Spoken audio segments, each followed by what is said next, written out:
Tomorrow afternoon, the funeral takes place of Acting Corporal Ian Dodds, formerly of the REME. His family obviously grieve him. He died very tragically before Christmas at the age of 39, following years of adjusting, having left the service, serving both in Iraq and Afghanistan.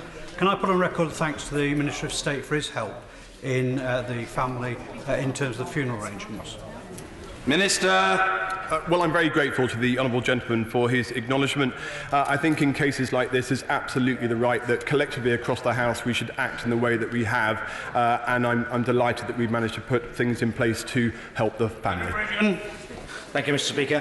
What measures have the Ministry of Defence taken to ensure that serving and former members of the armed forces suffering from PTSD or other mental health issues are ensured that they get a priority when it comes to the provision of social housing? Well, Mr. Speaker, I'm pleased to say that absolutely the majority of people make the transition into civilian life without a problem, but there are those that do require our support, and we have provided a new programme through the Mental Health and Wellbeing Strategy to emphasise this approach. We're also focusing on the Veteran Strategy, which will provide a consultation looking at what more we can do to provide support for those affected by PTSD. Mr. Speaker, further to that question, Durham County Council have just won a Gold Award for setting up an excellent outreach programme for veterans, including guaranteeing job interviews. Would the Minister consider making that mandatory across the entire country? Minister. Well, firstly, can I commend the programme? And before I would go down that road, I would encourage a more voluntary approach. I don't like the mandation of these things. I'd be happy to come and visit the programme. Perhaps that would be a starting point. The Ranald J. Wardener. B. What a pity. Oh, very well. Mr. Nigel Huddleston. Thank you, Mr. Speaker. Will the Secretary of State confirm when the final clean-up in Salisbury will take place, and what further training can be provided to the armed forces to train them on attacks? We expect the final clean-up to be completed by March of this year, and I'd like to pay tribute to all those service personnel across all three services who have done so much in dealing with this attack. But what we're also going to be doing additionally is training Royal Marines and to be best able to deal with the challenges as a result of nerve agents to make sure that we deepen our resilience against future threats. And Dr. Philippa Whitford.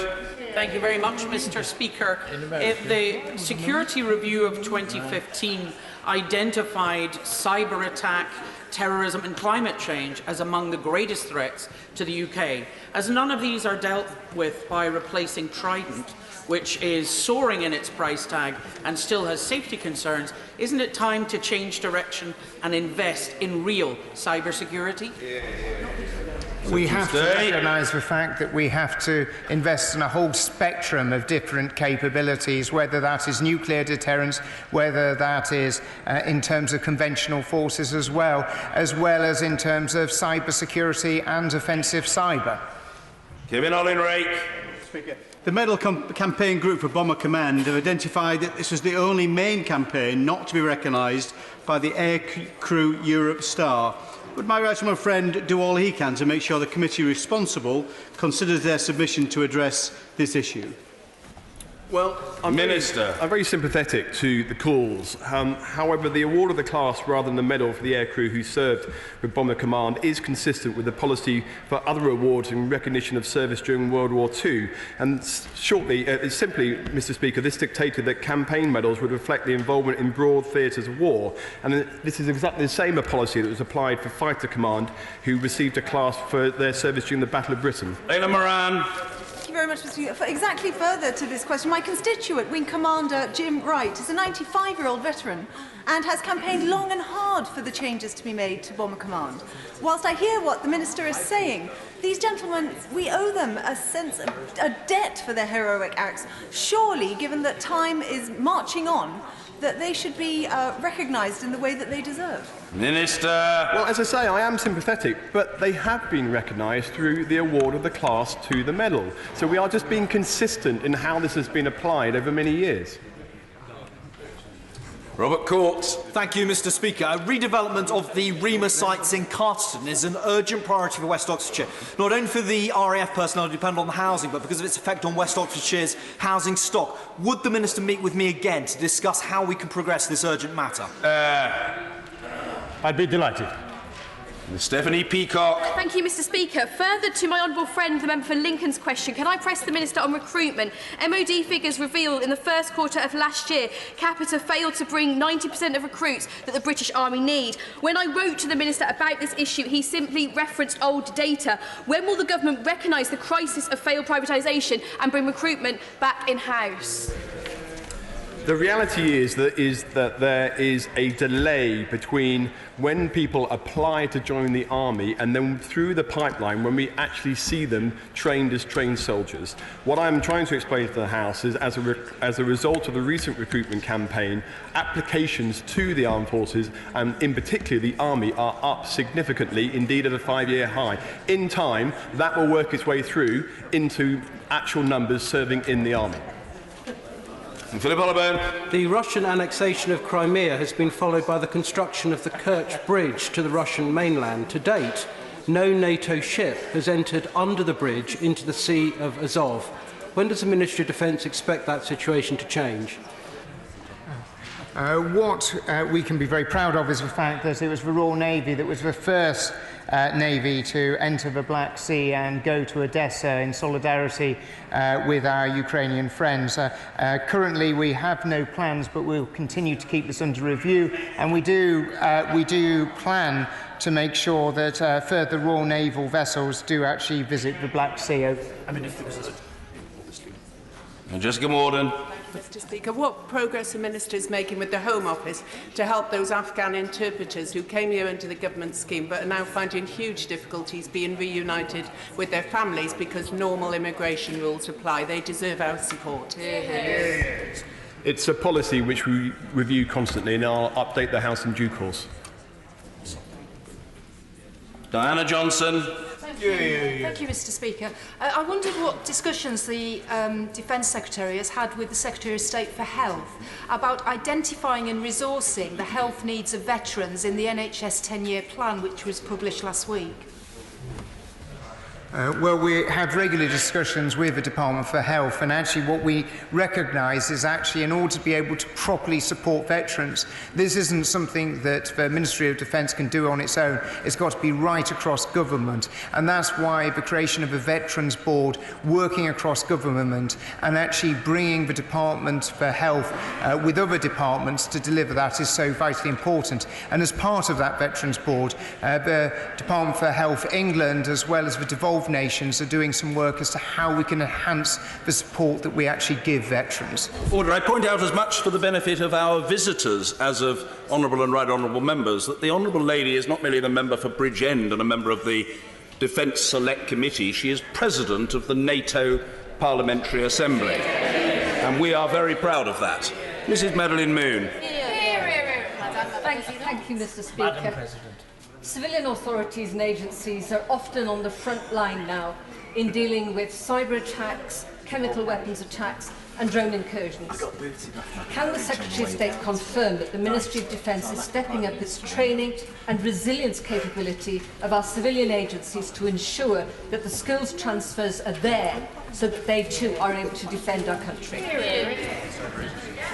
Yes, we do. And of course, we always have that backstop of being able to step in and support civilian authorities as well.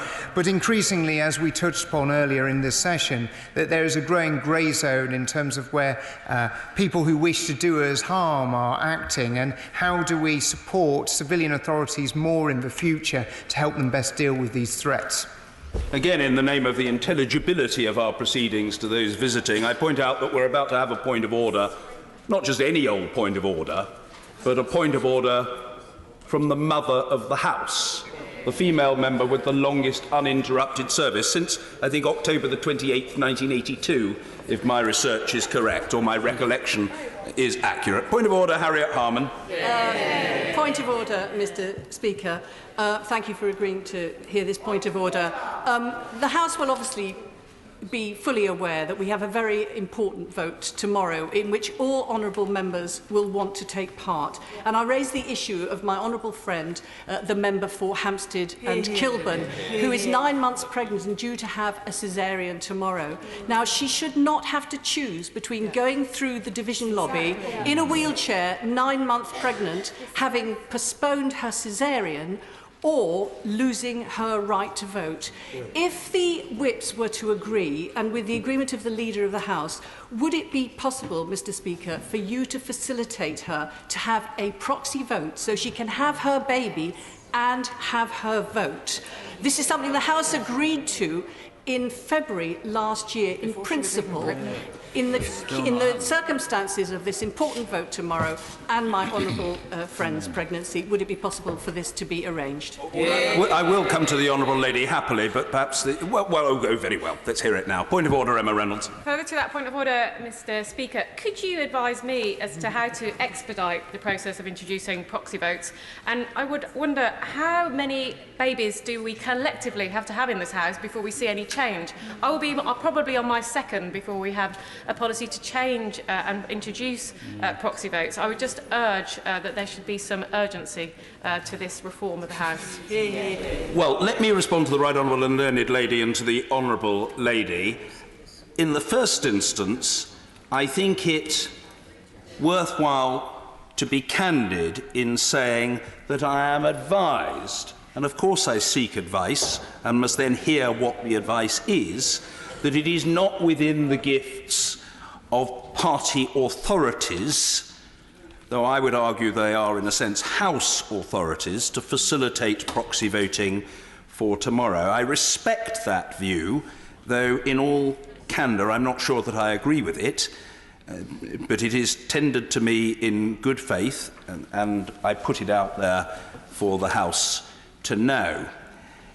I believe that it is absolutely essential, not just in terms of the rights of the honourable member, but for the reputation of this House as an institution approaching or starting to take an interest in the modern world, that the honourable member for Hampstead and Kilburn should be facilitated tomorrow to vote.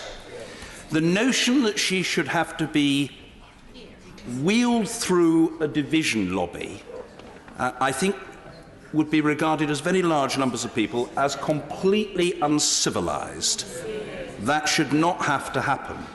It has been suggested to me that in a departure from, or at any rate an extension of, the normal nodding through arrangement that exists, which ordinarily applies to somebody who is indisposed but on the parliamentary estate, the honourable lady could be nodded through so that her vote would count, even if she were in fact in a hospital bed at the time. I do not rule out that possibility, and for my part I would be happy on my own shoulders to agree to that.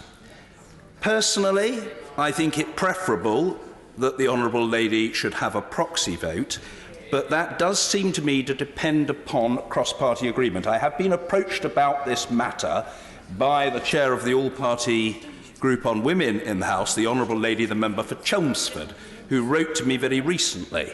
And it's good to see the honourable lady, the member for Chelmsford, is in her place. Forgive me, I hadn't seen her, and if she wants to come in on this exchange very properly, she can, not if she doesn't wish to do so. I wrote back to the honourable lady, the member for Chelmsford, making it explicitly clear that I have, from this chair, made clear my own support for and willingness to assist in the introduction of proxy voting for purposes of baby leave. I have done that several times. I think it is important for the House to know, and for those attending our proceedings to be told of the facts of this matter. This matter has been debated in the Chamber twice. First, on the 1st of February last year, in a debate under the auspices of the Backbench Business Committee, if memory serves me, a debate secured at the instigation of the Right Honourable and Learned Lady, the member for Camberwell and Peckham. Now, on that occasion, the proposition that proxy voting for baby leave should be introduced was passed if I'm right, nem con, that is to say without opposition. Subsequently, there was a debate in this chamber on the 13th of September last year, in government time, what is called a general debate. There was no division of the House, and so there is no recorded vote, but my recollection on that occasion is that there was strong support for the change.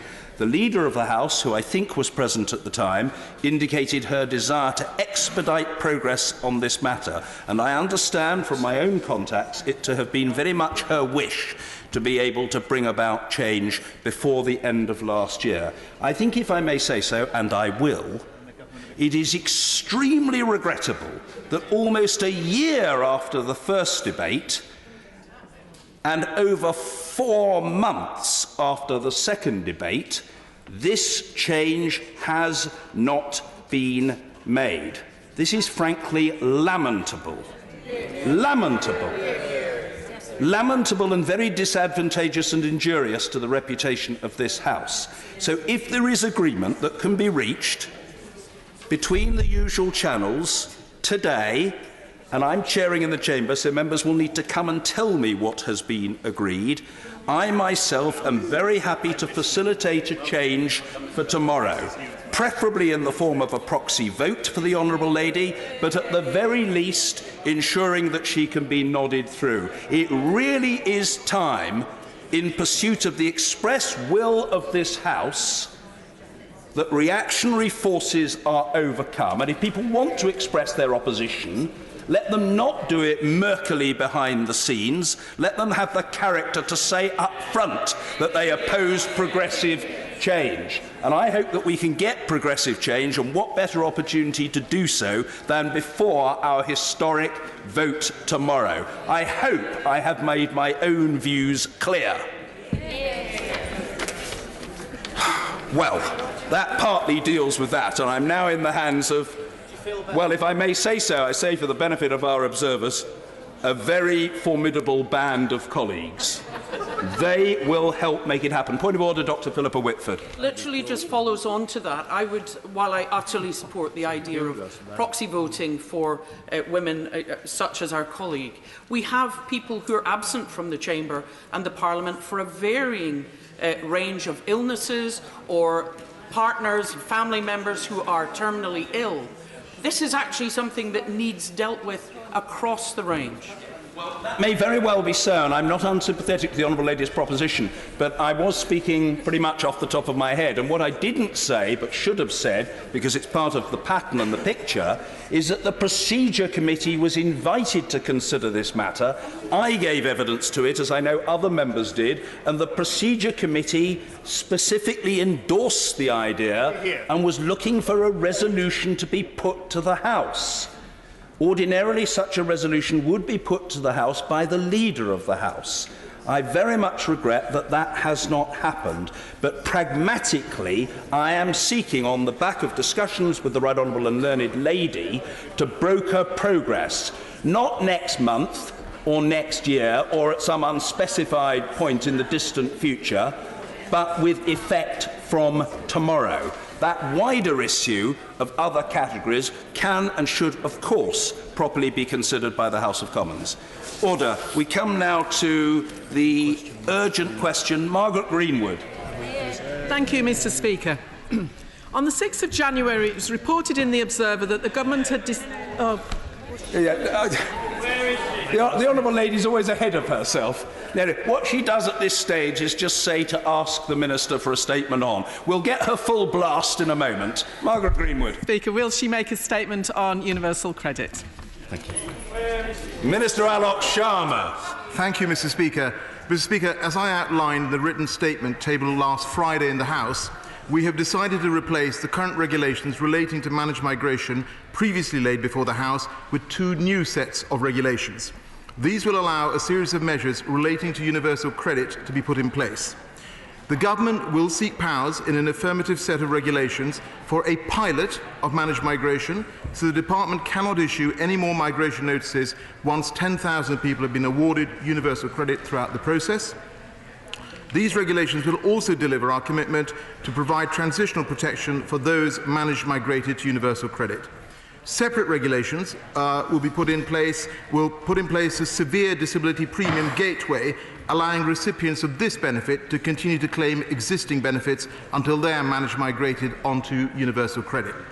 In addition, my statement reported that we are bringing forward the necessary legislation to remove the planned extension of the policy to provide support for a maximum of 2 children in universal credit. This overall policy ensures that parents receiving benefits face the same financial decisions about the size of their family as those supporting themselves solely through work. However, we decided that it would not be right to apply this policy to children born before it came into law on the 6th of April 2017, and so we have cancelled this extension. Mr. Speaker, the benefits freeze up to April 2020 was voted for by Parliament as part of the Welfare Reform and Work Act 2016. As a general point, any changes relating to benefit uprating will be brought before Parliament in the usual way. Margaret Greenwood. Thank you, Mr. Speaker. On the 6th of January, it was reported in the Observer that the Government had decided to ask for powers from Parliament for a pilot to the managed migration of 10,000 people from legacy benefits to universal credit, rather than for a managed migration as a whole. However, on the 7th of January, at oral questions, and the following day, in response to an urgent questions, ministers failed to provide clarification on the Government's plans. Then on Thursday, the Secretary of State told Sky News she didn't expect the social security freeze to be renewed when it came to an end in April 2020. And on Friday, the 11th of January, the Secretary of State made a wide-ranging speech on social security about her intentions in relation to managed migration, private sector rents, childcare costs and the 2-child limit. But she did not make it in this House, nor did she give members the opportunity to ask questions about these really important matters. On the same day, the High Court found in favour of 4 single mothers who had brought a legal challenge against the Government on the grounds that universal credit failed to take into account their fluctuating income when they were paid twice in a month because their payday fell very near the end of the month. So can the Minister tell the House, how does the Government intend to respond to the High Court judgment? Does he think the 2-child limit is fair for the children affected by it? And will the Government not scrap the 2-child limit altogether? Yes. Will the Government address the key concern with managed migration that nobody's claim for benefits that they are currently receiving will be ended until they have made a successful new claim for universal credit? Will the Government make sure that the levels set for payments to people in receipt of severe disability premium who have already transferred to universal credit reflect the financial loss that they have suffered? Will the Government take immediate action to ensure no one has to wait 5 weeks to receive their initial payment for universal credit? Why is the benefits freeze not going to be cancelled now rather than waiting until April 2020, as she says she believes that the reasons for it being introduced no longer apply? And finally, will this Government call a halt to the rollout of universal credit? Well, Mr. Speaker, I thank the Honourable Lady for her comments. Could I just say that very many people outside this House, many stakeholders, have welcomed the statements that were made in this House on Friday, and of course what the Secretary of State said in her speech. And I'm sorry she welcomed the positive changes that have been made and are being proposed. She talked about a number of issues, and let me just go through them, Mr. Speaker. She talked about the legal judgment on Friday. As she herself has acknowledged, that judgment came out literally a few days ago. As a department, we will consider it very carefully and then respond. In terms of the 2-child policy, of course, we have made that change, and the regulations were laid on Friday, as she will be aware. But she talks about the overall 2-child policy, and we do believe that the overall policy is fair. Ultimately, those who are receiving support in the welfare system should be facing the same sort of choices that those who support themselves solely through work do. And it's worth pointing out that for a family that supports themselves solely through work, if they decide to have another child, they wouldn't automatically expect their wages to go up. This is about sustainability. She talked about the pilot. We've made it very clear that this will start in July 2019. We're working with a very long range of stakeholders on this. We talked about the severe disability premium. Of course, those regulations have been laid. And she talked about the benefit freeze. Could I just ask her to reflect, Mr. Speaker, the reason that we have had to make various policy choices in the past? And that is because the absolutely awful financial mess left to us by the last Labour government. I'm sorry, she can't get away from that point. And the final thing I would say to her, she talks about, Mr. Speaker, changes to the 5-week period. What I would just say to her is that if she is so keen, and I've said it in this House before, if she's so keen on supporting claimants, and particularly the vulnerable, which we on this side are, why did she not support the 1.5 billion of support that came in Budget 2017 and the £4.5 billion of support announced in the 2018 budget? Order. On account of the fact that we have a Prime Ministerial statement to follow and then 8 hours of protected time for the debate on the withdrawal agreement, I am looking to conclude these exchanges by 4:15, and I'm sure colleagues will want to factor that into their calculations. Mr. Kenneth Clark. Mr. Speaker, can I firstly congratulate my right honourable friend the Minister and his Secretary of State on the progress they're making in eliminating some of the obvious defects that have emerged in this otherwise highly desirable policy. Does he agree with me that the problem is the details were designed by people who were well-intentioned but too paternalistic in their attempts to introduce people to the disciplines and normal way of life of people in work, when they were dealing with people often who were very vulnerable and relying day to day on cash? So when it is affordable, after we've really recovered from the consequences of the financial disaster, will he address the 5-week delay in the first payment, which just caused hardship and I hope has gone by the time that the so-called migration comes to my constituency?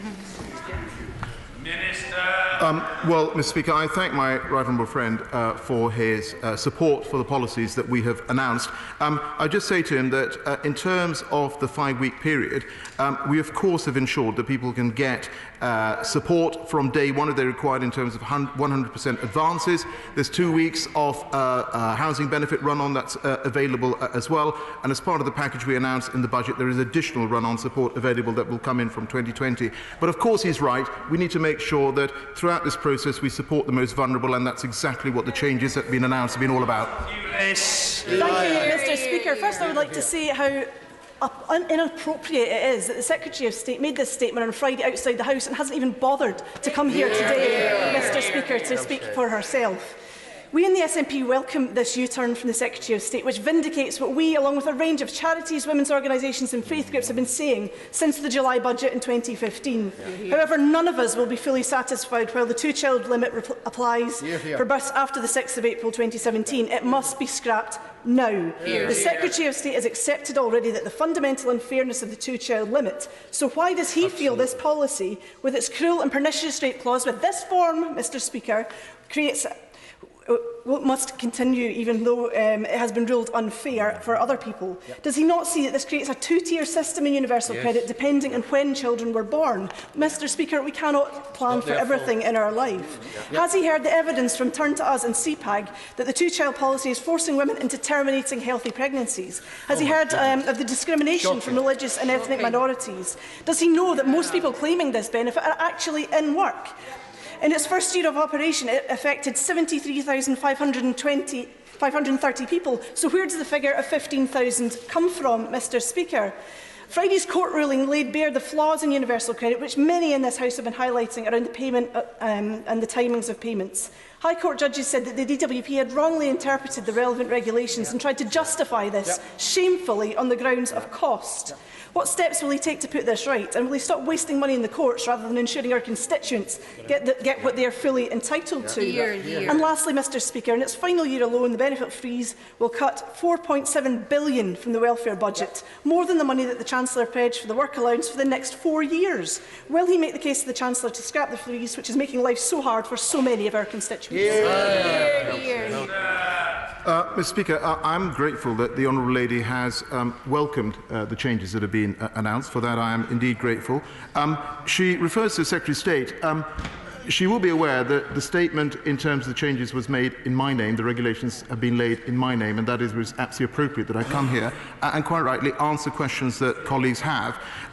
She talked about the non-consensual conception clause, and of course I absolutely agree with her that women who find themselves in these utterly awful circumstances need to get the help that they need, and this has to be done in the most compassionate way. And we have had a discussion on on this point previously. What I would say to her, she's aware it is purely a question of whether the circumstances that are described are consistent with someone who has met the criteria for this exception. And it is, of course, the individuals that are dealing with this are third-party professionals who already have experience in supporting vulnerable women. And the final point, in terms of the court judgment on Friday, Mr. Speaker, as I've said, we will consider that and respond. John Redwood. I welcome the emphasis on helping people into work and the idea that we should have compassionate implementation. With that in mind, are there going to be changes on earlier timing of benefit for those first in need of it? And is there going to be some review of the housing element, which has sometimes also caused trouble? Mr. Speaker, I thank my right honourable friend for his question. Of course, he's right. Throughout this process, we have to provide support, particularly for the vulnerable. And as he will know, once universal credit is fully rolled out, there will be over an extra £2 billion in the welfare system than under the current legacy benefits. But of course, we have to help the vulnerable. And one of the changes that was made in the budget was the uplifting of work allowances, which will be helping young parents with children, and of course, also the disabled. Debbie Abrahams. Thank you, Mr. Speaker. Any improvements of this hideous programme are welcome, but there are still going to be thousands of UC claimants that are moved on to universal credit this year as a result of natural migration with no transitional protections. So how many people will be pushed into poverty as a result of this move and of the lack of compassion by this government in unfreezing the benefit system? Mr. Speaker, as I've said previously in this House, and I said it earlier this afternoon, is that we have put more money into the system to support the most vulnerable. And that's absolutely right. And that is why we have done it. And as far as the pilot phase is concerned, of course, we will work very carefully with stakeholders to make sure we get this right. Sir Nicholas Soames. May I warmly welcome this excellent move by his department. And would he please pay tribute to the sympathetic, careful, diligent and effective manner in which the staff of the Job Centre Plus in Haywards Heath carry out their difficult duties? My right honourable friend highlights a really important point, and he talks about the incredibly hard-working DWP staff in Haywards Heath Job Centre. But of course, I see this, the Secretary sees this, as we go up and down the country talking to our colleagues in job centres. They are all incredibly committed, and they do see the benefits of universal credit in helping people and making sure they provide that one-to-one support to claimants, which wasn't in place previously. Stephen Timms. Thank you, Mr. Speaker. I also welcome these modest steps in the right direction, but why did the Secretary of State and the Minister both deny a week ago the change which he's now announced about the separate regulations for the 10,000 migration? Will he respond to the point made by the Father of the House? The 5-week delay is indefensible. It is forcing people to rely on advances, putting them into debt right at the start of their claim. Well, Mr. Speaker, I know we've had this exchange before, and I'm sorry if he feels that I repeat myself, but of course it's important that we get money in people's pocket early. There's no question about that, and that is why we made the changes when we said that we would make sure that absolutely anyone who needed it could get up to 100% of their advances up front. I've talked about the 2-week run-on of those on housing benefit, which doesn't have to be repaid. And as he knows, also in the budget that's just been, we've also announced that from July 2020, those on out-of-work DWP benefits will also get a 2-week run-on. Of the Job Centre Plus in Redditch said this is the best system she's seen in 30 years. She's been at the front line, Mr. Speaker. And does the Minister agree with me that today the Resolution Foundation have pointed out to the fact that it's those people at the lowest end of the income spectrum who are actually getting back into work? This is a truly progressive benefit, and it's great to see these reforms. Mr. Speaker, my honourable friend highlights a very important point. I, in fact, was at the launch of the Resolution Foundation's report this morning, which highlighted precisely the point she's raised. And I would just say that I would encourage all colleagues, obviously on the government side, but also on the opposition side, to actually go to their job centres, visit, and talk. No, I have to say, Mr. Speaker, if they would talk directly to the people responsible for providing that advice, I think they would find that the system is working. Angela Regal. Mr. Speaker, the Minister should not patronise the opposition by pretending that somehow we don't all do our constituency duty and we haven't been to visit our local job centres. I can assure him we have. And the problem with this benefit is that it was introduced to save money. Large cuts in welfare systems and payments were made. He's put a little bit back, which has got to be welcome, but he's not put back what was taken away. And what was taken away is leaving my constituents relying on food bank with not enough to eat. And he needs to recognise that reality. Mr. Speaker, could I suggest that perhaps this week, if she has time, she and I talk directly with the colleagues in the job centre in her area, and let's have a discussion with them. Let's have a discussion with them and see how we can support her constituents even better. Hugh Merriman. Mr. Speaker, surely everybody in this place will want to help people on benefits, but ultimately transfer them so they have the opportunity to work and then pay more into the essential public services that they, and indeed we all, need to get by. Given we have record numbers of employment, record unemployment, surely this policy must be doing something right to those ends. Mr. Speaker, the policies we've been put in place since 2010 are working. You can see that in the jobs figures. And I would just point out that when we came into power in 2010, 1.4 million people in the country had been on out-of-work benefits for at least 9 of the previous 10 years. That is not a legacy that the opposition should be proud of. George.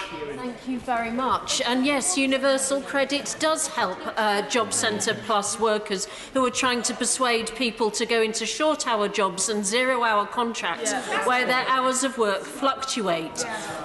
We welcome very small changes to this which will help a few thousand people. What will the government be doing to help the thousands on universal credit who were paid a few days early over the Christmas period and then received absolutely nothing for their December-January payment of universal credit and are now suffering arrears of rent and childcare payments because of that which the High Court have just ruled against? Mr. Speaker, we will of course respond on the High Court ruling, but I would just point out to her, and I'm pleased she raised this point about what sort of jobs have been created. Just to put it on the record, and these aren't government figures, this is from the Office for National Statistics, since 2010, of all the jobs that have been created, 75% are full-time, they are in high-level occupations, and they're permanent. That is something that I wish colleagues opposite would acknowledge. Nigel Mills. And the Minister on these announcements, especially the one on the two-child limit, where he appears to have accepted the recommendations of the Select Committee within hours of it actually making them. So perhaps on that theme, he may have missed some previous recommendations if he's looking for ideas. One of those is that for the managed migration he's now trialling, will he look at actually moving people on existing benefits over rather than asking them to make their own new claim? That would seem to me to be a far more effective system and far better for those claimants. Well, Mr. Speaker, I'm pleased that he feels we're able to react in a matter of hours to the recommendations of the Select Committee. What I think he's talking about is a process of actually sort of pre-population. What I would say to him is that we will, of course, work throughout the pilot phase, and we've responded to the Social Security Advisory Committee with some of the plans that we have. But I would just point out to him that when we had the move to ESA, as a result of having incomplete information, we underpaid people. Neil Coyle. I welcome the Minister's commitment to reopening the Wallasey Job Centre in order to meet the commitment he's just made, my honourable friend. But it's 5 years since the government began to impose universal credit. Doesn't this latest change underline it's failed its three aims? It's overdue, over budget and overly complex. And shouldn't all rollout be halted until all the fundamental flaws are fixed? Mr. Speaker, universal credit has rolled out across the country now, as you will be aware, and we, of course, will continue to proceed with it. He's right. We need to get this right for everyone, and that is precisely what the changes are about. But universal credit does work for the majority, the vast majority of people who claim it, but it's absolutely right that we provide that support, particularly for the most vulnerable. Mr Philip Hollowbone. Confirmed that when fully rolled out, spending on universal credit will be some £2 billion a year more than on the existing legacy benefits, and this could be worth on average up to £300 per universal credit family. Mr Speaker, my honourable friend is right. There will be more money in the system.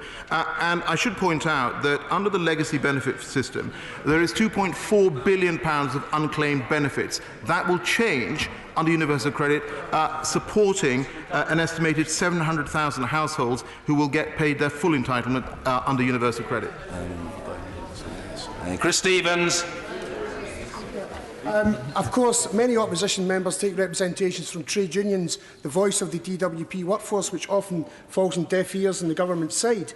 But isn't the reality that the final year of the benefit freeze undermines absolutely any changes ministers are trying to make to the benefit system? So can he tell us what representations he and his department are making to the Treasury to scrap the final year of the benefit freeze?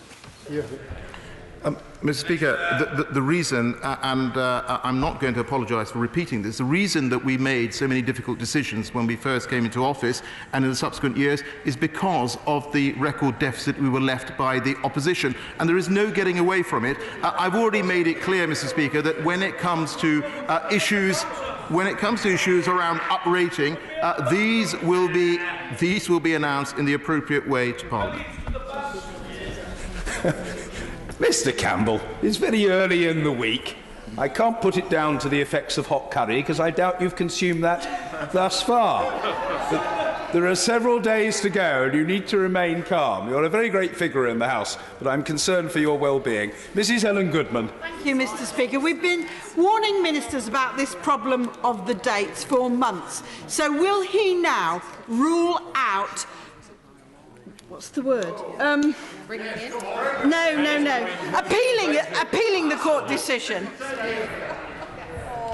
Mr Speaker, let me just repeat once more that judgment that she refers to came out on Friday. We are going to have to consider it very carefully, and we will respond in due course. Nigel Huddleston. Thank you, Mr Speaker. Can I applaud the government for listening and for making essential changes based on evidence brought by both sides of the chamber of the House of Commons? Can the Minister assure me that if further evidence comes to light requiring further changes, that the government will continue to listen and make changes as necessary? Mr Speaker, I hope what we have shown over the past couple of years is that we do listen and we do make changes, and of course where it's appropriate we will continue to do so. Mr Speaker, sometimes it can be hard to understand what the Minister is really saying to us, because most people call non-consensual conception rape, Mr Speaker. That's what we're talking about. And most people in this country would think picking and choosing between the children we choose to support, most people would call that discrimination, Mr Speaker. So can I ask the Minister, the next time he has to come to this House, as he undoubtedly will, to tell us about a policy change in relation to the two-child policy, will he commit to telling us exactly what the characteristics are of the kids that our government will no longer support?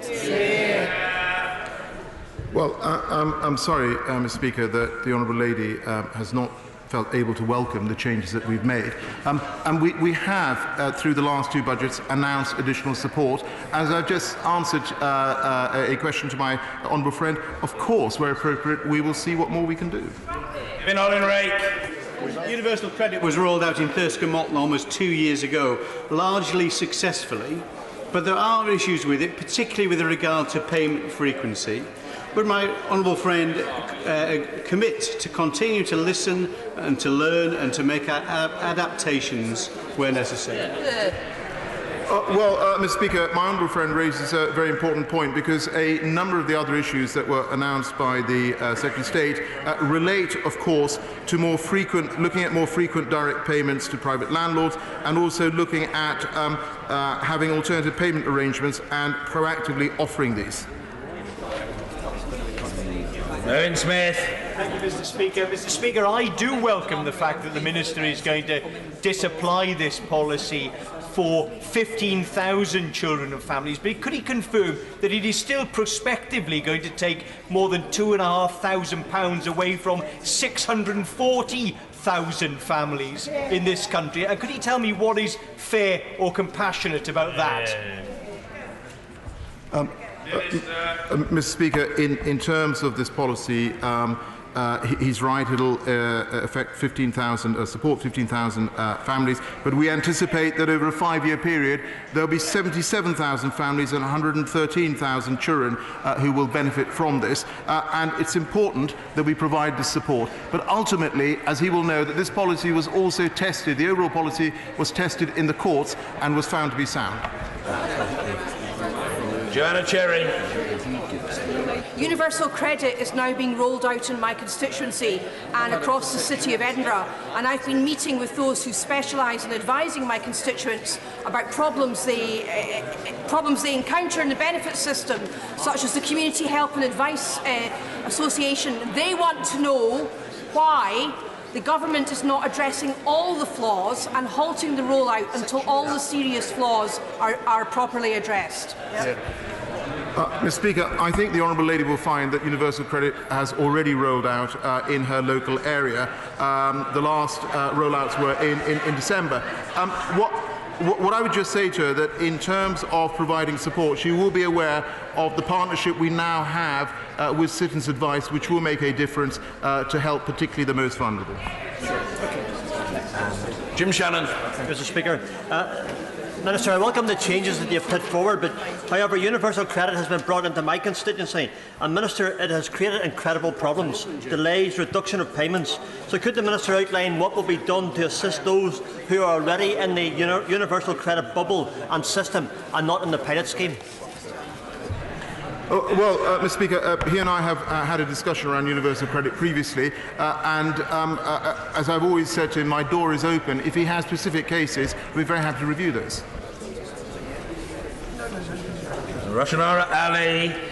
Thank you, Mr. Speaker. Over 100 MPs supported the campaign to scrap the two-child limit policy, which is a campaign supported across parties, including by the Honourable Member for Glasgow Central. Some 3 million children will still be affected by the policy, even though the government has decided to relax it somewhat. Can I ask the Minister to heed that advice from MPs and scrap the policy altogether? Mr. Speaker, we have listened, and as she will know that I came and spoke to her and other colleagues about this policy in November. We have made the change in terms of retrospective nature, but I would just point out that this overall policy is about fairness, both to those who receive welfare benefits, but also, of course, to taxpayers. Jardine. Thank you very much, Mr. Speaker. This government has finally recognised the risks to women and children of giving universal credit to just one member of a household. So will the Minister now explain how DWP will identify the main caregiver in a household and what other steps will be taken to protect women and children from domestic abuse? Well, Mr. Speaker, I would just point out that payments to a single person in a household is not a unique feature in universal credit. It also exists in the legacy benefit system. But she's right. Right now, 60% of all universal credit payments go to the female's bank account. And what the Secretary of State has announced is that we will look to see what more we can do to enable the main carer to receive universal credit. Very often that will be the female in the household. Anna Johnson. Speaker, we've only been back 7 days, and this is now the second urgent question on universal credit. So isn't it now time for the Secretary of State to come to this House and make a government statement about what she intends to do about the mess of universal credit? Well, Mr. Speaker, I'm sorry the Honourable Lady is so unhappy. I would have thought she should be welcoming all the positive changes that we've been making. And indeed, the Secretary of State was before the House just last week in DWP orals answering questions on universal credit and other policy. We're not your cheerleaders, pal. Sir Mark Hendrick. Mr. Speaker, when is the government going to do something about this long-winded, cumbersome and complicated process of applying for universal credit? I have a constituent who applied in September and has only received one payment, and we're now in mid-January, mainly because of mistakes made by officials in the department. When is the government going to do something about this? That's right, Mark. Mr. Speaker, if he has a specific case, I'd be very happy to look at it. I would just point out that actually payment periods have been, payment timeliness has been increasing under universal credit, but one of the reasons that we may not be able to make full payments to people is because we're waiting to verify some of their costs, which may relate to childcare or rental or whatever. But in terms of the case he's raised, very happy to talk to him about it. Sammy Wilson. I know from private conversations with the Minister that he genuinely does want this system to work, and I welcome the changes that he has made. Could I suggest to him that when it comes to the migration of existing legacy benefits, that instead of requesting the applicant to provide the information, the Department uses the information it already has available and works out what is available to, or what payments should be made payable to the person? I thank the Honourable Gentleman for his kind words. And of course, again, he's raised the issue of pre-population. We've set out to, in our response to the Social Security Advisory Committee, what we plan to do. But the key thing is we need to make sure we get all the information so we can pay people the full amount that they're due. Ellen Jones. Very much, Mr. Speaker. Last year, several newspapers carried harrowing accounts of women forced to seek abortions simply because of the two-child limit policy. I hear what the Minister has said about retrospective changes, but how will what is being proposed help women who have unplanned pregnancies and wish to go ahead with their pregnancy do so? Mr. Speaker, as she will know, we have a set of exemptions in the policy already. We announced recently 2 further exemptions. But what I would just say to her, that in terms of the overall policy, this was tested in the courts last year and was found to be sound. Then Edwards. Mr. Speaker, will the British Government extend much-needed transitional protection to people who are migrating naturally to a change of circumstance? Well, Mr. Speaker, I think the best way that he can make sure that we provide support in terms of transitional protection for those who migrate across is actually to support the affirmative regulations when we have a vote on them. Mike Kane. Thank you, Mr. Speaker. 60 bishops wrote to the government condemning the two-child limit last year. Does the Minister counsel those bishops to advise their flocks considering having a third child to exercise more social responsibility? Mr. Speaker, when I met parliamentary colleagues recently to discuss the two-child policy, that particular meeting was chaired by the Bishop of Durham, and we have made changes to the policy. But I would say that overall, what this policy is about is being fair to the taxpayer and being sustainable at the same time. Dr. Philippa Whitford. Thank you very much, Mr. Speaker. Some EU citizens are now being refused universal credit as they can't produce proof of residency rights. This is particularly affecting women in a caring role who have worked less and paid less tax. I welcome the Secretary of State's wish to reduce the impact of universal credit on women. So can his department review this scandal before it becomes a new shame on universal credit? Mr. Speaker, there's a clear set of criteria which determine whether someone can claim universal credit, but where she has, well, what I would just say to her is where she has a specific case or specific sets of cases, she should come and discuss those with me. Ooh, what a taxing choice. Mr. Alan Brown. Hey. A good choice, Mr. Speaker. Follow the question from Wemmer for Central Ayrshire. Has he assessed how many EU citizens that have made their lives here are now routinely being turned down for universal credit? People like my constituent Laura Nani, who until we got a decision overturned last week would have been evicted for rent arrears and left homeless and penniless. When will they look into this, and will they apologise to my constituent for DWP getting it wrong? And I know the Prime Minister sitting next to him. I raised this matter at Prime Minister's questions, and she dismissed it out of hand. Mr. Speaker, let me be absolutely clear. Where we get something wrong in the department, we apologise, and I write and apologise to individuals and colleagues. But where we have specific cases to raise, again, I'll be very happy to meet with him and his colleague. Drew Hendry. Saving the best for last, Mr. Speaker. Mr. Speaker, for nearly 6 years, from pilot through to full service rollout, my constituents in Inverness and then the rest of my constituency have been suffering and reporting to this government on the flaws of universal credit. Now that these mistakes have been admitted to and the flaws have been acknowledged, what is he going to do to compensate those people who have endured that suffering? Yeah, you say correct. Mr. Speaker, I would just say that overall the universal credit policy is absolutely working. It is getting more people into work, and that ultimately is what the welfare system is also about. And I would just say to him is that where he has individual cases, as he himself knows, I'm very happy to take those up and discuss them with him. That's brilliant. Thank you. Order. Statement. The Prime Minister. With permission, Mr. Speaker, I would like to update the House on the further assurances and clarifications we have received from the European Union on the Northern Ireland Protocol. As a proud unionist, I share the concerns of members who want to ensure that in leaving the European Union we do not undermine the strength of our own union in the UK. That is why, when the EU tried to insist on a protocol that would carve out Northern Ireland from the rest of the UK's customs territory, I said no. And I secured instead a UK-wide temporary customs arrangement, avoiding both a hard border on the island of Ireland and a customs border down the Irish Sea. I also negotiated substantial commitments in the withdrawal agreement and the political declaration to do everything possible to prevent the backstop ever being needed, and to ensure that if it were, it would be a temporary arrangement.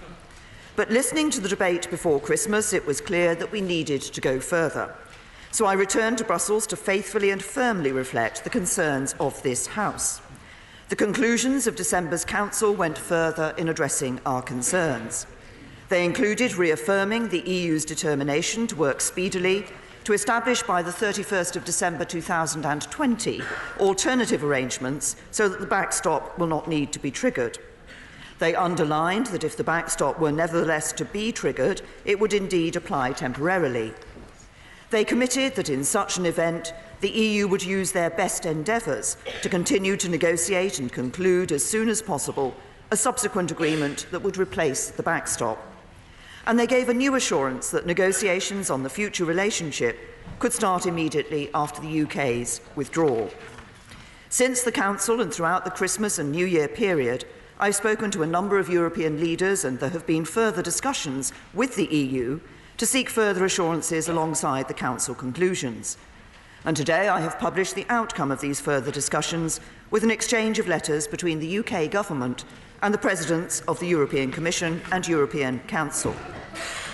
The letter from President Tusk confirms what I said in the House before Christmas, namely that the assurances in the European Council conclusions have legal standing in the EU.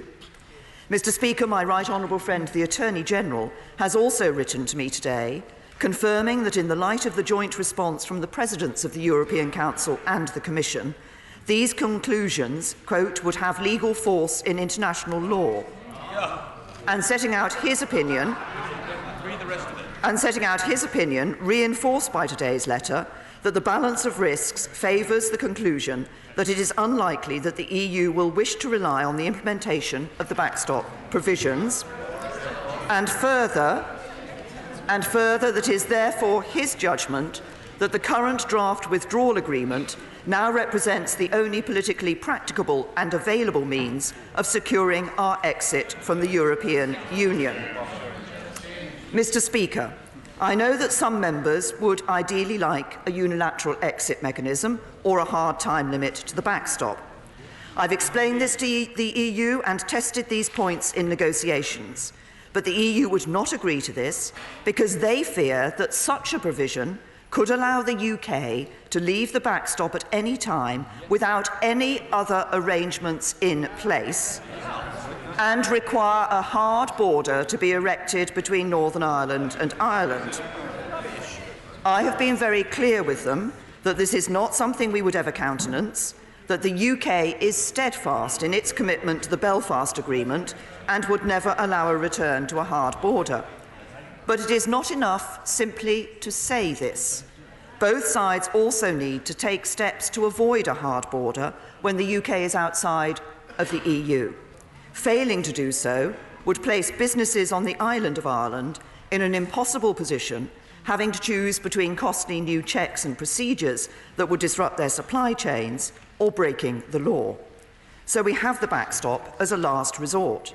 But both the Taoiseach and I have said consistently that the best way to avoid a hard border is through the future relationship.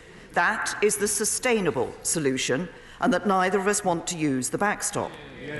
So since the Council, we've been looking at commitments that would ensure we get our future relationship or alternative arrangements in place by the end of the implementation period, so that there will be no need to enter the backstop and no need for any fear that there will be a hard border.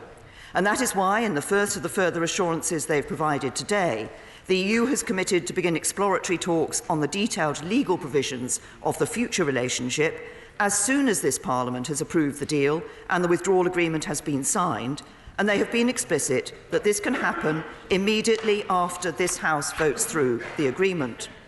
If this House approved the deal tomorrow, it would give us almost 2 years to complete the next phase of the negotiations. And of course, we will have the option to extend the implementation period if further time were needed for either 1 or 2 years.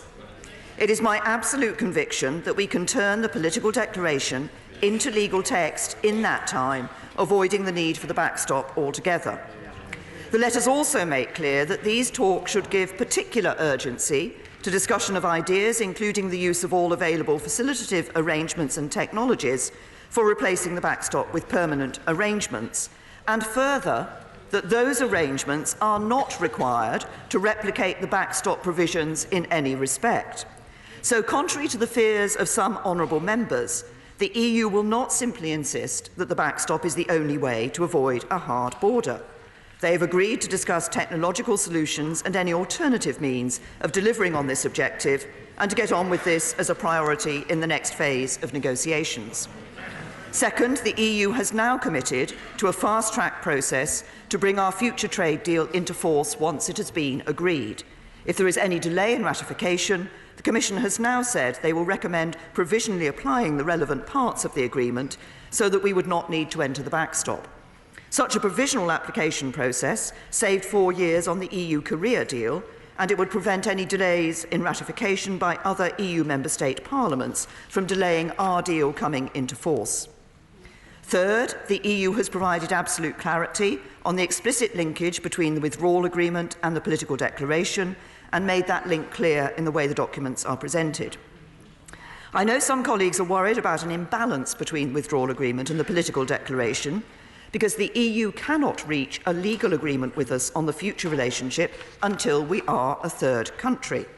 But the link between them means the commitments of one cannot be banked without the commitments of the other, and the EU have been clear they come as a package. Bad faith by either side in negotiating the legal instruments that will deliver the future relationship laid out in the political declaration would be a breach of their legal obligations under the withdrawal agreement. Fourth, the exchange of letters confirms that the UK can unilaterally deliver all of the commitments we made last week to safeguard the interests of the people and businesses of Northern Ireland and their position in our precious union. For it gives clear answers to address some questions that have been raised since the deal was reached.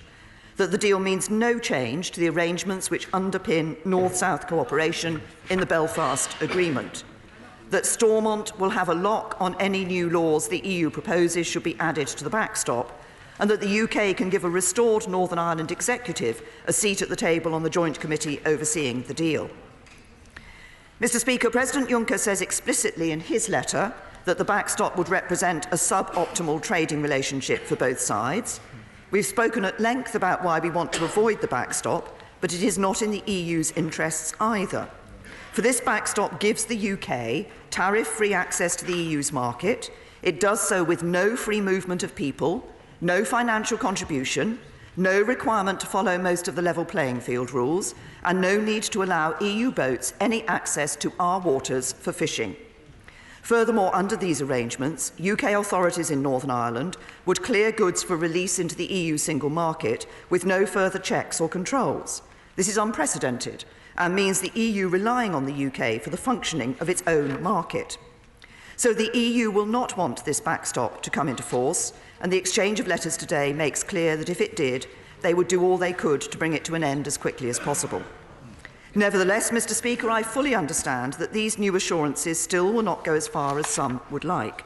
I recognise that some members wanted to see changes to the withdrawal agreement, a unilateral exit mechanism from the backstop, an end date, or rejecting the backstop altogether.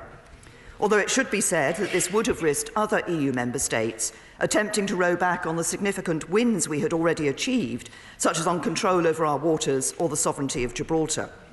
But the simple truth is this: the EU was not prepared to agree to this, and rejecting the backstop altogether means no deal.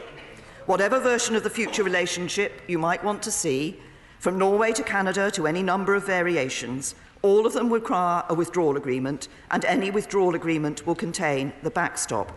And that is not going to change, however the House votes tomorrow. And to those who think we should reject this deal in favour of no deal because we cannot get every assurance we want, I ask, what would a no-deal Brexit do to strengthen the hand of those campaigning for Scottish independence, or indeed those demanding a border poll in Northern Ireland? Surely this is the real threat to our union. Mr. Speaker, with just 74 days until the 29th of March, the consequences of voting against this deal tomorrow are becoming ever clearer. With no deal, we would have no implementation period, no security partnership, no guarantees for UK citizens overseas, and no certainty for businesses and workers like those I met in Stoke this morning. And we would see changes to everyday life in Northern Ireland that would put the future of our union at risk. And if, rather than leaving with no deal, this House blocked Brexit, that would be a subversion of our democracy, saying to the people we were elected to serve that we were unwilling to do what they had instructed. So I say to members on all sides of this House, whatever you may have previously concluded, over these next 24 hours, give this deal a second look. No, it is not perfect, and yes, it is a compromise. But when the history books are written, people will look at the decision.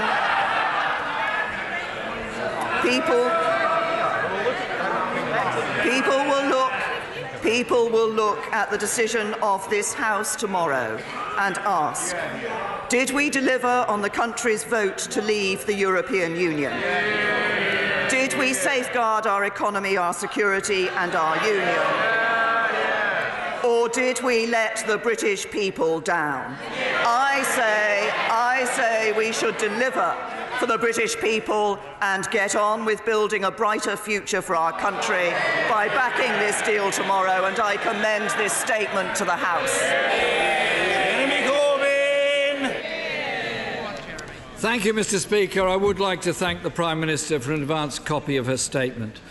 In December, the government shamefully pulled the meaningful vote on her deal, with a promise that the Prime Minister would secure legal assurances from the EU that the backstop would be temporary.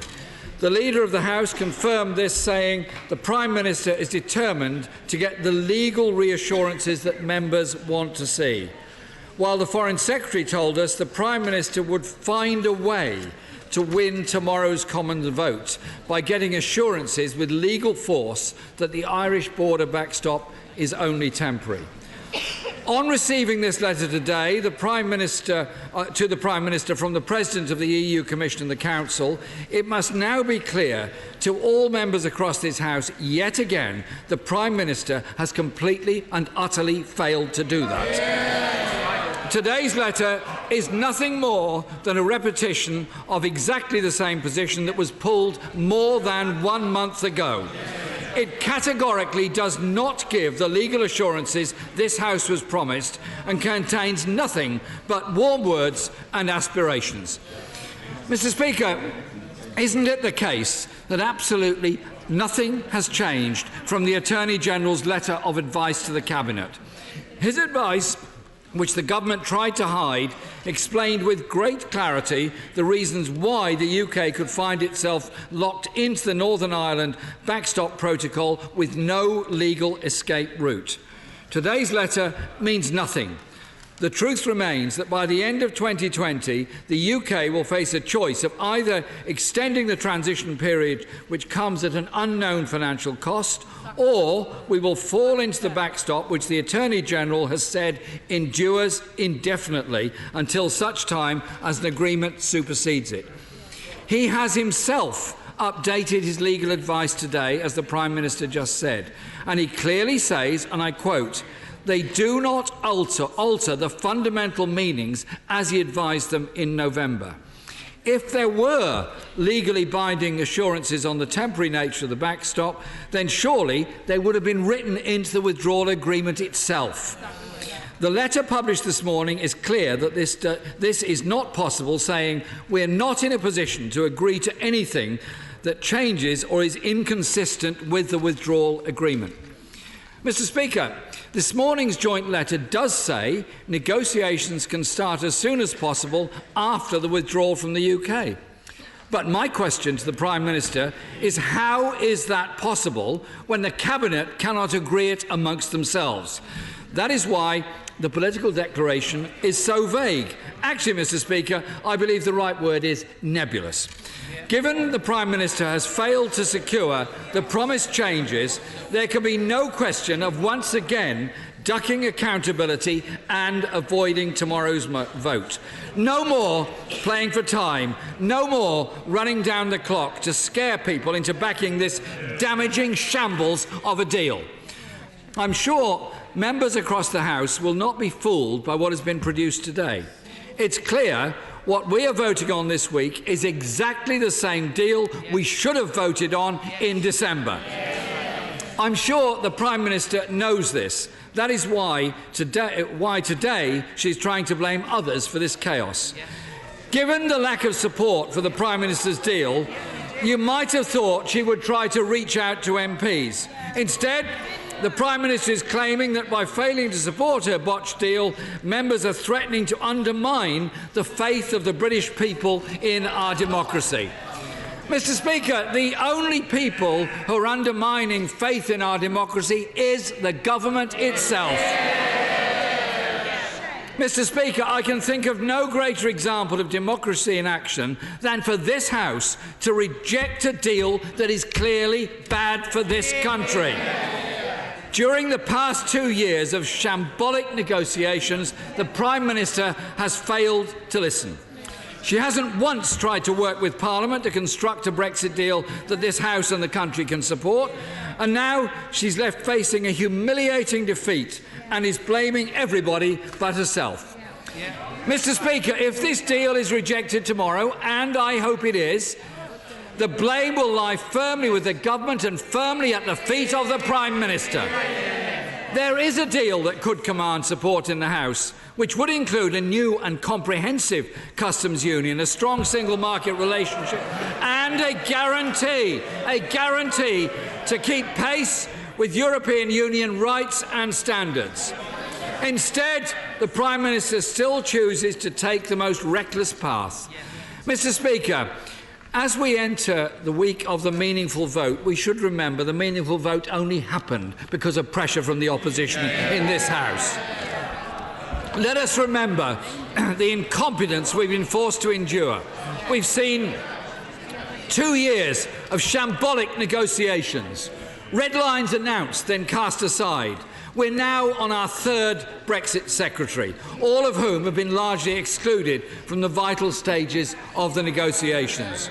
We were promised the easiest trade deal in history, yet we've seen a divided government deliver a botched withdrawal deal with nothing more than a vague outline for what our future relationship with the EU will be. Meanwhile, conditions in this country of millions of people continue to get worse.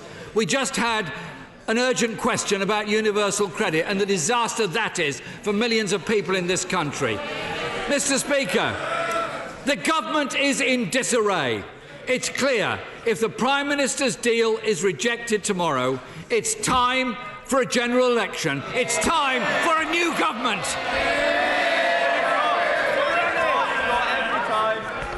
Mr. Speaker, I'm not sure that there were many questions to me in the response that the right honourable gentleman gave, but let me respond to some of the points of fact that he referenced, some of which were perhaps not as correct as they might have been. He said, of course, there is no legal termination mechanism in the withdrawal agreement from on the backstop. There is, but the point is that it is not a unilateral termination mechanism. It is a termination mechanism which requires agreement between the two parties. He said that in December 2020 we would face either having the backstop or the implementation period extension. Of course, the point is we are negotiating to ensure that at that point no such choice will be necessary because we will have the future arrangement in place. He says that it's not possible to start the negotiations as soon as the withdrawal agreement, the meaningful vote has been held and agreement has been given to the withdrawal agreement and the political declaration. Indeed, Whitehall stands ready to start those negotiations. We have been looking at because we know the basis of those negotiations, it's in the political declaration, and everybody is ready to start those as soon as possible. He talked about at the end about universal credit. Can I just remind the right honourable gentleman that under this government, 3.4 million more jobs have been created. That means all those people able to earn a regular wage to help support their families. And under universal credit, we see a system that is helping people to get into the workplace rather than leaving them living on benefits for nearly a decade, as happened under the last Labour government. And finally, he calls, as he does regularly, for a general election. And here I think we saw yesterday that the right honourable gentleman isn't thinking about the national interest, he is merely playing politics. Because yesterday, when asked whether there was a general election, he would actually campaign to leave the European Union. He refused to answer that question 5 times. We know where we stand. We're leaving the European Union, and this government will deliver it. Mr. Kenneth Clarke. Mr. Speaker, I congratulate the Prime Minister on getting rather further than I thought she would with the assurances and the letters that she's obtained. But I fear it will do no good because she's up against two bodies of opinion. One are the hardline Brexiteers on this side and the Leader of the Opposition and his front bench, who think if they call crisis and deadlock, it will result in leaving with no deal. And the others is a lot of hardline Remainers, largely on the backbenches of the Labour Party, who think if they cause chaos and deadlock, it will lead to a second referendum. One of them is wrong. But the problem is she's up against both of them. Does she accept that if we lift our eyes from the present chaos and look to what the country needs, beyond our leaving the EU if the House of Commons insists on doing that, we need a permanently open border in Ireland for treaty and security reasons, and we need a permanently open border for economic reasons across the Channel for our trade and investment? And does she accept that it is difficult to proceed until there's some consensus for that across this House of Commons, and doesn't look as though we're going to get there by March the 29th, which is a date that should obviously be delayed? All right, thank my right honourable and learned friend for his points and for his question. I don't believe that the date of the 29th of March should be delayed. I think my right honourable and learned friend sets out that there are those who want to see no deal and those who want to see a second referendum and potentially frustrate Brexit. The inexorable logic of that, if this House wants to ensure that we are delivering on Brexit for the British people, is to back the deal that will be before this House tomorrow. And on the issue of the borders and the question of obviously we want to make sure that there is a consistently and sustainably into the long term open border between Northern Ireland and Ireland. That is our commitment to ensure there is no hard border there. There would be economic advantage in an open border and frictionless trade with between the UK and the European Union, and that's exactly the proposal that the government has put forward. Ian Blackford. Thank you, Mr. Speaker, and can I thank the Prime Minister for an advance copy of her statement. There, I'm left asking myself, is that it? Is that all you've got, Prime Minister? Because nothing has fundamentally changed. It is a wish list. With little more than 24 hours until this House votes on the Prime Minister's deal, the Prime Minister comes back completely humiliated. The letters published between the UK Government and the European Union reveal that the Prime Minister has utterly failed to get the concessions she promised. The EU letter explicitly insists there cannot be any renegotiation of the backstop or the withdrawal agreement. Mr. Speaker, the EU letter states we are not in a position to agree to anything that changes or is inconsistent with the withdrawal agreement. The Prime Minister is simply in fantasy land, presenting her statement as bringing changes when they are not. Mr. Speaker, this government must stop threatening no deal. It is time to face reality. Extend Article 50 and let the people decide. And let me say this to the Prime Minister. In Scotland, people know that it is the Tory government dragging Scotland out of the European Union against our will. It is the Tories treating the Scottish Parliament with contempt. And it is this Prime Minister and this Tory party that continues to silence Scotland's voice and sideline our interests. Mr. Speaker, the Prime Minister this morning said, what if we found ourselves in a situation where Parliament tried to take the UK out of the EU in opposition to a Remain vote? People's faith in the democratic processes and their politicians would suffer catastrophic harm. And yet, she is demanding precisely that in Scotland, taking Scotland out of the EU in opposition to an overwhelming Remain vote. To people in Scotland, the Prime Minister has made it clear that time and time again our voices are not to be listened to. The Prime Minister talks about respecting the results of referendums. The same Prime Minister who voted against Welsh devolution, who voted to wreck the Scottish devolution referendum as well. Mr. Speaker, this is a defining moment.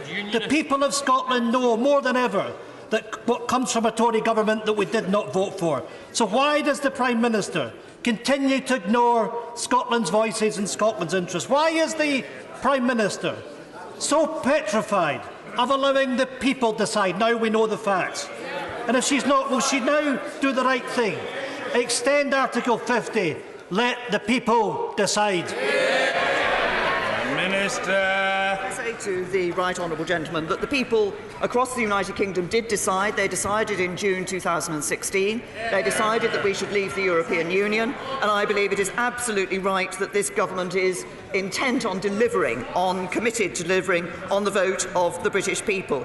And he talks about the interests of Scotland. Of course, as he knows, the interests of Scotland are best served by ensuring that Scotland remains as part of the United Kingdom. And if the SNP is so clear that a politician should listen to the voice of the people, then the SNP should listen to the voice of the Scottish people expressed in the referendum in 2014 and abandon the idea of independence. Sir John Redwood. Given that the EU intends to take huge sums of money and powers off us in return for just 21 or 45 months of more talks and massive uncertainty, why should we ever believe the EU would give us a good deal when they pocket all that they want up front? Prime Minister. To my right honourable friend, that throughout the negotiations we have actually ensured that the European Union has had to concede to the United Kingdom government in a whole range of areas on which they did not wish to concede. But if we look into the future, I believe it is, and we do have, my right honourable friend and I do have a difference of opinion in this, in that he believes that WTO terms are right for our future trade with the European Union. I think a more ambitious free trade agreement between us and the European Union is what is right. That's what's set out in the political declaration, and that's what I believe is the good deal for the UK in leaving the EU. Sir Vincent Cable. The Prime Minister's confirmed today that under her deal, Britain will remain between 2 and 4 years, possibly longer, in a customs union. The Leader of the Opposition is supporting Brexit with a somewhat longer period in a customs union. With that relatively small difference, aren't they essentially two peas in a pod? Minister. No, definitely not. Sir William Cash. Will my right honourable friend confirm what she said at Stoke today, namely that she will never extend the date of our leaving beyond the 29th of March this year, and never, in any circumstances whatsoever, allow the repeal of the Withdrawal Act and the European Community Act 1972 under that Act? Prime Minister. To my honourable friend, I did indeed confirm that I believe it is our intent, is what the government is working for, is to leave the European Union on the 29th of March. There are those who may try to find ways to prevent that from happening. I think that is a real risk, but the government is firm in its commitment in relation to leaving the European Union. And in relation to the issue that my honourable friend has raised on the Withdrawal Act, we have passed the Withdrawal Act through this House, through this Parliament. It does repeal the 1972 European Communities Act. Of course, for the period of the implementation period, it would be necessary within the WAB, as my honourable friend knows, to ensure that we are still able to maintain the rules that we need to operate by in order to abide by the negotiated agreement on the implementation period. But I can assure him it remains the commitment of this government to leave the European Union on the 29th of March. Ed Miliband. Mr. Speaker, I know the Prime Minister is totally sincere in her sense of duty to this country and in her belief in her deal. But I want to turn her attention to something she doesn't want to contemplate, which is defeat tomorrow night.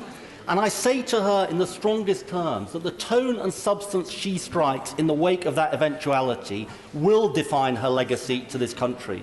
And I want to urge her not to succumb to this absurd argument this is a war between this House and the government, when this government is a servant of this House. And I want to urge her also, Mr. Speaker, to, if she loses tomorrow night, give this House an open and honest process where it can express its view, and she and the government then becomes the servant of this House in the negotiation. Prime Minister. The government is a servant of the people. We are ensuring that we are delivering what the people want in relation to Brexit.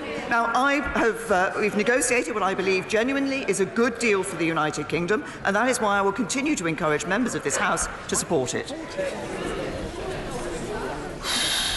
Owen Paterson. Speaker, it's absolutely clear the British government, the Irish government and the European Union always said there will be no hard border between Northern Ireland and the Republic. And today's border works perfectly satisfactorily with electronic means. It is extraordinary and exasperating that we are still stuck on the question of the backstop when the Prime Minister has met technical experts who know that existing techniques and processes could deliver smooth delivery of that border. What meetings have been held since she met those experts prior to pulling the vote in December? Minister. Right honourable friend, it is exactly those sorts of technological solutions that we are committed to pursuing. As I have said to my right honourable friend when he brought a proposal to me, the proposal he brought to me did not fully address all of the issues in relation to the border between Northern Ireland and Ireland, but we are continuing to look and will look actively and with the European Union at the ways in which we could ensure that those alternative arrangements would deal with the issue that we're addressing. But can I also say to my right honourable friend, it is not the case that the European Union has said that there will be no hard border between Northern Ireland and Ireland. The no-deal plans published by the European Commission in December make clear there will be no flexibility on border checks in no deal, so the Irish government would be expected to apply EU checks in full. Mr. Nigel Dodds. Thank you, Mr. Speaker. To be fair to the EU, they have made it clear that there will be no changes to the withdrawal agreement, and there's nothing in these letters that is inconsistent with the withdrawal agreement. To be fair to the Attorney-General, he says in his letter today that the letters do not alter the fundamental meanings of its provisions. So 5 weeks since the Prime Minister pulled the vote saying that there had to be legally binding assurance, will she admit that nothing has fundamentally changed? I mean, that's the reality. Let's not kid ourselves about that. And will she not recognise that in pulling the vote, she must have realised that there needed to be legally binding changes to the withdrawal agreement in order for it to have any chance of getting through this House? And even at this late stage, will she not accept that the problem with the backstop is that it effectively defines the future relationship for Northern Ireland, because if the whole of the UK is not aligned to a high degree for single market purposes and we're in a customs union, Northern Ireland will be. Can I say to the right honourable gentleman that it's right that I took the views of this House. The overwhelming view of this House on the backstop was that people wanted to ensure that the backstop would not carry on indefinitely or be a permanent arrangement. The right honourable gentleman has just indicated he thinks that is what the case is for the backstop.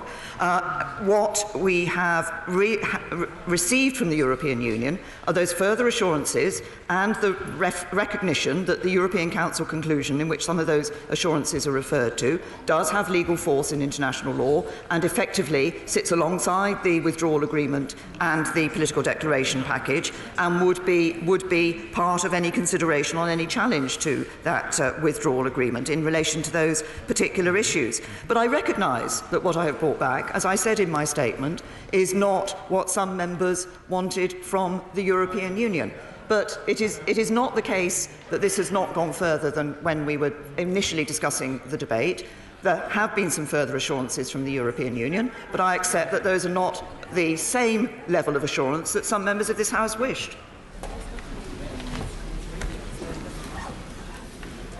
Anna Soubry. Thank you very much, Mr. Speaker. Mr. Speaker, the Prime Minister is right when she says that she's a servant of the people. There are 2 million young people who weren't able to vote back in 2016, 2.5 years ago.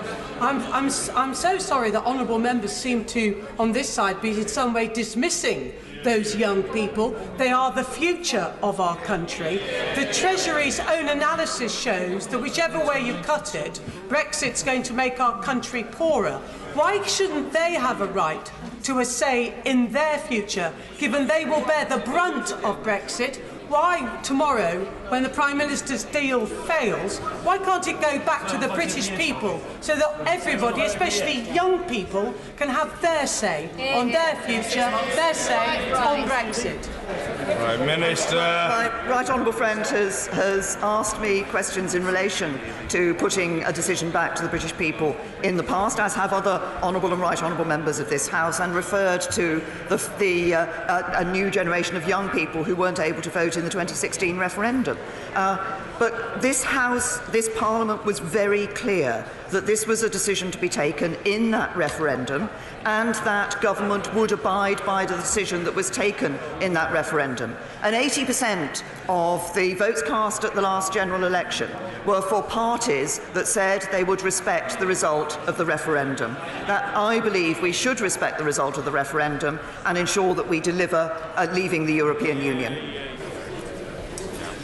Mr. Hilary Benn. Thank you very much indeed, Mr. Speaker. We will find out tomorrow evening whether the House is willing to support the Prime Minister's deal. But what is now clear is that the EU will not be able to offer her any further help, because as long as it continues to say we're not in a position to agree to anything that changes the withdrawal agreement, a number of her backbenchers will not be reassured. So while the Prime Minister will, for the next 26 hours at least, argue that we should back her deal, can I invite her today to commit, if she loses, to reach out across the House in order to try and find a way out of the crisis that is facing our country, that can command the support of Parliament, and that, if necessary, in order to do that, she should be willing to seek an extension to Article 50.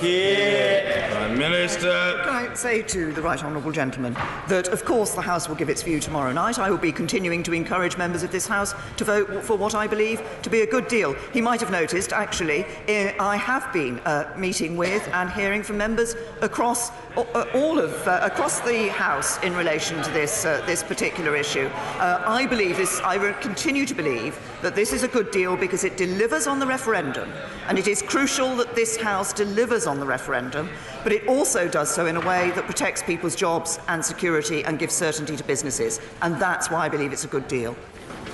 Mr. Patrick McLaughlin. No one is ever going to get what they want fully out of negotiations. But the very simple fact that all the leaders of our major industries, including Rolls-Royce, Toyota, JLR, have said that this deal is the right deal for them to continue winning markets and employing people in this country. Isn't that one of the most important decisions we should take in mind in trying to protect jobs, manufacturing jobs, and our country's future? Well, Minister. Right Honourable Friend is absolutely right, but I would say to him it isn't just the leaders of manufacturing industry. He's absolutely right. They have made clear that this is a good deal and a deal that should be supported, but others have too. So we have seen Scottish fishermen, for example, we've seen farmers also saying that this is a deal that should be supported. And I think when members of the House think about the jobs of their constituents, it's important that they remember that. Liz Saville-Roberts. The Prime Minister comes hot foot from her speech in Stoke, where she commanded us to honour the result of the referendum. Yet, in 1997, she voted against legislation to establish the National Assembly of Wales, and in 2005 stood on a manifesto calling for another referendum with the option to overturn the result. How does the Prime Minister square her personal track record on referendums with such commands? Prime Minister. The Conservative Party, of course, we went into opposition in 1997. We accepted the result of the referendum vote in Wales. Yes. We accepted, we respected and made clear at the time that we respected the result of that referendum in Wales. And I think anybody who sees the Welsh Assembly today and what it has been doing over recent years will recognise that was a right decision. Mr. David Jones.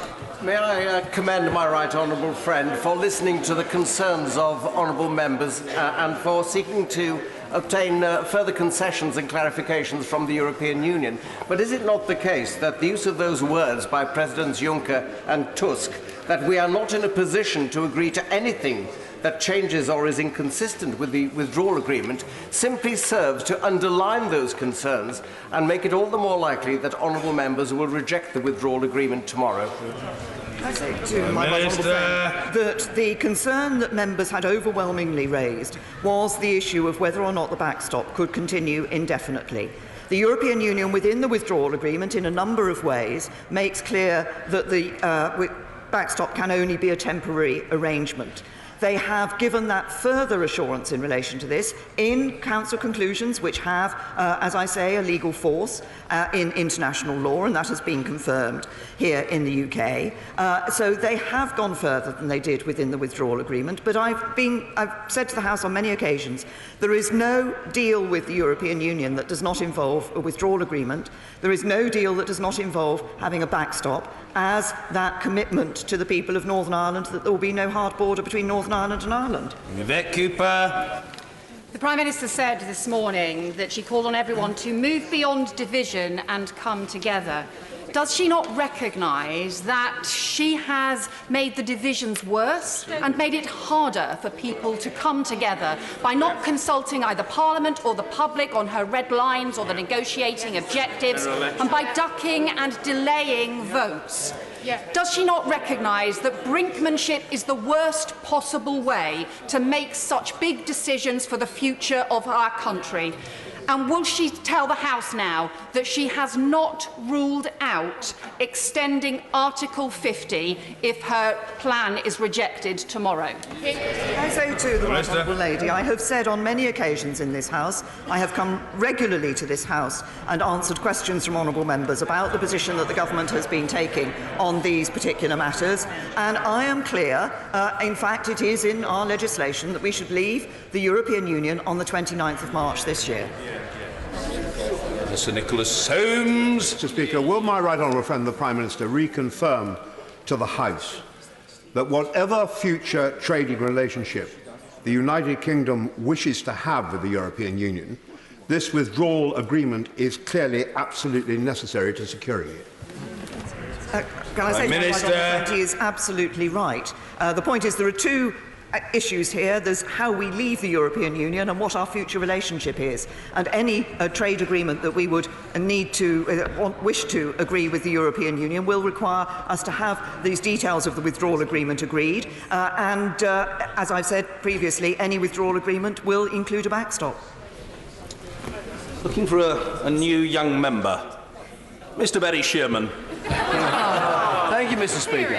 Mr. Speaker, can I ask the Prime Minister to go back to that very good question asked by her colleague, the Right Honourable Member for Rushcliffe, where he made a very intelligent plea for more time. This is one of the most important decisions that we will make, let alone this century, the last 100 years. Why should we rush it? It is complex. Her statement today shows how complex it is. We need more time. Why can't we have it? Prime Minister. The right honourable gentleman, that it will be March 29th of this year, will be almost 3 years since people voted for us to leave the European Union. This House voted overwhelmingly to trigger Article 50 in the knowledge that Article 50 had a set time for the process and that meant we would be leaving on a particular date. Mark Francois. Thank you, Mr. Speaker. The withdrawal agreement is, of course, a draft international treaty. And if we were to vote for it tomorrow and then ratify it, it would be binding upon us in international law. So it would outrank legally any motion or amendment of this House or even an Act of Parliament. And the agreement says that itself, it confirms it in black and white in Article 4 on page 11. So the question is, do these letters have any legal power over the treaty? Now, the Prime Minister quoted from the Attorney General's advice, the operative paragraph 2, but if she'll forgive me, she quoted selectively. The paragraph, which is brief, reads, "I agree that in the light of this response, the Council's conclusions of the 13th December 2018 would have legal force in international law and thus be relevant and cognisable in the interpretation of the withdrawal agreement, and in particular the Northern Ireland Protocol, albeit they do not alter the fundamental meanings of its provisions as I advised them to be on the 13th of November 2018. In other words, the letters don't overrule the treaty. They're a fig leaf, and a small fig leaf at that. Isn't that true?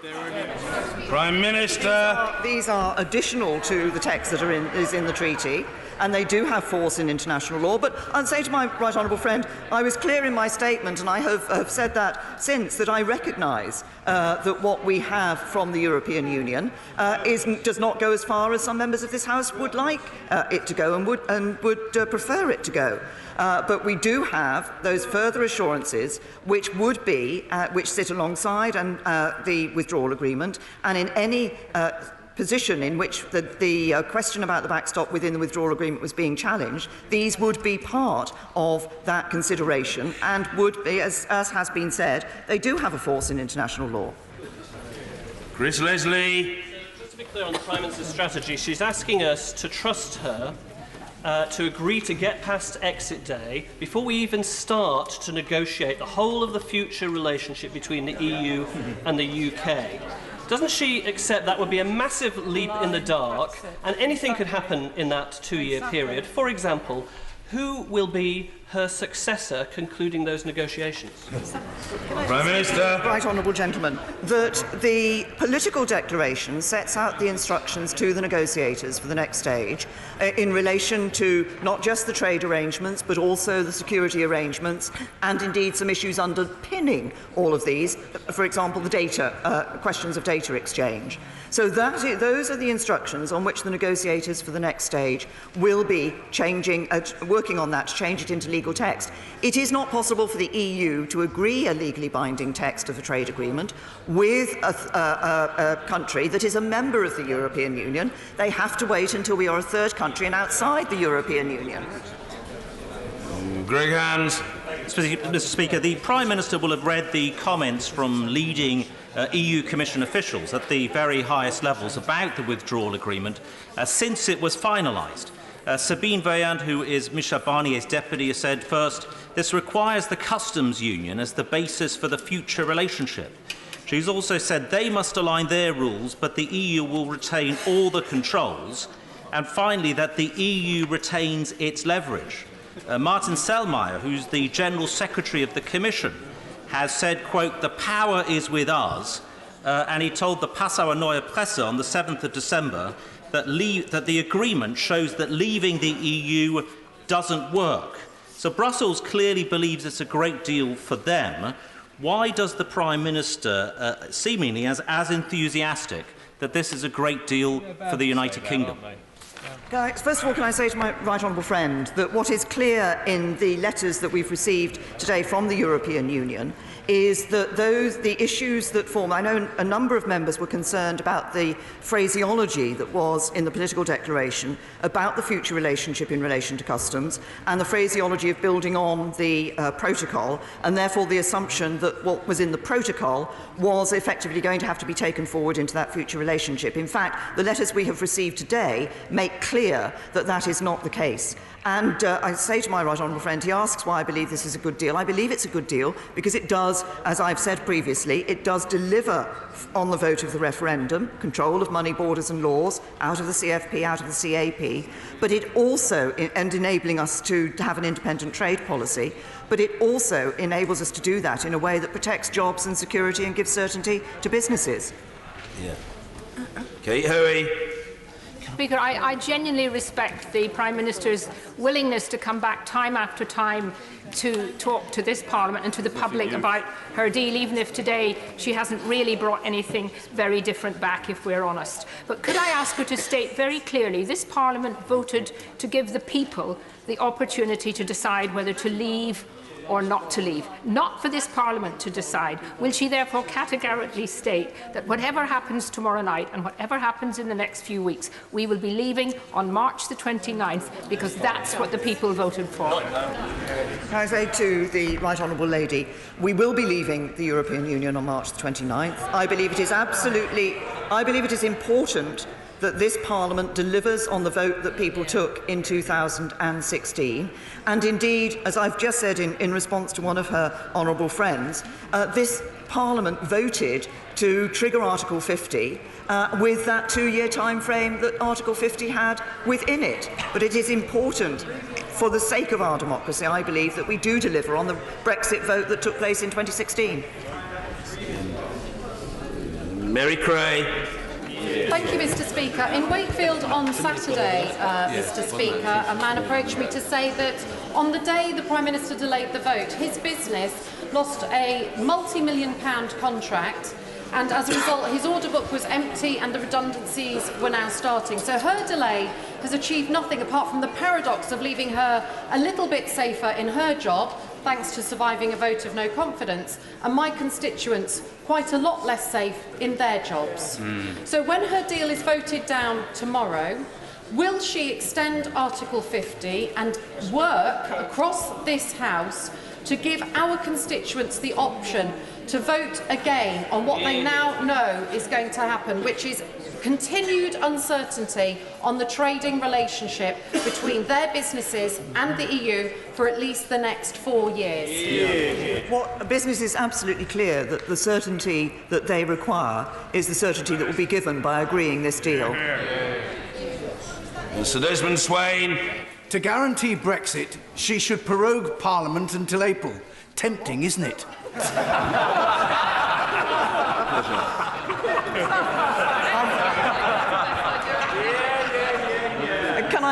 Can I just say to my right honourable friend, he's trying to tempt me down a road that I don't think I should go down. But were Parliament to prorogue until April, I would be denied the opportunity to be able to see my right honourable friend and answer his questions on a regular basis, and that would be very sad. George Howarth. I accept, Mr. Speaker, that the Prime Minister has tried her best. But doesn't she accept that everything she said today doesn't alter the fact that she has no majority in this Parliament, no authority in the country, and her government now serves no useful purpose? Can I say to the right honourable gentleman that yes, the government is getting on with what we believe is right in putting a deal to this Parliament to deliver on Brexit and deliver for the British people. But can I also say to him that this isn't the only thing this government has been involved in. I would hope that when he talks about what the government has been doing, he would recognise the importance of the long-term plan for the National Health Service and the significant investment in the National Health Service which this government has agreed and is going to put in. Jacob Rees-Mogg. Thank you, Mr. Speaker. In her statement, my right honourable friend points out that the EU will not agree to an end date to the backstop or a unilateral exit mechanism. Does that make her doubt their sincerity when they say they don't really want the backstop? Prime Minister. I say to my honourable friend that the concern that the European Union has about those two options are, as I said in my statement, that somehow the United Kingdom would try to engineer a situation where it simply pulled out and erected, and there was a hard border between Northern Ireland and Ireland. They want to guarantee that there is will be no such hard border. Now, I have said to the European Union, Northern Ireland is part of the United Kingdom. We want to guarantee that commitment to the people of Northern Ireland because it's important, because they are part of the United Kingdom. But the European Union has been clear that in every circumstance, whatever the trade agreement that was negotiated in the future, whatever the withdrawal agreement, that they would require a backstop to be part of that. What we can do is ensure that we get the future relationship in place such that the backstop is never needed, and that were it to be needed, it was only temporary. It's getting that future relationship in place which enables us to ensure the long-term sustainability of the guarantee that we've given to the people of Northern Ireland. Luciana Berger. Thank you, Mr. Speaker. In spite of what we heard from the Prime Minister just a few minutes ago, the Prime Minister was one of 144 Tory MPs who voted against the foundation of the Welsh Assembly back in December 1999. That was 18 months after the referendum result. Why was it acceptable for her to do that then, but conversely ruling out today the opportunity for this country, including 2 million young people who didn't have a say back in 2016, to have that people's vote on the actual terms of the withdrawal agreement? I didn't answer the specific point about young people when my right honourable friend, the member for Broxtowe, raised that question. So I would like to address it now.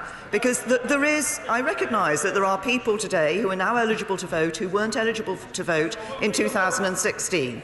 But I have to say to those members who say that that is a reason for having a second vote, actually, regardless of how that vote went, then people could say in 2 years' time there's another group of young people who should be voting, and therefore we should have another vote. No, Parliament was clear. The decision on 2016 was a decision that would be delivered. Victoria Prentice. Tempting as it is to sex up international law by talking about fig leaves, could the Prime Minister confirm to me that the status of these letters from the EU today is legally binding if we were to have, say, an arbitration under international law in the future? Yes.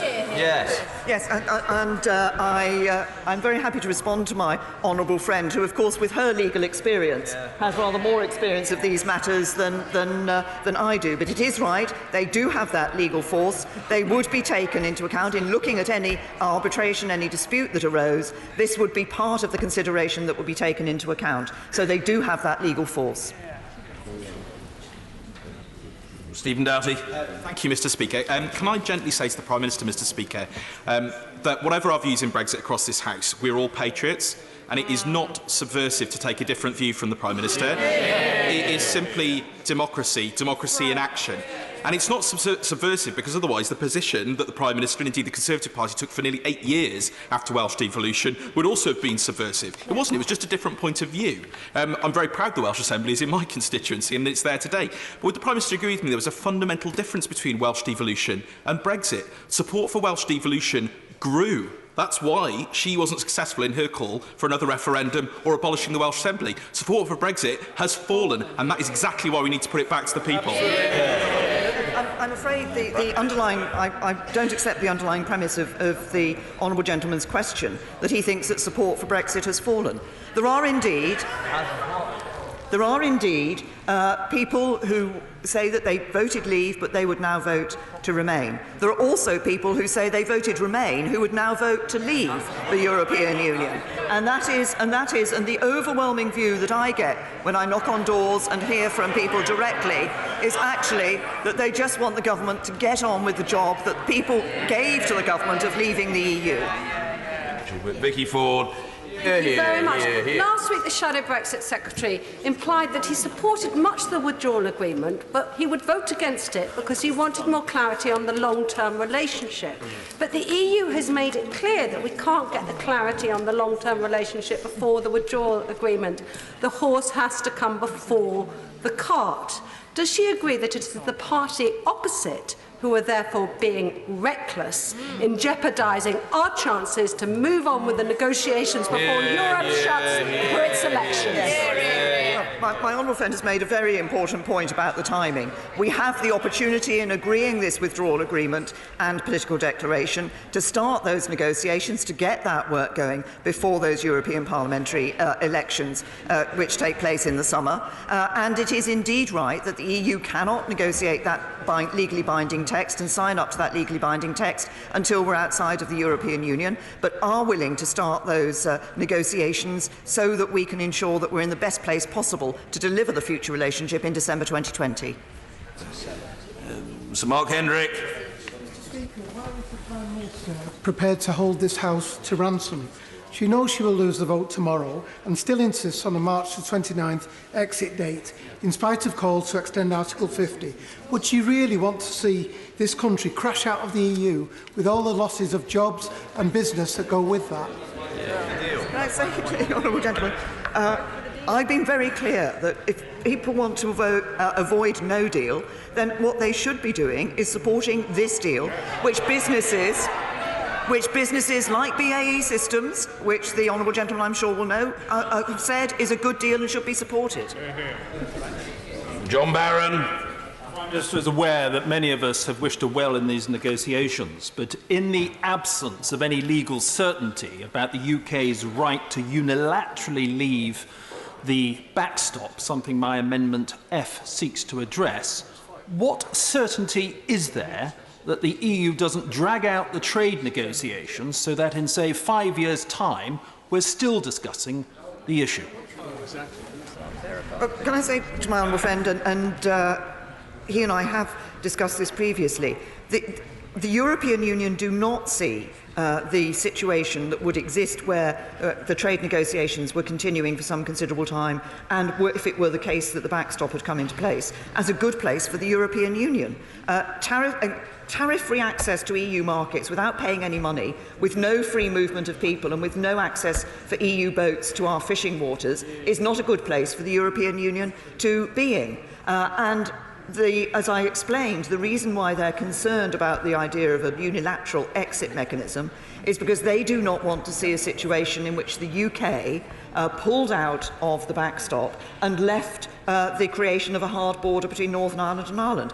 And my honourable friend, I suspect, doesn't trust the European Union not to try to keep us in this backstop. They don't. Their concern is about whether they can trust us not to effectively leave a situation where there's a hard border, and it's finding a compromise between those two that we can all have confidence in that we've been working at.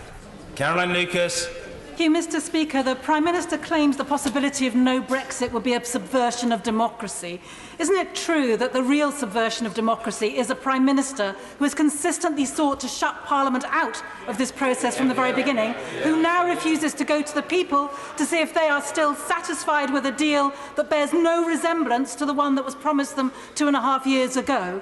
So why will she not go to the people? Why is she so afraid to put her deal to the people? If they still like it, then they will vote for it, but if they don't, they should have the right to remain. I think when people voted in the referendum in 2016, they wanted to, in the words that were used at the time that I've used since, they wanted control of our borders, of our money and our laws. This deal delivers on that. They wanted us to be able to have an independent trade policy. This deal delivers on that. They wanted us to be out of the CAP and the CFP. This deal delivers on that. And I think we should be delivering what people voted for in 2016.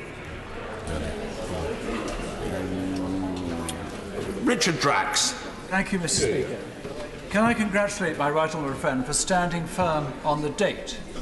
And does she agree with me that, bearing in mind the track record of the EU and the difficulty we've had to negotiate anything like a fair trade deal, the only way we will actually achieve one is when we leave the EU, regain our sovereignty and sit down and discuss properly with them a fair trade deal, which I am convinced personally we will reach, and very quickly. I say to my honourable friend, we have the outline of that trade agreement, of that fair trade, free trade deal with the European Union. We've set that out in the political declaration. We have the opportunity and the commitment to ensure that that can be put in place by December 2020 by agreeing the withdrawal agreement and the package with the political declaration. I believe that's the right thing to do. Rachel Reeves. Thank you, Mr. Speaker. Last week, Parliament voted in favour of 2 amendments tabled from the backbenchers, from my right honourable friend, the member for Normanton, Pontefract and Castleford, and also from the right honourable and learned gentleman from Beaconsfield. The support for these amendments, against the wishes of the government, make clear that Parliament does not support leaving the European Union without a deal. The Prime Minister said in her statement just now that no deal would mean no implementation period, no security arrangements in place, no certainty for businesses and workers, and would put the future of Northern Ireland at risk. So given how catastrophic the Prime Minister accepts that a no-deal Brexit would be, will the Prime Minister now rule it out and instead look to extend Article 50 if and when Parliament rejects her deal tomorrow? It's very simple. Either you have no deal or you have a deal. The deal that is on the table is a good deal for the UK, and the EU has made clear it is the deal. Helen Grant. The Prime Minister is working extremely hard and robustly in the best interests of the people of this country. And does she agree with me that our democracy will be damaged if we do not deliver on Brexit? Well, yes, I do agree with my honourable friend, because I believe that the British people, and many people who voted in the referendum in 2016 hadn't voted before or hadn't voted for some considerable time. And I think their faith in politics, and indeed the faith of all those who voted to leave the EU in politics, would be damaged if we don't deliver on that. And I think it's very simple. We asked the people what their view was. We said we would do what they decided, and we should now do it. Tom Brake. Thank you, Mr. Speaker. It was the Prime Minister's absolute conviction in 2017 that it wasn't in the country's interest to hold a general election. It is now the Prime Minister's absolute conviction that we will secure a legal deal setting out our future relationship with the EU by December 2022 at the latest, albeit 6.5 years after the Brexit vote. Why should we believe the Prime Minister? The commitment to that and the determination to reach that point isn't simply something that I've said. It is there in the documents. It's a commitment from the UK government and the European Union. Johnny Elphick. Will the Prime Minister confirm that whatever tactics used by the party opposite, whatever Trump-style shutdown threats of government finances that they may bring to this House, that she is determined that we should leave the European Union on the 29th of March? And does she also agree that while no deal wouldn't be ideal, it wouldn't be the end of the world either?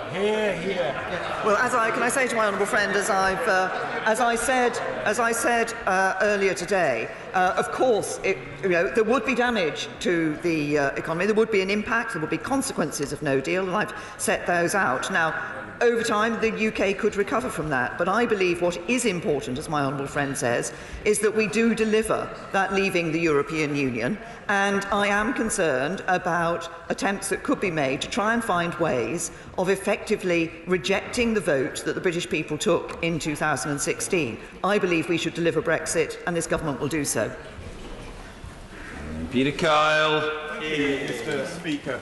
The Prime Minister has said that she listened to the previous debate and withdrew the vote so that she could focus on the backstop. But the truth is that concerns about trade and Dover were raised 3 times more than the backstop. What negotiations has she had with the EU about trade and the border in Dover in the last few weeks, and what changes has she brought back to the House? What the political declaration sets out is an ambitious trade arrangement with the European Union for the future. It sets out very clearly a number of specifics in relation to the customs arrangements across the border between the United Kingdom and the European Union, the various points in which that border is. And of course, what we now see is a clear commitment from the European Union to the nature of that political declaration and the fact that it is part of the package with the withdrawal agreement. Rachel McLean. Will the Prime Minister provide assurances to the distribution, the exporting, the technological and the manufacturing businesses in my Redditch constituency that if and when, as I hope it will be, this deal is passed, she will move quickly to put in place our future arrangements to give them the certainty that they need, and most importantly, their employees for my constituents? My honourable friend raises a very important point, that we should consider those businesses, those employers and the constituents who are employed by them. And indeed, I will move quickly. Once, as it's clear now from the EU, once the withdrawal agreement has had the agreement of this House, then we can sit down and start that work of putting that future relationship in place such that it is there at the end of the implementation period and there is a smooth and orderly exit for businesses and their employees in this country. Angela Smith. Speaker, in May 2012, the government asked the people of Sheffield to vote in a referendum as to whether or not they wanted a city mayor. Sheffield rejected that by 65%, but the government went on to impose a mayoral model 3 years later. Why is it right for the government to ignore the wishes of the people in one referendum, but to also say that they're going to abide by the decision in a referendum in another? I say to the honourable lady that in 2016, as part of the campaign for the referendum, the government, which had a position that it was supporting Remain in the European Union, sent out a leaflet to every household in the United Kingdom in which it clearly said that it would abide by the decision of the referendum. David Duquette. Thank you very much, Mr. Speaker. Can my honourable friend confirm that, contrary to the assertions made by President Macron and others, that in the undesirable event for both sides of a backstop, there will be no more common access to our waters for EU fishing vessels? Yes, I can confirm that to my honourable friend. What is clear is that if no agreement has been reached on this matter, then there will be no access to our waters for EU boats in the circumstances in which the backstop is in place. It's one of the reasons why the European Union will not consider it to be a good place for them. It is what it's through. Ian Murray. Thank you, Mr. Speaker. In the Prime Minister's Lancaster House speech, she said that the future agreement with the EU would be concluded by the time the Article 50 process had finished. That was to be used for businesses to implement that deal during the transition period. That's now not the case, is it? We have very clearly the framework for that future relationship in the political declaration. We have the commitment that we can start that work on that quickly, and we have the implementation period for businesses. Maggie Through. Can I thank my rightable friend for her determination to secure a deal that protects jobs across Erewash? Can she also confirm that the EU27 have committed to work at a rapid pace to get future trade deals in place so we will never need the backstop? Yes, this is one of the things that we now see confirmed by the European Union, that is indeed their commitment. They want to ensure that we can work together so that we get that future relationship in place at the end of the implementation period, and the backstop need never be used.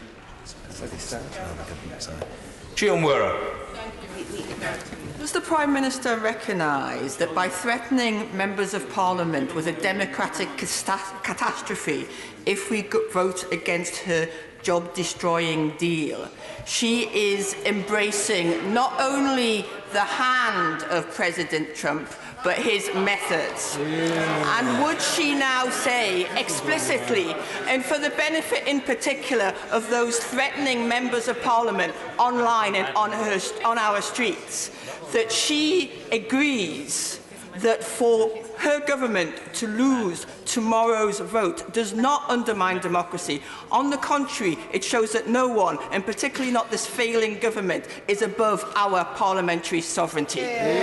First of all, what I have said would undermine democracy, and I'm clear would undermine democracy, is a failure of this Parliament to deliver on the vote of the British people and to deliver Brexit. But I must say to the Honourable Lady, first of all, can I say to the Honourable Lady that I have absolutely no trust. There should be none of the sort of behaviour that we have seen online or physically in relation to members of this House or other members of the public on their views on the European Union. This is very serious. The way in which that aggressive and vicious attitude has been taken is absolutely wrong. But can I also say to her, this is a deal that protects jobs. What would have a negative impact on jobs is to leave the European Union without a deal. Richard Graham. Speaker, much of the concern about the Northern Ireland backstop is to do with trust.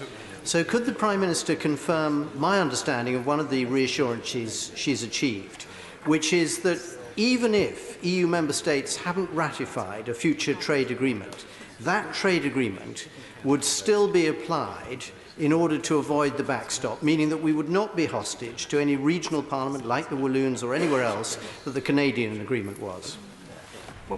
My honourable friend is right. It is normal practice in trade agreements to enable them to be brought into place provisionally while ratification processes are being undertaken.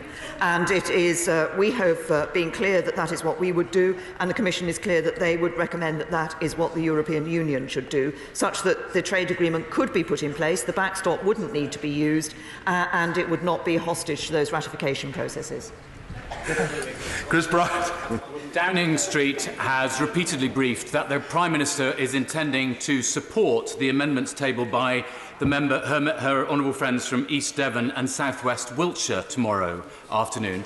But earlier on in this process, the government argued very forcefully that any amendment to the motion under the EU Withdrawal Act would mean that it was impossible for the government to ratify the treaty. So if she's supporting amendments tomorrow, she is arguing that she should not be allowed to ratify the treaty. Surely that can't be right. Surely it's time that she came clean and just decided it's either we vote in favour or we vote against tomorrow. Can I first of all say to the right honourable gentleman that, of course, nobody yet knows what amendments the Speaker will choose to have for debate and vote tomorrow, for voting tomorrow. But the point about the ratification of the withdrawal agreement bill when that comes, ratification of the treaty as in the withdrawal agreement bill when that comes through, is that that bill needs to obviously to reflect what is in the withdrawal agreement. But a number of issues have been raised by honourable members across this House. The ones that he has referred to, also issues around workers' rights, where we have the ability to give further confidence to members of this House in a way which does not actually impact on the ratification of the treaty. No, it doesn't. I believe I'm on Kevin Foster. Thank you, Mr. Speaker. Whatever option people want to see for the future relationship, other than actually remaining in the EU, there will need to be some sort of agreement with the European Union. And that will mean money, citizens' rights, and some guarantees around the Northern Ireland border. Would the Prime Minister agree with me that just kicking the can down the road, as some people want to do opposite, isn't going to change any of those issues? My honourable friend is absolutely right. Any agreement that we have is going to contain those elements, and we have those elements in the deal that is before us. And I think suggestions that all we need to do is somehow just take longer and longer and longer is not right. And I think the British people would turn around and say, 3 years on, we need to leave. Jim Shannon. Mr. Speaker. In December 2017, in response to a question from myself, Prime Minister, you stated that Northern Ireland would never be treated differently in relation to the single market and the customs union. I welcomed that reply. And today, Prime Minister, you referred to yourself as a proud unionist. However, tomorrow, the 15th of February, the withdrawal agreement has changed that, and Northern Ireland will be treated very differently from the rest of the United Kingdom of Great Britain. This time, the unionism that the Prime Minister has put forward has been weakened. Will the Prime Minister reiterate the unionism of December 2017 and not her watered-down and false version of February 2019?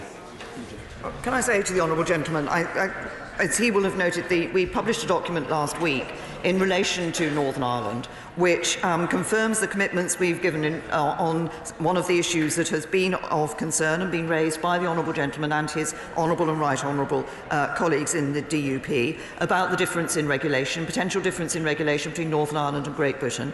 And we're clear about the commitment that we would give in relation to that situation, such that we did not see that difference occurring in the circumstances in which the backstop was put in place. I believe firmly in the union of the United Kingdom, and everything I do, I want to do to ensure that we maintain the union of the United Kingdom. There are, of course, some differences in treatment already for Northern Ireland in relation to some of the laws. Those are of significance in some of the areas in which they operate. But, of course, in the future, we have given that commitment to ensure we don't have that divergence. Henry Smith. Thank you, Mr. Speaker. I am very appreciative of the seemingly tireless efforts of the Prime Minister in negotiating the withdrawal agreement. But with regard to the backstop protocol, is it not the case that because we cannot unilaterally leave that backstop if it came into force, we are effectively ceding sovereignty, not taking back control? My honourable friend is absolutely right that there is no unilateral right to exit that mechanism. There is, of course, a termination mechanism within the withdrawal agreement and the protocol, but that does, of course, relate to both sides agreeing that. And it's because of this fundamental point of ensuring that at every stage there is that guarantee that there is no hard border between Northern Ireland and Ireland. But the backstop need not come in place by the future relationship being put in place by the end of December 2020. Even if there was a need for something at that stage, it would be possible for this Parliament, and we've been clear it would be this Parliament, to choose whether to go down the route of an extension of the implementation period instead. But I believe the best thing for us to do is to work to ensure that the future relationship comes in place with a long-term and sustainable guarantee of no hard border between Northern Ireland and Ireland. Chris Ruane. Mr. Speaker, the Prime Minister has just informed the House that she and her party accepted and respected the Welsh referendum devolution vote in 1997. If this is the case, can I ask the Prime Minister, why did the Tory manifesto of 2005 call for a further referendum on Welsh devolution, including an option to abolish the Welsh Assembly? This year. I say to the honourable gentleman that we did, when the vote took place on Welsh devolution, we said that we accepted that vote and we accepted the devolution, and of course we did look beyond that to extending the powers of the Welsh Assembly, and this government has extended the powers of the Welsh Assembly. Stephen Kerr. Mr. Speaker, does my right honourable friend the Prime Minister agree that any failure of this House to comply with the instruction of the people to take this country out of the European Union in an orderly way will play right into the hands of those who wish to destroy our precious union and wish to break up our United Kingdom? Well, can I say to my honourable friend, I think he's absolutely right. I think what people want to see is leaving the European Union, but doing it in a way which is orderly, which is smooth, which is, does not disrupt people's jobs and livelihoods, and that to do it in any other way would indeed be a threat to the Union of the United Kingdom. Tracy Brabin. Thank you, Mr. Speaker. Following on from my colleague for Newcastle, over the weekend we've seen a very disturbing increase in threats of violence to colleagues. And would the Prime Minister agree with me that it's important that we all are mindful about our language, particularly when discussing parliamentary procedures and no deal and its consequences, because we are at risk of widening these divisions that we've worked so hard to close, enabling a space where the far right and their followers can step in. Can I say to the Honourable Lady that I absolutely agree there is no place for these kinds of threats and the abuse and harassment that takes place, that has been sadly taking place. Members of this House, indeed members of the public, should be able to hold different opinions and hold those different opinions passionately and debate those different opinions with passion and with vigour, and be able to do that without the threat of physical violence or without the sort of harassment and bullying that has happened online. Raymond Chishti. Thank you, Mr. Speaker. The Prime Minister has said the assurances that she has from the European Union would give legal certainty and clarity. If there is a dispute in that matter in relation to what is in the withdrawal agreement, who will be the final arbiter on that? Will that go to Article 174 for the ECJ to look at European law? Who will be the arbiter on that? The arbiter would be the arbitration panel. That is, there is a process of governance that is set out within the arrangements that we have set out in the withdrawal agreement, and indeed looking ahead for the future relationship under the political declaration. Sorry. Chris Law. Thank you, Mr. Speaker. Mr. Speaker, it's been reported that Ireland has gained more than 5,000 jobs, including one assumes those created by a move of the firm set up by the Prime Minister's own right honourable member for North East Somerset, due to what the firm states as considerable uncertainty and increased costs due to Brexit. Does the Prime Minister agree that this is all the proof needed for why Scotland's best interests lie in being an independent member state of the EU? Scotland's best economic interests, and I suggest to the honourable gentleman that he looks at the figures. Scotland's best economic interests are met by remaining a member of the United Kingdom. Marshal Cordova. Thank you, Mr. Speaker. So, given today's joint letter to the Prime Minister from the Presidents Juncker and Tusk, saying that the EU are not in a position to agree anything that changes or is inconsistent with the withdrawal agreement, isn't it the case the Prime Minister has achieved nothing since pulling the meaningful vote on December the 10th, and in her own words, nothing has changed? The withdrawal agreement, the concern, as I said earlier in response to a number of honourable members, that was expressed was ensuring that the... I'm trying to answer the honourable lady's question.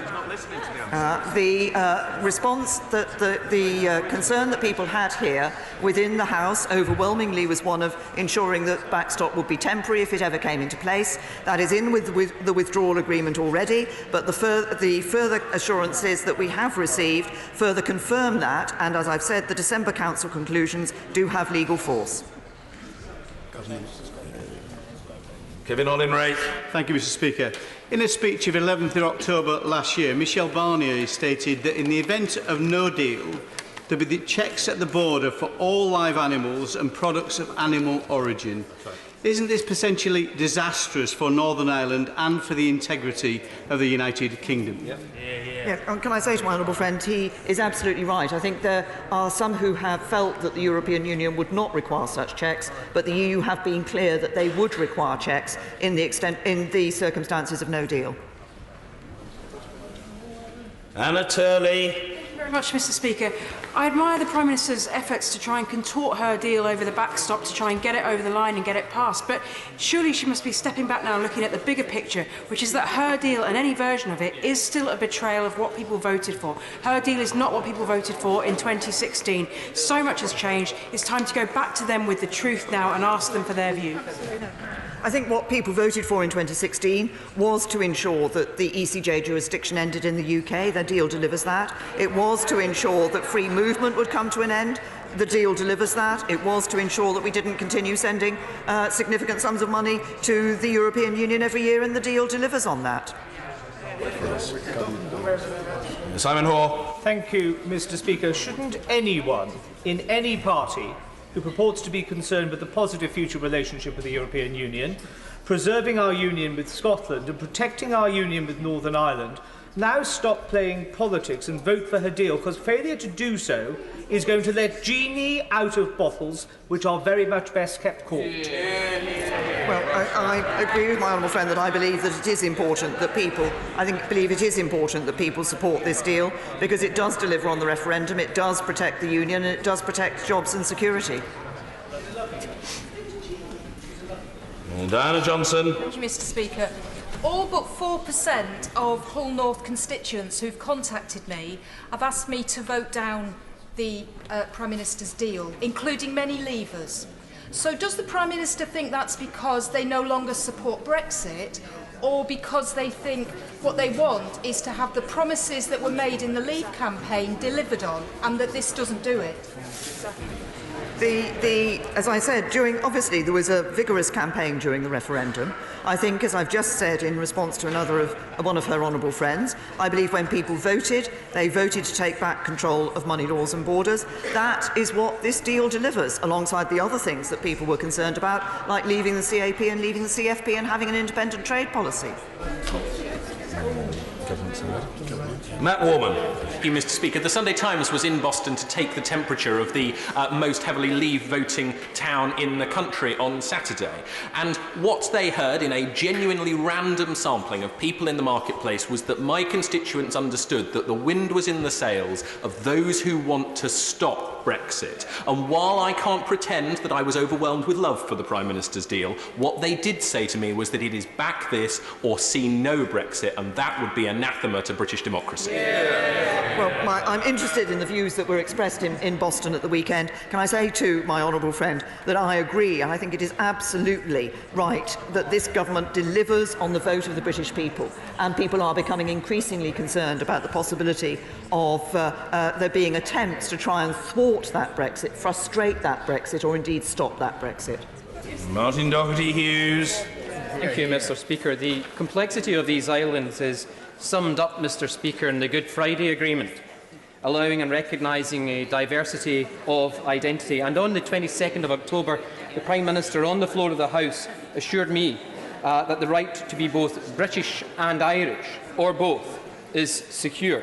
Yet today, Mr. Speaker, those seeking to retain their Irish identity are having to officially renounce a British identity they never had at a cost of £372, are having their freedom of movement limited for up to 6 months, and are even having citizens within Northern Ireland having their residency questioned.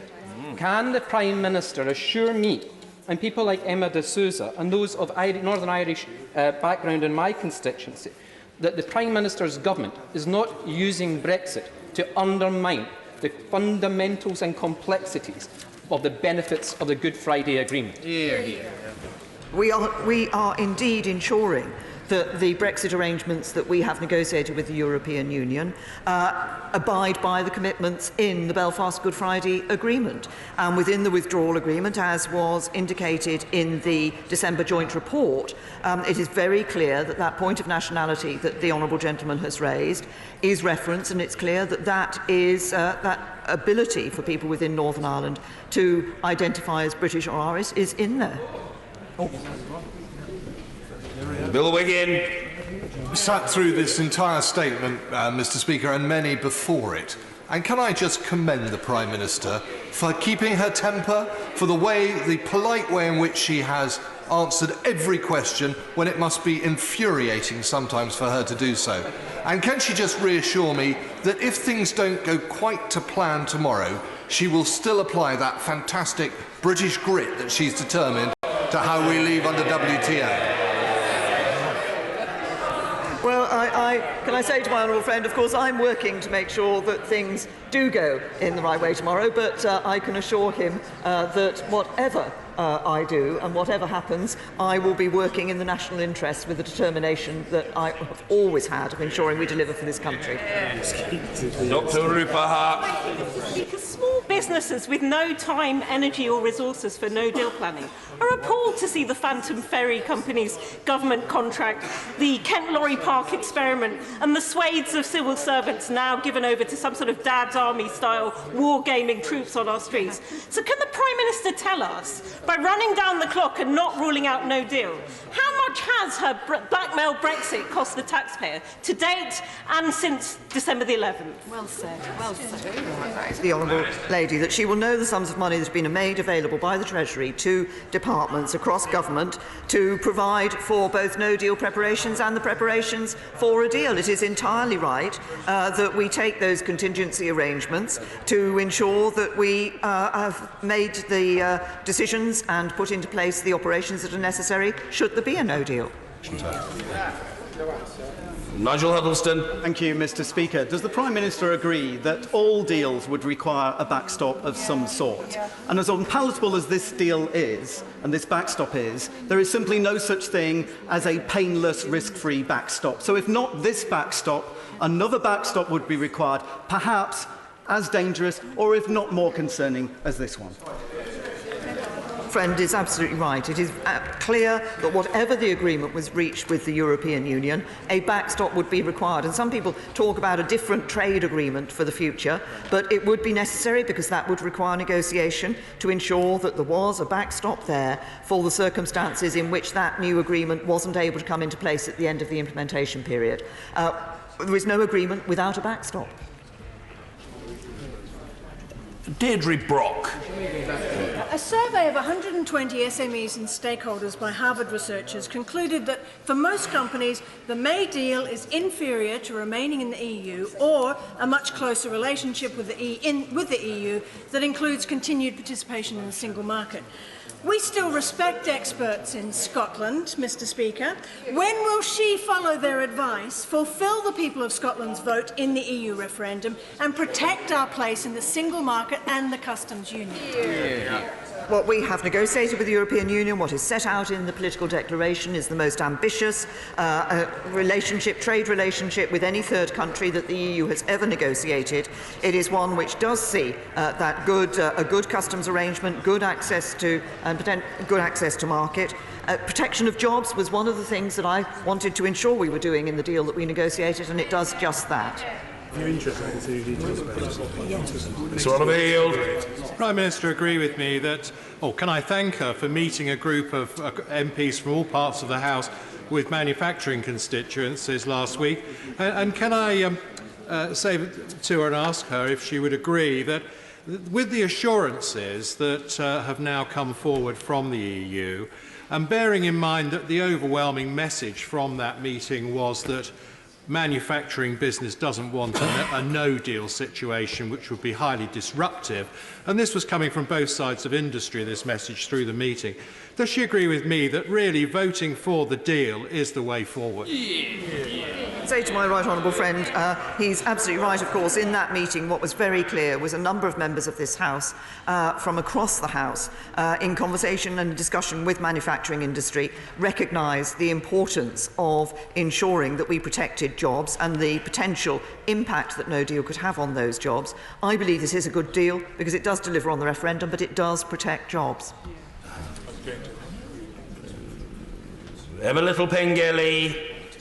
Mr. Speaker, despite these letters today, can the Prime Minister confirm that it remains the legal position that the UK cannot enter into the extension period without the explicit agreement of the European Union, that we cannot avoid going into the backstop unless we have the explicit agreement of the European Union for an alternative, and once in the backstop, we cannot legally withdraw from that without the explicit agreement of the European Union? Yeah, that's right.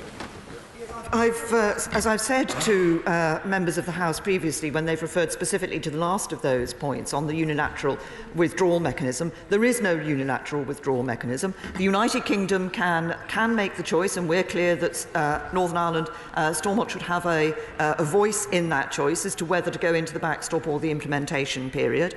But the reason why that unilateral exit mechanism is not there is because the European Union has a concern that the United Kingdom, we are clear that we would not do this, but that the United Kingdom might use that unilateral exit mechanism to put Northern Ireland and Ireland in a situation where there was a hard border. Patricia Gibson. Mr Speaker, the Prime Minister clearly cannot get her deal through tomorrow night, and her Foreign Secretary conceded as much last week despite the false choice we are being offered. Meanwhile, the Leader of the Opposition wants to call an election in the hope that, like Micawber, something will turn up. And it gives me no pleasure, Mr Speaker, to say that I am beginning to think that perhaps we all might as well wait to see if a mermaid riding a unicorn will happen by and provide a solution, given how things are going. But does she not think that a sensible way forward would be to, at long last and finally, to listen to the majority of the Scottish people, reject Brexit and this entire shambles once and for all? I think the sensible way forward is to deliver on Brexit for the British people and to do it with the deal that's been negotiated with the EU. Paul Sweeney. Thank you, Mr Speaker. The Prime Minister received a letter that I and many other colleagues across parties in this House have signed, warning against the impact that a no-deal Brexit would have on our industries, particularly our manufacturing industries that rely on very sensitive supply chains across the European continent. It's clear that faced with this dilemma tomorrow night of a deal that is dead in the water and then the default back to a no-deal situation is not countenanceable, and the Prime Minister cannot, in all consciousness, entertain any scenario where no deal is a possibility. It is in the duty of the Prime Minister now to rule out no deal once and for all under any circumstances. It is not in the national interest. The Prime Minister should not countenance it under any circumstances. I'm not asking Parliament to vote for no deal. I'm asking Parliament to vote for the deal that ensures that we avoid no deal. That's fine. Dr. Lisa Cameron.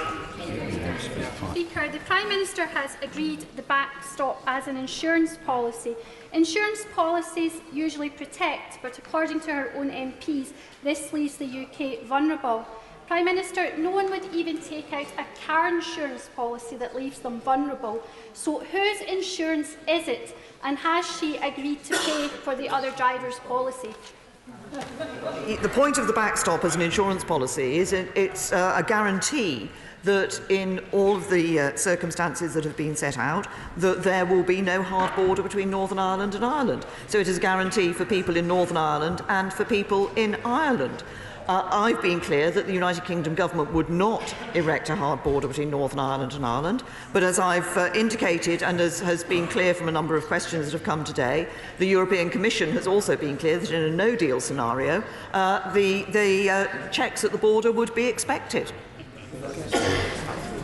Hugh Gaffney.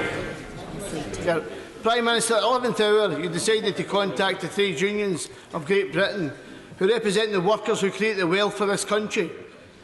Did you get a good response? I had positive discussions with trade union leaders and a positive discussion with the chairman of the CBI. Joanna Cherry. Thank you, Mr Speaker.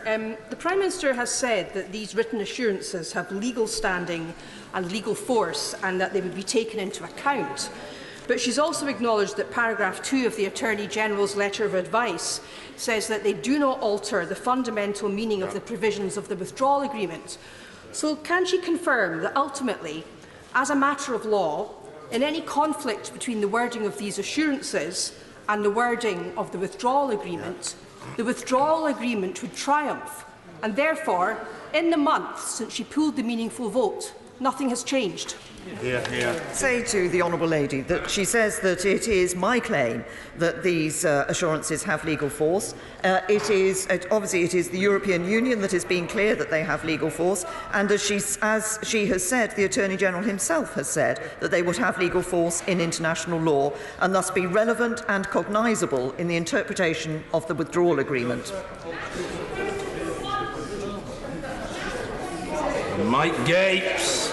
Speaker, the Prime Minister referred to subversion of our democracy. In our parliamentary democracy, no parliament can bind its successor.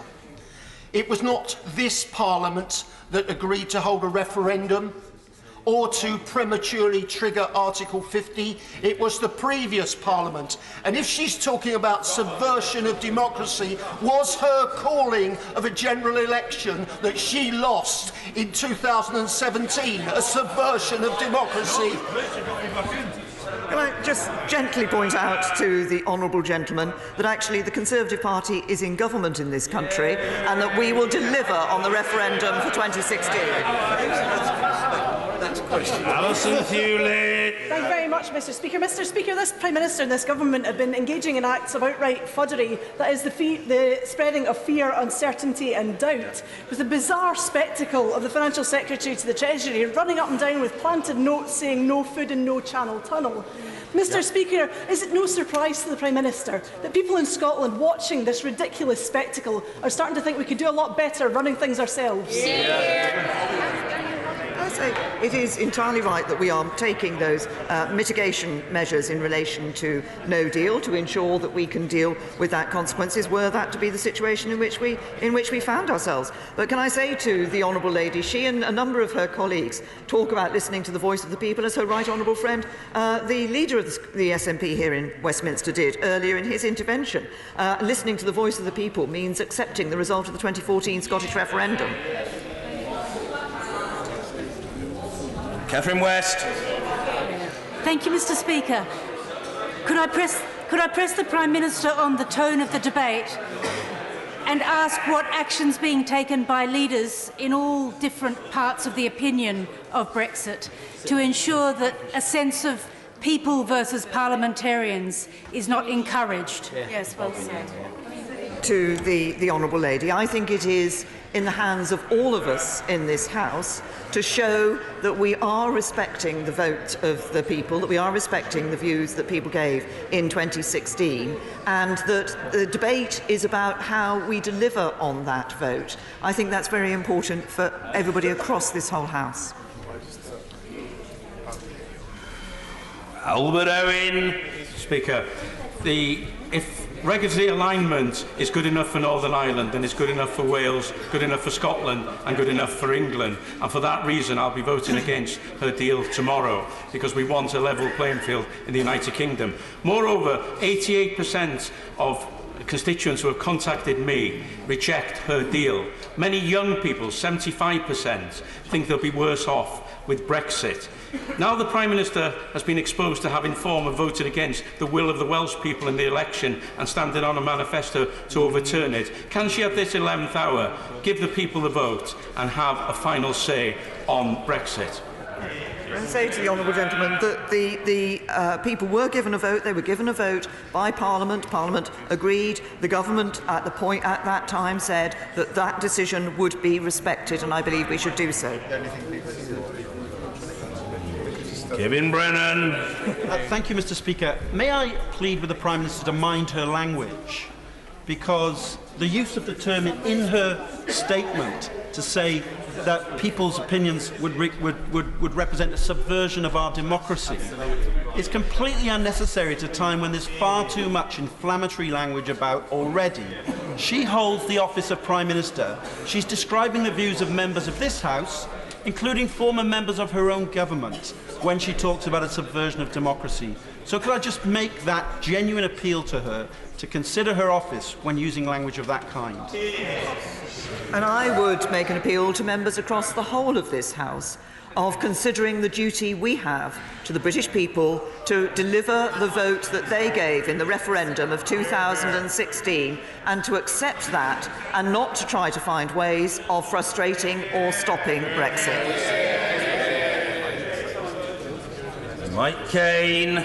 Thank you, Mr Speaker. I think the Prime Minister owes this House a full and frank apology. While stealing 40 winks this morning after my 50th birthday celebrations at the weekend, I had to move train carriages just before Stoke-on-Trent to accommodate the Prime Minister and her entourage. I was forced to spend the rest of the journey with parliamentary colleagues and eminent BBC journalists. With that in mind, Thank you.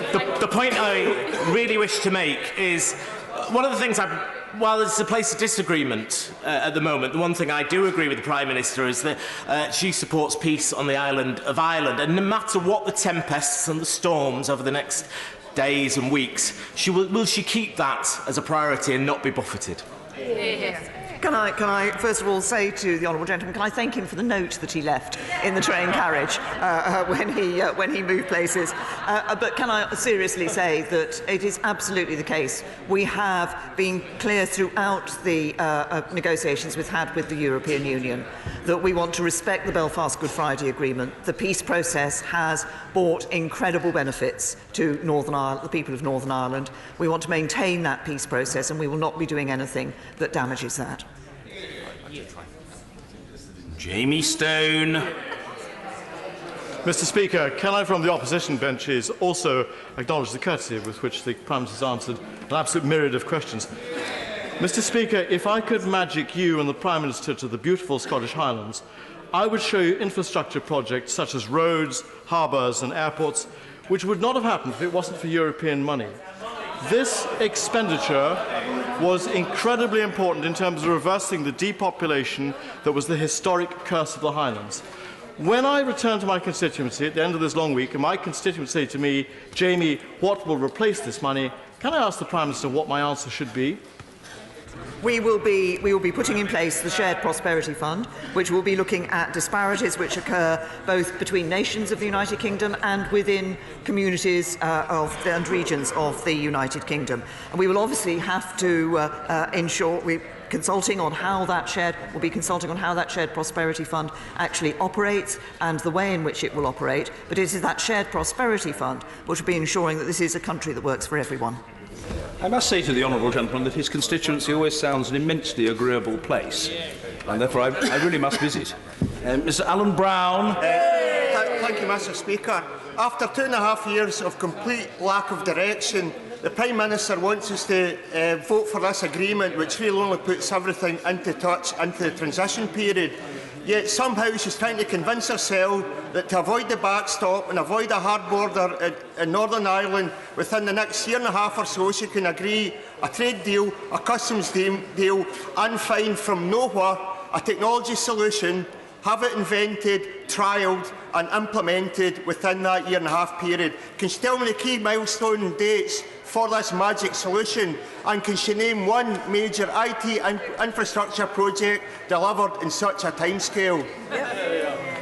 Say to the honourable gentleman, he talks about the direction that has been over the last 2.5 years. The Lancaster House speech, the Florence speech, the Munich speech, the Mansion House speech, the December 2017 joint report, the agreement in March last year about the arrangements for the implementation period, and now, of course, the political declaration and withdrawal agreement. They set a very clear direction, and it's a good direction for this country. It's a good deal for this country. It's a good deal for Scotland, a good deal for the whole of the UK. Oh, right. Thank you. Order. Yes, point of order. Yes, point of order, Chris Phil. Mr. Speaker, could you advise on whether there are any ways to remove the need for a money resolution on a bill brought forward by a backbencher? Could you confirm, Mr. Speaker, that only the government can move money resolutions?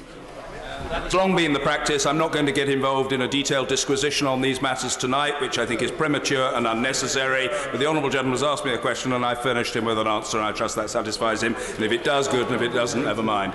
Point of order, Kevin Foster. Thank you, Mr. Speaker. Mr. Speaker, you may be aware of some speculation on this point. So, in the press, so could you confirm that a committee of the whole House can only be chaired by the chairman of Ways and Means? Standing orders are perfectly clear. The honourable gentleman needn't ask me, either on his own initiative or at somebody else's urging, a question to which the answer is readily available if he bothers to read the relevant material. It's pretty clear. Point of order, Rebecca Powell. Mr. Speaker, and this is a brave moment for me because I've never asked a point of order before, but I would like to seek just a little bit of clarification, Mr. Speaker, and it's regarding these so-called devices that have been much mentioned in the press over the weekend that potentially might give control of the order paper, something I would find deeply concerning, and I'd be very grateful, Mr. Speaker, if you might just give some indication of what other members of Parliament you might have had discussions with about these devices or their use, and is this normal procedure, or am I just worrying about nothing, Mr. Speaker? Oh dear, oh dear, oh dear. People do seem a bit confused, but I certainly want to try to help the honourable lady. First, to the best of my knowledge and recollection, I have not had any meetings, as she puts it, or discussions about such matters. I see a certain amount of speculation in the press, but I am not aware of or in any way party to or involved with any such proposals.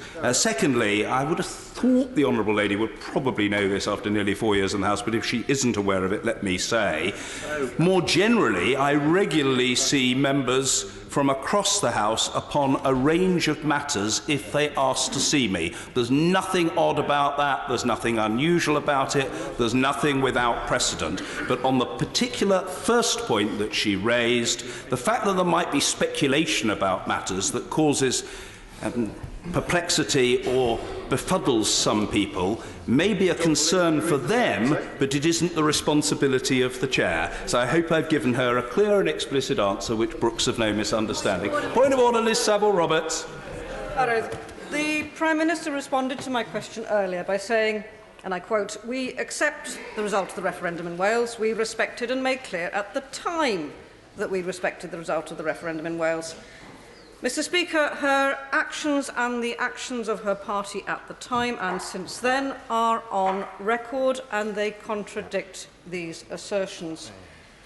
I would fear that the Prime Minister has misled the House on this matter in responding to myself and other honourable members, and would ask how she might correct the record. Well, I'm grateful to the honourable lady for her point of order. I'm sure if she is suggesting what she has just suggested, she would wish to insert the word inadvertently, because I know that she wouldn't suggest.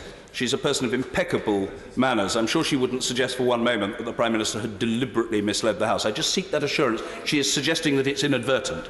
Be content to apologise and to insert the word inadvertently. I wasn't requesting an apology, although it's very gracious of her to proffer it, but I did just want the insertion of the word inadvertently. The answer is, in a sense, the honourable lady has partially found salvation in the matter by raising the point of order and putting the factual position as she sees it on the record. In terms of further redress, my response is that every member of this House, including the Prime Minister, is responsible for the veracity of what she or he says. In the event that a member believes that he or she has made an error, it is incumbent upon that member to put the record straight. Now, knowing the commitment to this chamber of the honourable lady and her regular presence at statements and other opportunities to interrogate ministers, I'm sure that she can seek a correction in direct exchange with the Prime Minister at the material time. Point of order, Mr. Speaker. Point of order, Rachel Maclean. Thank you very much, Mr. Speaker. We have seen some changes in precedent in recent days, and you yourself rightly said that precedent can be changed. So I wonder if you could advise if there was to be an amendment to a business of the House motion which would prevent the government from controlling the order paper, which I understand from much more long-standing colleagues is a matter of precedence. What role might the liaison committee play in that decision? The liaison committee, I'll look at the situation on a case-by-case basis. If the circumstance arises, I shall make an appropriate judgment, and I think that we should leave it there. Can I very gently say, order. Can I very gently say to the honourable lady that the late Lord Whitelaw was so shrewd when he said that personally he preferred to cross bridges only when he came to them. Point of order, Kevin Brennan. Thank you, Mr. Speaker. In my 17 years of the House, I found out one thing, including 2 years as a government whip, and that is that if you ultimately act as a whip's lickspittle, you get very little respect from other members of the House, even ultimately from your own whips. The honourable gentleman has made his own point in his own way with considerable force and alacrity. I'm not going to accuse anybody, I'll come to others when I'm ready, I'm not going to accuse anybody of being... Well, it'll just extend the proceedings if people chunter from a sedentary position ineloquently and for no obvious benefit or purpose. It is a point of order. I'm responding to it. If the junior minister on the Treasury bench doesn't like the fact that I'm responding it, he can lump it, because I'm going to respond to it, and I'll respond to it in my way, in the fashion that I choose, and his approval or disapproval is a matter of staggering irrelevance as far as I am concerned. I certainly wouldn't accuse anybody of being a lickspittle, but I think the record shows that when I was a serving backbencher, and indeed for that matter often as a frontbencher, I wasn't overly preoccupied with the views of my whips. Point of order, Luke Graham. Speaker, there has been a lot of speculation, not from you, Mr. Speaker, but from other MPs in the House, about the ability of a backbencher to be able to influence the business motion and take control of business on a specified day. So can I speak your guidance as a backbencher, see if that is, if any procedural device currently exists, or indeed if a precedent will be set that it can exist going forward? And to answers that I earlier provided, I'm very happy to look at these matters in the round. There may well be discussions to be had about them in subsequent days. I don't think in this context there's any particular merit, perfectly legitimate for the honourable gentleman to seek to engage me on the matter, in repeating that which has already been said. And therefore I would urge him to consult the official report, and I hope that he'll find it productive when he does so. Point of order, Vicky Ford. Mr. Speaker, and it is relevant because I know members of the public and members of the press are asking this. Indeed, I've just been asked. Is it your understanding that if Article 50 were to be extended, that could only happen if a government minister was to move a motion asking for that to happen? And if that has changed, then that is a massive change to our entire democracy. Well, the Honourable Lady raises an interesting point, but it doesn't appertain to the consideration that is before us today. I'm certainly happy to reflect. Well, the Honourable Lady has asked me a question, very courteously, I'm sure, and I shall courteously reply. I don't think that the point of order is immediately relevant today to the matter that we are debating. If people want to offer opinions on that subject in the course of the debate, they can. We shall see what unfolds in subsequent days, and I don't know what will unfold, because I don't know. If some people think they're psychic and they know what the result will be tomorrow, that's a matter for them. I'm not taking any further point of order from the Honourable Lady. She's raised the issue. I have given the holding response that I have given. I'm not giving a verdict.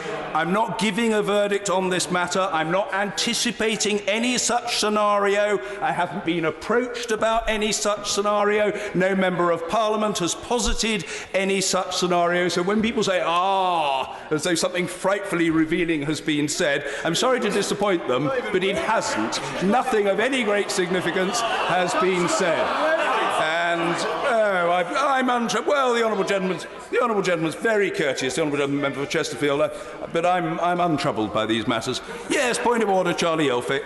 Thank you, Mr. Speaker. I've only been here 9 years, and I think the whole House knows that I'm not entirely a whip's lickspittle. But my recollection, can I just ask for a point of clarification, which is my recollection. Sit on. My recollection is that a statutory instrument tends to be moved by a Minister of the Crown for the very simple reason that legislation provides that to be the case. Could you confirm my recollection is correct?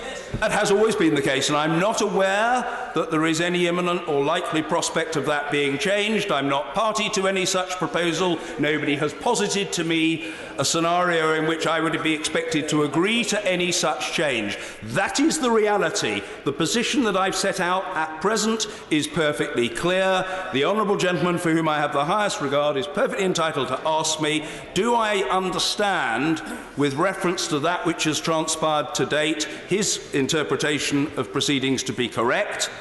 I do. Point of order, Nigel Huddleston. Speaker, first of all, I'm proud to have friends in the Whip's office and right across the House. But Mr. Speaker, I do seek your guidance relating to the speculation in the press this weekend, because it is important, it is concerning. I believe that it's a very important principle in this place that we are all equal, and that means equal knowledge and access to information and knowledge about procedures. If, as has been speculated, there are likely to be changes in procedures, can I implore you, Mr. Speaker, to make sure that equal and fair treatment is considered, and that we're all aware of any changes in policies and procedures, to make sure that there isn't asymmetry of information or advantage or disadvantage to given to one member of this House over another. Happy to assure the honourable gentleman that, as has been my unfailing practice since the 22nd of June 2009, I am always equally open to hearing from and then, as best as I can, responding to any member of the House of Commons who approaches me. And I'm very grateful to the Right Honourable Gentleman, the member for South Holland and the Deepings, who is nodding in assent to that proposition vigorously from a sedentary position. The Right Honourable Gentleman and I have known each other for well over 20 years, and he knows that I am utterly and scrupulously fair-minded in these matters. I have been, I am, and I always will be. I'm not responsible for what other people might be talking about. I don't plant stories in the newspapers. That is a black art, perhaps, practiced by other people from time to time. It's not something that greatly concerns me. I don't get very excited about it. The honourable gentleman is entirely entitled to seek the assurance of equality of treatment. Let me just say one further thing in the light of some press reports. People really ought to understand, because it's incredibly simple, straightforward and uncontroversial.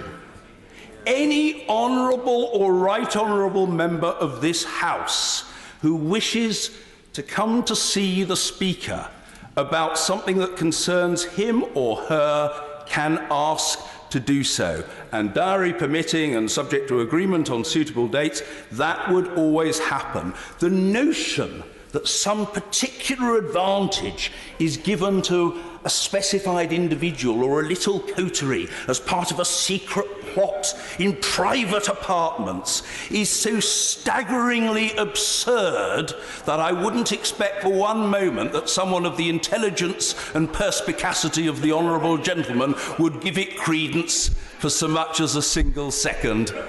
I hope that's helpful to the honourable gentleman. If there are no further points of order... Sorry? So, point of order, Matt Warman. We're grateful to the honourable gentleman. I did mention in the earlier statement that the Sunday Times was in my constituency taking its temperature. And I should say that my constituents did raise your role as well as the role of the government. And so I would perhaps say gently in response to your earlier comment that there is some doubt out there amongst the public. And the question they asked me to ask you was, you changed some precedents last week. Some of them wanted to know if you expected to change any more. Already indicated. I made a judgment last week. I look at issues on a case-by-case basis, which is a perfectly reasonable thing to do. I know the honourable gentleman will understand if I say that as someone who's been the guardian of the rights of this House for the last 9.5 years, I am confident and comfortable that others recognise my commitment to fairness in this chamber. I have a high regard for the parliamentary commitment of the honourable gentleman.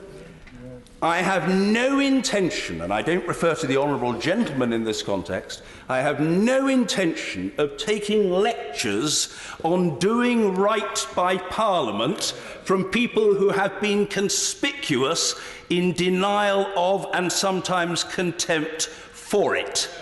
I will stand up for the rights of the House of Commons, and I will not be pushed around by agents of the executive branch. They can be as rude as they like, they can be as intimidating as they like, they can spread as much misinformation as they like. It won't make the slightest bit of difference to my continuing and absolute determination to serve the House of Commons. And unlike some people in important positions who, of course, are elected constituency members but have not been elected to their offices here, I have been elected, re-elected, re-elected and re-elected as Speaker to do the right thing by the House of Commons. That's what I have done, that's what I am doing, and that's what I will go on doing. That is so crystal clear that I feel sure it will satisfy the honourable gentleman. Order. The clerk will now proceed to read the orders of the day. Section 13(1)(b) of the European Union Withdrawal Act 2018. Adjourned debate on question. A whip at this point is supposed to say now. Now. Well done. Very good. The question is as on the order paper. I call the Secretary of State for International Trade, Secretary Dr. Liam Fox. Thank you, Mr. Speaker. And as we take this debate into the early hours of tomorrow morning, I hope that we will be able to replicate the good humour, the good manners and the resilience of the Prime Minister that she showed during her 2 hours in front of the House this afternoon. It is yes, Mr. Speaker, I understand that. As a doctor, I admire your bladder control. Able to stay in the House for many, many hours. We're not talking about 2 hours for the avoidance of doubt. I will very happily be here for 12 hours if necessary, because I take my responsibilities to the House of Commons seriously.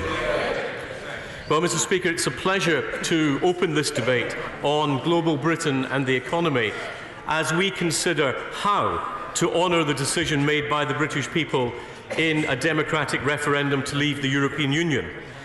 When Parliament made the decision to hold the referendum, it made a contract with the British people that said we are unable or unwilling to make a decision on this constitutional relationship. This will be decided by the British people, and Parliament will abide by that decision. We have a duty to honour our side of that contract, whether we ourselves voted to remain or leave in the referendum. When we, as members of Parliament, voted in that referendum, we did so in the knowledge that our vote carried an equal weight to that of other citizens of our country. For Parliament to attempt in any way to thwart or block Brexit by any means would be an act of vanity and self-indulgence that would create a breach of trust between Parliament and the people, with potentially unknowable consequences. Of course, I'll give it to you. Grateful to the Honourable Gentleman for giving way. He's raising an important point about the mandate obligation put on to members of Parliament as a result of the referendum. But we have also had a general election since that day. And we had a general election that could have given the government an overwhelming majority, which would have seen Brexit moving one way, but it didn't. It ended up with a very tight House, and as a result, we have a Prime Minister who could have sought to bring all of us along with her, but instead seems to have taken a very tribal view on this. What advice has the Honourable Gentleman given to the Prime Minister? The advice I would give to the Honourable Gentleman is that the point raised in the previous session that no House can bind its successor. But 80% of the members of this House were elected on a manifesto that said they would honour the result of the referendum, and we have a duty to do so if we are to keep faith with our voters. Now, I'll give way to my honourable friend, and then I will give way on a number of occasions later on. I'm very grateful to my right honourable friend for giving way. Further to his point, is it not also the case that the government spent over £9 million of taxpayers' money on a leaflet to every UK household saying that the decision of the British people would be respected? So the idea that some may claim that people didn't know what they were voting for or what the outcome would be is a nonsense. Hear, hear. Well, I think the very act of spending that £9 million and given the outcome of the referendum shows quite how easy it is to waste government money. Now, Mr. Speaker, it's clear that there are three possible outcomes to our deliberations. Order, Albert Owen. I don't make points of orders lightly, Mr. Speaker, as you know, but the Prime Minister was asked a question earlier about respecting the will of the people and referendums. On the referendum in 1997, a number of people, and I think it included the Secretary of State, voted against the Government of Wales Act after a referendum decided the matter. Exactly. And I think that should be on the record when he lectures us about Brexit. Well, the honourable gentleman's put his own point on the record, and it's there for people to observe if they wish. Secretary of State. The honourable gentleman confirms my wisdom in not giving way to him. Now, it's clear that there are three possible outcomes to our deliberations, and I want to say at the outset, Mr. Speaker, that members will determine which route that they choose, and while we may disagree, I do not doubt either their motives or their patriotism as they choose the course available to this country. The first option is to accept the deal that has been negotiated, and there is no other deal available. The second is to leave the European Union with no deal, and the third would be to have no Brexit at all. And before considering the implications of these options, I think it's important to underline the fundamental strengths that underpin the UK economy in this debate, the changing patterns of our trade and the future patterns of global trade. Mr. Speaker, I will give way in a moment. Mr. Speaker, the UK has an excellent economic success story to tell. Since our Conservative-led government came to power in 2010, exports have grown by 38.1%, around 6% per year, driven by an increase in service exports of 54.8%.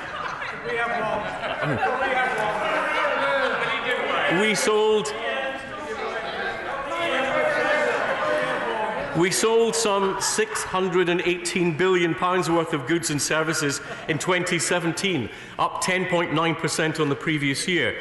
New figures released last week by the ONS revealed exports of goods and services in the year to November 2018 were worth £630 billion, growing by £13.9 billion since the previous year. There have now been 32 consecutive months of exports growth. And as the UK considers future free trade agreements with the likes of the United States, Australia, New Zealand and the CPTPP countries, goods exports to these countries continue to boom. To the USA, up to £54.9 billion, to Australia, up 5.1 billion, to New Zealand up to 689 million, to CPTPP up to 28.4 billion. And with other notable goods exports growth to non-EU markets, including Nigeria, up 29.2%, India up 27.3%, and Thailand up 18.5%, this news comes as London retained its position as the top tech investment destination in Europe earlier this week. According to PitchBook and London and Partners, the capital received £1.8 billion tech investment in 2018, more than Berlin and Paris combined. So much for the failure that would result from a vote to leave the European Union. I give way to my honourable friend. Thank my right honourable friend for giving way. And isn't that the key prize of leaving Europe, is that this country will be able to do trade deals around the world? If we adopted the advice of the party opposite, which is not to leave Europe in any meaningful way at all, we wouldn't be able to do any wide trade deals across the globe. Well, Mr. Speaker, I'll come to the specifics of the freedom to negotiate free trade agreements later on and the opposition's policy on that. The point I was making was that when we voted to leave the European Union, we were told that the very act of voting to leave would result in massive job losses. It would be a loss of investment to the United Kingdom, and that we would see a collapse in confidence and a recession in the UK economy. Nothing could be further from the truth. We have created jobs, we've seen record inward investment, and we've seen our exports rise to record levels. I'll give way to the honourable gentleman, as I said I would. Secretary of State, he said earlier that there were 3 possible outcomes to our deliberations. Actually, in relation to our deliberations here and today and tomorrow, there are 3 possible outcomes. One is that the package is agreed, one is that the package falls, and the third is that the package is amended. But the former Brexit Secretary, the middle one, told the Procedure Committee, in terms on legal advice, if amendments were passed which purported to offer approval but only subject to changes being made to the text of either the withdrawal agreement or the future framework, this would in effect amount to Parliament not approving the documents that were put to it. In this circumstance, the government would therefore not have the authority to ratify the withdrawal agreement. Does he agree that if any amendment is carried tomorrow, it will not be possible for the government to ratify the withdrawal agreement? Well, of course, Mr. Speaker, as you would well know, it depends what any amendment actually says. But the government will seek to get approval for this agreement because there is no other agreement currently on offer from the European Union. I give way to my honourable friend. I'm really grateful to my honourable friend, and I've got a lot of admiration for him. He's a much more experienced Member of Parliament than I have. He's been in this place for a long time. Could he just explain to me how we would have no Brexit at all? Because as I understand it, many people are saying if the withdrawal agreement falls, there is a date of the 29th of March on the EU Withdrawal Act. Could he just explain how we would have no Brexit at all, please? Mr. Speaker, as the law stands at the present time, were we to have no changes, then we would automatically leave the European Union on the 29th of March. If that piece of legislation was, however, changed by one means or another, that could be a very different picture. I'll give way to my honourable friend, and then I shall make some progress. I'm grateful to my right honourable friend for giving way, particularly as when we stood on our manifesto in 1997, our manifesto was so clearly against Welsh devolution. Would he agree with me that companies such as GE Healthcare, which is headquartered in my constituency, that has just spent £12 million investing in the local economy, are right when they say that ratification of the withdrawal agreement would provide business with the certainty it needs? In contrast, an exit on no deal would present considerable challenges for their operations, supply chains, and most importantly, their customers. Well, my honourable friend, as usual, makes her point very concisely. And it is an argument that has come from a wide range of business sectors, that while they can price in risk, they cannot price in uncertainty. And that is what they're looking for. Now, Mr. Speaker, it's a matter of fact that the relative importance of the European Union as an export market for the United Kingdom has been declining over the last decade, falling from 48.9% of the total in 2010 to 45.2% in 2017. And of course, the importance to the UK of EU trade varies from country to country. Figures compiled by the Japanese investment bank Nomura show that Belgium's economy is the most reliant on trade with the United Kingdom, with around 8% of Belgian GDP dependent on trade with Britain. That's the highest level within the EU 27. Belgium exports over £30 billion worth of goods to the UK, which is Belgium's fourth largest export market, and Belgium's finance minister has previously called for a quick trade agreement with the United Kingdom post-Brexit to protect thousands of jobs in that country.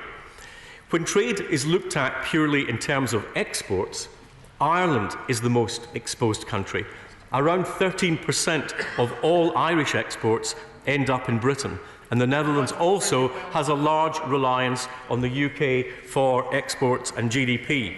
At the same time as the proportion of Britain's exports to the EU has fallen, we are trading more with other partners around the world. We export a huge variety of commodities. For example, we sold £22 billion worth of food, feed and drink abroad in 2017. In the year to November 2018, we sold £33.7 billion worth of cars, £25.2 billion worth of medicinal and pharmaceutical products, and £24.6 billion worth of mechanical power generator products, from aircraft engines to gas turbines, steam generators to nuclear reactors, and so much for Britain not producing anything anymore. We are actually experiencing a renaissance in manufacturing in this country. But we also export a great many services. We are, in fact, the world's second largest services exporter. In the year to September 2018, we sold some £82.4 billion in business services, £61 billion of financial services, and nearly £38 billion of travel services. And here, across the sectors, the UK has huge comparative advantage. Services account for almost half of all our exports, 42.4% going to the EU and 57.6% to non-EU countries. The Honourable Lee was first to stand up. I thank the Secretary of State for giving way, and indeed he is making a very important point about our need to increase trade deals and trade relationships across the world. But would he's also mentioned India, and I also had a very good meeting with businesses in the Indian Business Network on Friday, keen to increase trade with Britain. But would he also agree with me that the relationship we have with the EU in trade is not just about our trade with the European Union? We use about 70 trade deals that the EU has negotiated with other countries for about £150 billion worth of trade. Could the Secretary of State assure this House that there will still be access to those trade deals after we leave the European Union? I'm grateful to the Honourable Lady for raising a very important point. And yes, the government's intention is that, of course, we will get this deal through, in which case, when it comes to an implementation period, there will be opportunity for automatic rollover, but the government is also preparing, as the House would expect it to do, in case there is no deal, to be able to have continuity of these trade agreements. A number of them are close to being signed, and when they are signed, the government will put it to the House so that the House can make a judgment on them. I give way to my honourable friend. I thank the Secretary of State for giving way. Can he confirm that when we leave the European Union, we'll be the biggest export market for EU goods? Probably something about 17% of all EU exports will be coming to us. And has he or his department made any estimate of the number of how many millions of jobs in the EU are reliant on this trade with the UK? Well, Mr. Speaker, that is why it is to our mutual advantage to get a free trade agreement with the European Union. Now, I hear people who say it would be fine simply to leave purely on WTO terms. But if WTO terms were so advantageous, we wouldn't be looking to have a free trade agreement with the United States. And it is very clear that free trade agreements are one of the ways in which we can overcome some of the restrictions on most favoured nation status. And I imagine that it would be to the advantage of both parties, both the EU27 and the UK, to come to a free trade agreement of some form after we leave, so we can maximise that trade between us. Now, I will give way again in a little while. Mr. Speaker, world trade is also at a pivotal moment. We're at the intersection of a series of major global trends, trends so seismic that they have transformed or will transform economies and societies across the world. Services are now a larger part of the world economy than ever before and more easily traded across borders thanks to the internet and digital telecommunications. We live in an emerging knowledge transfer-based trading system where an engineering report, a 3D printer design or new advances in machine learning can be just as valuable as the contents of a cargo container. The transfer of services and expertise in things like product design and software engineering are becoming ever more important. A revolution in e-commerce is now underway. It's already a major component of world trade, from some of the world's largest corporations like Alibaba or Amazon to the thousands of small companies who've never before been able to trade internationally. Major new opportunities are arising in the rapidly developing commercial and consumer markets of Southeast Asia, Africa and Latin America, and it's essential that Britain leverages its unique strengths to realise them. I'll give way to the Honourable Lady, if only because of her patience and tenacity. I thank the Secretary of State very much for giving way. He said shortly after the referendum, when he first took up post, that the day after we leave the EU, which is now only a few weeks away, he would have dozens of trade deals ready to go. How's that going? Well, I don't know if she wasn't listening to the answer I gave earlier, but that process is going to the point that we are likely to be signing some of those agreements in the very near future, at which point we will put them to the House of Commons. Mr. Speaker, not only has there been a revolution in e-commerce, but Britain's consumers have embraced it, with around 20% of all goods in the UK bought online. At the same time, and less well known, of all goods sold online, the UK is third globally only behind China and the United States. Last year, 1 in 7 global online shoppers bought UK goods. It's therefore essential that we are able to operate an independent trade policy, allowing us to access the EU market, which remains hugely important to us, without tying our hands in our ability to access markets in some of the world's fastest growing economies. This deal enables us to develop a trade policy that will mean that we can make the most of the opportunities of new technologies and the changing shape of the global economy, striking a balance between protecting the markets we already have and tapping into new and rapidly expanding markets elsewhere. I will, of course. Specifically on the point of e-commerce, the government promised that in early 2019 the new online service for overseas businesses selling parcels to customers in the UK would be available. Can you tell us when it's going to be available? Well, Mr. Speaker, the Department for International Trade is putting increased resources into improving the elements that we have in order to enable businesses to operate online, and we will continue to do so. Mr. Speaker, we must have a policy which is flexible and nimble, where we can make the most of the opportunities of new technologies and the changing shape of the global economy. We can boost productivity, raise living standards and promote competitiveness, working with Parliament, business, civil society and the devolved administrations. This deal allows us to have an independent trade policy for the first time in over 40 years. Of course, we have not got everything that we want in this deal, but neither has the EU. There is give and take in any negotiation, and compromises have had to be made. But today I would like to just emphasise what this agreement and the political declaration do. They give the United Kingdom the freedom to decide for ourselves who comes here, how to support our farmers, who fishes in our waters, as my right honourable friend, the DEFRA Secretary, set out to the House the other day. And it gives us the freedom to open up new markets to world-class British goods and services around the globe. The political declaration sets out a clearly agreed vision for the UK's future relationship with the EU and provides instructions to negotiators.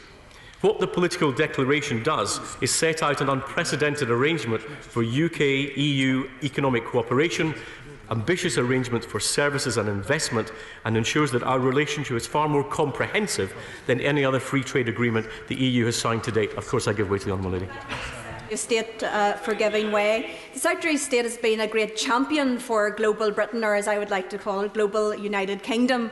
But surely the Secretary of State must be disappointed by many elements of this withdrawal agreement that ties our hands for the next number of years in terms of the types of trade deals that we can do. And this is exacerbated much greater in terms of Northern Ireland, where we could potentially, in the words of the Attorney-General, not be permanently, but almost indefinitely in a backstop that would prevent us being part of a UK new trade deal situation. Well, I won't go back over the ground that the Prime Minister went over extensively this afternoon, but I would say this, that I think perhaps we need to take cognizance of the wording of the letter that came from the two EU presidents of the Commission and of the Council. They have a very legalistic view, and when they say that something carries legal weight, it tends to do so. I share many of the reservations that many in this House have about the backstop itself. But I believe that the construction of the backstop and the relationship that is set out in the political declaration means that the risk of getting to that backstop is much less than I fear the risk is of us not being able to achieve Brexit, and for me that's been one of the key political balances. Members across the House will have to make that decision for themselves. Mr. Speaker, the political declaration will enable both parties to deliver the legal agreements that will give the future relationship effect by the end of 2020, covering an economic partnership, but also a security partnership and specific agreements on cross-cutting cooperation.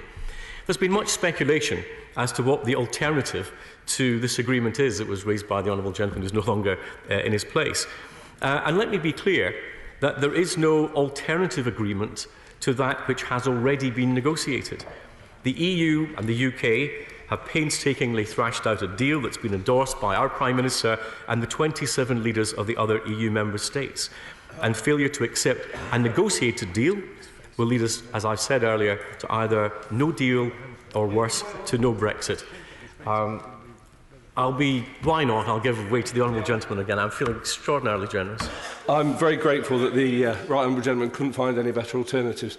In terms of the deal that's been painstakingly negotiated, does he accept that the deal has been negotiated on the basis of the red lines that the Prime Minister set out right at the start? And if we had different red lines, we'll potentially end up at a different destination at the end. What we have, thank you, Mr. Speaker. The Honourable Gentleman shouldn't put himself down in that way. That's normally the business of the other side of the House. I think that what's clear is that if we don't accept a negotiated deal, that the two other outcomes would be no deal or potentially no Brexit, and I don't think either of those are acceptable. Now, the government has been clear that it neither wants nor expects a no-deal scenario. But of course, Mr. Speaker, the government will continue to do the responsible thing and prepare for all eventualities in case a final agreement cannot be reached.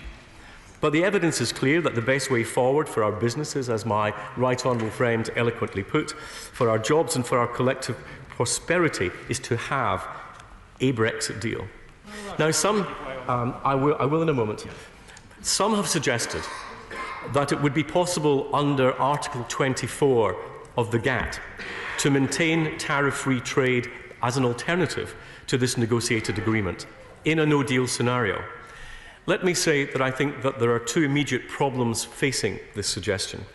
The first is that it would require the agreement of the EU itself and be based on the expectation of a future trade agreement or customs union to be operable in WTO law.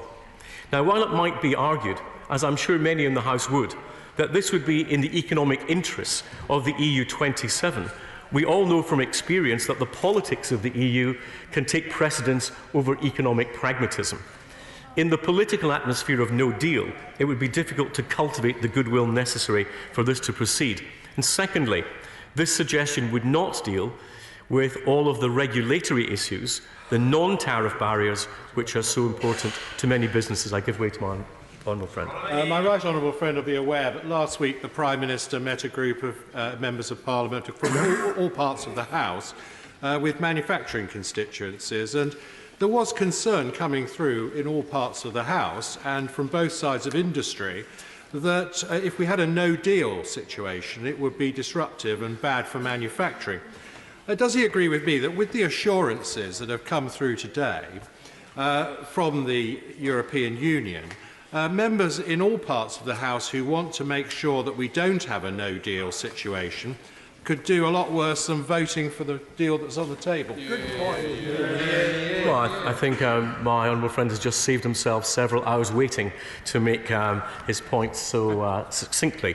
I have to say to my honourable friend that I believe that it's preferable to have a deal to no deal, but I'm not one of those who takes the hyperbolic view that not having a deal would be cataclysmic to our economy. Yes, it may be disruptive, but it's entirely survivable for the UK economy. It's just not preferable when it comes to the choice between having a deal and not having a deal, which is why I think it's advisable for the House to vote for this agreement. Now, Mr. Speaker, there are, of course, members of the House who want there to be no Brexit at all. I have to say that I believe this would be a democratic disaster. It would be a betrayal of the commitments given by this House to respect the result of the EU referendum, and the manifesto commitments, let me remind the 80% of the members of this House who were elected on a promise to honour the result of the referendum. Now, Mr. Speaker, there are many who would say that democracy exists on the understanding that a voter can change their mind, and this is undoubtedly true. But democratic consent by the people is also founded on the understanding that the result of the vote will be carried out. Failure to do so would undermine the trust of the people. Not only that, but it would be politically unacceptable, a betrayal of our principles, and potentially a seismic and existential threat to our political system. We should not underestimate it. It would be to create a chasm of distrust between the electors and the elected of an unprecedented nature, a willful destruction of the reputation of Parliament in the eyes of the people.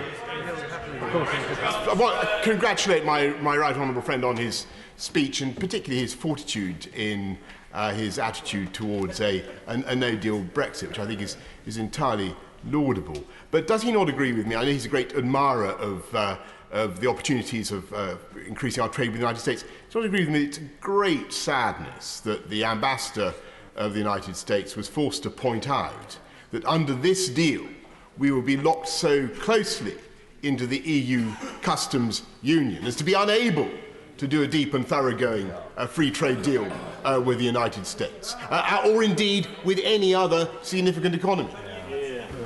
Well, our freedom to negotiate free trade agreements will be dependent upon the level of alignment that we have.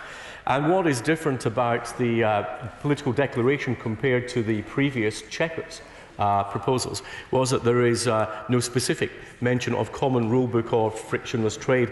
Indeed, it sets out an ambition that we would determine the freedom that we would have by that level of alignment. And I think that we need to look at sector by sector to what level of alignment we would want to have in order to maximise our freedom. For example, there was a misunderstanding that the United Kingdom would not have control over tariffs on manufactured goods, which clearly we would have, and would be a very big ask of the United States, for example, in its automotive sector, in any potential free trade agreement with the United Kingdom. Mr. Speaker, I'll make some progress, Mr. Speaker. I'm cognizant of the fact that some 80 members are down to speak in this debate tonight. Mr. Speaker, this House, in coming to these deliberations, should also be under no illusion that the United Kingdom could somehow retain the status quo of its EU membership. This is not possible. It wasn't even possible before the referendum was called, because the EU itself is changing.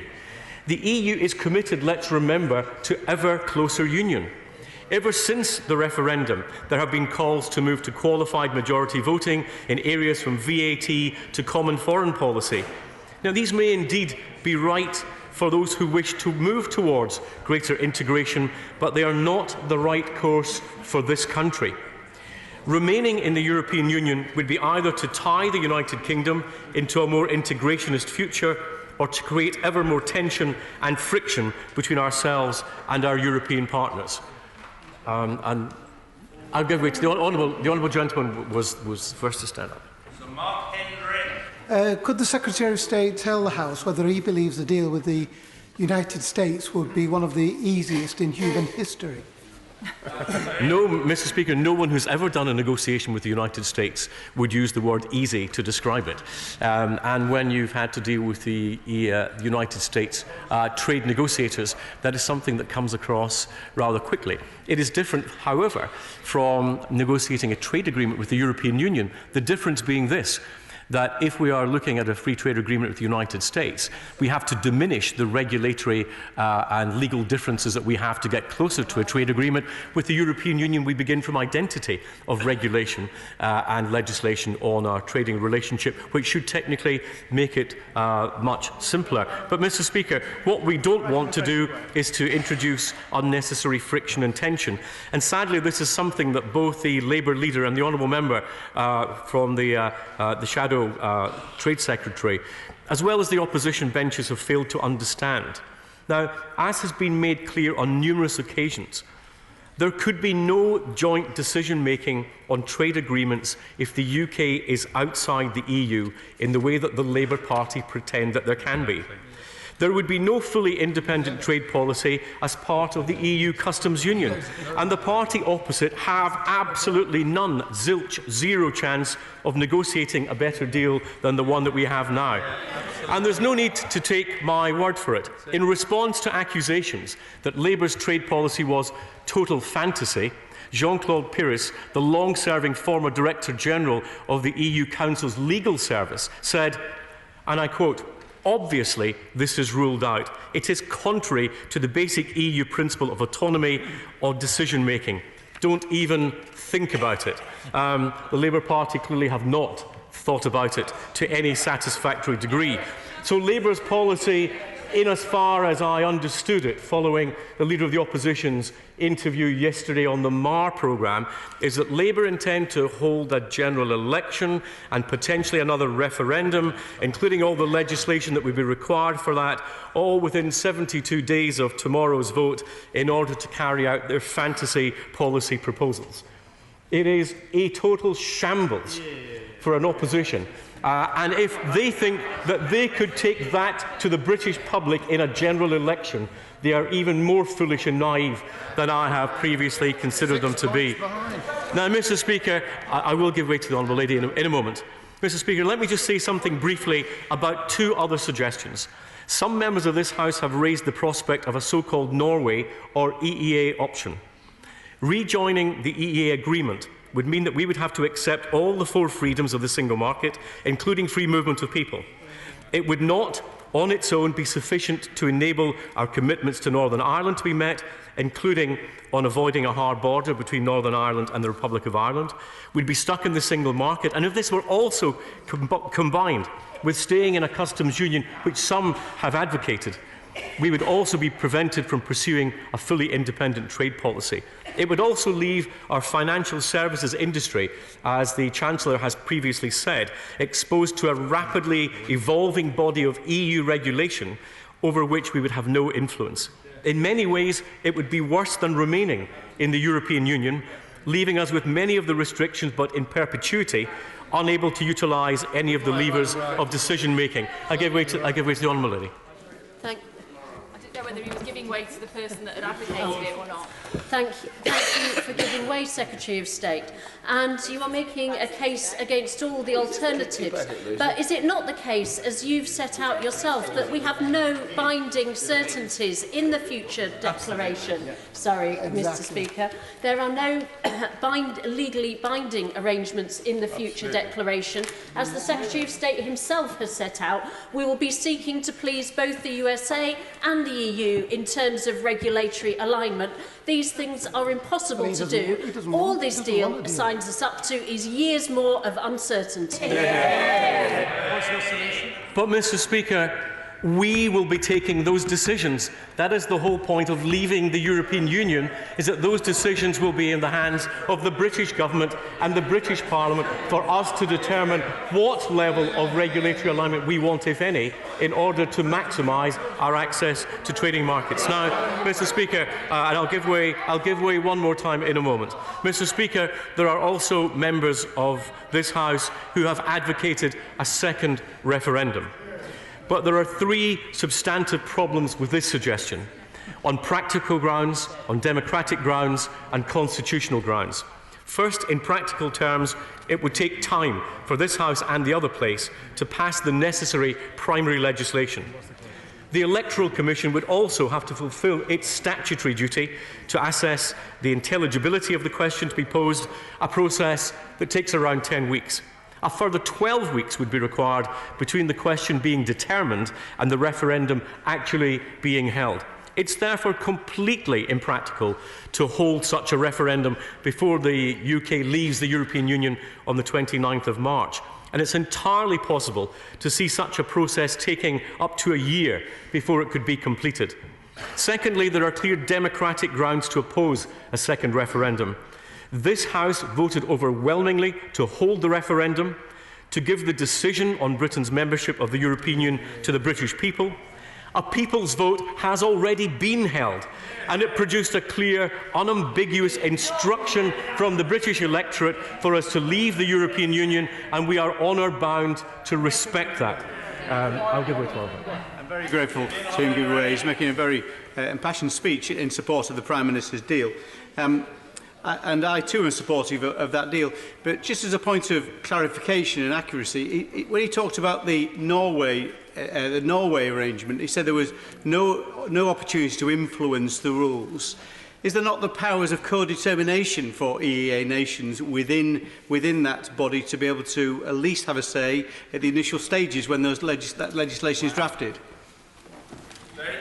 I have to say in all candour to my honourable friend, but having spoken to a number of my colleagues in Norway, their advice was to retain the ability to have our own free trade agreement and not restrict our freedom in the way that they actually have. Now, Mr. Speaker, this House confirmed that we would respect the result of the referendum when we voted overwhelmingly to trigger Article 50 and begin the process of negotiations. I've already given way to the Honourable Lady, I won't do so again. This was further confirmed by the last general election, in which the two main parties, as I've already said, comprising over 80% of the total votes cast in that general election, promised to respect the referendum result. Now let's imagine, Mr. Speaker, that a second referendum were held in which the Remain side won, perhaps with a narrow majority, but with a lower turnout. Leave supporters, such as myself, could well begin demanding a third referendum, a best of three. And where would the process actually end? We have had a people's vote, and we need to respect the people's vote. Another referendum would not settle the issue. It would not heal our divisions. Quite the opposite. It would further divide our already fractious country at a time when we need to come together. There is also the constitutional issue. If we overturn this referendum result, we'll be setting a precedent that could be applied to other referenda too. Furthermore, a second referendum would create prolonged, not diminished, political and economic uncertainty. I will, of course, go away. I'm very grateful to my right honourable friend for giving way. Isn't the point about the future trade relationship and the opportunities for global Britain that without this withdrawal agreement there can be no negotiation with Europe, whether to achieve a Canada Plus solution or any other solution? That the danger with no deal is that without an agreement at the beginning, we would never be able to structure a future free trade agreement with the European Union. Mr. Speaker, as usual, my honourable friend makes a very good point very clearly. There are across the House a number of potential destinations that members want to see. Is it a Norway-type option? Is it the EEA Plus? Is it a Canada-style agreement? Is it an FTA Plus? What they all have in common is one thing. There needs to be a withdrawal agreement before we are actually able to have any of those, and that is why this particular deal is so important. Now, Mr. Speaker, I'll give way one more time before I finish in a little while, Mr. Speaker. Mr. Speaker, it is time to consign the divisions of the referendum to the past. It is time to raise our sights and acknowledge that there is a world beyond Europe, and there will be a time beyond Brexit to build the economic opportunities this country needs to thrive as a truly global Britain. The withdrawal agreement and political declaration are a way forward to achieve this model, to bring us together to seize the new opportunities out there in the world economy and lead our country to a more prosperous, stable and secure future. And while the UK is leaving the European Union, we're certainly not leaving Europe. And this agreement provides a foundation on which to build our continued cooperation with our European partners on trading, political and security matters. It will enable us to play a full and active role on the global stage, working closely with friends old and new and building an independent trade policy which caters to the strengths and requirements of the UK economy. The deal allows the United Kingdom to continue to participate in the EU's existing free trade agreements during the implementation period, as has already been mentioned by the Honourable Lady opposite. But crucially, we will also have the benefit of being able to negotiate, sign and ratify new trade agreements and lay the foundations for future relationships with our trading partners across the world. We need to take a balanced approach, acknowledging the continued importance of our EU partners while taking advantage of opportunities beyond the borders of our continent in the high-growth economies of Africa, Asia and South America. And I believe that these will be key to our economic success as a global Britain. This deal will give us the freedom to implement our own trade remedies regime, protecting jobs and livelihoods from unfair trade, set our own trade tariffs and take up our independent seat at the World Trade Organization for the first time in over 40 years. And this will be a key opportunity to further our support for the international rules-based trading system, ensure it delivers free and fair trade, and particularly to pioneer the liberalisation of trade and services. As I have outlined, there are fundamental changes in the global economy which simply didn't exist when the Uruguay round was concluded, and it's right that we position the British economy to take advantage of them. Even as the information revolution continues to transform our world at a staggering pace with a system of free and fair international trade which uplifts it and underpins it, there is still much to do to reduce existing and emerging tariff and non-tariff barriers to trade that already pose a serious threat to global growth. And Britain can play a key role in this. Mr. Speaker, we have an abiding duty to do what we believe is right for our country. Members will take different views, and as I said at the outset, I respect both their ability to do that, and I do not in any way undermine the patriotism that members hold in taking different views. I believe that this agreement carries out the democratic will of the British people to leave the European Union as expressed by the referendum. It allows the United Kingdom to take back control of our borders, of our laws and of our money, and deliver a close and cooperative partnership with the European Union, but crucially outside it. It delivers for the British economy. No negotiated agreement is likely to deliver everything that anyone wants. Perhaps no agreement ever could. But for our communities, our prosperity, and for future generations, I believe that this agreement is the right thing for the United Kingdom. And I commend the Prime Minister's deal to this House. Thank you. The question is as on the order paper. Mr. Barry Gardiner. Mr. Speaker, for many months we have been confronted with a series of choices and a series of false choices. The country had to choose whether to leave or remain. The Cabinet had to choose whether to leave or remain in the Cabinet. For many on the government benches, the choice has become leave with a deal or without one. For many on my side of the House, the choice has been call for a second referendum or accept the first. Many famous figures have been quoted since we started our debate back at the beginning of December, but the words that keep coming back to me are these. It's not our abilities in life, but our choices that define who we truly are. Because for all the heart-searching, for all the division that these questions have caused, I'm convinced more than ever that the real divide in our country is not between those who voted to remain and those who voted to leave. It is, as the leader of my party said last week, between the many who do the work, who create the wealth and pay the taxes, and the few who set the rules, who reap the rewards, and so often dodge paying the taxes. The real choice is when we see injustice, unfairness, and inequality. It's whose side are we on? In answer to that question, my party, the Labour Party, has always throughout its history had one and only one answer. As the party of the many, we seek to heal the appalling divide that we now see in our society. The speeches that have moved me in the long course of our debate since December were the ones like my honourable friend from Stoke-on-Trent Central, when he explained that his constituents were not interested in the processes or the amendments. They wanted to know, I quote him, they want to know how they will feed their kids and heat their house, and how they will get to work if there is no bus. How will they make ends meet if they have to move from their current benefit onto universal credit? This view was intriguingly echoed from the government benches by the honourable member for Plymouth Moor View, when he said, the vote to leave was in no small part a cri de coeur from the millions of people who feel that the powers that be in Westminster no longer know, let alone care, what it feels like to walk in their shoes. At every level, there was a direct correlation between household income and the likelihood to vote for leaving the EU. Those are his words. The social divide in our country is real. And yes, I agree with those of my colleagues who say, but this wasn't caused by the European Union. That's true. But nor did the European Union provide a shield against it.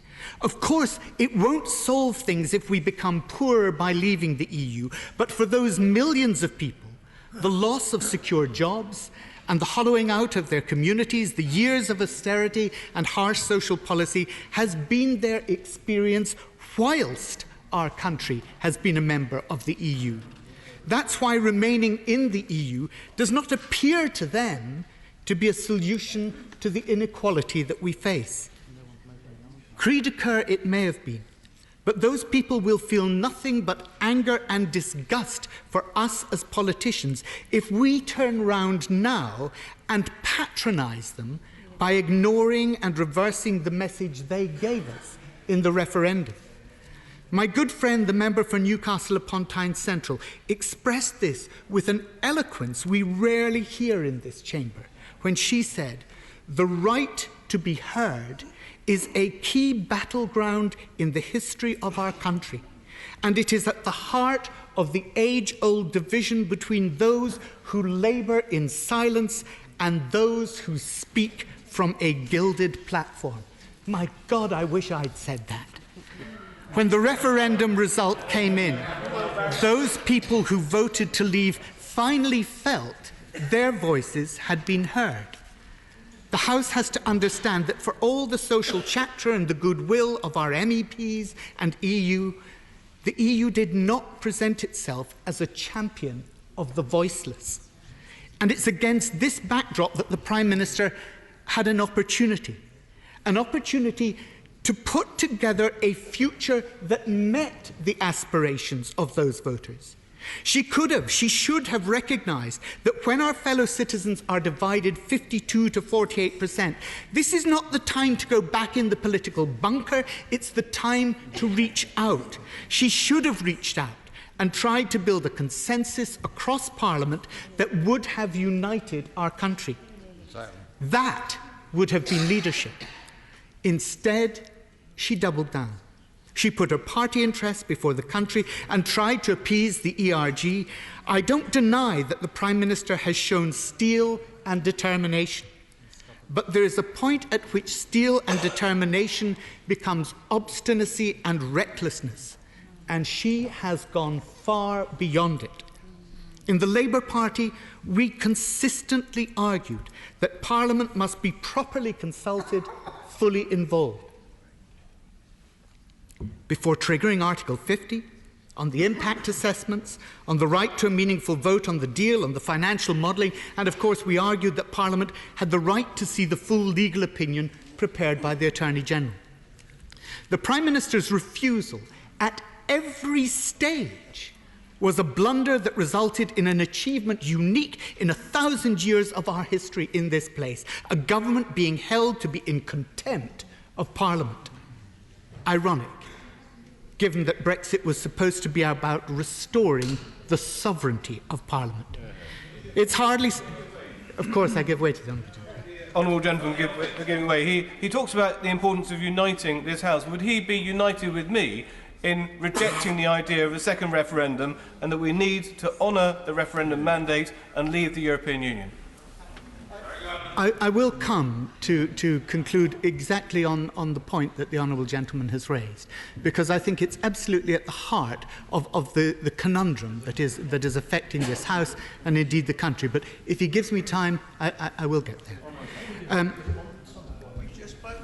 Of course, give way to the Secretary of State. Speaker, I'm grateful for the way in which the Honourable Gentleman is setting out his arguments, but if he feels that he was ill-informed when Article 50 was triggered, why did he vote for it? The Secretary of State makes a bewildering point, because I didn't talk about being ill-informed on the triggering of Article 50 at all, but it's his own point and maybe he understands what he means by it. It's hardly surprising that when the Prime Minister finally brings her deal back to the House of Commons, it's a deal that members on all sides now believe is not in the best interests of our country. And I know the Prime Minister is now reaching out to her rather unlikely newfound friends in Unite and GMB, and even to members across the House. But colleagues will recognise that this is a paradigm of too little, too late. Workers' rights and environmental standards and protections are a vital part of our concern, Labour's concern, around the future relationship. We can't agree that the UK should be in a situation where we might fall behind our EU counterparts. Non-regression from the current levels makes it almost impossible to take action against the loss of a specific right. But as the TUC has made clear, what is required are not vague assurances, but the binding long-term guarantees that working people need. These are not, even now, being offered. On the 10th of December, the Prime Minister called a halt to the first part of this debate. She acknowledged that, as it stood, the package of the withdrawal agreement and the future political framework would not gain the support of this House. She undertook to change it, to come back with legally binding assurances in relation to the backstop after listening to the objections of members. And indeed, the Secretary for International Trade went as far as to say, and I quote him, "It is very difficult to support the deal if we don't get changes to the backstop. I'm not even sure the Cabinet will agree for it to be put to the House of Commons." Well, here it is. and here he is. But the only thing that has changed has been that the Prime Minister has lost yet more votes, more of the confidence of members, and more of the confidence of the country. And the letter from the EU that she's brought back is a long way from the significant and legally effective commitment the Prime Minister promised last month. It is a reiteration of the EU's existing position. She's delayed proceedings in a futile bid to run down the clock, but once again, nothing has changed. Before the intermission in our debate, when the Prime Minister was trying to press her backbenchers to support her, she claimed repeatedly there was no possibility of renegotiation. But then, when defeat seemed inevitable, she scrambled back to Europe in a vain attempt to do precisely that. Now she's rumoured... of course, happy. Give way to this. You're criticising, the Honourable Gentleman is criticising the Prime Minister for saying, I do apologise, Mr Speaker, even Homer nods. The Honourable Gentleman is saying that the Prime Minister told us that she couldn't renegotiate, and now is criticising her for coming back saying she couldn't renegotiate as she said. That seems a little bit unfair. Well, the Honourable Gentleman is extremely courteous, and he's always punctilious about the truth of what is said in this chamber. I simply stated the facts, that she had said that it was impossible to renegotiate, but when she faced defeat, she then tried to do what she herself had said was impossible.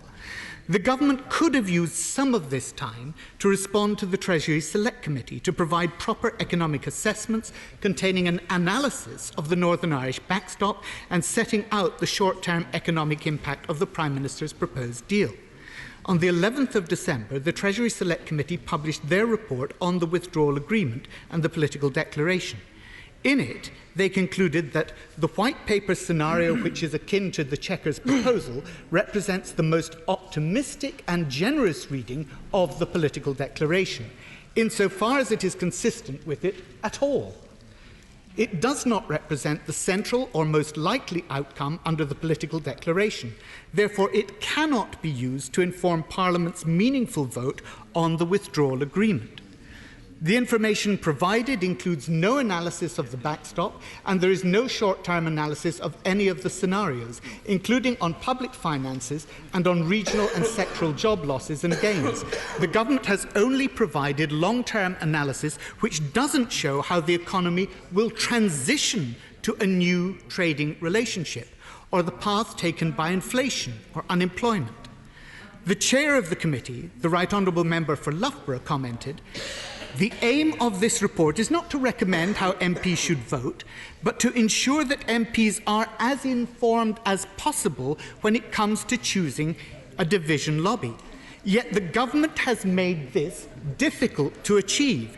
The committee is disappointed that the government has modelled its white paper, which represents the most optimistic reading of the political declaration, rather than a more realistic scenario. The committee is also disappointed that the Treasury has not analysed the backstop and fails to include short-term analysis of any of the scenarios, including impacts on public finances and on regional and sectoral job losses or gains." In the Chancellor's letter, I will in a moment once I finish this point, in the Chancellor's letter responding to the committee, he revealed there is not yet sufficient specificity on detailed arrangements for modelling purposes. Indeed. And therefore the provisions of the backstop have not been included in the analysis. Indeed. Members are being asked to take one of the most important decisions for our country on the basis of inadequate financial information. And it is precisely this lack of specificity that has members across this House unable to have confidence in the Prime Minister's deal. Happily give way, of course, to the Chancellor on that point. Acknowledge that the Treasury, the cross-government modelling that he refers to, was looking at the situation 15 years out. Of course it doesn't reflect the inclusion of the backstop. The backstop, if it were used, would be a temporary arrangement, completely irrelevant to the stable state 15 years out. I'm sorry, and I will come back to the Honourable Gentleman in a moment, but first of all let me respond to his Right Honourable friend, the Chancellor. the Chancellor must acknowledge that, of course, it was right to look at the 15-year long-term assessment. Nobody's disputing that. And indeed, I will come to a passage later on where I quote precisely from the analysis that he has done. But the problem is that this is not just my criticism, this is the All-Party Treasury Select Committee's criticism, that these crucial elements of how we will transition to the future relationship have not been analysed and have not been presented to the House. I give way to the Honourable Gentleman. No assessment for giving it away again. As a member of the Treasury Select Committee, I share his concerns in terms of the modelling, and I do believe that the Treasury need to be better at listening. But would he also unite with me that Labour's various Brexit tests are not worth the paper they're written on? Indeed, I believe one member of the Shadow Cabinet had a profanity about Labour's Brexit policy not so very long ago. Oh dear, Mr. Speaker. Look, it's precisely this lack of specificity that has members across this House unable to have confidence in the Prime Minister's deal. And really, I shouldn't probably call it a deal, because the future political framework document is in fact no more than a placeholder for the future trade and security agreements that the government hopes eventually to conclude. And it's both this lack of detail and the fact that the Prime Minister has then wound down the clock that have significantly reduced the ability of Parliament to be properly involved in the most important decision facing our country. When my right honourable and learned friend, the Shadow Brexit Secretary, fought and won the battle for a meaningful vote that is now scheduled for tomorrow, he made it clear that the word meaningful must imply both a level of detail and clarity in what was being proposed, but also a timeliness which would enable Parliament to amend the proposal and for government to respond appropriately. We shouldn't forget that originally the government quite correctly wished to pursue the negotiations on the withdrawal agreement and the political framework side by side. But the government agreed the chronology set out by the European Union. That, I believe, was a mistake, but it made it all the more important that the negotiations on Phase 1 were concluded expeditiously. The government failed to do that. As a consequence, they ended up agreeing to everything that was vital to the EU in the withdrawal agreement and leaving everything about the future trade, security and political agreement that is so vital to the UK to fall into a thin wish list of the parties envisage, the parties will explore, the parties will use their best endeavours. The truth is that the real negotiations that will affect our economic life and our citizens' future security have not yet properly begun. Look at the provisions for data protection. We've lost our UK place on the European Data Protection Board. The Prime Minister said in Munich that this is one of her objectives so that we can continue to influence the rules and the development of GDPR regime that we've been so influential in setting up. We will still have to comply with this scheme, but under the political declaration, the EU will, I quote, start assessing whether it should recognise the UK as a fit regime and will endeavour to reach a decision by 2020. It's the same with REACH and the chemicals regulations. These are areas in which the EU is leading the world, and we were leading the EU. No longer. Our chemicals industry has spent over £500 million registering over 6,000 chemicals with the EU's database. The government is now asking it to re-register every single one with our own health and safety executive because we will no longer have access to that EU database. The same in financial services, where we're of course talking about equivalence, not even mutual recognition. The EU will only start assessing whether they can declare our regulatory and supervisory regime is equivalent after the withdrawal date, and then they say they will try to reach a decision before the end of June 2020. Well, how very good of them. The Honourable Member for East Surrey spoke with great clarity and from his own bitter experience of negotiating with the EU when he advised the House.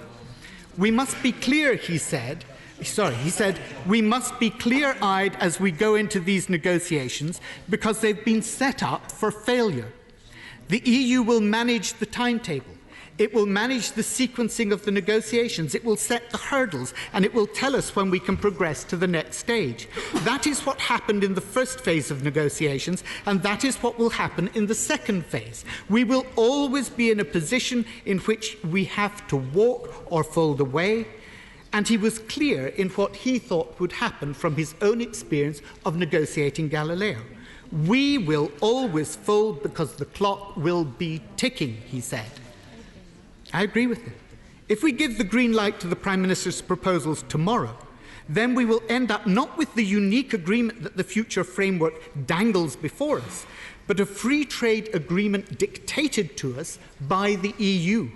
We will have a long and difficult road to a future trade agreement that will not solve the economic problems we face and does not heal the divisions in our society. Mr. Speaker, in the weeks since the government called a halt to this debate, the US ambassador put to bed any idea of a quick and massive trade deal with the Americans. I do not find myself usually in agreement with the Trump administration, but the assessment made in Washington that there will be little scope for a major trade deal with the United States is one with which I wholly concur. The future political framework sets out that the UK's commitments on customs and regulatory cooperation, including with regard to alignment of rules, will be taken into account in the application of related checks and controls. Nothing remarkable there, really. It's what we in the opposition have been pointing out for a very long time. If you want a strong trade relationship, then the facility of market access is proportionate to your regulatory alignment. For my own part, I'm, of course, very happy to give way to my honourable friend from Highgate. Thank you very much. Does my honourable friend agree with me, Mr. Speaker, that the problems of regulatory alignment with very different states, such as the United States of America and the EU, with whom we will both be seeking to do a free trade agreement, will make it extremely difficult for us to conclude both? We will have to prioritise one over the other. And regards the USA, where they've asked for access to our internal health markets, and that we will have to align our food standards down to the American food standards, that might be a very good thing. I'm very pleased I gave way to the Honourable Lady, because she has absolutely said what is critical to understand on all parts of this House, that this is not something where you can simply have deals with everybody that are as good with everybody. You have to pick and choose. For my own part, I've never been starstruck by the prospect of a trade agreement with the USA. Even under President Obama, they wanted us to weaken our food standards so they could increase access for American agri-foods into the UK. 10 days ago, I had the pleasure of attending the Oxford Farming Conference. What was clear was the Secretary of State for DEFRA, who had spoken to them the day before, had... I will in a minute, of course. And I'll do it quicker than his honourable friend did. His right honourable friend did. The Secretary of State for DEFRA had spoken to them the day before, and he'd got farmers seriously concerned. They were pleased that he confirmed that our food production standards in the UK would not be reduced, but they were incensed by his refusal to deny that food from the USA and elsewhere that had been produced to lower standards would be allowed access into the UK to undercut them in our domestic market. That, according to this government, of course, is not a lowering of our standards in the UK. It's simply consumer choice and the pursuit of free trade. I give way to the former Foreign Secretary. So I'm very grateful. I admire the tone with which he's making his remarks. Can I ask him, though, about the free trade deals that he says that Labour would like to pursue? Because I'm puzzled to hear that. But my impression that Labour had abandoned its policy of coming out of the customs union and was instead preparing to remain in the customs union as paying participating members and indeed setting the same tariffs. So I'd like him to explain exactly how that is supposed to work. Yeah. I'm delighted to say that the rest of my speech will be doing precisely that, and I hope it will satisfy him. Alignment of standards is key to trade. This was properly recognised by the Trade Minister himself, who sadly is not in his place at the moment, when he said, if we come out of alignment with the EU regulations in this area, then there is a penalty to be paid in terms of frictionless access to Europe. And of course, the idea that this particular American president is not going to demand greater access for American healthcare businesses into our NHS, as my honourable friend alluded to, is simply fantasy. So yes, I would love to do more business with the USA. They are already our major bilateral trading partner as a country rather than as a bloc.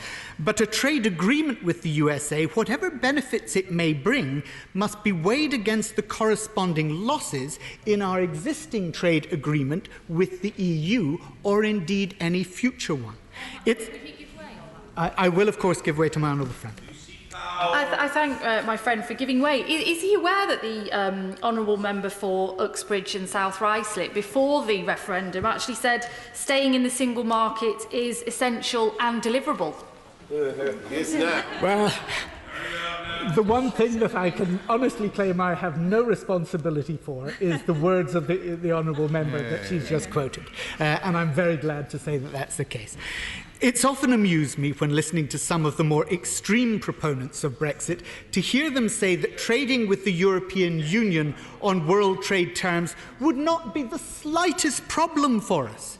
But in the same breath, they insist that in order to achieve our destiny, we cannot possibly trade on WTO terms with the United States.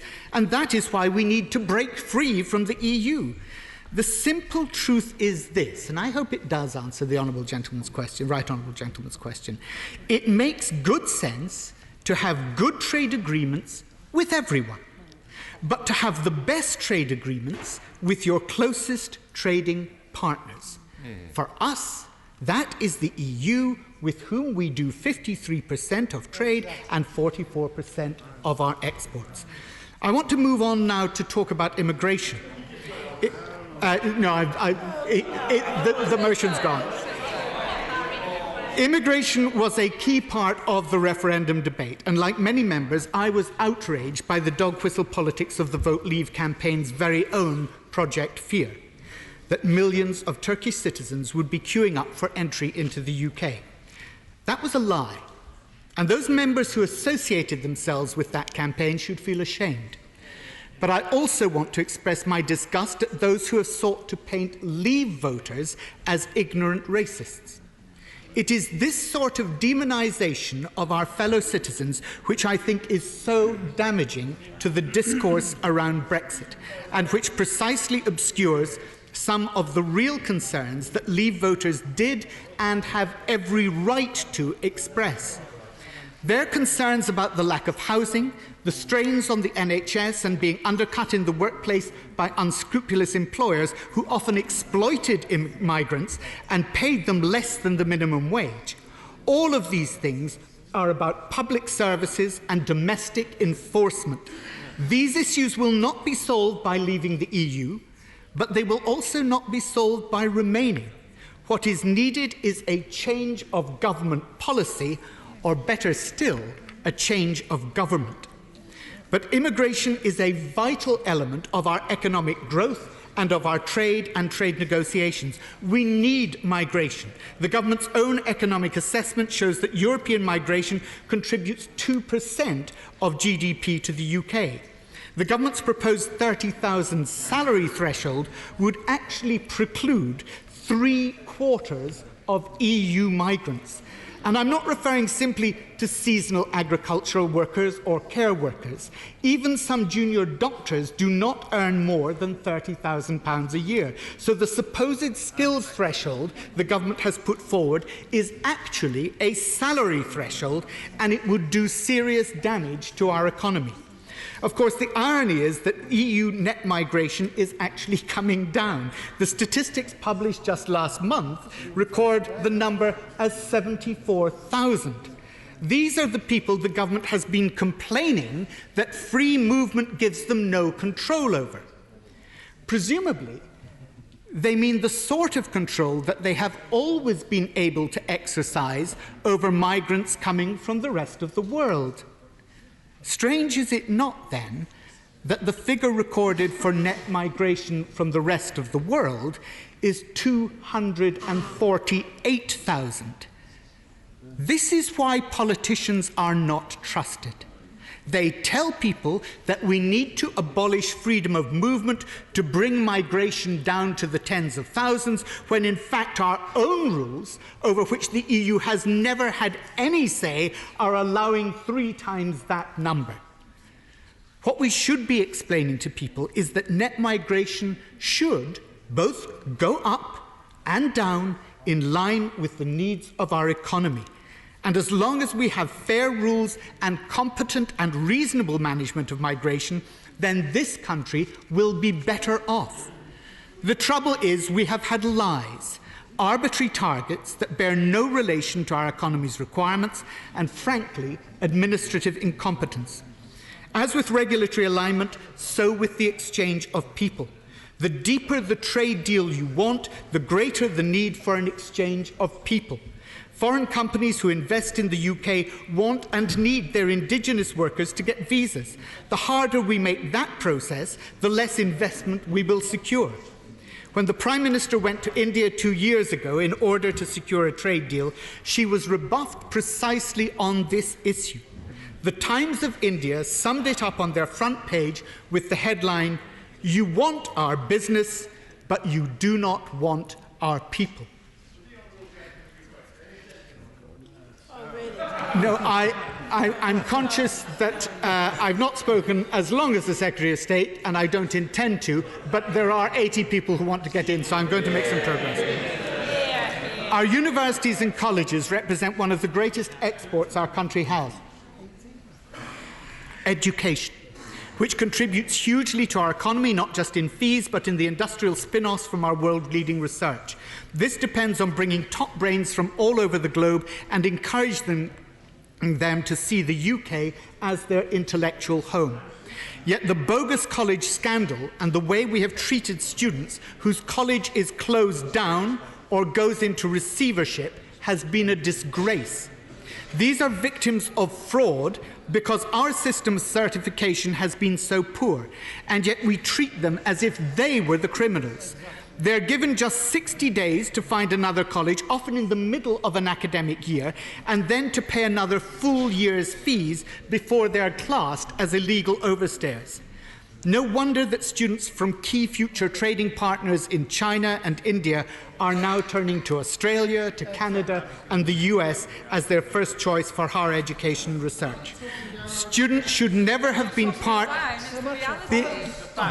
You've just run it down. The honourable member from a sedentary position, Mr. Speaker, says, why am I running down our education service? I think if he listened carefully, he would have said that I talked about our world-leading research and our top-quality universities. What I ran down was the incompetent administration of the certification of bogus colleges and then the incompetent administration of the immigration rules thereafter.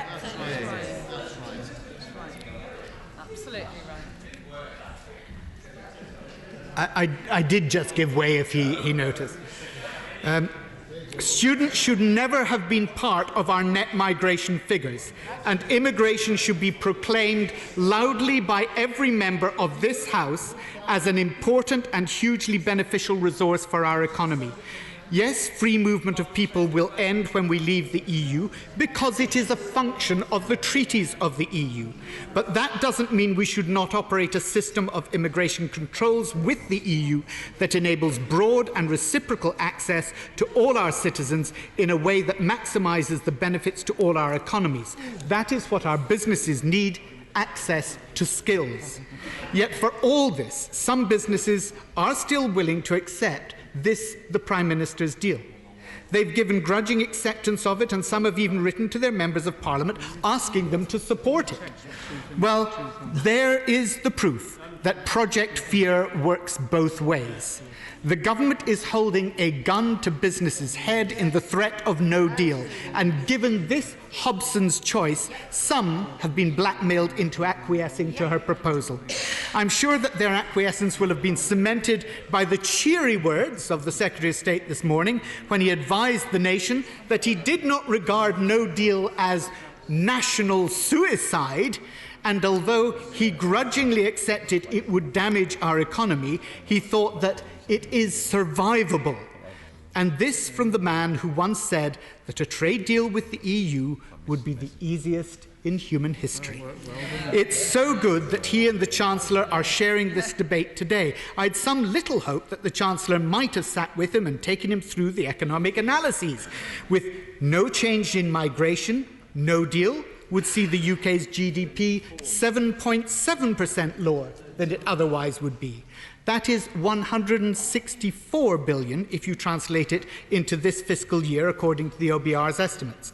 With zero net EEA worker inflows, no deal would see the UK's GDP 9.3% lower than otherwise, or 198 billion. That is a heck of a lot of Brexit buses for the NHS. 565, Mr. Speaker. Unfortunately, in the first part of this debate, the Secretary for Trade already told this House to effectively ignore all the Chancellor's carefully prepared scenarios and analyses, telling us back in December it's not realistic to expect that there would be no potential shift, if necessary, in government fiscal policy or in the Bank of England's monetary policy or changes to what the government will be able to do on tariffs. We have to be realistic and try to understand what those things are. To try to confuse forecasts and scenarios, intentionally or otherwise, is not helpful to the debate. Actually, no. What is not helpful to the debate is to dismiss the existing economic modelling without presenting any credible alternative, to fail to provide any analysis of the short-term consequences of the Prime Minister's deal, and to fail to carry out any analysis at all of the Northern Irish backstop arrangements. And then to have the audacity to expect the nation to blindly trust that no deal is not national suicide. Of course, I will give way to the Honourable Gentleman. The Shadow Secretary of State, would he concede that it is entirely possible that the Treasury forecasts that they are now making may prove to be as accurate as the ones they made before the referendum? I think if you look at what actually happened, and this actually goes to the point that the Secretary of State back in December was trying to make. People are very fond of saying, oh, well, people predicted disaster, people predicted financial meltdown, and nothing happened. Well, actually, something did happen, Mr. Speaker. I think it was called £70 billion of quantitative easing, which the Treasury put into the economy in order to stop the problems. And then, of course, the Secretary of State once believed his friends in the Anglosphere would be queuing up to do new trade agreements that would replace any lost GDP growth. Well, the Bank of England has quantified the potential value of those deals at just 0.2%. Not 2%, 0.2%. 1/5 of 1%, or 4.25 billion. Nice to have, but by my reckoning, the Secretary of State would still owe me about 533 Brexit buses. The Prime Minister is fond of saying that her deal is the only one of the table. Well, of course it is. She's the government, and only the government is able to negotiate with the EU. That doesn't mean there could not be a different deal. The Brexit negotiations have been constrained by the Prime Minister's red lines. We know that had the red lines been different, then the deal would have been different also. The Father of the House reminded us in his admonishment of the Home Secretary that if we're maintaining an open border where there is a land border, it can only be done in a modern economy by having some form of customs union applying to both sides of the border. That is why we on this side of the House have been calling for a new permanent customs union with the EU in which we would have a say over future trade agreements. Now, When the Shadow Chancellor mentioned this previously in our debate, the Secretary of State was really rather rude, and he reinforced that today, that disparagement. He reminded the House that under Article 3 of the TFEU, the Union shall have exclusive competence with regard to a customs union. Well, of course it does. The treaty binds the member states of the EU and gives the Commission that right to negotiate the terms of any agreement with third-party countries. It does not stop the EU concluding agreements with third-party countries where there is joint control. Perhaps I can read from Article 8. Perhaps I can read from Article 8 of the TEU. No. The Union shall develop a special relationship with neighbouring countries, aiming to establish an area of prosperity and good neighbourliness founded on the values of the Union and characterised by close and peaceful relations based on cooperation. For the purposes of paragraph 1, the Union may conclude specific agreements with countries concerned. These may contain reciprocal rights and obligations, as well as the possibility of undertaking activities jointly. And no, I'm moving to the close. A new customs union in which the UK would be able to reject any agreement it believed was concluded to its disadvantage, however advantageous it might be for the 27 EU member states, is a vital way of securing the open trade border, avoiding the problems of the backstop and respecting the referendum mantra on taking back control. It should have been part of our negotiating mandate from the beginning.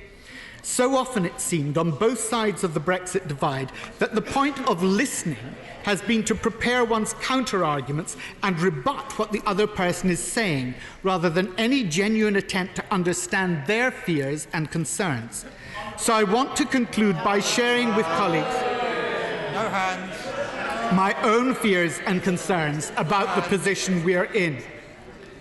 It seems to me that we are caught between two competing and equally important principles: our responsibility to protect the economic well-being and livelihoods of our constituents, and our democratic responsibility to accept the result of a referendum where we promised to respect the result. The first principle is often invoked by colleagues who say nobody voted to make themselves poorer or put themselves out of a job, and that is true. The second principle is often invoked by colleagues who say we will damage our democracy and increase cynicism about politics if we turn round and pat the electorate on the head and basically say, there, you didn't understand, you were lied to, we'll give you another chance to see it our way. I've found myself, Mr. Speaker, genuinely torn apart by these competing claims, as I know many colleagues have. It seems to me that it is simply not good enough to insist either that we remain or that we leave no matter the cost. But both these positions are absolutes, and whilst we may campaign in black and white, we must govern in shades of grey. Each absolute side of the debate must be able to have a credible explanation for the roughly 50% of their fellow citizens who profoundly disagree with them as to why they should not be taken into account. I know what I promised my constituents at the last general election. It's right here, Mr. Speaker, in our manifesto.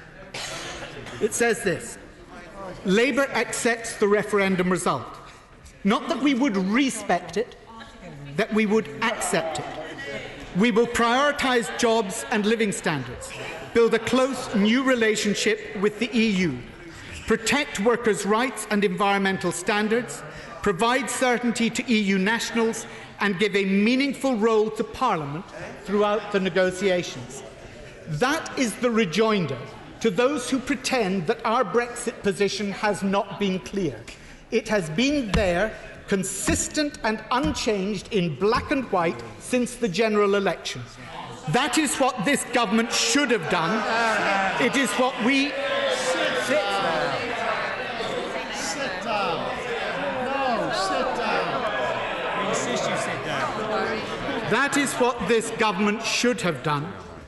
It is what we would have done and what a new government now needs to do. And one thing more. We said that we would seek to unite the country around a Brexit deal that works for every community in Britain. The Prime Minister's deal does not, and that is why Parliament must reject it. Mr. Ian Duncan Smith. Speaker, I recognise that time is short, so I won't go on too long, and I won't take too many interventions, but you never know. You might get lucky. Can I say to my right honourable friend, I appreciate his excellent speech that he made just now, and whilst I wanted to agree with it all, I have to tell him that I didn't wholly agree with it, and I want to come to a couple of points. However, I don't doubt for one moment his sincere desire to make sure that this country is able to strike trade deals around the world and thus make the greatest advantage over the big decision that was taken back in 2016. The question for me is, are we going to be able to do that, and what does this agreement do to be able to help us, or does it? And there are really one point on that I would say, and I come back to the point that my honourable friend made earlier on, is that I do think that the issue of alignment is a very, very big and important issue here within this agreement.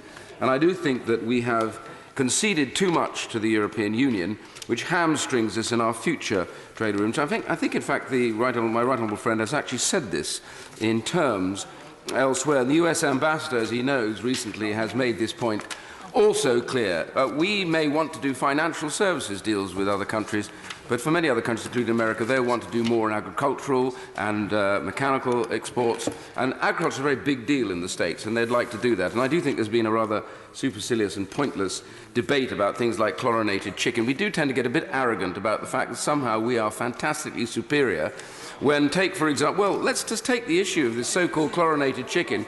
In America, they actually have a lower level of death and illness from Campylobacter or Salmonella than we do here in the UK. Why? Because some of our imports of chicken come from way outside the EU and are less than really that great.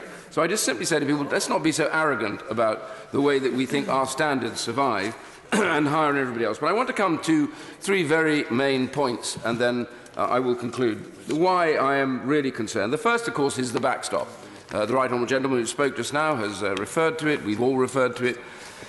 My concern about the backstop is twofold. First of all, that the backstop itself does in fact trap us if we go into the backstop in a way that therefore takes the ability of us to leave away from our own hands. And it will be the first time that as a sovereign nation we will have agreed to let others decide whether we can stay or leave a particular international agreement.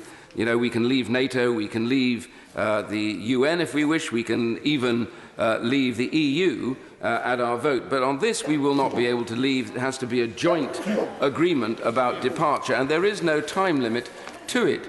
And so I was really interested to see what the Prime Minister would come back with in terms of this agreement. And I see that this letter from the joint President Tusk and President Juncker to her, but it doesn't, you know, it was said that it's very, very good and important because it is in fact internationally legally binding, but they know and we know that it isn't the same as being bound in terms of the agreement, and the agreement overrides every other purpose. And it was interesting that the previous Prime Minister, when he was negotiating prior to the referendum, claimed this as well at the time about his agreement, but again, it did not override European law. And they actually say here, as you know, we are not in the position to agree to anything that changes or is inconsistent with the withdrawal agreement. Yeah. And even more important than that, I think, is really what the Attorney General has said about this. So there was a great moment here when the Prime Minister quite legitimately said that he spoke about the balance of this and said that this agreement, now they were accepting that there was some kind of lock in legal terms, but actually what she didn't do was read the last sentence of the paragraph. And there it says, albeit they do not alter the fundamental meaning of the provisions as I advised them back on the 13th of November. And that fundamental advice was very simply this.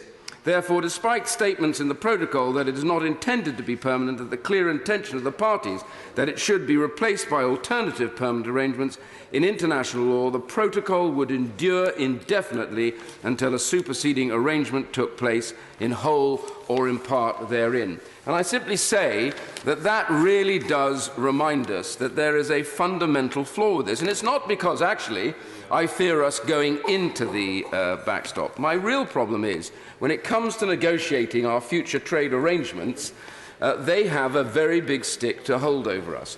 President Macron made that very clear quite recently when he talked about grabbing back some of the fishing rights that we may well have taken in the course of the early withdrawal agreement, because he said quite in terms, we will simply wait till they get closer and closer to the backstop, and as they get closer, they will do almost anything to avoid falling into it. And I don't disagree. It would be appalling if we ended up in the backstop. They know it, we know it, and that is the major problem. And I say that simply in line of my right honourable friend's earlier remarks, as I said, which I complimented, and I do think I have no doubt at all in his determination to drive these points. And it's no wonder, small wonder, that my right honourable friend, the member for Fulham, made it very clear the other day in a very interesting intervention that, having read carefully, as he does in German, all these various interviews, that Mr. Selmayr made it very clear that as far as the European Union is concerned from this withdrawal agreement, they got all their objectives happily sorted out, which means that we clearly didn't. And I think that is the major problem. So the first thing is, on the backstop, it's not so much, I think, when it is important enough not to be in it, but I think the most important thing is not falling into it is what changes the pattern of the political agreement that we've set and how we negotiate those trade arrangements. And I think, therefore, with respect to my honourable friend, it is a major, major problem. The second part of it, I think, which is important, is that we have agreed the £39 billion. Now, I'm not against us agreeing to be paying the European Union to stand by further agreements, if such as they exist.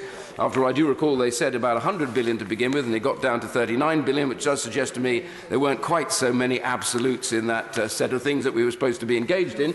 But that notwithstanding, I don't want to be mealy-mouthed about it. £39 billion is a lot of money. Now, one section of that is, of course, the two-year interregnum, which would cost us money. I accept that. That's essentially the 10 or 11 billion, the 22 billion in total over the 2 years that we would owe them for that. That's part of the budget. The rest is about the future arrangements. And my concern here is that, according to this arrangement, they will get that regardless of whether we actually reach any kind of satisfactory agreement. Now, I think that's quite an important feature. Back in December, I did say on record that I thought the government would be mistaken in agreeing both the backstop and the money without absolutely having any idea what that trade position would be. Now, the government said, don't worry, because we will come immediately to trade and it will open the door. Well, it didn't open the door, and we only just got to trade a few months before Christmas. And that's because when you've given them the most important negotiating position you have, that leaves you with very little to drive them into the next element, which is what we really want, which is trade. I don't resile from the point we want to have a trade deal with our nearest trading partner. Of course we do. We don't want to end up in some kind of spitting war with them. We want to have a decent, reasonable arrangement. We also want to have other arrangements around the world. And I think, therefore, the problem we've got is right now, as it stands, this £39 billion is hinged on nothing at all other than they get it regardless. That's not much of an incentive for them to produce any sort of trade arrangement that we would want, and that's what worries me. And it worries, I think, members of the public. Sorry, indeed, my honourable friend.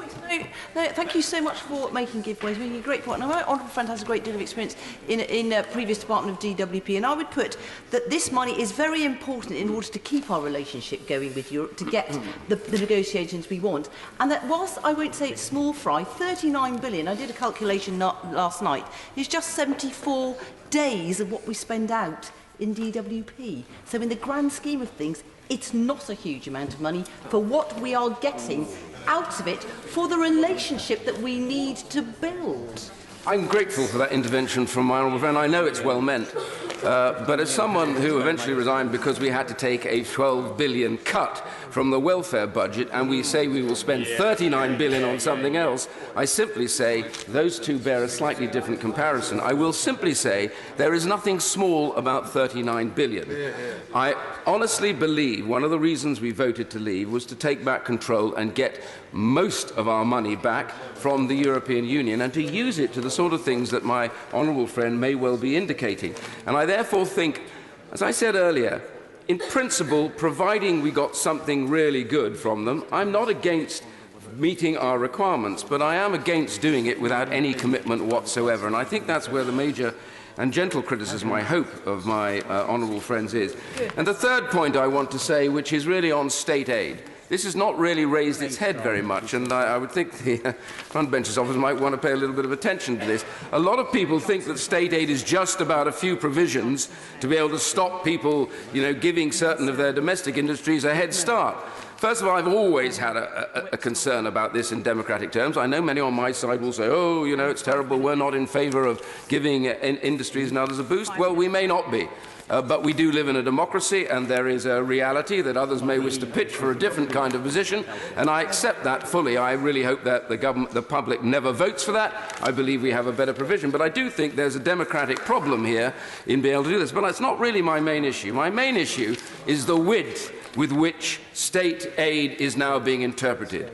And the reality is that the court, and I made a speech about this back in about 1993 or 4, I said, the Commission knows very well that no matter what it does and fails to get, the courts will mop up after it, because they are a court bound on one thing and one thing only, which is finding always in favour of ever closer union. Of course they are. That's what they were set up to do.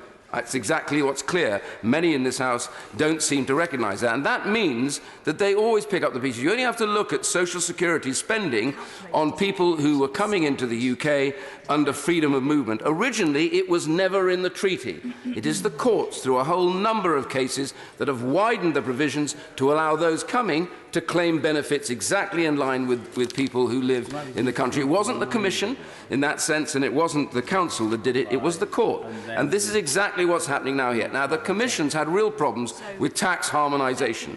That is their objective for the Eurozone and generally for Europe, the European Union. The courts now are already entering this, using the provisions of state aid to start finding against countries that find new tax advantages for them. That is what they're doing, and that is where they intend to go. You can read some of the summaries of the judgments. You will see that they're already moving into this area. And therefore I say to some of my colleagues that they think it's all right for 2 years just to sit back passively. They have already a plan to drive that process harder. And I also hear of the 12 people responsible for monitoring the EU's provisions of state aid, 8 have now been moved to cover the UK in the period of the 2 years before we strike a trade deal. So I warn my colleagues on this side of the House, be careful what we wish for in this, because those state aid provisions will bite us in terms of tax harmonisation and some of the changes we might make to it in future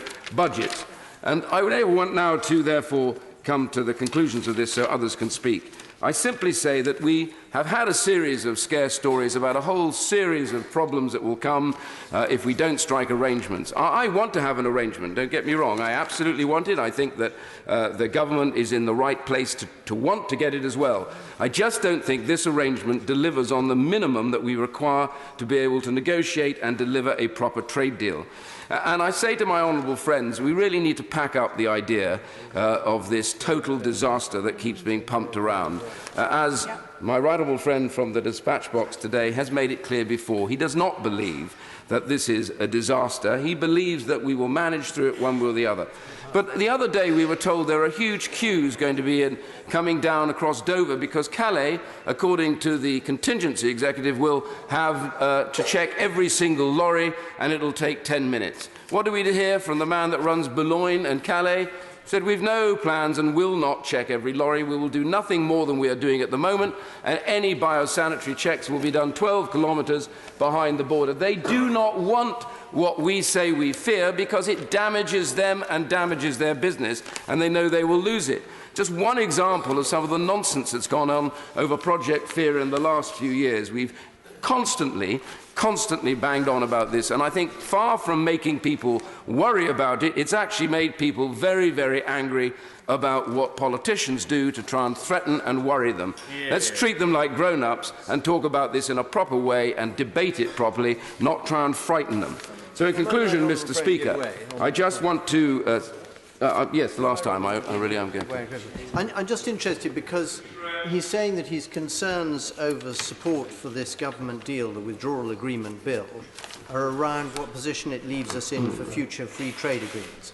But of course, without this withdrawal agreement bill, there can be no future trade agreements. So what is his position on that? My position is that we go back and get a better one, and that's the reality, because I just believe this is how the EU works.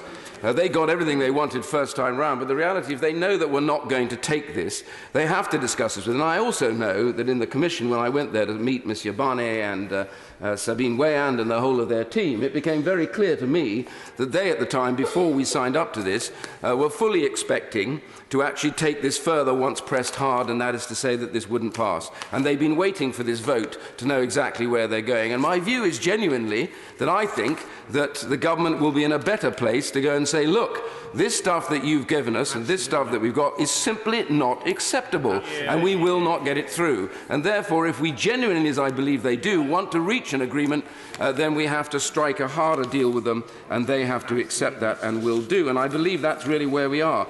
And therefore, I want to conclude by saying, you know, back in 1992, I realised that the departure under the plans from the Single European Act of Maastricht all the way through were taking us to a place that we would never be in, that this country would never accept, that it would eventually be fully locked into a supranational organisation that was taking powers away from those individual parliaments.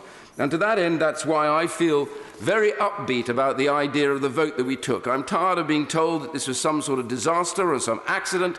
I genuinely and passionately believe when I campaign to leave that this country will do incredibly well, whatever the arrangements are. And Mr. Speaker, I just wish many more in this House would stand up for those who voted to leave genuinely, not stupidly, not because they hated people, but because they wanted something to change, they wanted to take back control of their country, and that's what I want to do. Thank you. Kirsty Blackman. Thank you very much, Mr. Speaker. It's an honour to speak for the SNP on this, the last day of the second meaningful vote debate that we're having. Mr. Speaker, it's probably pretty obvious to everybody in this House what the SNP position is on Brexit, what the SNP position is on the Prime Minister's deal.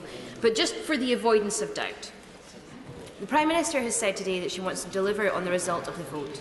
The people of Scotland voted to remain in the EU. Therefore, the SNP will fight and will continue to fight for us to remain in the EU. We want to deliver on the vote that Scotland made in that referendum. The best future for all of us is to remain members of the EU. If we can't remain members of the EU, we need to have single market and customs union membership. And I know many members across the House believe that that would be the best way economically for us to go forward. The Prime Minister needs to go away and extend Article 50 in order that we can have a people's vote, in order that we can put to the people the choice to remain in the EU, because we believe, as do many others across the House, that they would make a different choice in relation to this. I want to talk about a number of different things, many of which have been mentioned today. I want to start talking about the economy, as you would expect from the SNP spokesperson on the economy at Westminster. Mark Carney from Bank of England has said that Brexit has already cost families £900 each. £900 per family, given that we have had so many years of austerity. This is £900 that very few can afford easily. The Chancellor himself said, clearly, remaining in the European Union would be a better outcome for the economy. And that is absolutely the case. Remaining in the European Union would be a better outcome for the economy. Therefore, we will be poorer as a result of the UK choosing to leave the EU. This is why organisations like the CBI, who said they are watching in horror, this is why they are watching in horror, because of the foreseeable economic catastrophe that the UK is choosing to bring upon itself, and in such a ham-fisted way that it is going about it. There have been an awful lot of people who have come out with an awful lot of statements in relation to stats around Brexit. I want to highlight a few of them. The Bank of England has said that with the Prime Minister's deal, we're looking at an potential interest rate of 4%. Now, I want to unpack this a little bit. People who are my age, people who are a little bit older than me, people who have been in the property market for a relatively short period of time, have never seen interest rates anywhere like 4%. It is incredibly difficult for young people nowadays to buy property as it is. If we see a massive increase in interest rates, we will have a situation where it will be absolutely and completely impossible for the vast, vast majority of young people, even more than it is today, to buy property because those interest rates will be so high. It will be very, very difficult for people to be able to borrow money. And that has an effect not just on individuals, that has an effect on companies who are looking to borrow money as well. And therefore, our small businesses will be less able to trade and to grow as a result of the changes that are potentially coming. Talking about businesses, the University of Bristol has said that the decision has meant that the value of UK companies has reduced by 16% already, and we haven't even left the EU yet. We haven't even left, and the value of UK companies is reduced by 16%. Yet we're continuing to go down this route. Jaguar Land Rover have already cut 1,500 UK jobs, and they're looking to cut another 4,500 UK jobs, most of which will be in the UK. And they've cited Brexit concerns as a major factor in relation to this.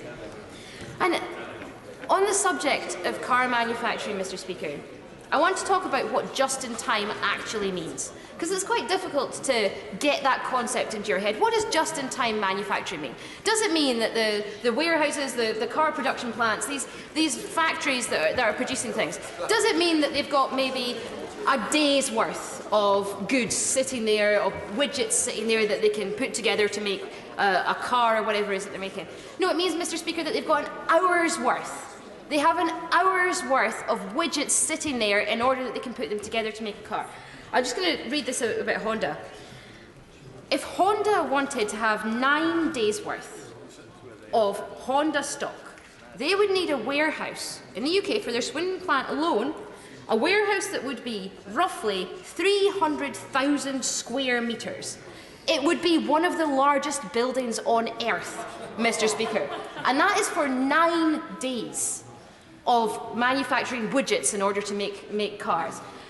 It is absolutely impossible that the UK can find enough warehousing space to store all of the widgets that they would need for all of the manufacturing things that we produce. And the Secretary of State was earlier talking about all of the brilliant manufacturing that's done in Britain. Huge amount of that is done with imported components from the EU. Now, yeah. All seriousness, in the early 1990s, I worked in the haulage industry as a lorry driver, doing just-in-time deliveries of brake parts for Lucas Girlings across the whole of Europe, in and out of the EU. There was never a problem because the paperwork could be turned around in the time it took to have a coffee and a cigarette. It wasn't a problem then, and we didn't even have a computer in the office. In 1993, Mr. Speaker, things were a bit different to how they are now. We have customs checks that require to be done. We have these production lines, these goods that are there. There is much shorter period of time able to be stored there because we have that frictionless movement. If frictionless movement is so unimportant, why is the government prioritising frictionless movement in relation to the potential future relationship with the EU? And it's not just the EU.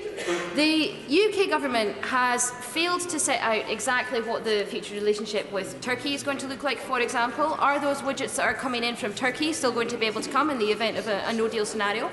Is that going to happen? And the Secretary of State earlier was pressed in relation to the free trade agreement rollovers with third countries.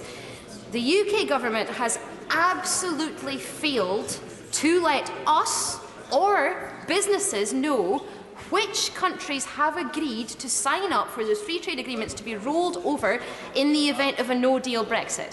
Given that companies out there, the largest manufacturing ones, are preparing for a no-deal Brexit, the government needs to be upfront and honest about how many of those free trade agreements will actually roll over. I have heard, Mr. Speaker, the potential that it may only be 10 of them are ready to be rolled over. If that is the case, the government needs to tell us which 10, so that the companies that are exporting to or importing from these countries can make plans on that. And on the subject of free trade agreements, and on the subject of fantasy economics, as was raised by the Chancellor, I will, and then I'll finish this point.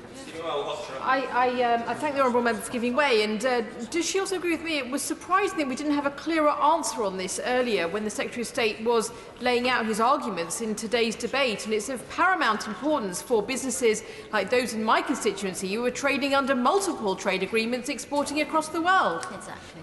I agree, it's absolutely vital, and it was interesting that the Secretary of State, sorry, not the Chancellor, was unable to give that answer. I've actually got a written question down on this. I'm expecting a response on that tomorrow, as it's a named day written question. But I am aware of at least one organisation that has been asking the Secretary of State for Business, Energy and Industrial Strategy for this list since November, and still have not got this list despite asking for it. If the government intend that we leave the EU on the 29th of March, and if the government intend that if this deal is not voted through that we leave with no deal, they need to tell companies what the scenarios will be that they will be operating under after we leave the EU in this circumstance. They are willfully making this situation worse by their refusal to come forward with this information. Will the honourable member give way? Yeah. I thank the honourable member. Thank you. I thank the honourable member for making a very powerful speech. Just on that point, particularly in the car industry, I know the BMW Mini, Toyota and the Honda plant in Swindon is actually preparing for 6 days of closure as a result of this Brexit deal. Does my honourable friend agree with me? This is complete chaos, and the government now needs to end any opportunity of no deal in the future. It absolutely is complete chaos, and the fact that businesses are having to prepare for a no deal because the government continues to hold this over us is absolutely ridiculous, and that's why members across the House have signed a letter saying that no deal scenario is completely unacceptable. And actually, I think as has been said previously, it's one of the few things that there is an actual majority for in the House, is that there should not be no deal scenario. On the subject of free trade agreements and on the subject of fantasy economics, for the paper that was written by the government on the no deal, on the deal scenario and the no deal scenario, on the analysis of the Brexit costs, it talked about future trade agreements, and it talked about a potential of free trade agreements being signed with the US, Australia, New Zealand, Malaysia, Brunei, China, India, Brazil, Argentina, Paraguay, Uruguay, UAE, Saudi Arabia, Oman, Qatar, Kuwait and Bahrain, plus all of the rolled over FTAs being rolled over on the terms that we have. All of those new free trade agreements would be signed on the basis of there being zero tariffs on everything in the scenarios that were modelled. And all of them would be rolled over, despite the bizarre assumptions that nobody sensible thinks are ever likely to happen. We're not going to have a free trade agreement with India with zero tariffs on everything within 15 years. It's absolutely not going to happen. Despite all of those bizarre assumptions, the UK government still predicted that our trade reduction would be 2.2%. So despite the most ambitious assumptions possible that nobody who is in any way realistic even thinks may vaguely come, it still predicts that our trade reduction will be 2.2% of GDP, which is, I don't know how anybody who supports Brexit can stand up and say that we're going to benefit from the increased international trade when it's absolutely clear that we're not, even in the best possible scenarios. And one of the things that the Secretary of State for International Trade is very, very good at is talking about the increase that we've had in international trade with countries like South Korea, who we trade with through the EU's free trade agreement. Yes. My honourable friend's making an excellent speech on the perils, doesn't she? And I'm wondering, I just wonder if the Chancellor is agreeing with a huge amount of what she's saying at the moment. But what strikes me, the Scottish Government have outlined their economic analysis of what will happen. The UK Government have tried to keep it secret. I wonder if my honourable friend's got any thoughts on why that is the case. I thank my colleague for coming forward.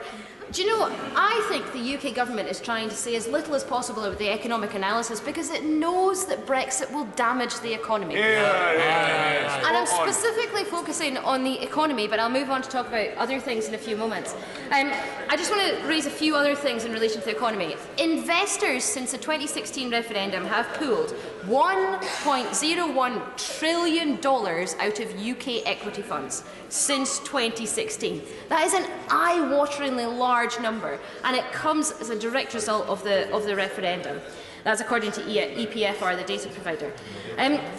I want to talk a little bit about Scotland and the effect that there will be on Scotland as a result. The Scottish Government has said that our GDP would be £9 billion lower under an FTA. That's not under a no-deal scenario, that's under a free trade agreement scenario than if we stayed in the EU. And amazingly, that is significantly more than even the most unionist of commentators said that independence would cost the Scottish people. So we're stuck with the UK, who are making terrible decisions and who are cutting more off our GDP than even those people who are least in favour of independence said would be cut off our GDP. And just, yes. Thank my honourable friend for giving way. She's making an absolutely fantastic point. And is that not the core of it, that nobody, however they voted in the European referendum 2016, actually voted to become poorer? That's all the more reason to put this again to the people in a people's vote so that folk can have their say. Now they know what the consequences of Brexit actually are. This is absolutely right. People were told stories about unicorns and mermaids. People were told that there would be amazing economic largesse in the event of Brexit. And actually they've been told this for a huge number of years, not just in relation to the Brexit vote, but people have been told by politicians that people who choose to come and live and work in this country from other countries make us poorer. And it is an absolute lie. They contribute to our GDP, they contribute to reducing our public sector net debt, they contribute to our economy, and that is without even going into the cultural and social benefits of people choosing to come and live here. I thank my honourable friend for giving way, and it's quite interesting to watch the faces of members opposite as she lays out in very stark detail the impact on the economy.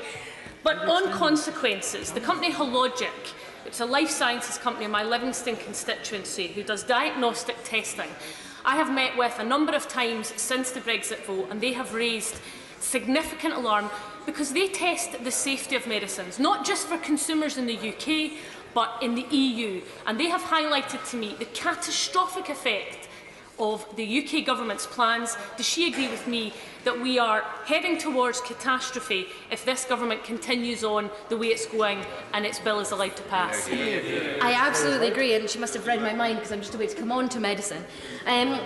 In relation to medicine, I want to just comment on what the Nuffield Trust have said. They've said the longer-term arrangements envisioned in the agreement and political declaration generally entail leaving the single market.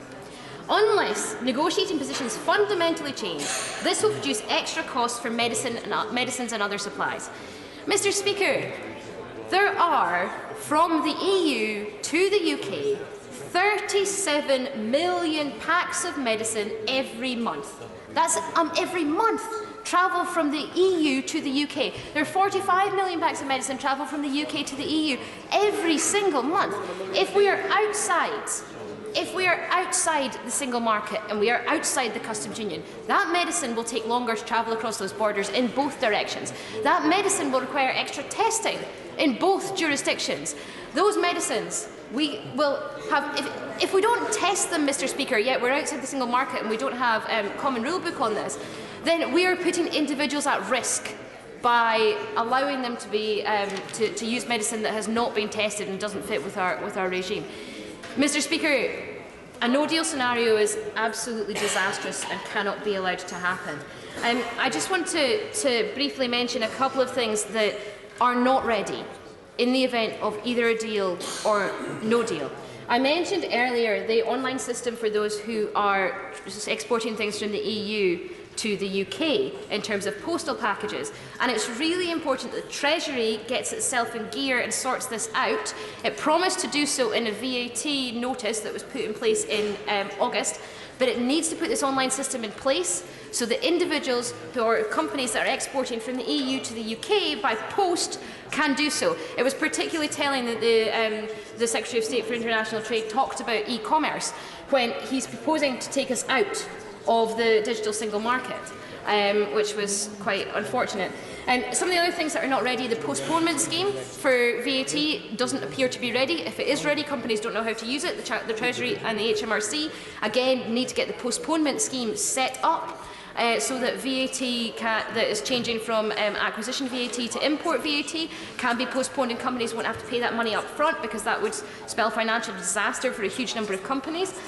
And lastly, the thing that also is not ready yet is the CDS system. The CDS system has not been widely rolled out. It's not been rolled out to everybody yet. This is the customs declaration system that companies are going to have to use. There are 145,000 of those companies that have never exported out with the EU and will be reaching this system for the first time. And it's really important that they use this system. It's really important that everybody has the ability to use this system before April, so that any glitches in the system have been gone, in order that actually, if we're not going to have a situation with queues of lorries. We're going to have a situation where we're not even going to be able to load the stuff onto the lorries if this system doesn't work. So it needs to be sorted. It needs to be fixed in advance. Adding a little bit more in the human cost. Mr. Speaker, last week BRC, the British Retail Consortium, announced some more figures in relation to the cost of food after Brexit. They've said that a no-deal scenario would see households in Scotland paying £55.30 more each week on food. £55.30 each week. And the least well-off 10% of households across the UK would be paying £38.50 each week. That would be a 6.4% of their income increase in the amount of money they would have to spend on food. Given the squeeze that this government has vested on these families who are at the bottom of the pile, it is incredibly important that the government does what it can to ensure that that no deal is taken off the table. I don't even know why we're still discussing this. Why is no deal still on the table? Why does the Prime Minister not just say, in the event that my deal gets voted down tomorrow, which it will, that she won't have no deal happen to us? She won't have a 6.4% increase in the amount of food. Mr. Speaker, I haven't really touched on migration yet. It was in the Red Book in, I think, 2017 that reducing net migration by 20,000 increases public sector net debt by 0.2% by 2022. That is a fact. Presumably the government stands by the fact that it's a fact because it was in their Red Book. People who choose to come and live and work in this country, in these islands, are net contributors to our economy. They are, on the whole, net contributors to our economy. If you take them as a group of people, they are net contributors to our economy. They make a contribution. We will therefore be poorer economically, fiscally, as a result of reducing net migration by any significant number. The hospitality sector, Mr. Speaker, needs 100,000 new EU entrants per annum. Some people go away, it's not a net figure. 100,000 new EU entrants per annum need to come and work in our hospitality sector. If we're going to be global Britain, if we're going to be a country that wants people to come and enjoy our tourism sector, we need people to actually work in those sectors. Absolutely. And given the population that is ageing that we have in Scotland, we even more in Scotland need people to come and live and work in our country. Absolutely. And that is why the UK government, if it is unwilling to the UK government must change its plans in relation to the £30,000 cap. It must change its plans in relation to the cap on numbers. It must, if it's unwilling to do this, devolve immigration to Scotland. If it doesn't devolve immigration to Scotland, it is making the case ever stronger for Scottish independence. Mr. Speaker, there are EU workers in our care sector, there are EU workers in our manufacturing sectors, there are EU workers in our agri-food sectors, and those sectors rely on them. NFU Scotland today said, we cannot feed our nation without this labour. That is incredibly serious. If we do not have enough people coming to work in our agri-food sector, we will lose the ability to be the world-leading country that we are in that food. We will lose the ability to feed even people who live here, let alone exporting and bringing in the tax revenue that we do from exporting. Mr. Speaker, free movement of people is a good thing. Free movement of people is a brilliant thing. It is a thing that people my age and people younger than me have benefited from. We've been able to go and live and work in EU countries. We've been able to have people from EU countries come and live and work next door to us. And we have benefited from that. It is absolutely devastating to think that this government proposes that my children should not benefit from the same rights we have had from freedom of movement. I do not believe that anybody in this place, that anybody should reasonably be celebrating the end of freedom of movement. It costs us our rights, it costs us money in the government's coffers, it costs us, as the Archbishop of Canterbury said, that Brexit caused, proceeding with Brexit caused a moral issue, and I think this is the biggest place where that moral issue stands, is the fact that politicians have done what they can, not all politicians, some politicians have done what they can to demonise immigration and people who are born in other countries. And I think we wouldn't be in the place we are today if that hadn't happened. Mr. Speaker, this is an absolute shambles. I was pleased to see the Financial Secretary was here earlier. I hope he managed to find some food, given the note that he had that said no food and no Channel Tunnel when he left the Cabinet meeting earlier. I'm hoping that those things are a slight exaggeration, but given the increase that there is going to be in the cost of food in the event of a no deal, I think that no food for many families will be a reality.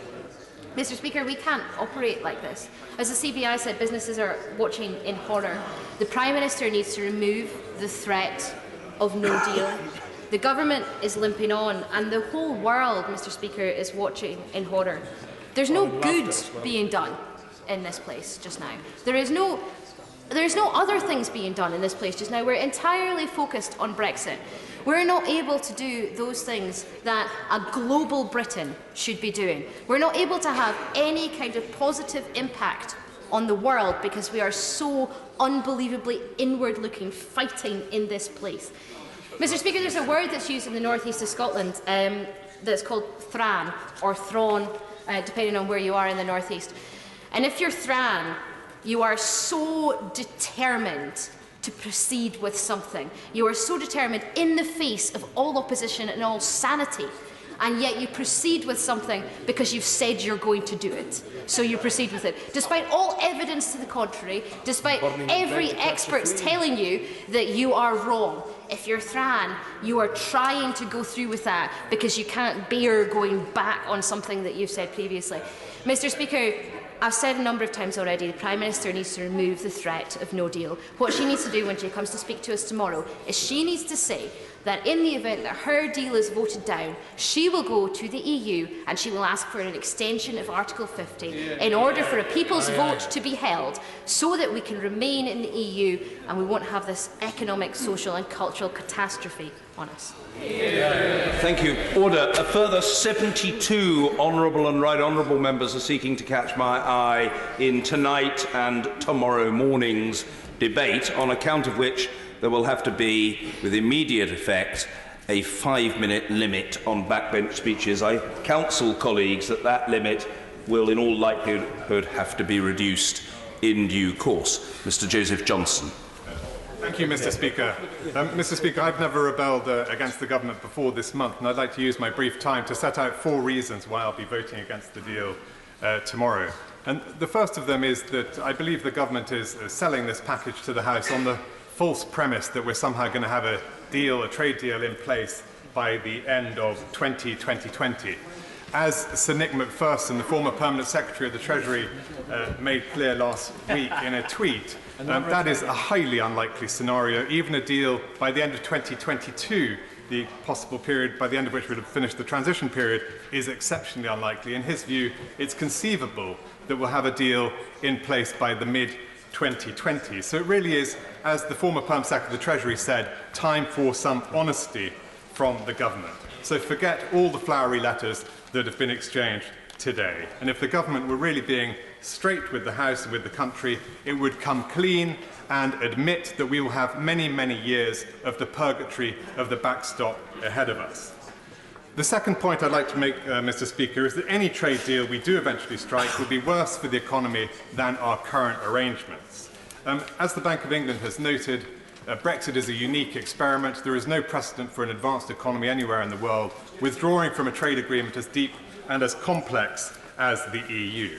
Now, while it's not legally binding, the political declaration does set a direction of travel for these negotiations, reflecting the Prime Minister's red lines of ending freedom of movement and securing an independent trade policy for the UK. These red lines necessarily mean we're going to leave the single market and leave any form of customs union, as foreshadowed by the Chequers White Paper. The political declaration accordingly prioritises comprehensive arrangements for goods and scandalously, in my view, neglects services, where all we're aiming for is effectively a bog-standard third country market access terms. Yet, Mr. Speaker, we are fundamentally a services economy and our services sector is being thrown under a bus. Take financial services, one of this country's few globally competitive sectors and one which is very important to many families in Orpington. The Centre for European Reform reckons a free trade agreement would reduce financial services exports by almost 60%. And Oliver Wyman, the consultancy, reckons this will mean a hit to the Treasury's revenues of about £10 billion. So much for the Brexit dividend.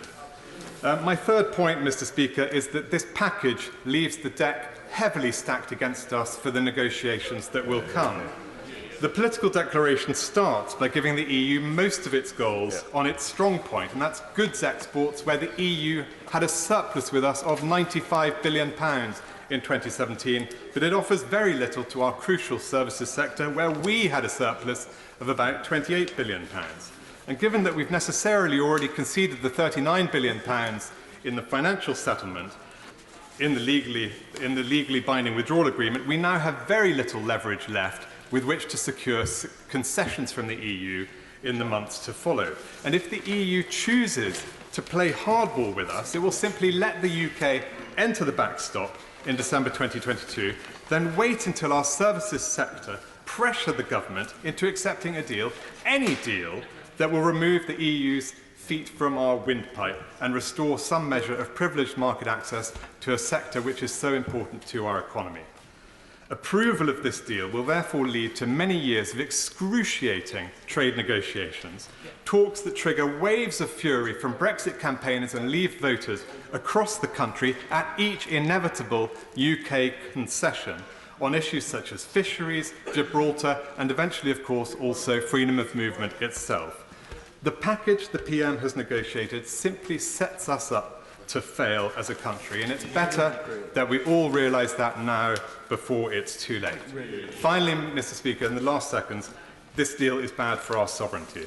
During the referendum, some implied that they were prepared to let Britain suffer economic damage in return for greater sovereignty, greater control. Of course, one of the great paradoxes is that this deal is remarkable in that it offers a double whammy, both economic harm and a loss of British sovereignty, which is one of the reasons why many prominent Brexit campaigners are saying this deal is, of course, worse than staying in the EU to begin with. Mr. Speaker, there is no single cabinet position now on what to do next, let alone one backed by the Conservative Party or Parliament as a whole. Such is the farce this has become that I believe we have no choice now but to go back to our constituents and to ask them reluctantly to provide further guidance. Mr. Barry Shearman. Speaker, I hope the House will forgive me by trying to speak to the global context of this bill. After all, this is the European Union Withdrawal Act, and I come of that generation that was stung by the fact that Dean Acheson in 1962 said Great Britain lost an empire but has not yet found a role. I was lucky enough to get into this House, Mr. Speaker, when there was a generation still here of people like Dennis Healey and Ted Heath, and people that actually fought on the beaches at Anzio and the invasion against Hitler. And those people were still here. And that generation had seen 2 world wars, and they created, not just in Britain, but across the Western world, they created the United Nations, they created NATO, and they created the European coal and steel community that became an integrated Europe. And they did so to keep the peace, to keep the prosperity, and to actually face up to the challenges of that global environment. In my time in this House, Mr. Speaker, I have seen that global environment becoming more challenging, more frightening, more terrifying. Indeed, it is the most terrifying time to be a Member of Parliament.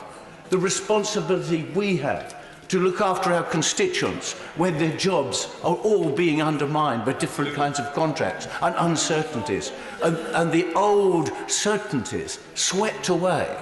But those old certainties swept away for us as a United Kingdom. Now, I believe passionately that our country has to be part of a global community and leading that global community. And when we joined the European Union in 1975, thanks to brave people like Ted Heath, leading the Conservative Party, changing the Conservative Party from being anti-Europe to being pro-Europe, his generation was one that I have to say, cross-party, I admired. A breed of politicians who, for their time, stepped up to the plate and showed that leadership. What I am very concerned about, Mr. Speaker, is we are now entering into an unknown world.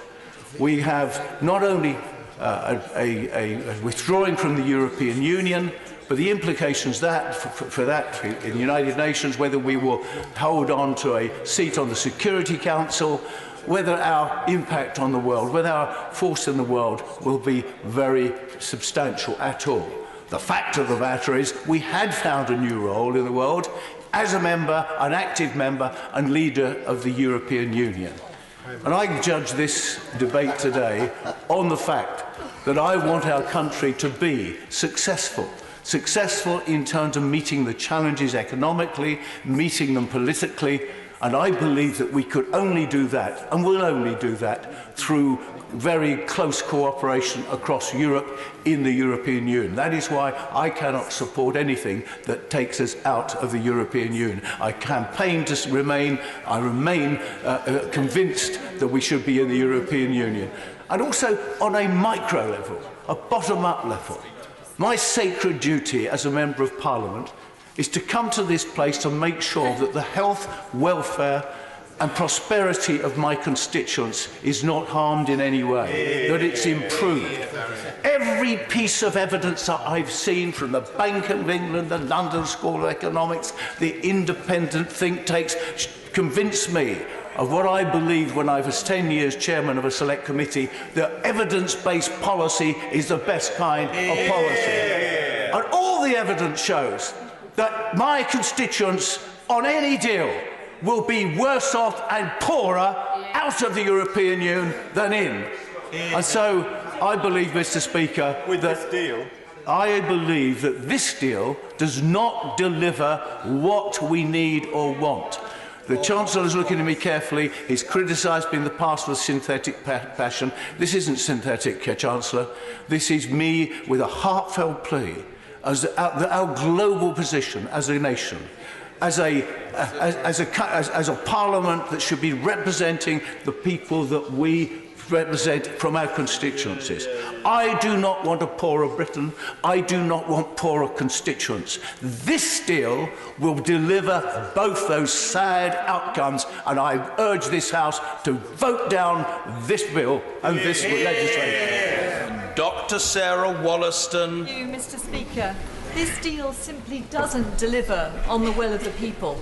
It can't, mathematically. It's unwanted by the 48% who wanted to remain, and it's unloved by a very significant proportion of the loudest voices for leave. But more importantly, even than that, I don't believe that it has the valid consent of the people either. To give consent to an operation, you need to understand and have it set out what the procedure involves, so that you can weigh up the risks and benefits. But I'm afraid it's only now that we truly know what Brexit looks like, out of the very many versions of Brexit that were presented during the referendum campaign. And I'm afraid it looks very far from the sunlit uplands that we were presented with during the referendum campaign. And so I would say that we cannot say that there is valid consent until people have had the opportunity to weigh up the risks and benefits of this deal, of Brexit reality.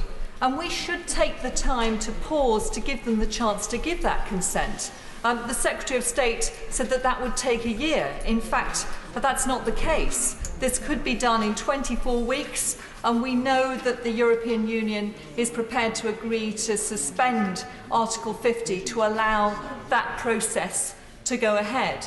And I also don't agree with the often stated claim that this would somehow be a travesty to let down our democracy. Since when was democracy a single one-off event? No one said it was a travesty when we had a further general election in 2017, just 2 years after the 2015 election. And surely the worst argument of all against refusing the chance for the opportunity for the British people to give their valid consent would be to say that it might upset the far right, a group of thugs outside the gates of Parliament. Clearly not. Since when did this House give in to the demands of fascists? And I think that the point I would make as well here is that we have heard very powerfully from the member for Orpington and the member for Huddersfield about the scale of the harms that this will inflict on our constituents. And we all have a duty in this House to say it as it is. In an age of populism and fake news, we owe it to our constituents sometimes to tell them how it is and not to bow to that. And I also think we should be very careful if we ignore the very real concerns that have been set out about the conduct of the original referendum campaign. There are very real concerns that part of one of the biggest donations in British political history could have come as laundered money from abroad. We've also heard the very serious concerns and indeed the fines imposed by the Electoral Commission for cheating, for the money that was diverted. And we're talking about more than £500,000 diverted to support the murky activities of aggregate IQ. These are very serious concerns, and I would say that in years to come, if there's a public inquiry looking back on the conduct of the campaign, they will be asking why those concerns weren't taken more seriously at the time. Of course. Thank you. Rose Grove to my honourable friend, I'll be as brief as possible. I know my honourable friend is a supporter of the second referendum, Mr Speaker, and just at this opportunity, could I ask my honourable friend, what does she believe those questions would be in the second referendum? I think my honourable friend makes a valid point here, but the point is that if this House agreed to a referendum bill, those decisions would be made by this House. And my feeling personally is that it should be a question between, is this what you meant by Brexit? Do you want to proceed on the terms of this deal, the only realistic deal on the table, or do you want to remain? But it would be up to this House to decide whether a further option was included. I think what would be wrong would be to deny people the opportunity to discuss that. And yes, I give way. Honourable Lady, for giving way. But effectively, the deal will be dead tomorrow. So the premise for the people's vote will be dead tomorrow, leaving only a hard Brexit or revocation of Article 50. That's what we're down to now. As it happens, I don't agree, but I don't think any of us should pretend that it's for us right now to decide what the referendum question would be. My point would be that we now know what the deal is. This is the only realistic deal on the table. I think it would be unconscionable for members of the government to impose no deal. We have heard what the consequences of no deal would be. And I'm afraid they would be highly damaging for all of the people that we represent. And that wouldn't be damaging so much for big interests. That would be the most disadvantages in our society that would pay the highest price. Yes, very briefly. If Parliament votes down the deal tomorrow, the deal could be resurrected again for the people's vote. That's a perplexing situation. Well, I could say to the honourable gentleman that if the deal does come back to this House, and once the Labour Party have gone through their processology and are able to deliver on the wishes of their own members to back a people's vote, then many of us, many former clinicians and myself as a former clinician and other clinicians, will be bringing an amendment to that to make it conditional on informed consent to obtaining that through a people's vote. And I think that that would be the right thing to do in recognition, as we can all see that this House has reached an absolute impasse. That's just the simple truth of the matter. There is no consent for any of the versions of Brexit. But when you've reached that point, I think it is absolutely the right thing to do and the ethical thing to do is to be honest about that and take the decision back to the people with a simple question: is this what you meant by Brexit, or would you rather remain on the deal that we already have? Karen Buck. Mr. Speaker, the result of the 2016 referendum left me absolutely devastated, but I hoped that we would be able to find a consensus for the way forward.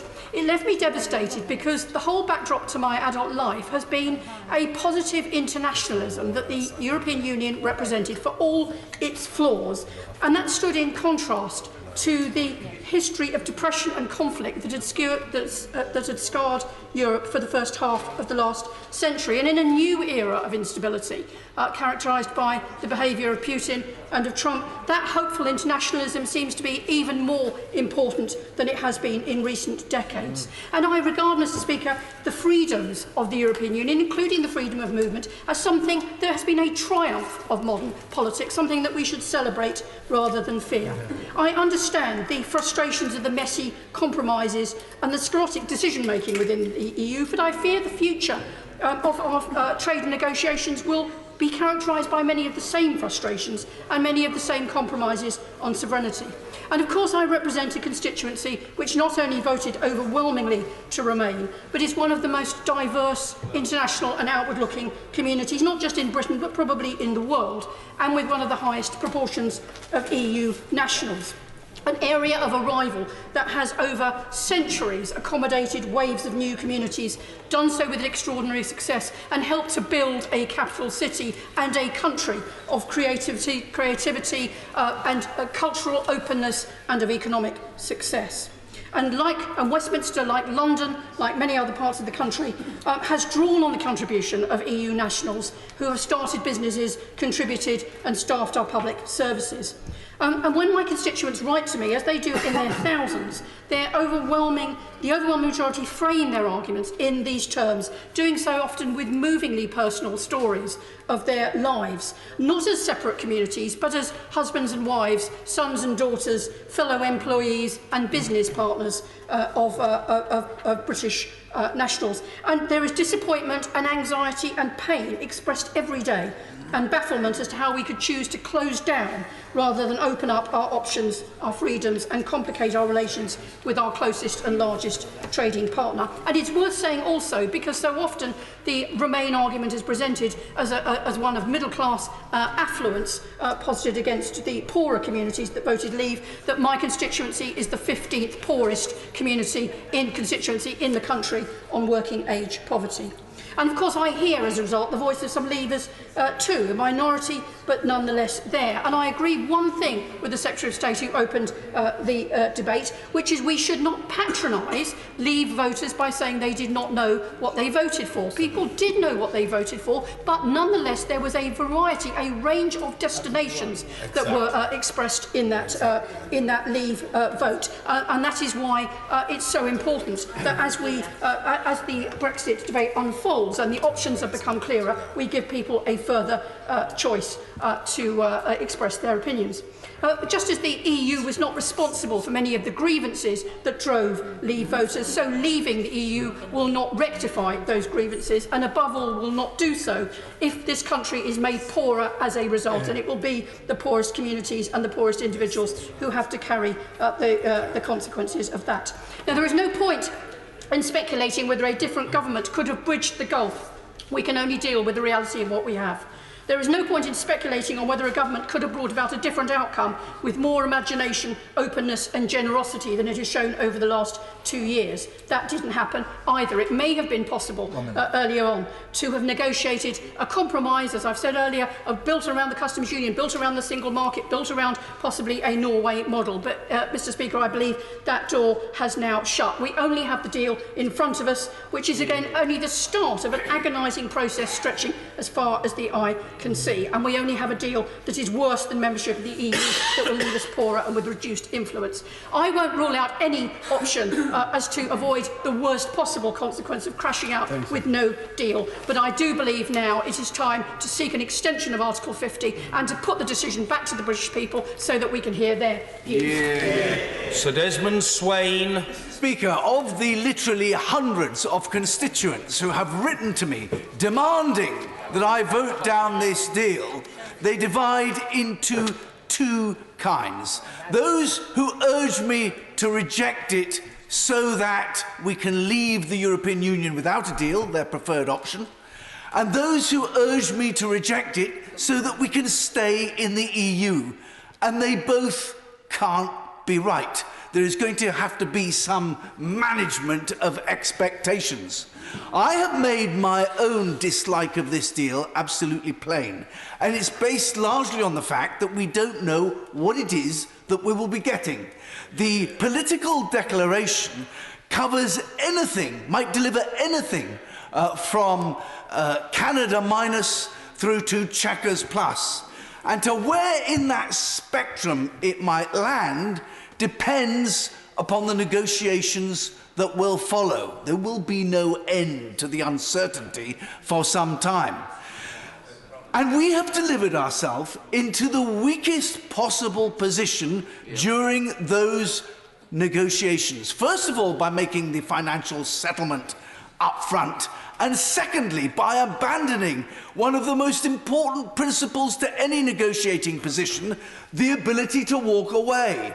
Because we have agreed that we will agree, and we will stay in a state of limbo until that agreement is reached. And such is the toxic nature of that limbo. My fear is that actually we'd probably agree to anything in order to avoid getting there in the first place. One area where I disagree passionately with a number of my correspondents is those that say that this deal is worse than staying in the European Union. I've campaigned to leave since the referendum of 1975, and I'm not prepared to see that opportunity lost. This deal is better than staying in the European Union. We will be out of the common fisheries policy, out of the common agricultural policy, out of the relentless momentum for political integration. And I'm very much aware that the events and the votes of last week present a present danger to Brexit. And I will have to consider very carefully over the next 24 hours whether I want to be in a division lobby where I will share a place with those who are there because their strategy is actually to prevent Brexit at all. David Simpson. Mr. Speaker, and it's good to follow the honourable member from New West Forest. I want to speak on a number of issues in relation to Northern Ireland, and members will be well aware of my party's position. In February of last year, and I think this question was referred to last Wednesday by the opposition benches, I asked the Prime Minister a question, and that question was, I asked the Prime Minister to reinforce her earlier comments that she had made, given the imminent publication of the EU, by the EU, of the draft legal text arising from December's joint report. Will she confirm that she will never agree to any trade borders between Northern Ireland and the rest of the United Kingdom? Someone else is joining in, I believe, in the debate.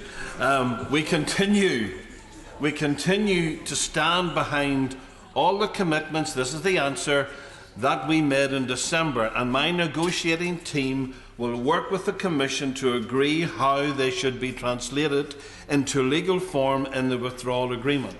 The Honourable... I will indeed. I thank my honourable friend for giving way. In line with what he has said, just after the joint report back in December of 2017, I asked the Prime Minister in this chamber that although the statement said that there would be unfettered access from Northern Ireland to GB, could she clarify for this House that there would also be absolutely unfettered access from GB, Great Britain, to Northern Ireland for goods? And she confirmed on the record of this House that that was the case. Yet what we have now is 68 pages in an annex of further checks that will put a border within this United Kingdom and sever our single market. That is correct. And the Honourable Lady is correct. And I'll continue with the answer. The Honourable Gentleman is right. The draft legal text that the Commission has published would, if implemented, undermine the UK common market and threaten the constitutional integrity of the UK by creating a customs and regulatory border down the Irish Sea. And no UK Prime Minister would ever agree to it. I will be making it crystal clear to the President and others that we will never do so. Well, I don't know what happened from that time to now, Mr. Speaker, but as we say in this country, we are where we are. Northern Ireland and the people that I represent in my constituency feel very despondent. They feel that they have been made the sacrificial lamb to placate the Irish Republic and the European Union. That's exactly how they feel.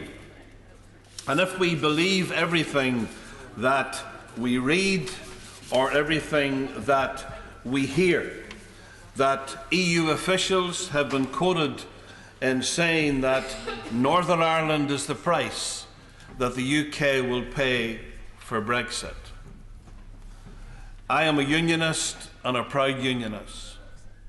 And whenever I listen to some of the comments that I hear in the media, I listen to the scaremongering from ministers and from government officials when they go out to proclaim the doom and gloom. My constituents are concerned about the union of this Great Britain and Northern Ireland. I give way. I'm very grateful. I guess the question I would have for him is, what is the alternative? Michel Barnier said on the 11th of October of last year, in the event of no deal, there would be checks at the border for all live animals and produce of animal origin. What effect would that have on Northern Ireland and for the integrity of the United Kingdom? Remember for that intervention, but it's very interesting that a week or 10 days ago, the papers that were released from the European Union and from the Republic of Ireland never mentioned about border checks, never mentioned the land border in Northern Ireland, but it mentioned the ports and the airports. Didn't mention about this hard Brexit or this hard deal. And we hear so often about this hard Brexit and this problem with the border. Who's going to implement this? The British government have said they're not going to do it. The Irish government said they're not going to do it, and the European Union's not going to do it. So who's going to enforce this hard border and this hard Brexit? I'll give way again. Specifically, Ireland is part of the European Union, and the European Union said very clearly they would implement those checks at the border. Well, they've said, look, with the greatest respect to the honourable gentleman, he's long enough about this House. He knows what the Europeans say and what they do is two different things. So I can, we have seen the history of the whole of the European Union.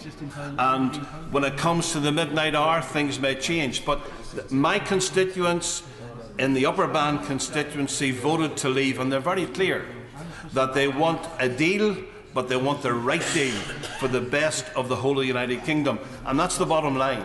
And certainly as it stands at this moment in time, Mr. Speaker, I could not support this deal tomorrow. My party can't support this deal tomorrow. And I think the way that the European Union has treated the fifth largest economy in the world is an insult. And I can't support it. Boris Johnson Thank you, Mr. Speaker.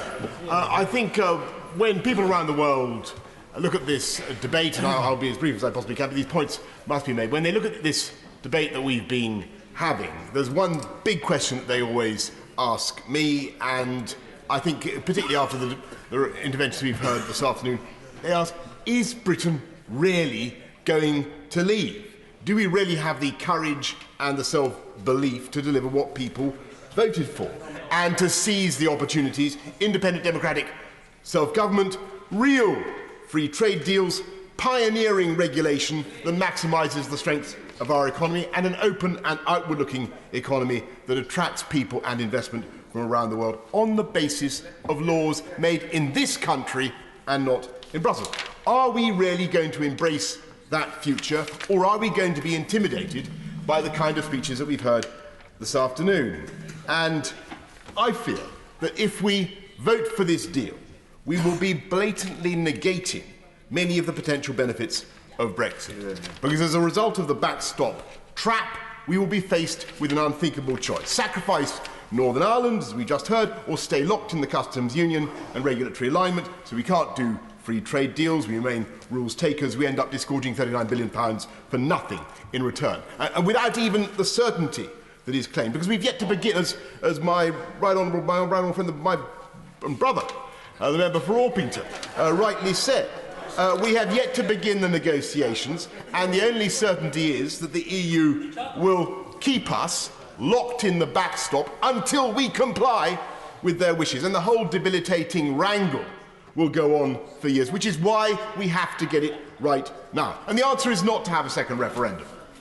The answer is not to clamber back into the EU or attempt to clamber back into the EU, because all this while it has been evolving in an ever more federalist direction. As we've been agonising about Brexit, they've been talking about more tax harmonisation, creating a Euro army, precisely the moves towards a United States of Europe, which may indeed attract some members opposite, which should be decisively rejected by the British people and which are not right. We can't go for the Norway option for reasons that have been extensively chewed over in this House. We'd end up taking even more rules from Brussels. I don't think we can seriously contemplate delaying Article 50, because after 2.5 years of procrastination, the public would accuse us in this place of deliberately setting out to frustrate their wishes, and they would conclude that there was some plot by the deep state to kill Brexit. And that is precisely, that is what many people would conclude. And that is precisely why we cannot now treat the public as idiots and get snarled in delectable disputations about Standing Order 15, because they will see this 14, they will see this stuff for what it is.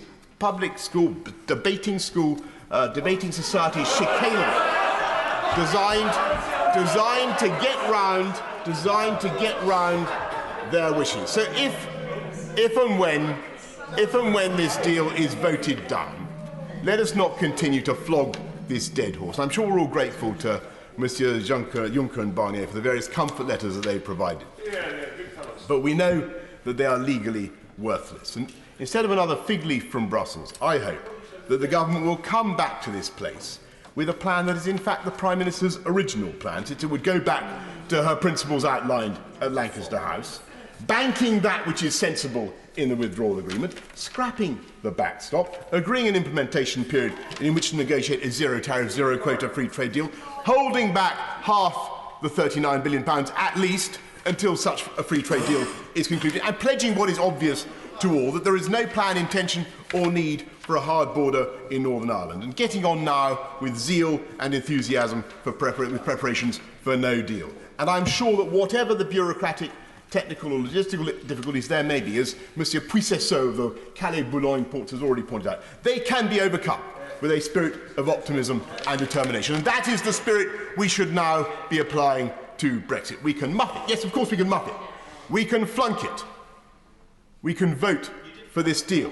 And we will thereby be confirming the worst suspicions of the British public about the cynicism of the elite. Or else we can get it right and seize the opportunities before us. And when we look ourselves in the mirror, we can say that when this House came centre stage again, and 4 years after we asked the British public to settle this profound question of their destiny. We did not miss our cue, and we answered their request. Austin.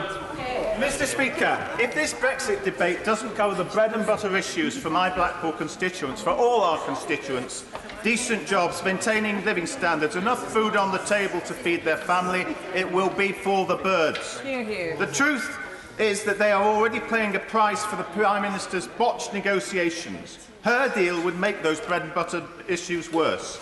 No safeguards over employment or environmental rights, unenforceable under her Brexit deal, and her last-minute panic fig leaf to our trade unions and Labour MPs will fool very few.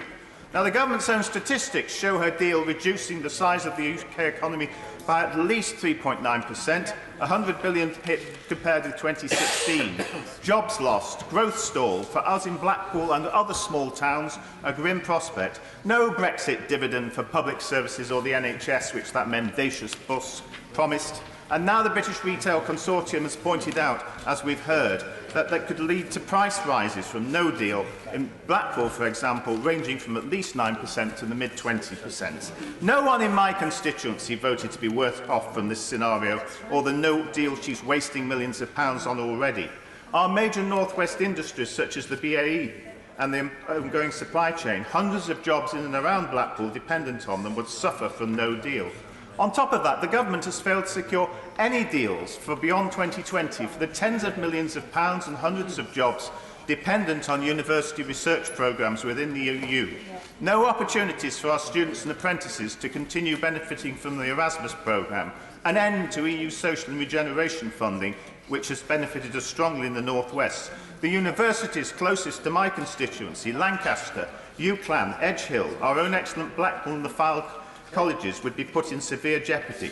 It takes a rare sort of political genius to disappoint almost all sides of opinion across the UK, but by goodness the PM has managed it. Everyone from the Mayor of London to the DUP. And instead of reaching out to heal the scars and divisions of a failed austerity, she has been obsessed by divisions in her own party.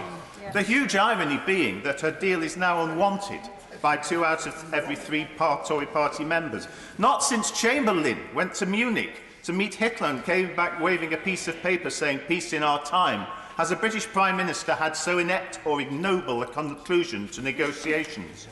This deal undermines the aspirations of the young and also the security of the old. It has let down our NATO friends and allies in Central Europe and the Baltics, when this country supported them so strongly to access a democratic 21st century Europe. And then there is the future of peace and prosperity in Northern Ireland. The Prime Minister's failing over the backstops and other elements have stirred up suspicions on all sides. It's no surprise the DUP fear being shunted into an endless groundhog on the backstop. This government's bungling threatens to undermine the Good Friday Agreement. Have we so soon forgotten the terrible price the whole of the UK and the communities of Northern Ireland paid through the Troubles? As a young man, I remember the Birmingham bombings, hearing a bomb going off round the corner from my London office, and a press trip I'd gone on to Northern Ireland being cut short by worried checkpoint guards after the murder of the 2 British corporals in Anderson Town. Given all of that suffering, how could this Prime Minister take the chance to jeopardise the Good Friday Agreement? The Prime Minister talks up global Britain, but as a result of her bungling, must we end up instead of being a linchpin for Europe between our allies, North America and the Commonwealth, with all the soft power that gives us being reduced to being an offshore island with her deal that satisfies no one's aspirations? This has come about because she lacked the leadership or ability to look through the end of the telescope, a similar failure to that which led the Roman historian Tacitus to put into the mouth of the Scottish chieftain the bitter words, "They make a desert and call it a peace." Well, that's what she will create if her deal is accepted. A desert for those who want Brexit to be a new start, but also for those who wish to reform the EU. A desert for those on all sides of our House, proud of our international achievement. A desert of sterility to which we will be chained for years to come. I accept she has displayed stamina in pursuing her deal, but that doesn't compensate for the lack of foresight or empathy. As one of our own MPs told her, stamina is no substitute for strategy.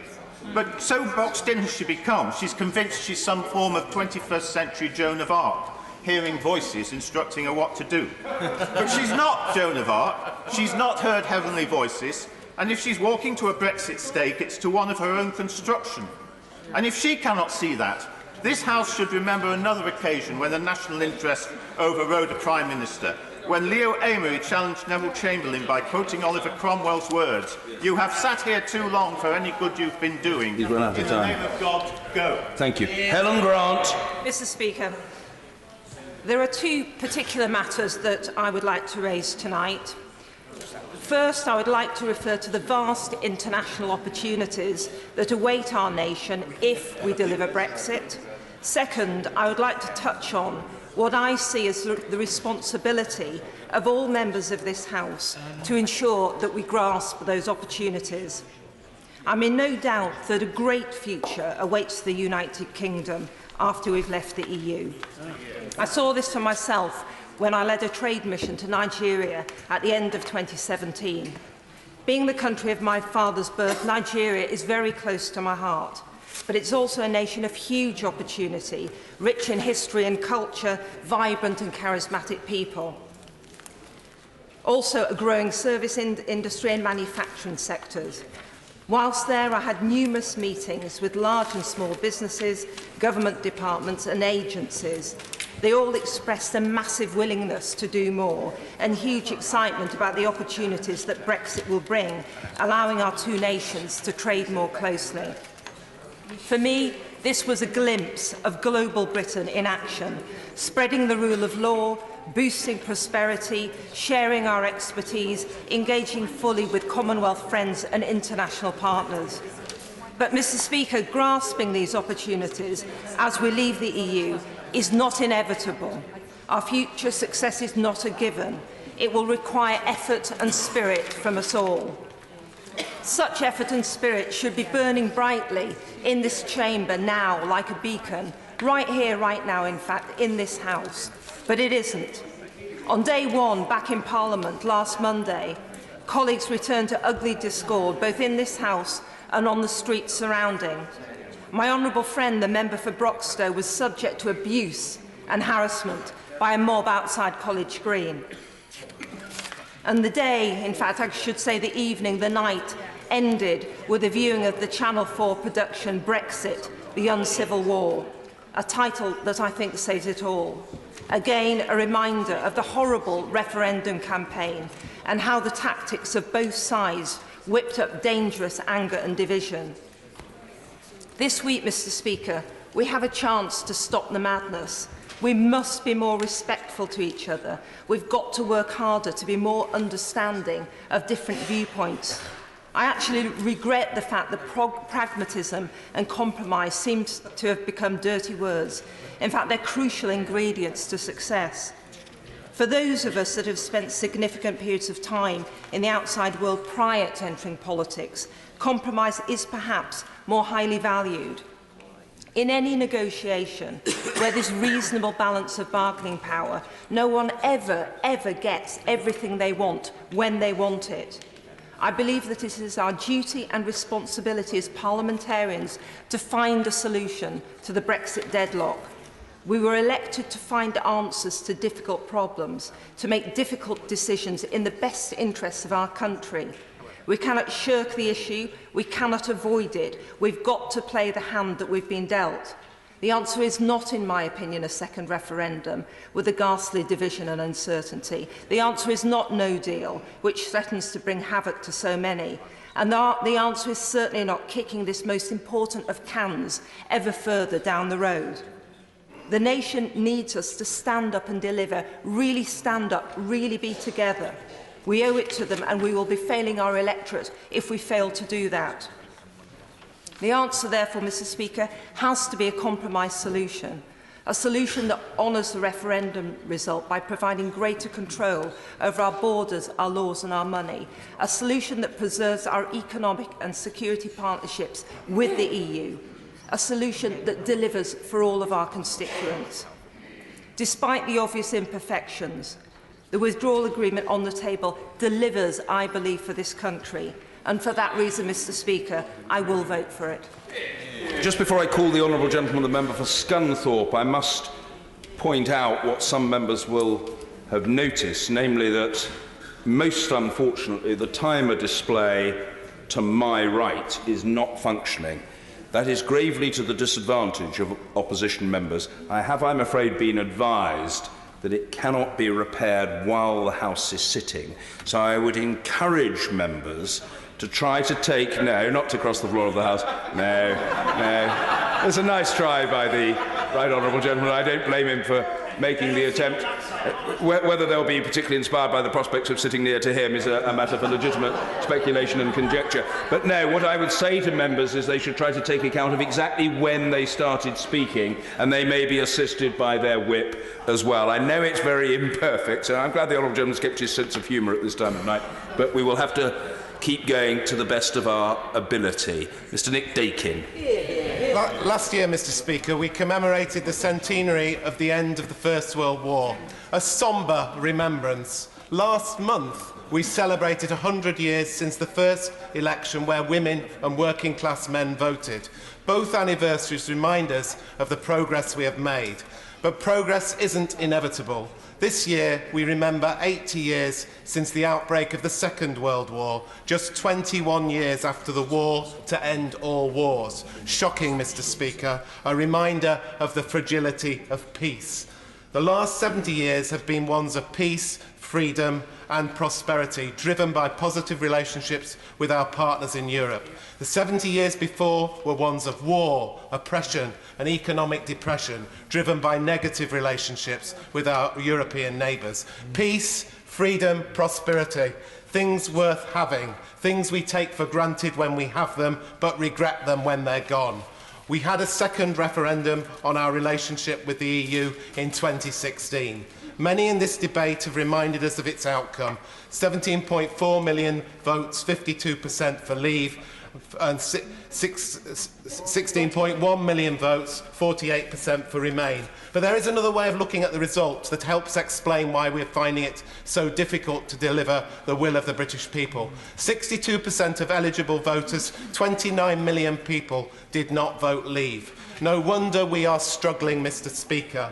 People voted to come out, not to lose out. Northern English industrial, commuter and market towns like Scunthorpe, Bottisford and Curtin that I represent voted overwhelmingly leave, 2-1 in my area. It's no wonder.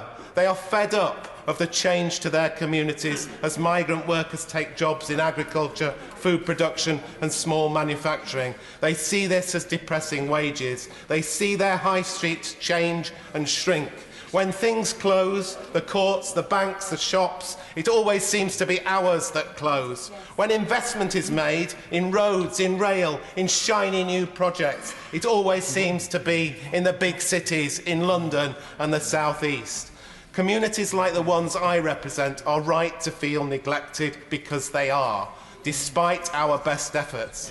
There's a growth in those just about managing and people using food banks. We saw that over Christmas. There are cuts to real incomes and welfare support, the result of the ideological pursuit of austerity. We used to sing that things could only get better. At the referendum, people said things could not get much worse. They wanted change. They wanted to take back control. And they still want that. They want to be listened to. They want their NHS to deliver consistently for them. They want to see their schools funded properly. They want to see investment in local jobs. And they are right to want these things. Brexit is the magic bullet that will do the trick. Fingers crossed. We are told that Brexit means Brexit and nothing's agreed till everything's agreed. Meaningless drivel, Mr. Speaker. Like the Emperor's new clothes, it looks wonderful until you see through it. And that's where we are now. The point at which the clothes are properly looked at, the PM's deal is properly examined. Pretty much nobody likes it. That's what my email traffic says. British Steel, the largest local provider, is desperate for certainty, horrified at the prospect of no deal, and urges me to vote for the PM's deal. But there's little support for this. And while the deal would get us over this current bump in the road, it wouldn't be long before the other bumps in the road come into view and new uncertainties unbound. That's the problem. The PM hasn't listened to the people. In 2017, she asked for a large majority to push through a hard Brexit, and the people said, no, thank you. Afterwards, she should have reached out to all the opposition parties, not just the DUP, in the interests of national unity, to find a way forward. Instead, she dug into her bunker, behaving as though she has a huge majority when she leads a minority government. That's what gets us to today, Mr. Speaker, a government of headless chickens running round in ever-decreasing circles of Dante's Inferno. We need to protect the union of the United Kingdom by preserving the Good Friday Agreement. We need to be in a customs union and have access to the single market whilst restricting freedom of movement. We needed to listen to the 62% as well as the 52% and take positive action to address regional inequalities. If we do that, Mr. Speaker, the next 70 years will be ones that build on the legacy of peace, freedom and prosperity of the last 70 years through strong and positive relationships with our European neighbours and the rest of the world. Thank you. I'm afraid I'm afraid the limit has to be reduced to 4 minutes. Suella Braverman. I'm grateful to speak in this historic debate before what will be one of the most important votes in my career, if not in my lifetime. It brings me no pleasure whatsoever to make this speech, Mr. Speaker. I've never rebelled against the Conservative Party. I've never taken a stance against my leader. But my duty to my constituents and my contract with the nation mean that I must speak frankly and therefore vote against this deal and vote with my conscience. It's the reason why I resigned as a minister from the Department for Exiting the EU in November. The simple truth, Mr. Speaker, is that this deal is not Brexit. It is not what a majority of voters in Fareham voted for in the referendum, nor what 80% of voters backed at the general election. But we are being told, yes, it does honour the referendum. It does take back control of our laws, our money and our borders. Call me a pesky lawyer, Mr. Speaker, but it doesn't stack up to scrutiny. I've been called worse. I've been called a jihadi, we've been called extremists, I've been called a racist. Even most recently, by my very good friend, it has to be said, the Secretary of State for Environment and Rural Affairs, I've been referred to as a swinger at a party waiting for Pierce Brosnan to arrive. Mr. Speaker, you'll know that I got married about a year ago, and I'll have to inform you that our relationship is going well, and we haven't quite got to that point. But the legal reality is very different to the slogans, Mr. Speaker. On our laws, this deal continues our subjugation to EU laws during the implementation period and the backstop, whereby the UK will have no say whatsoever on those rules and regulations. And after the backstop, we have no guarantee whatsoever that the UK will be able to diverge. The jurisdiction of the ECJ will persist thereafter, and our courts will not have the final say on many, many matters. There have been pledges to end free movement of people, but I don't believe they stand up to scrutiny either. After Exit Day, in March 2019, the Free Movement Directive and its principles will substantially continue to apply. And we have no promise, again, that free movement will categorically come to an end at the end of the implementation period, merely a promise for a labour mobility agreement. Mr. Speaker, if you know what that means, I'd be very grateful to hear your thoughts, because I certainly don't, and that's after a year of working at the department. And on our money, after we technically leave the EU in March, we will be legally bound to pay £39 billion for many years thereafter. And for what? For nothing. For we fail to secure any guarantee that we will get a free trade agreement in return for that very large price that we are paying. Mr. Speaker, my parents emigrated to the UK from Kenya and Mauritius in the 1960s. They were born under the British Empire, and they admired the United Kingdom. The UK that inspired them was the one that was confident in the world, pioneering in statecraft and fearless in the face of adversity. A Britain that led the way for others and contributed so much good to the world. That is the vision of Britain which I have inherited and in which I profoundly believe. It's crossroads in our history. We are being fed a diet of doom and pessimism, a choice between surrender or catastrophe. But our nation is greater than that. We can salvage Brexit before it is too late. We can ditch this deal. We can honour the British people for our great nation. Thank you. Danielle Rowley. Thank you, Mr. Speaker. As will be the case for members across the House, I've received hundreds of emails, letters, calls over just the last few weeks from constituents. Some of these have been from people engaging with their MP for the very first time, which is at least one positive thing to have come out of the last 2.5 years of chaos. But it's sad, I find it very sad, that people are becoming engaged in politics through anger and disbelief and frustration, rather than through hope or positive change. Like me, a large number of my constituents have urged me to vote against the deal. They think it's something that pleases no one, it doesn't protect our jobs, our economy, preserve key protections and rights at work. It's bad for the environment, for consumers, it's bad for standards for food and our health and safety. It puts our country's future and prosperity at stake. A constituent of mine who's been in touch told me, "What I think is immoral is the idea that somehow British people have given their consent to a process that will cause huge economic hardship to large sections of the population."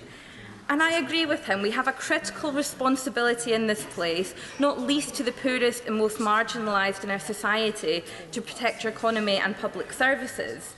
But it's not about telling people that they were wrong, telling them that their choice was wrong.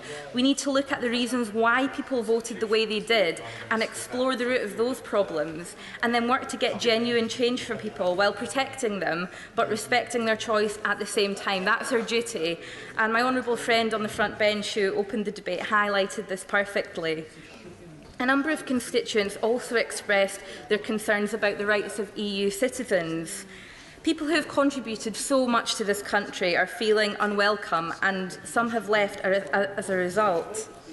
A local business told me, "We employed skilled engineers from around the world and see dangers ahead if we close our doors." The government's proposed immigration policy measures skill and therefore visa type by pay level. But those in research and tech are often highly skilled but poorly paid, so this is not fair. The Tories say that they've given clarity to EU nationals, but my European constituents do not agree. One told me, "As an EU national who's lived in Scotland for over 30 years, I'm worried about my future. I feel the explanation as to what settled status entails in practice has been very lacking in clarity. So the Prime Minister must think again and do better by people who have worked here, lived here and contributed so much." Mr. Speaker, I must quickly mention young people, because in many ways this deal would undermine opportunities for young, especially working class people. Youth services in the UK have been disproportionately slashed and impacted by austerity over the last 8 years. And over this time, EU funding has significantly helped to plug gaps, but there's a real lack of provision around protecting this. Findings from a panel of young people in Scotland brought together by the organisation Children in Scotland and Together raises the need for continued contribution to Erasmus with an extra grant, protection for workers' rights. And young people have a clearer view, it seems to me, of what we need as a country than this government do. We can't have a no-deal Brexit, we absolutely can't, but we also can't be held to ransom and be forced into choosing a bad deal. Labour is the only party trying to heal the divisions in our deeply divided country. In contrast, the government have only made these divisions worse. Brexit has shaken the establishment, and we need to listen to what people are telling us, but also to protect people, to protect and restore public services and our communities. So on behalf of the people of Midlothian, I will not be voting for this deal. Thank you, Mr. Speaker. Bless you. Dr. Philip Lee. Speaker, the task before members of this House is simple. We must deal with reality, not fantasy. We must be honest with ourselves and with our constituents. We must decide to lead, not be led. Above all, we must each make judgments about what is in the best interests of our constituencies and our country without fear or favour. The issue at hand is too important to do otherwise. I cannot vote for this withdrawal agreement for many reasons. However, this evening I will concentrate on just one. Neither this Brexit nor any other practical form of it measures up to what was promised in 2016. The fact is that people voted to leave because they were told that by doing so the country would be richer, 350 million for the NHS, easy access to the single market, easy deliverable trade deals with the rest of the world. They were told they would have less immigration, specifically less Muslims, as evidenced by the use of Turkey's false position in terms of the accession process. And finally, they were told that they would regain sovereignty. I have not been remotely persuaded that any of these vote leave promises have been shown to be deliverable, and neither have an increasing number of my constituents, if recent sophisticated polling is to be believed. Also, I am convinced our countrymen and women chose leave without really knowing many of the implications. To be honest, I was one of them. I was one of those ignorant people who didn't understand the implications. And I point the Chamber to the European Medicines Agency and our lack of membership of it and the impact that would have on the access to new drugs. If we'd gone out and said to the public, vote for this deal, do we know for sure what the result would have been? Are we sure what it would have been, really, with this deal? I suspect our people would have been less than enthusiastic. In fact, I suggest the response would have been up yours, and rightly so. This is why I strongly believe that it would be a supreme act of political fraud to proceed with any practical or legally deliverable form of Brexit without first getting the legitimacy of public consent. And hence I want no part in this act of self-serving political chicanery, or indeed any other future attempts to deliver softer forms of Brexit. This deal doesn't do it for me. However, neither does so-called Norway Plus. Norway doesn't control its borders. Norway pays into EU programmes. Norway isn't at the table where the rules are drawn up. Hands up who think that not controlling immigration or regulations and paying for the pleasure is what won the referendum for vote leave. And for any responsible parliamentarian to contemplate supporting a no-deal Brexit without giving ourselves at least a decade to adjust to that reality is just beyond reckless. Can the Honourable Gentleman give way? Of course. I mean, does my Honourable Friend feel that any responsible government could in all conscience inflict no deal on its people? No, I don't. To be blunt, there is only one way out of our mess. That is to ask the people to decide, to have the final say. And unlike in 2016, to have a choice between, to have a choice between two legally and practically deliverable options. To say, we know you wanted to leave and we respect that, however, leaving means this. Is that okay? This time, no torturous process of subsequently trying to interpret a result. This time, a decision that will be acted on within 24 hours of the result. The clinical equivalent would be to say, I know you wanted an operation, but having done some further tests, we've now realised there's a significant risk you will be harmed. Do you still want it?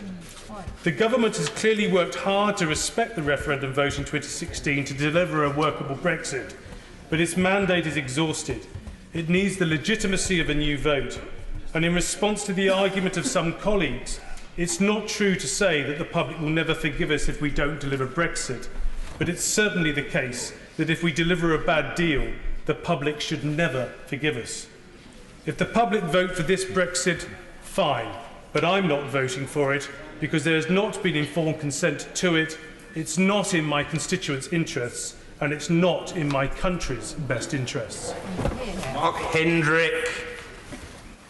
Mr. Speaker, the Prime Minister, in interpreting the outcome of the referendum and handling of the negotiations with the EU, has, for the most of the past 2 years, fought to keep everyone in the dark. It is only late on in the process, on beginning to look at negotiating the withdrawal agreement, did she come forward with the so-called Chequers plan. The plan was clearly meant to be a balance between what her Brexiteer backbenchers would accept and what she felt she could negotiate successfully with the European Union. The final outcome clearly satisfies the latter, hence the deal, but it has clearly enraged a large proportion of her own party and certainly the vast majority of people on this side of the House who want a much closer economic and political relationship with the EU, which is not currently on offer. If the PM had sought to engage with Parliament throughout the last 2 years, rather than just say what she felt the referendum meant to her and inform Parliament towards the end what she was doing, we wouldn't be in the mess we are today.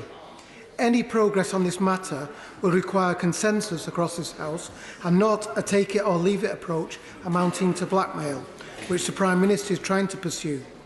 The political declaration following the withdrawal agreement is deficient in terms of its commitment to the UK and the single market, and also no mention of the customs union. To vote for this deal tomorrow is to approve an approach to the negotiation of a trade deal where the likely outcome with regard to the single market is unknown and the customs union has clearly been ruled out. This is clearly leading to a hard Brexit. As other honourable members have already said, the clock is running down and we have little time to come up with an alternative before March the 29th. I feel, therefore, that it is essential that the government seeks an extension to Article 50 to give us more time, or if necessary, even revokes Article 50 until Parliament or the people of this country are finally decided on what sort of an arrangement with the European Union this country should have.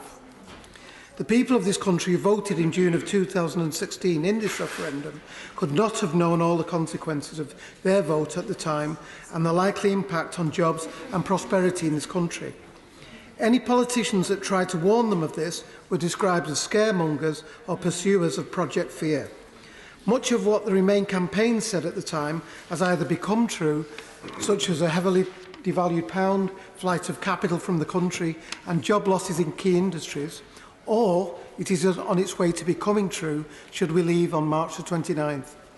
When the Prime Minister's deal is rejected at the end of this debate tomorrow evening, in such circumstances in the past, a Prime Minister would consider resigning or calling a general election. I don't expect either of those two events to take place because the track record of this Prime Minister is one of stubbornness and disregard.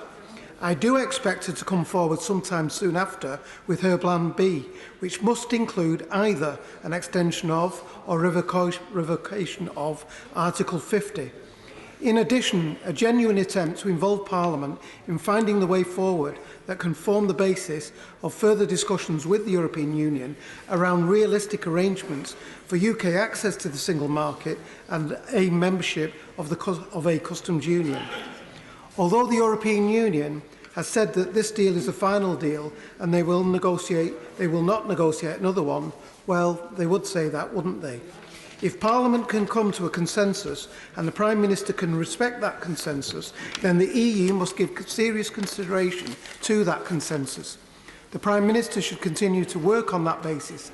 If she cannot do that, then she should call a general election and let the people decide. Speaker, I want to speak about the exercise of political authority, the character, entitlement and the nature of expectations. Political power has one virtuous object: the defence of the welfare of the people and the advance of their interests. And for that to be true in practice, the exercise of power must be accountable. The European Union is esoteric, it is obtuse, it is obscure as far as most of our constituents are concerned. They neither hold people to account nor understand how it works, and I barely understand it myself after all those years in government. What I do know is that every single government department I served, at some point a civil servant would come to me and say, "It's bad news. There's an instruction, a directive from Europe. How can we get around it? How can we get out of it? How can we dilute it?" Never did I have someone come to say to me, "This is good news for Britain. This has arrived from the European Union." And because the British people knew that, they voted to leave. But there are those, Mr. Speaker, in this place who are here with a deep sense of entitlement. They believe they were born to rule. More than that, they believe they're entitled to dictate the views of all those around them. and to prescribe views which don't fit in with their globalist liberal establishment preoccupations. They neither understand the British people nor really truly care about them, and they're determined to frustrate Brexit. Determined to use every process, to corrupt every possible method in order to do so. And we must stand in their way for the people against that liberal establishment. Now, I know the Prime Minister's done her best. I'm not one of those who think the Prime Minister has failed, but what I do say, she must do more. She has the national interest at her heart, but the backstop cannot be sustainable. And the reason it cannot be sustainable, Mr. Speaker, is straightforward. It could continue in perpetuity. It could create a contractual treaty-based relationship with the European Union that we could not get out of, even if we deemed, even if this Parliament believed it was in our national interest to do so, and the Attorney-General has told us so in December when, speaking, he said this. He said there is therefore no unilateral right for either party to terminate this arrangement. This means that if no superseding agreement can be reached within the implementation period, the protocol will be activated and international law would subsist even if negotiations had broken down. That brings me to my third point, Mr. Speaker, and my final one. And it is this. We stand now ready to deliver the expectations of the British people or to frustrate them. Our power in this place and the power in government derives from the legitimacy conferred on us by those people who elect us and to whom we answer. If we frustrate them, if we let them down, then I'm minded of the words of Benjamin Disraeli. Disraeli said duty cannot exist without faith. If we breach the faith of the British people in our integrity, we will not only do a disservice to this Parliament at this time, we will do a disservice to our very democratic system of government. I'm not prepared to do that. I know that members of this House across the chamber are not prepared to do that. So I say to all my colleagues, and wisdom doesn't reside on one side of this House or the other, by the way, I say to all my colleagues, live up to what the people ask you to do. Don't support the deal tonight, but back Brexit and make sure we leave lock, stock and barrel. Peter Kyle. Speaker, there is nothing inevitable about reaching the impasse that we have reached. In reality, the Brexit we have before us is a deal that the Prime Minister's creation and the Prime Minister's creation alone. The Prime Minister's approach to the Herculean task of negotiating Brexit has been astoundingly out of touch with the needs of Parliament and the public. The crucial first step when and how to submit Article 50 hardwired acrimony into Brexit from the outset.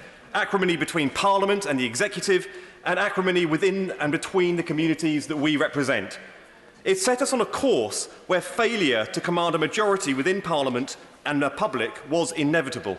Government spent £10 million of public money going all the way to the Supreme Court to stop us in Parliament having a say on the triggering of Article 50. Do we imagine that had she had won, that her intention was to be more inclusive of Parliament, Absolutely. To be more consultative, to be more driven to listen, to learn and to engage? Of course not. I voted against Article 50 because there was no evidence the government was prepared for the negotiations, and they were not. What followed was 18 months of negotiations within the Tory party, all the while pretending that it had the same effect as negotiating with our partners in the EU. There was no checkers moment for the EU because their negotiating principles were signed off by all 27 nations, their Parliament and the Commission, 3 months after Article 50 had been triggered. Yet our government, the ones who started the process, spent 3/4 of the negotiating time rowing amongst themselves. The Prime Minister survived every row by telling each side exactly what they wanted to hear, but never putting anything in writing. An unholy coalition held together by smoke and mirrors. It's no surprise that the moment she published her deal in legally binding text, the wheels came off. It needn't have been this way. When the Prime Minister took office, giving that remarkable first speech on the steps of Downing Street, she had the opportunity of a lifetime to reconcile our country and heal our politics. She could have toured our nations, listening to people from all areas and all backgrounds. The Prime Minister could have established ways to include the public in solving the Brexit challenge. She pulled the vote at the last minute because she said she had listened to this House and needed to rework the backstop. But even that fails the truth test. Because if she had truly listened to this House, then she would have seen that concerns about security were raised more frequently than the backstop. So was immigration, so was citizens' rights. And the most heavily mentioned concerns during those debates were raised 3 times as often as the backstop. That was economic security and trade. What has she done to deliver on these things that members in this place demanded last time? Nothing. Another wasted month of precious Article 50 time. She says we mustn't let great be the enemy of good when it comes to a deal over Brexit. And there we have it. With this deal, she has quite literally taken the great out of Great Britain. There is no plan B that unites the House if it fails to get through tomorrow. The very fact that there is no one single option that has galvanised a majority in this place is the perfect guide to who we should turn to help solve it. Government may be paralysed and Parliament is gridlocked, but the time is time we turned outwards to the people and asked them to guide us the way forward. On the steps of Downing Street, upon taking office, the Prime Minister told the nation her government will do everything it can to give you more control over your lives. If now is not the moment to make good on that promise, when is? Henry Bellingham. It's a pleasure to follow beyond that for Hove, who did vote against Article 50 and is in certainly a stronger position than his front bench. And it's also a pleasure to follow hot on the heels of my neighbour, the Right Honourable Member for South Holland and the Deepings. Mr. Speaker, my constituency, like his constituency and like the constituency of my Right Honourable Member for South West Norfolk, voted overwhelmingly to leave. 68% on a massive turnout. I voted leave myself, and I stood up last election on a pledge to honour the referendum. And I think it's my duty to deliver that pledge. Would I prefer, Mr. Speaker, a perfect, clean Brexit with no backstop, no ongoing role for the ECJ, a chance to break away in one swoop? Yes, of course I would. I was in my constituency a lot before Christmas, Mr. Speaker, like my right honourable friend, the member for New Forest West. And I had many conversations. I was struck, actually, by how much support there is for the Prime Minister, her tenacity, her determination, and respect for her as well, in difficult circumstances. But one chap said to me, Henry, would you like a 100% Brexit? I said, of course I would. I voted Brexit. Wouldn't you like 100% Brexit? And he said, yes, I would. But we actually got 52%. So it was always going to be a compromise. And actually, Mr. Speaker, after 46 years of ever closer integration, after obviously spending 10 years negotiating our entry into the EU, 100% Brexit was never really a realistic expectation. So I come on to the agreement before us this evening, which is the result of many, many months of incredibly diligent work. And yes, it's easy to criticise a lot of it, and I'm far from satisfied. But if one has a look at some of the plus points in that agreement, 80% of some of the key elements around research, skills, education, cultural links, citizenship, security and intelligence was all agreed with very, very little fuss as a result of our negotiating team. And actually, I don't accept the idea, Mr. Speaker, that the EU somehow is indifferent to the outcome of this agreement and whether it gets through the House. I think if it failed, they would see that as an appalling indictment of EU diplomacy, having put so much into it. And it does, as my right honourable friend, the member for New Forest West, pointed out, it does stop the vast payments. It closes down free movement. It gives us control again of fisheries and agriculture, and we'll no longer be bound to implement future EU legislation. And above all else, it actually gives us that stepping stone, that crucial stepping stone to the next stage, which is the most important part of all, which is our trade agreement in the future and the future political relationship. And frankly, Mr. Speaker, if I'd been offered this In 2016, campaigning with my right honourable friend, campaigning with many colleagues here for the referendum campaign, I would have taken it at the time. And, Mr. Speaker, unfortunately, it's not a binary choice between this deal and a no-deal Brexit. I could live with a no-deal Brexit. I could indeed. But I'm concerned that we have not properly prepared for it.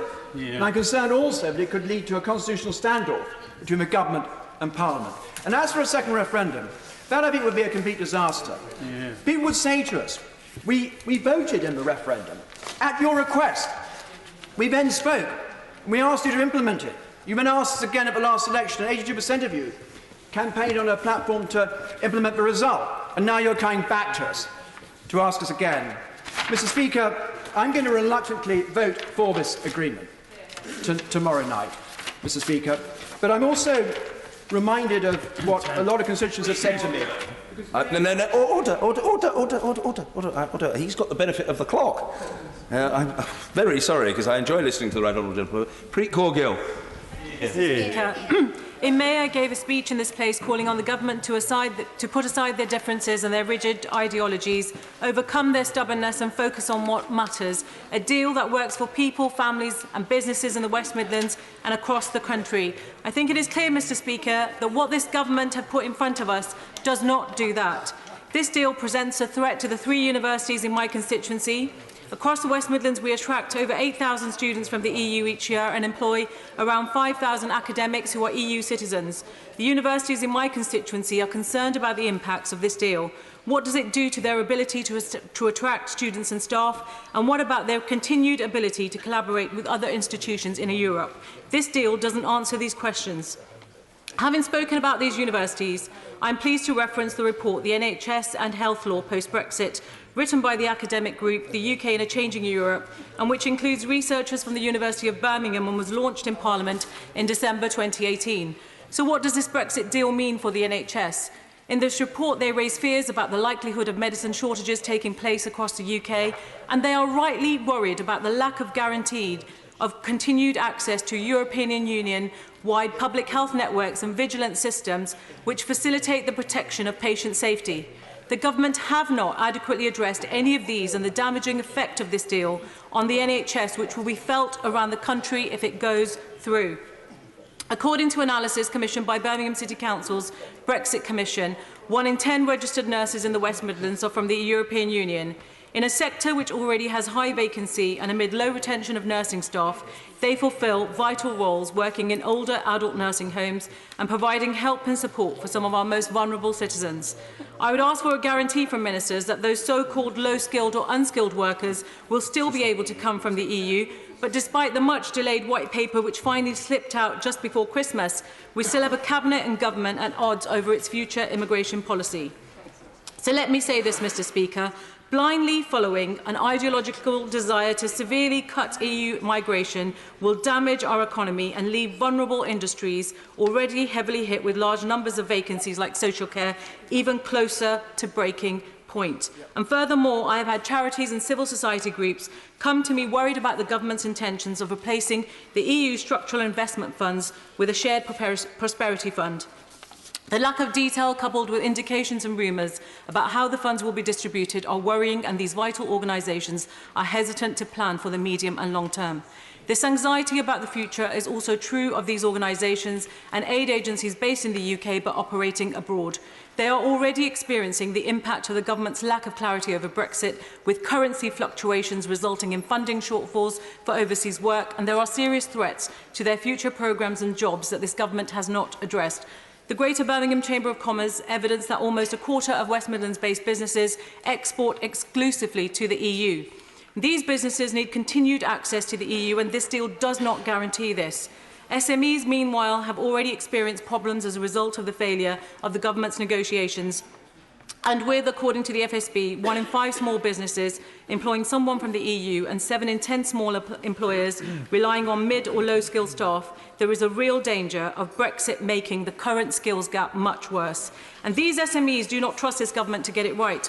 According to the research done by Ed Balls and Peter Sands, they are deeply dissatisfied that this was the choice they were being offered because the deal does not provide the detail, certainty and guaranteed future proximity to the EU that most businesses want. Yeah. And just last week, we witnessed the negative effect that the government's mishandling of Brexit is having on businesses in the West Midlands, with Jaguar Land Rover's announcement that further job cuts are expected. And they cite post-Brexit uncertainty and a lack of clarity as one of the reasons for these proposed redundancies, a serious concern for many of my constituents who are employed by Jaguar Land Rover and also for the region as a whole. Thank you. Dame Cheryl Gillan.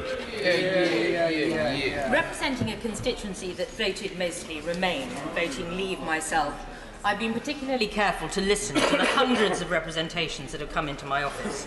And over the past few weeks, the variety of views that has been expressed to me have not either crystallised opinion behind one course of action or another, or indeed delivered a cohesive picture. But they indisputably confirm that the constituency remains divided, as does the country and as does this House.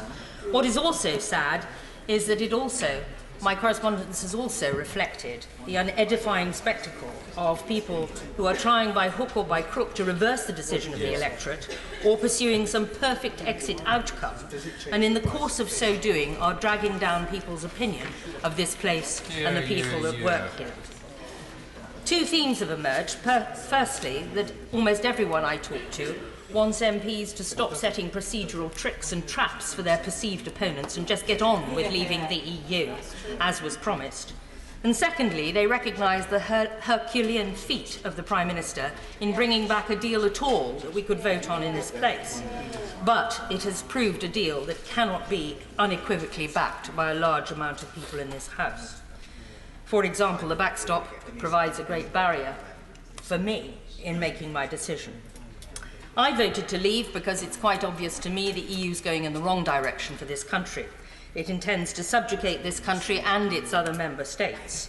It wants a European army, it wants ever closer political union, it would like to drag all its members into a common currency, and the leaders are still unelected. I cannot continue to advocate membership of a grouping that will undermine NATO and would further diminish this Parliament and our democracy that we are all claiming to be champions of.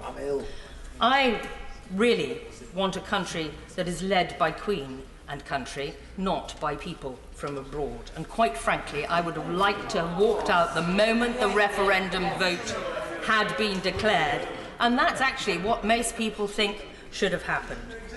However, I have to make a risk assessment about my decision based on the options that are on offer. And honouring the referendum result for me is absolutely vital. Anything less is a betrayal of the electorate. I can't agree that moving Article 50 is going to help us in any way whatsoever except perpetuate the divisions in this House, and a second referendum will, quite frankly, divide this country even more as we go forward. And I've talked to businesses who don't have a vote, but actually provide the prosperity and the jobs in this country that is so important. And my local businesses, such as the Entertainer or GE Healthcare, have all advocated that this agreement should be supported. I can't gamble with our country's future, Mr. Speaker, and if I don't support this withdrawal agreement, I feel I will be gambling with its future in a reckless fashion. After last week's shenanigans, it's quite obvious that there are people in this House that would frustrate a no-deal position, and I think that that provides now a huge risk to Brexit itself. That is not something I can countenance and keep faith with the electorate. And therefore I will support the Prime Minister in the meaningful vote, as it appears to me to be the best option available of successfully delivering the next stage of Brexit. Because this is not the end of Brexit. This is the beginning. There are negotiations to come, and it will provide a firm foundation for our future negotiations in order to secure our economy and realise the opportunities that Brexit really does truly offer this great country of ours. Deirdre Brock. The UK government seems to be repeating on a loop cycle after cycle of inane attempts to pacify its own party and satisfy some rabid newspaper owners with no consideration given to the best interests of the people who the government is supposed to represent.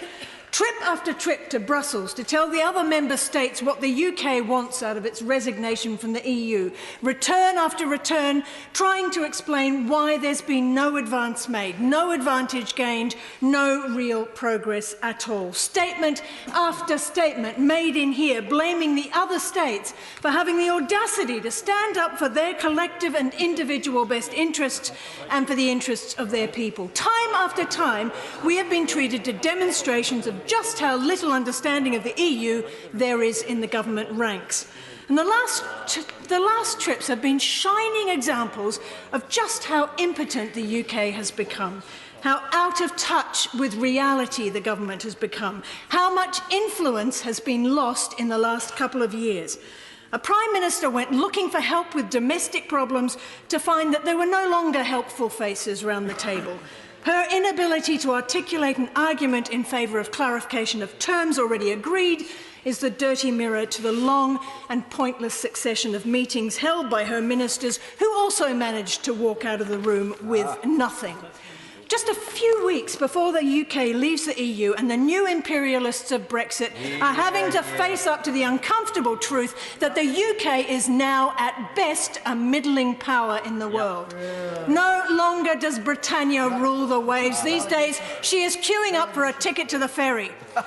Shorn of the muscle of the EU, there will be some serious reckonings to come, not least of which will be the WTO shocks.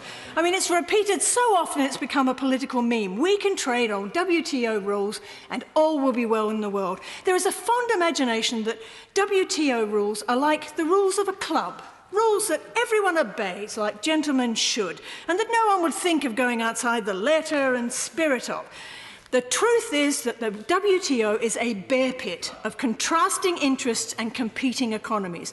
The sacred rules are little more than guidelines for the battles in the WTO panels, dispute settlement body and appeals process. It's economic muscle that matters in these consultations and political muscles that counts in the dispute resolution. We are losing both by leaving the EU, so the WTO will become a far less welcoming place for us to take trade disputes, a place where we will learn to take defeat, a place where the Brexiters' dream of adequacy will come crashing down. Now, let me just illustrate that with an example. Hormone-treated beef, which the United States wanted to sell into the EU. The US complained in 1996, and the WTO ruling was in its favour. But horse trading of quotas and tariffs between the EU and the US has meant that we have been able to keep our food chain free of that adulterated beef.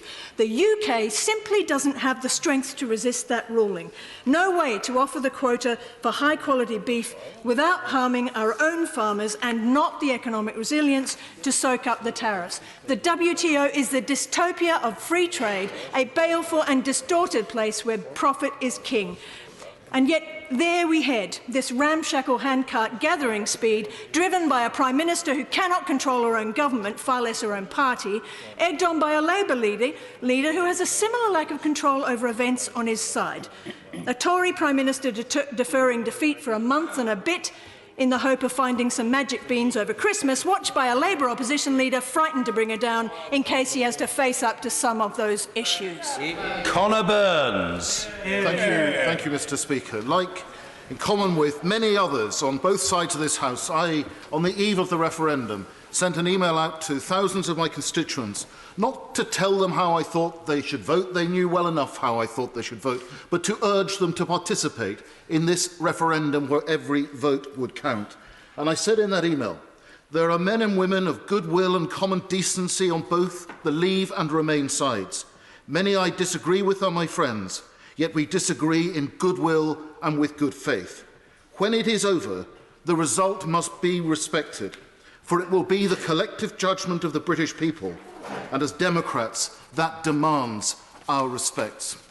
Now, Mr. Speaker, after the referendum, both sides of the House, all sides of the House, lined up to tell the public we would respect it.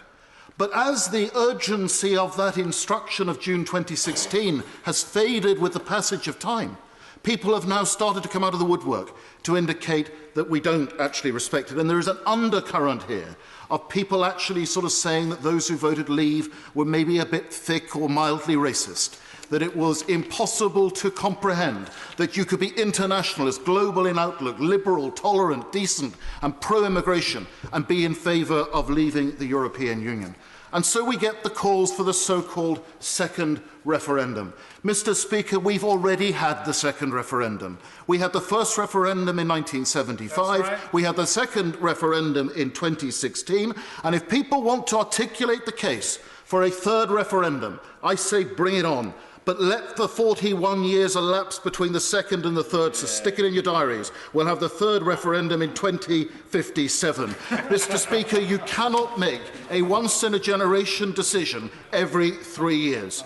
Now, let me just say a quick word about the agreement itself. The agreement itself is fundamentally flawed. We're handing... I give way to my friend.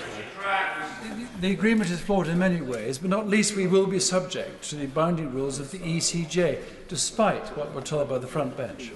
My honourable friend is absolutely right, and we were clear during the campaign that the areas that we wanted to take back control were our laws, our monies, our borders, and this withdrawal agreement fails in many, many ways, not least in the backstop, which is absolutely toxic for our friends from Northern Ireland. Part of the problem, I would contend, Mr. Speaker, is we've sort of approached these negotiations as we were sort of renegotiating the terms of our membership, not trying to agree the terms of our departure. And we have been led by so many people in this process who fundamentally cleave to the messages they put out during the campaign, that it was a disaster, that there were no merits in leaving the European Union. And I saw that up close and personal when I was at PPS at the Treasury and latterly in Bays. Mr. Speaker, this must be the first time in history that the terms of the peace have been written by the losing side. We have focused for too long now in this House on the process of Brexit. I would like to say a word about the causes of Brexit. And I have to say I agree with so much of what the Shadow Secretary of State said on this. Yes, the slogan was take back control. Yes, it was about leaving the European Union. Yes, it was about the opportunities beyond our shores in signing global trade deals and the recognition that the EU's share of world GDP has fallen from 23% in 1980 and is likely to fall to 15% by 2020. And it isn't that the EU economy, it hasn't shrunk in size, but the rest of the world has grown faster and will continue to do so. But, Mr. Speaker, I think Brexit was a great cry from the heart and soul of the British people. Too many people in this country feels the country and the economy is not working for them, that the affairs of our nation are organised around a London elite. They look at the bankers being paid bonuses for the banks that their taxes helped to rescue. They look at our embassies in the Gulf holding flat parties to sell off plan exclusive London properties when they worry about how they will ever get on to the housing ladder. They worry that they may be the first generation who are not better off than their parents, and they want to see a system back that spreads wealth and opportunity. Mr. Speaker, Brexit was a challenge, a rebuke to this place, but Brexit represents an opportunity to take this country on a different path. I passionately believe this nation is yearning for us to get back onto the domestic agenda. They voted to take back control. They want us to use that control to help them improve their lives and enrich this country. Kevin Brennan. Thank you very much, Mr. Speaker. The referendum in 2016 was an event which I assumed would be followed by the new Prime Minister reaching out to the losing side across party boundaries to obtain their acceptance of and consent to the result. But that didn't happen, and it became clear to me that the Prime Minister had no intention of pursuing that approach. It's deeply ironic that just today she tried to invoke the close 1997 devolution referendum in Wales in her Stoke speech, claiming that all parties accepted and backed the result at the time, when the Prime Minister was one of many on the other side, including the Shadow Secretary of State who spoke earlier, who now say a second referendum would be an abomination, but who voted against implementing that referendum's decision back in 1997. And the problem is, today's faux pas, Mr. Speaker, is so typical of the approach she's taken. Right from the start, she failed to seek to embrace the 48% who were on the Remain side and instead sought to pander to the most extreme Brexiteers on her side in her party. And in doing so, she characterised the negotiations with Brussels as a sort of poker game. I'm afraid that was always a false analogy, Mr. Speaker. I voted against triggering Article 50 because it was clear to me that this was not going to be like a card game at all. A better analogy was that of a football match where the other side is leading, so that all they need to do is to take the ball into the corner flag and hold it there until the final whistle blows. We wasted the time available on internal Tory squabbling when the Prime Minister should have been seeking consent and securing that, and the definitive proof of that was a snap election called for party political advantage in the middle of the process, which backfired spectacularly. The new Commons arithmetical reality meant that the Prime Minister would have to reach across the chamber for an agreed way forward, and she didn't. Well, except to the DUP, but purely on transactional terms. And so she continued on. No effort of real substance has been made until desperation set in to appeal to voters who supported Remain. Anyone who questioned the wisdom of taking this road were to be labelled as traitors or saboteurs or Ramoners or elitists. And today the Prime Minister talks of a subversion of democracy. When there was a narrow victory in the Welsh referendum, a real effort was made to reach across to those who voted the other way, to ask them their ideas, to build safeguards to the new institutions, to assuage concerns to the extent that a decade later a second referendum was held, which overwhelmingly voted to increase the Assembly's power. But the Prime Minister, in contrast, regarded a narrow referendum result as permission to interpret Brexit however she wanted.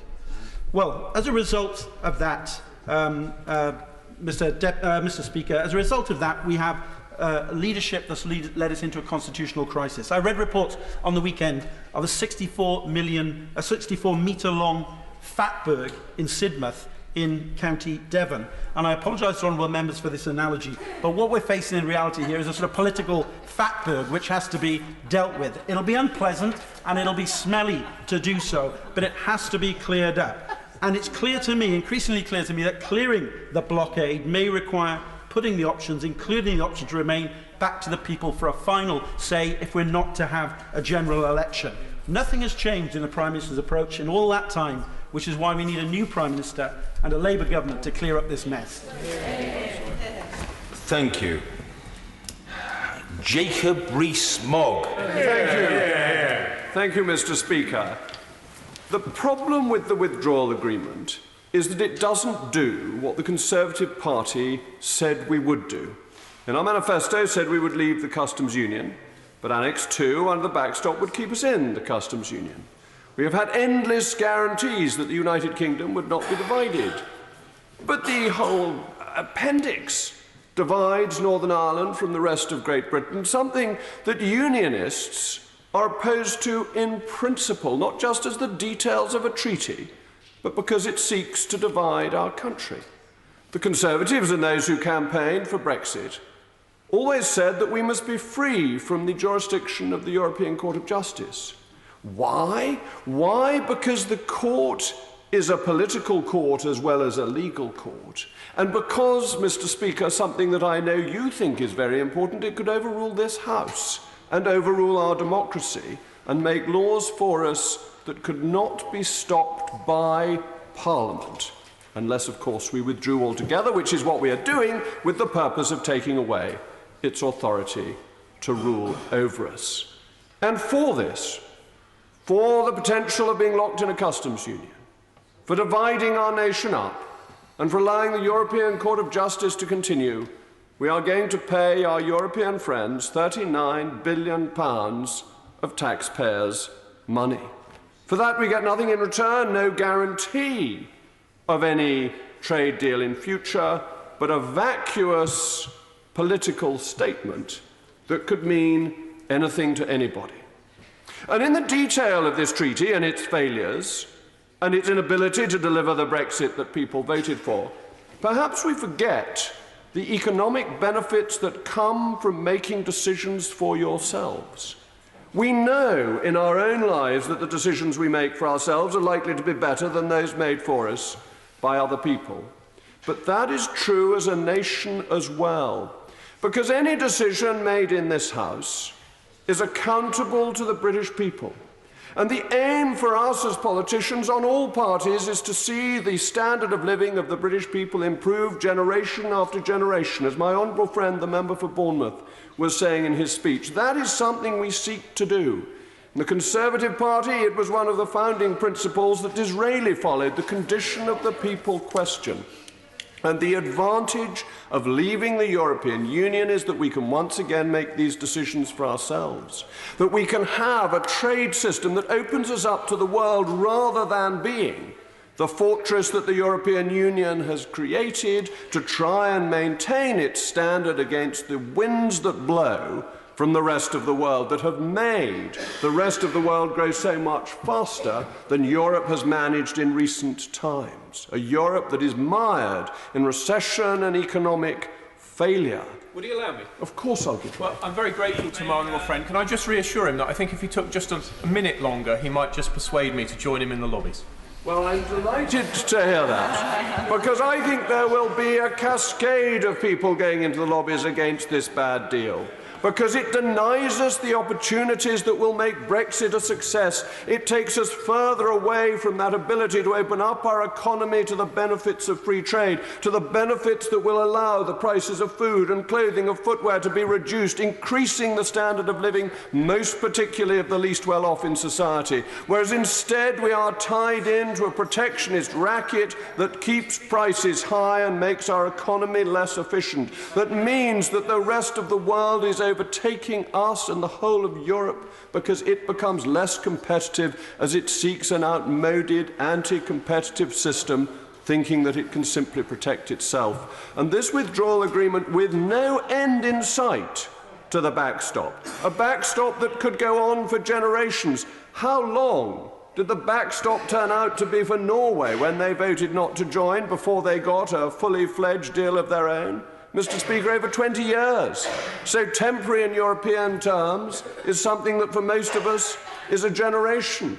Temporary in parliamentary terms is, of course, even longer, as we remember with the 1911 Parliament Act and the Liberal promise, never delivered on, to abolish the income tax. Yeah. Typical of the Liberals, as you might say, Mr. Speaker.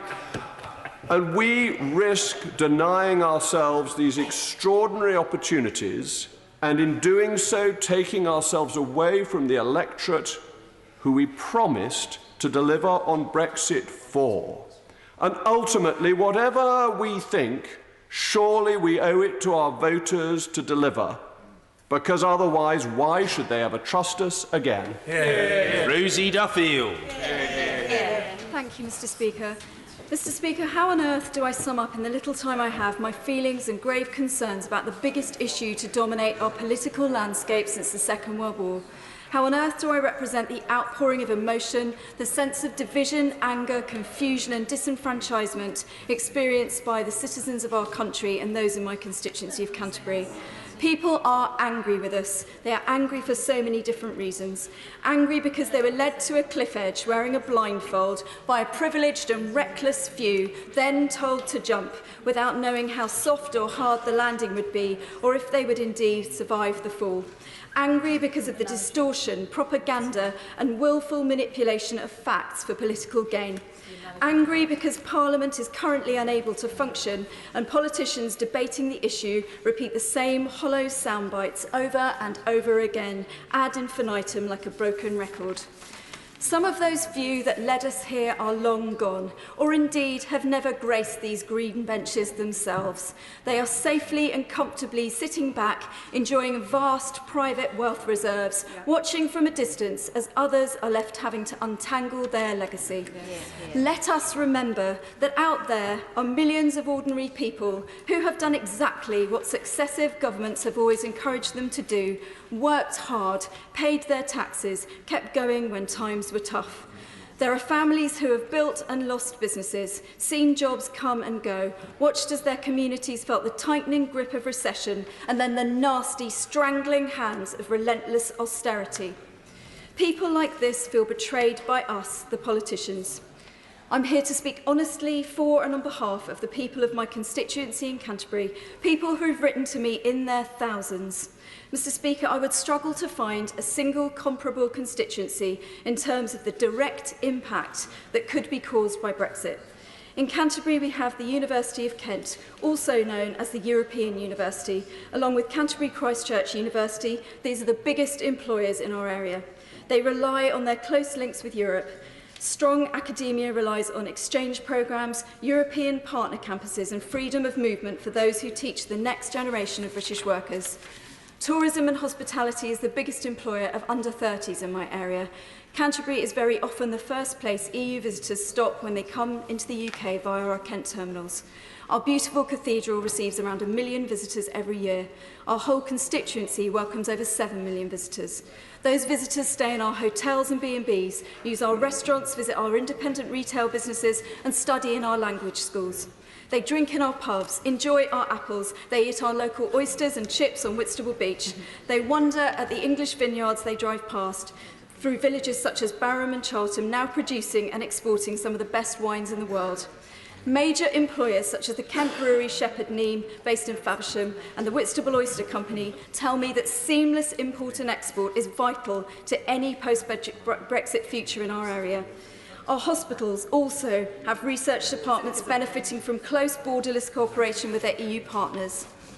Local businesses in the Canterbury and Whitstable area rely heavily on the relatively easy free flow of traffic to and from the Port of Dover. Economic success is wholly dependent on there not being huge problems caused by Operation Stack or Brock, causing tailbacks for miles and miles down the M26, M2 and M20. One example is Barton Marine, an award-winning manufacturer of bespoke specialist equipment used in sailing and also the theatre industry. Sorry if I run out of time. Okay. They employ around 30 local highly skilled people in their Whitstable factory, and the CEO tells me she's uncertain of their future. Thank you. Julian Sturdy. Thank you, Mr. Speaker. Mr. Speaker, I believe that ultimately the final Brexit settlement has to be a compromise between Leave and Remain, while fundamentally delivering on the decision of June 2016. Remainers, Mr. Speaker, have to accept that the country voted clearly to exit the European Union, having been assured the government would implement the decision of the referendum and that we accordingly have to leave.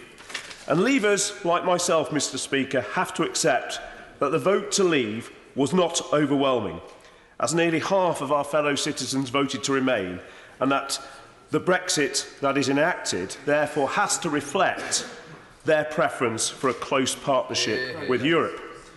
This attitude of give and take is the foundation and lifeblood of any successful democracy. Now, Mr. Speaker, in looking at the government's deal, there is some merits. Providing for an orderly exit with a transition period, securing the rights of nationals on both sides, and pointing the way to a UK-EU free trade agreement. However, like many members, I have significant concerns about the backstop. I appreciate this is only meant as an insurance policy, but I fear, Mr. Speaker, that it will be in the EU's interest to push the UK into the backstop, in which we could then be held against our will, with Northern Ireland split off from Great Britain, as there is no mechanism for us to leave without their consent. But most importantly, Mr. Speaker, agreeing to this backstop risks placing our country at a significant disadvantage in negotiations on a comprehensive trade agreement with the EU.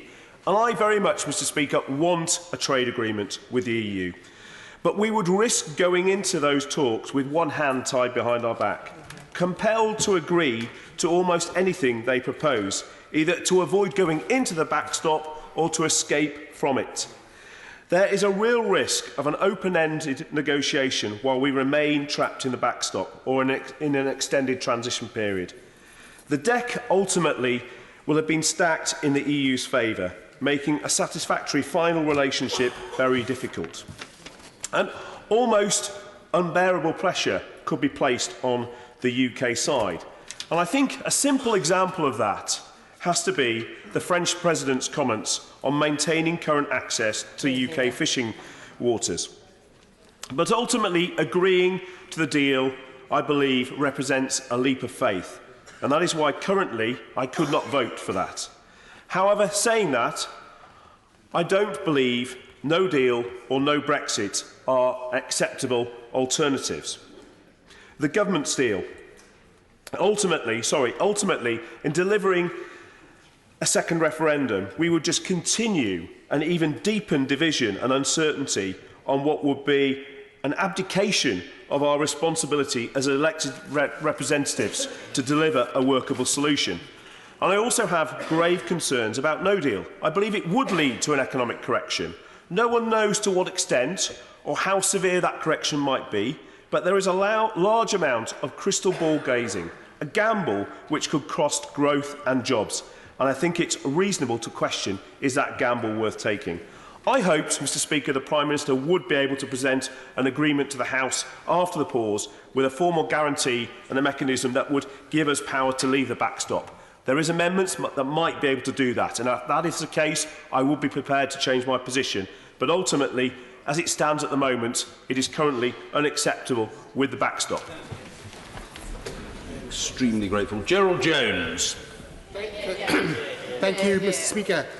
Despite significant inward investment in our area, my constituency voted to leave in 2016, and I respect that result. We know that membership of the European Union has been and continues to be a deeply divisive issue, dividing communities, political parties, and some more than others, and even families. We also know that the EU referendum was an attempt by some to try to settle a division within the Tory party, something that has obviously backfired spectacularly. Brexit has become the main focus of our Parliament and our country. In many ways, this is as it should be, because it is the most important issue of our time. It is something that will impact on this generation and the generation to follow. Another reason why 16 and 17-year-olds should have been given the chance to vote in 2016.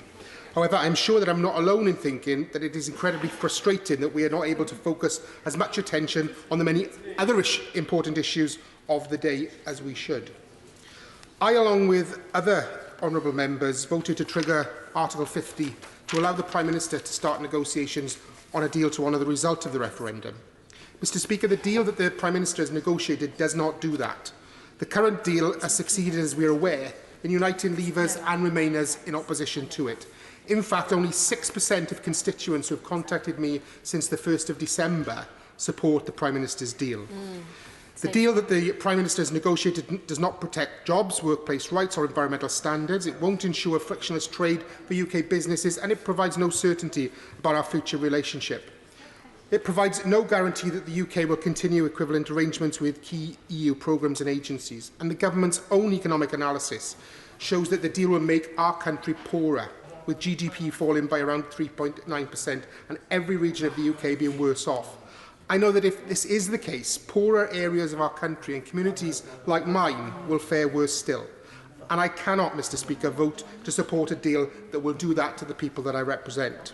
Because these are not just people that I represent. These are my family, my friends, people who I've grown up with, local businesses who serve the communities I've grown up in. And I cannot vote to inflict greater pain and hardship. Mr Speaker, I first got involved in politics as a 14-year-old during the miners' strike in 1984.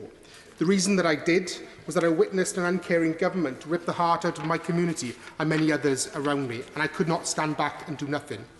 The Tory government then destroyed whole industries and left many workers on the scrap heap because they had no plan B.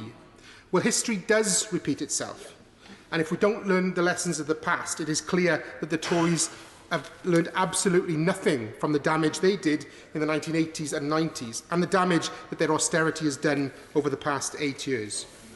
I fully acknowledge that people in my constituency voted to leave, and many still believe that leave is the best option. There are many others who I've spoken to, including individuals and small business owners and community groups, that have deep concern about the unfolding Brexit situation.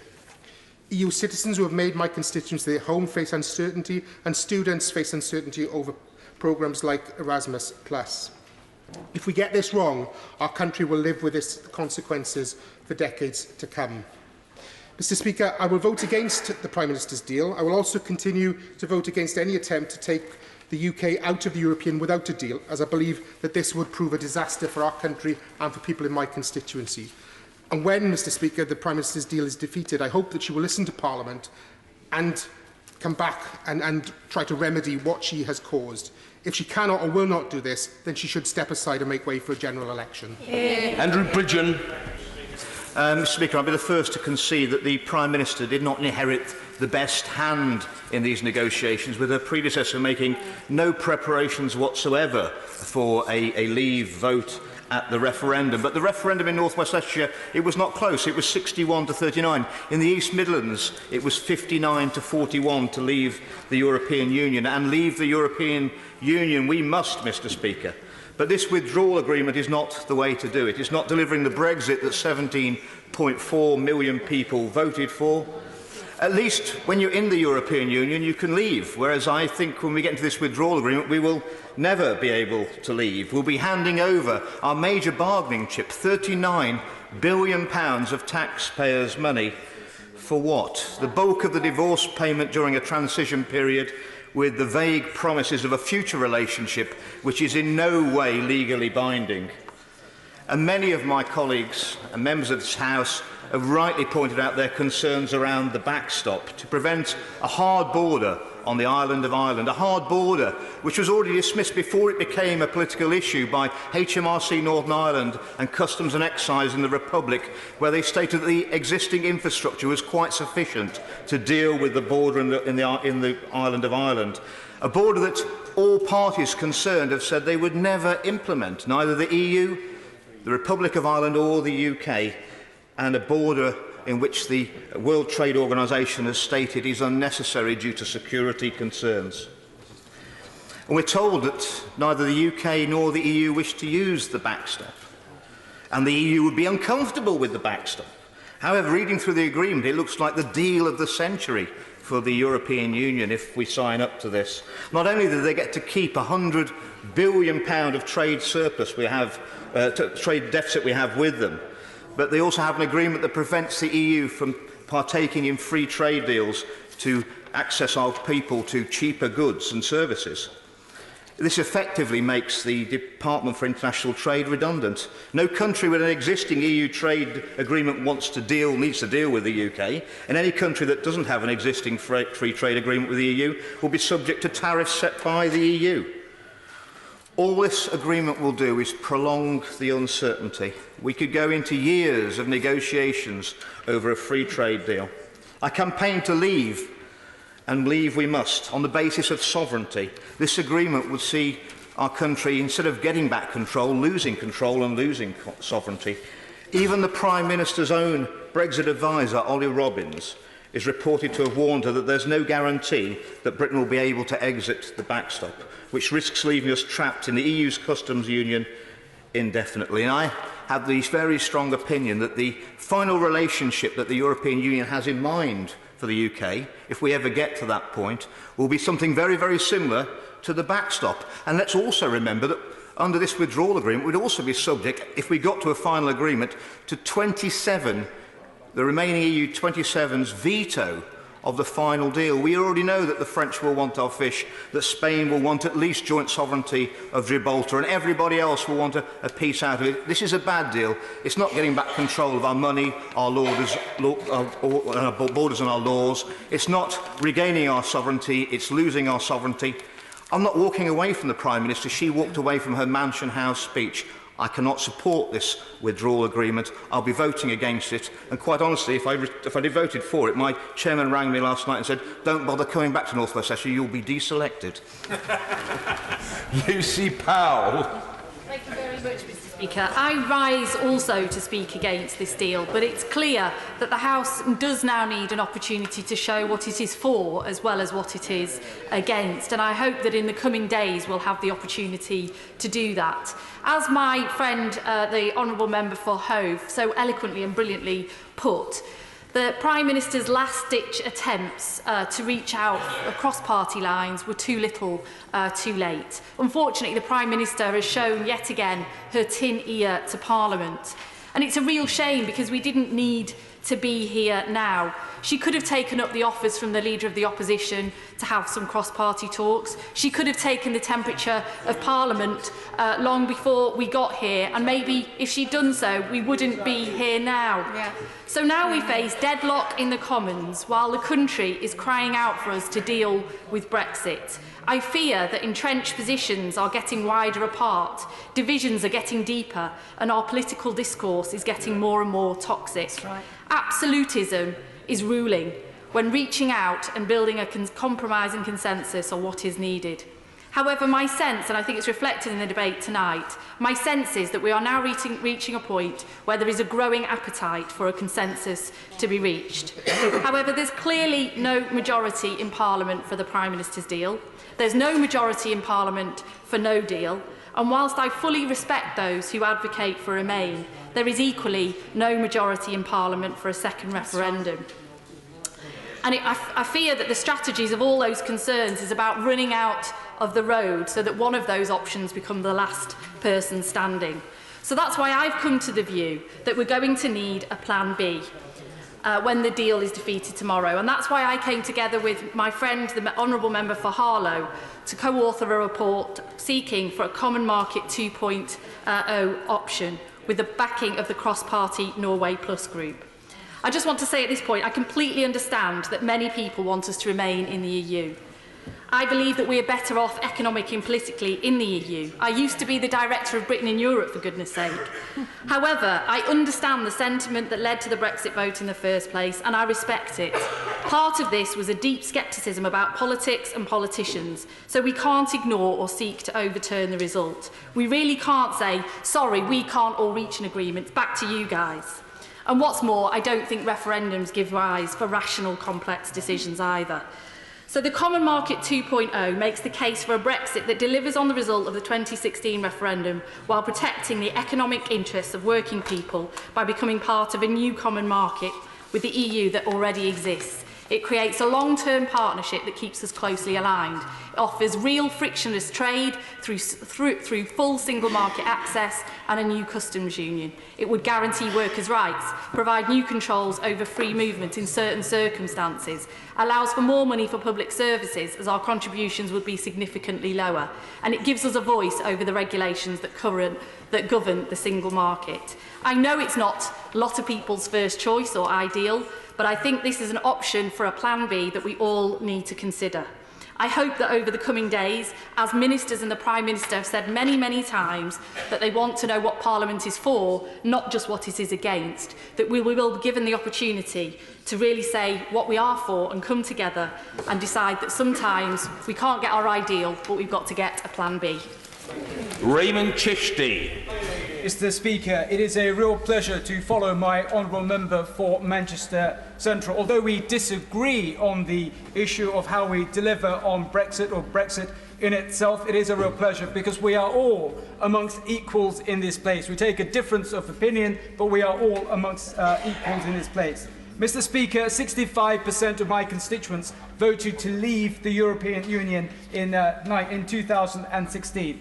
And doing street surgeries and public meetings across the constituency, that figure has not changed. And I was disappointed when the matter was last being discussed in this place not to have been called and the vote being pulled.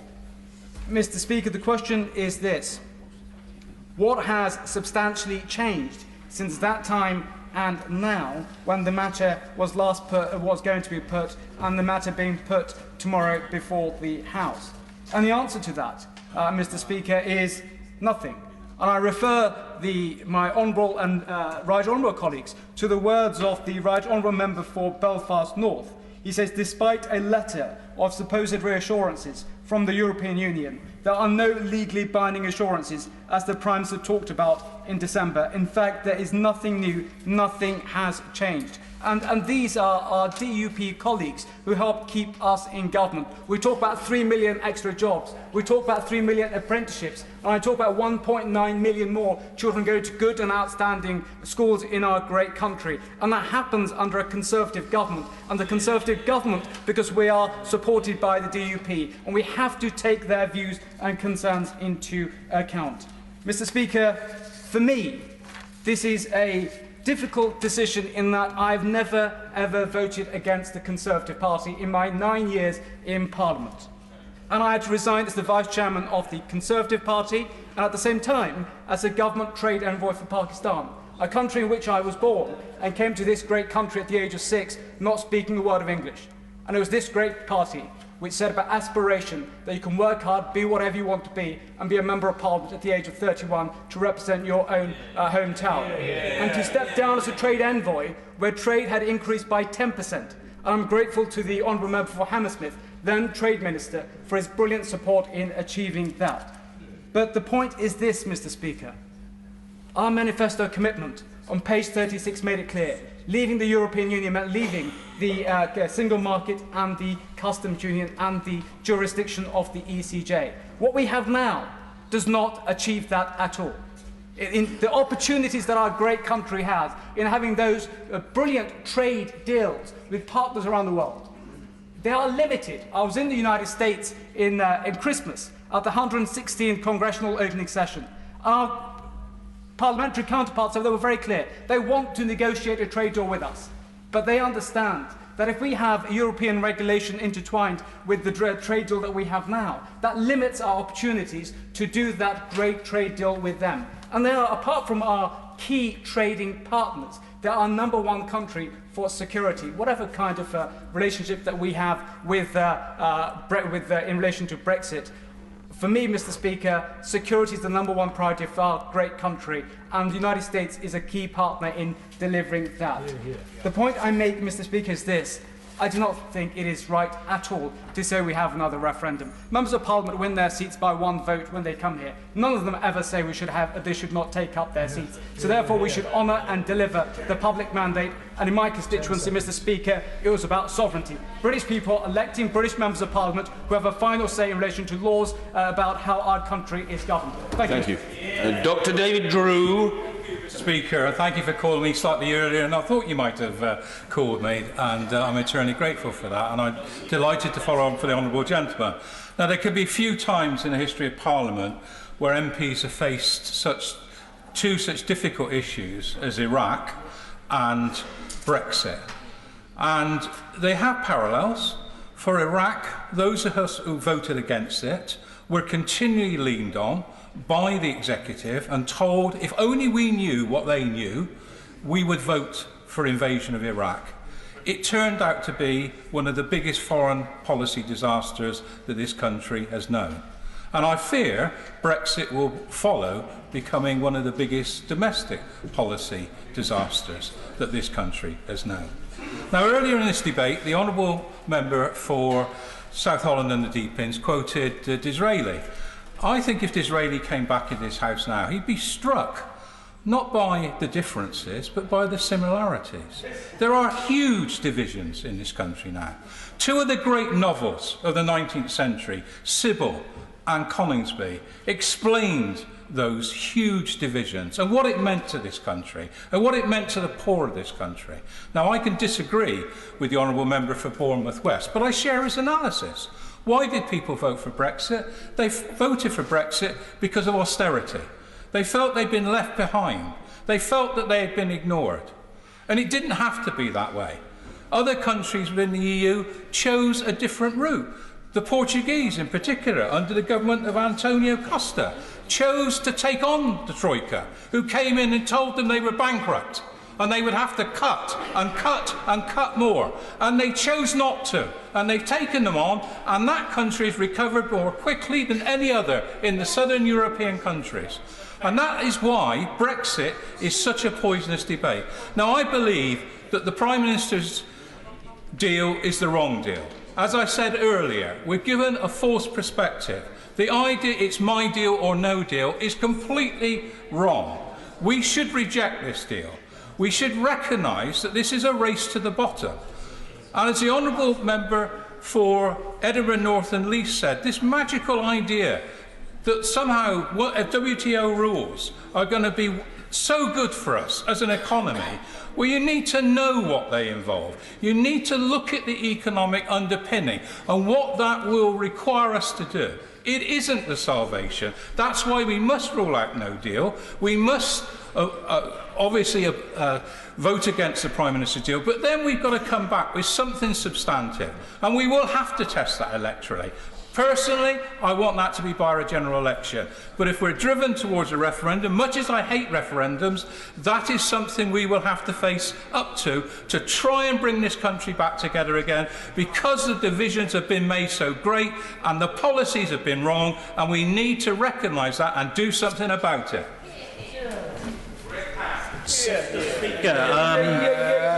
Thank you. I'm not an ideologue on Brexit, and indeed I campaigned hard to remain in 2016 and don't regret having led the Stronger In campaign in my constituency. And my strong family and other links to the continent mean that I've never been what is called a Brexiteer. But I strongly believe that the referendum in 2016, like my right honourable friend the member for Mid Sussex, and unlike my honourable friend the member for Totnes, I strongly believe was a legitimate exercise with huge voter participation. It didn't get the result that I wanted, but the result needs to be respected. And I have spent the last 2.5 years in the belief that with the right deal, Brexit could work. Indeed, the ability to leave the EU is in the treaties themselves. But my view is that this agreement, as it currently stands, is one of the worst possible combinations.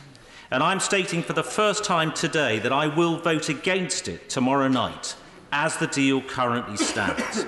Brexit is a set of challenges and opportunities, but this deal fails to address the challenges. It kicks the can down the road on EU trade until at least December 2020. It closes down the opportunities. Most prominently, there isn't going to be an independent trade policy of any consequence. Now, some say there are merits.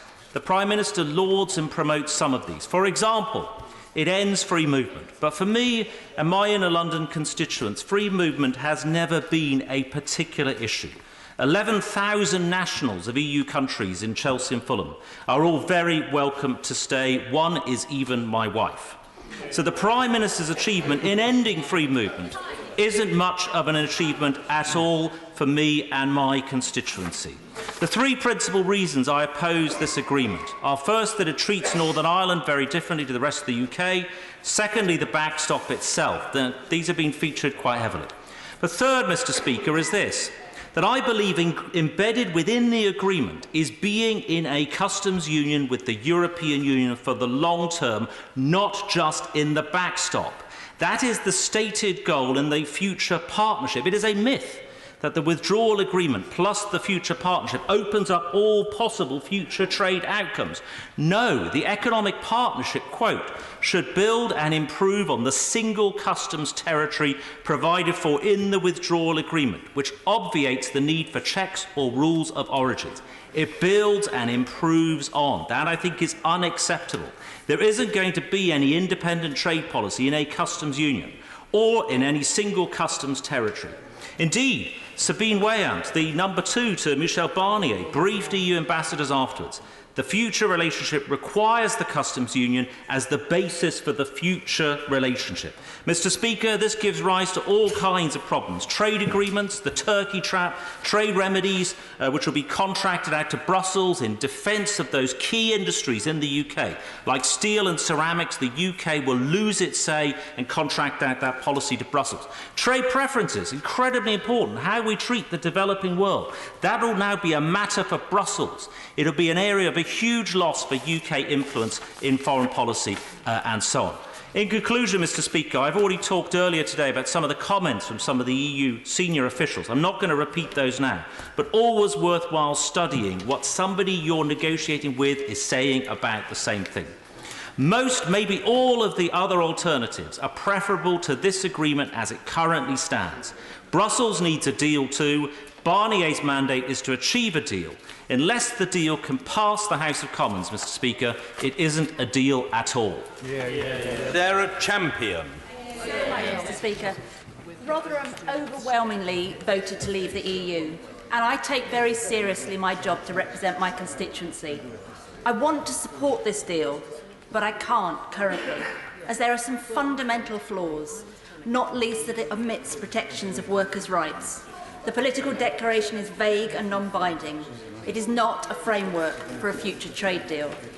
To vote for this deal, I need some assurances, and those are within the government's gift and do not require extending negotiations with the EU. My principal concerns are over women's rights, equality and human rights. What is the government going to do to ensure that these are protected? Let me give you some examples of the EU rights that we need to see. The Working Time Directive. 2 million workers gained entitlements to paid annual leave, and many of these were women working part-time. Pregnancy and maternity rights at work, Work-Life Balance Directive, and turning specifically to violence against women and girls. How will the UK replicate the broad protections and sustained funding currently provided by the EU? European protection orders grant victims of violence equivalent protection orders against a perpetrator across the EU. These will no longer exist automatically and will not be available to the EU automatically after Brexit unless the government commits to opt in to this protection after 2020. When will the government actually ratify the Istanbul Convention? Fundamentally, what measures will the government be taking to ensure we're keeping pace with the EU to maintain gender equality? There is a precedent. We're currently members of the UN Convention on the Elimination of All Forms of Discrimination Against Women, CEDAW. Each member state reports on the progress they've made against implementation targets. Going forwards, would the government agree to monitor and report against our standing on equality and human rights against the EU legislation? That report could then come to the House for debate with a commitment to update our legislation if it is the will of the House. I'd like to focus now on human rights, specifically the Charter of Fundamental Rights of the EU. Under the government's current terms, as the UK leaves the EU, the Charter will no longer have effect in UK law. Therefore, rights provided by the Charter are at risk. I'm aware that the government doesn't think removing the Charter will affect substantive rights, but the Equality and Human Rights Commission disagrees. Last year, their chair said, "The government has promised there will be no rowing back on people's rights after Brexit.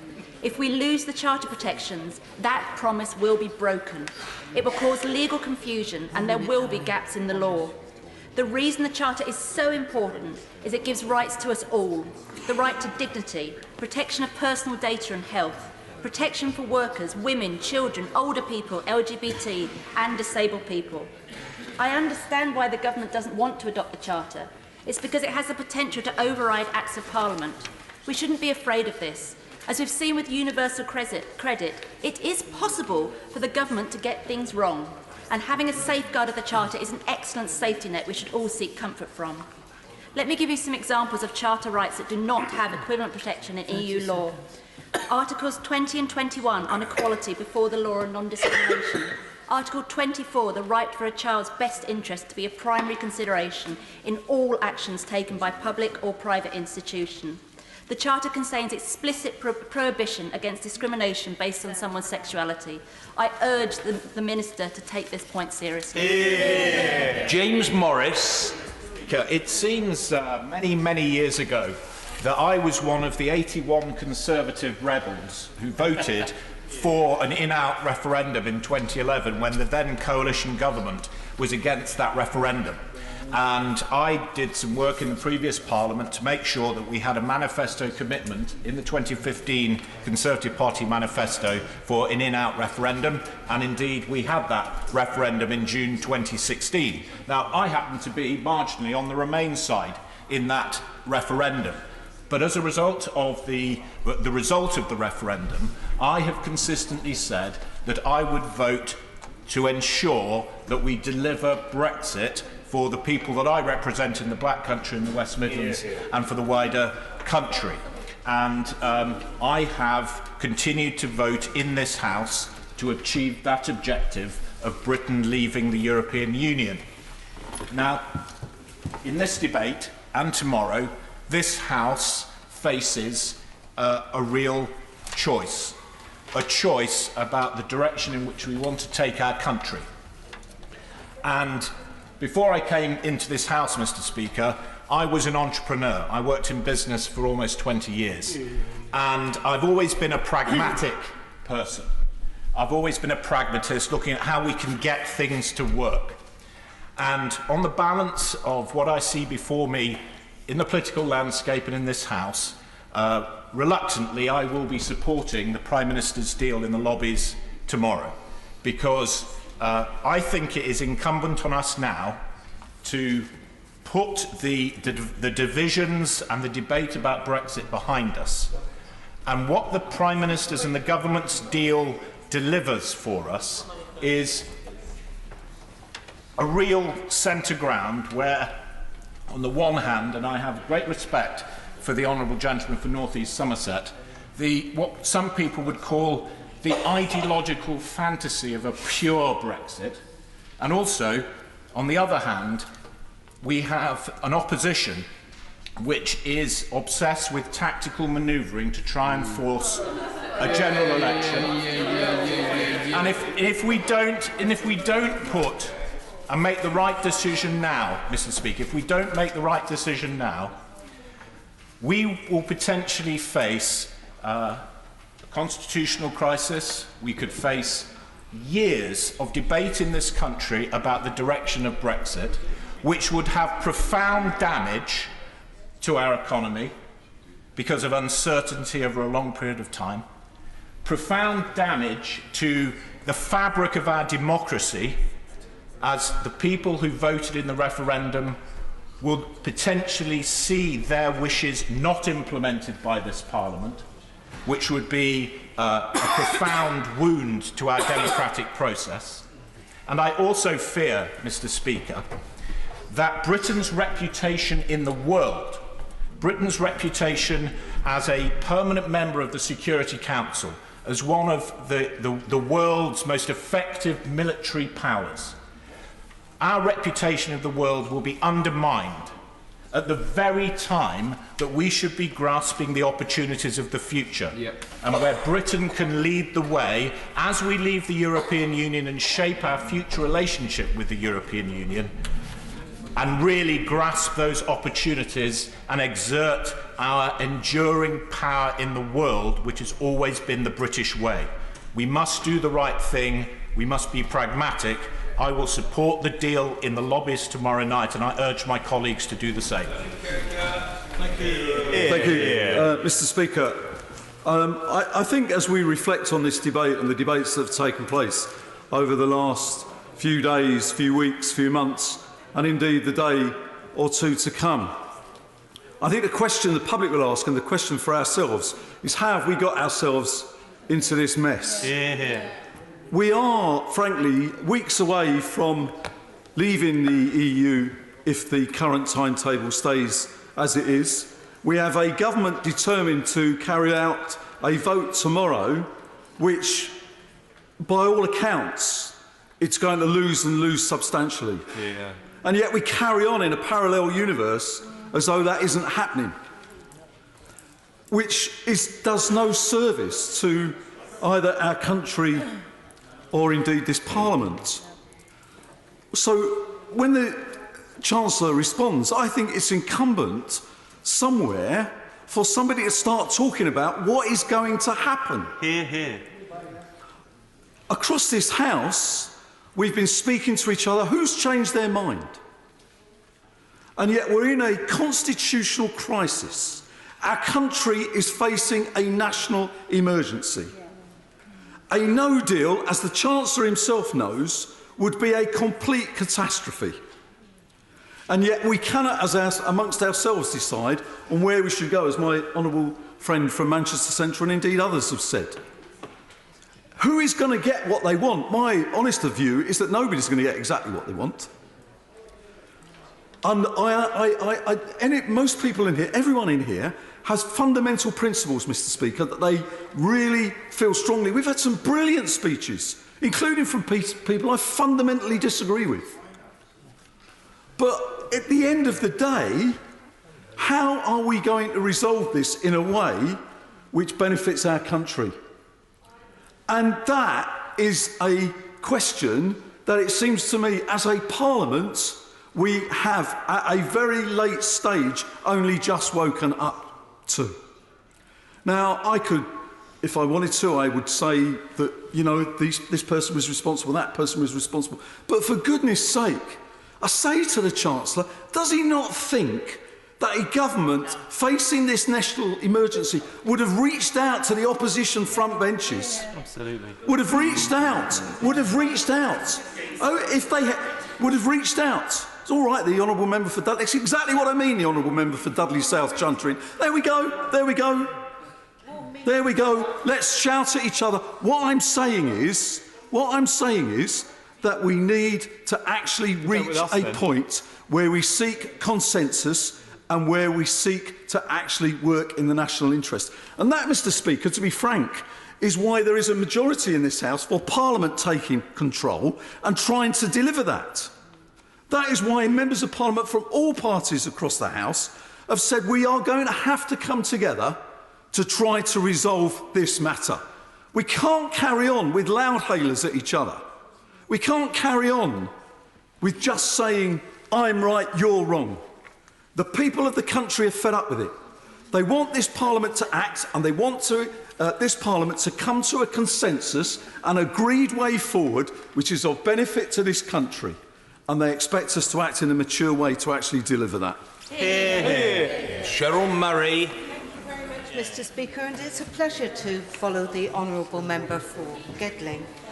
Leave voters in my constituency formed a majority in the referendum, and they have told me in large numbers that they feel insulted by comments like they didn't know what they were voting for. Many of my constituents have urged me not to support this withdrawal agreement. Indeed, some of them have told me they voted Remain, but they would vote Leave in another referendum. Some of these people, the honourable members on the benches opposite, might like to know, are lifelong Labour supporters. To quote one, she said to me, she sent me an email, I implore you to vote against the current deal being presented to Parliament on Tuesday. Voting for it would be a betrayal of all the promises made. Mr. Speaker, the vote was not a mandate for a second referendum. It wasn't a mandate for delaying Article 50. It wasn't a mandate for cancelling Brexit. However we vote tomorrow, we must leave the European Union as promised on Friday the 29th of March. The only question is whether it is with an agreement or on World Trade Organization rules. Some have implied that the closeness of the result of the referendum justified another vote or compromise on leaving. This morning, the Prime Minister gave an example of Welsh devolution referendum in 1997, when the people voted by a tiny margin of 3% to create a Welsh Assembly, arguing that this was accepted on both sides. We can learn from that. I want to know why should Northern Ireland be the price we have to pay for Brexit, as Martin Selmayr has said? Why have experts warned that the UK-US alliance and Five Eyes alliance is at risk if we sign up to this withdrawal agreement? Why should we cough up £39 billion of punishment money without any indication of a trade deal that, in my view, is unacceptable? Mr. Speaker, fishermen in South East Cornwall, who I have represented in various ways for around 3 decades, are already struggling from the EU landing obligation without adequate bycatch to compensate them for having to bring untargeted over-quota fish ashore. Just yesterday, I received a text from a local fisherman with a photo of a deck full of bass. He said, another failure of the CFP. How many thousands of tonnes of fish have been thrown back since November, only to rot on the seabed? An absolute joke. Mr. Speaker, Brexit promises great opportunities for an outward-looking, global, multicultural nation, the home of engineers, scientists and artists. Our future success will be the benefit of all our European friends, but we can't seize those opportunities if we are trapped in a backstop limbo or Groundhog Day. The referendum was a wake-up call to the establishment. The establishment, however, keeps pressing the snooze button. It's time to wake up, Mr. Speaker. I cannot support this deal. Seema Malhotra. Thank you, Mr. Speaker. And I'm grateful for the opportunity to speak in today's debate because the future prosperity of our country, our regions and our nations is at stake. Mr. Speaker, I will be voting against the Prime Minister's deal tomorrow for two main reasons. Firstly, on the government's own analysis, it will make this country, every region and every nation poorer, and that is not what people voted for. It is set to give less opportunity to our young people than we grew up with. The economic assessment of the Prime Minister's draft agreement with Brussels estimates that the British economy will shrink by 3.9%, equivalent to a loss of £100 billion by 2030. Trade barriers could equal 10% of the value of services trade. That means that the biggest sector of the UK economy would suffer to the tune of more than £44 billion a year. Secondly, it is a blind Brexit. We have no idea what the future will look like. No one leaves their home on the promise of a great new home with no guarantees of where it is, what it looks like, how many rooms it has, or what condition it's in. But that is what the Prime Minister is asking us to do, like an estate agent who then scarpers when you're left standing with your suitcases. The political declaration gives no certainty or clarity about the direction of our future relationship with the European Union, and it is a gamble that I will not take. Mr. Speaker, hundreds of residents and indeed businesses in my constituency have contacted me over the last few weeks and months, young and old alike. Businesses report stockpiling, concern for the future, perhaps not the most immediate future, but the medium and longer term. They should be planning production, not planning employee leave during April, May and June while they work out what their future looks like. 60% of those who have contacted me back a people's vote and a further 20% to remain in some form. Only 10% say that they should vote for the deal or leave with no deal. Mr. Speaker, all too often I find myself scratching my head in disbelief about where we have reached and the kamikaze attitude of this government on no deal. We for generations have had an assumption of progress, a promise as a nation about what the next generation should have and that they should do better than the last. But we find ourselves now breaking that promise. We have a government set to take our nation's prosperity backwards while turning to the country and saying that this is what you voted for. And contrary to the sunny uplands of the most eloquent speech of the member for North East Somerset, we know that under such a deregulated free market future that many hard Brexiteers will look to, the rich will get richer and the poor will see less and less of the wealth of their nation. Progress is not something that we can take for granted. It is something in politics that we have a duty to fight for and to protect. But, Mr. Speaker, time is running out and we have choices to make.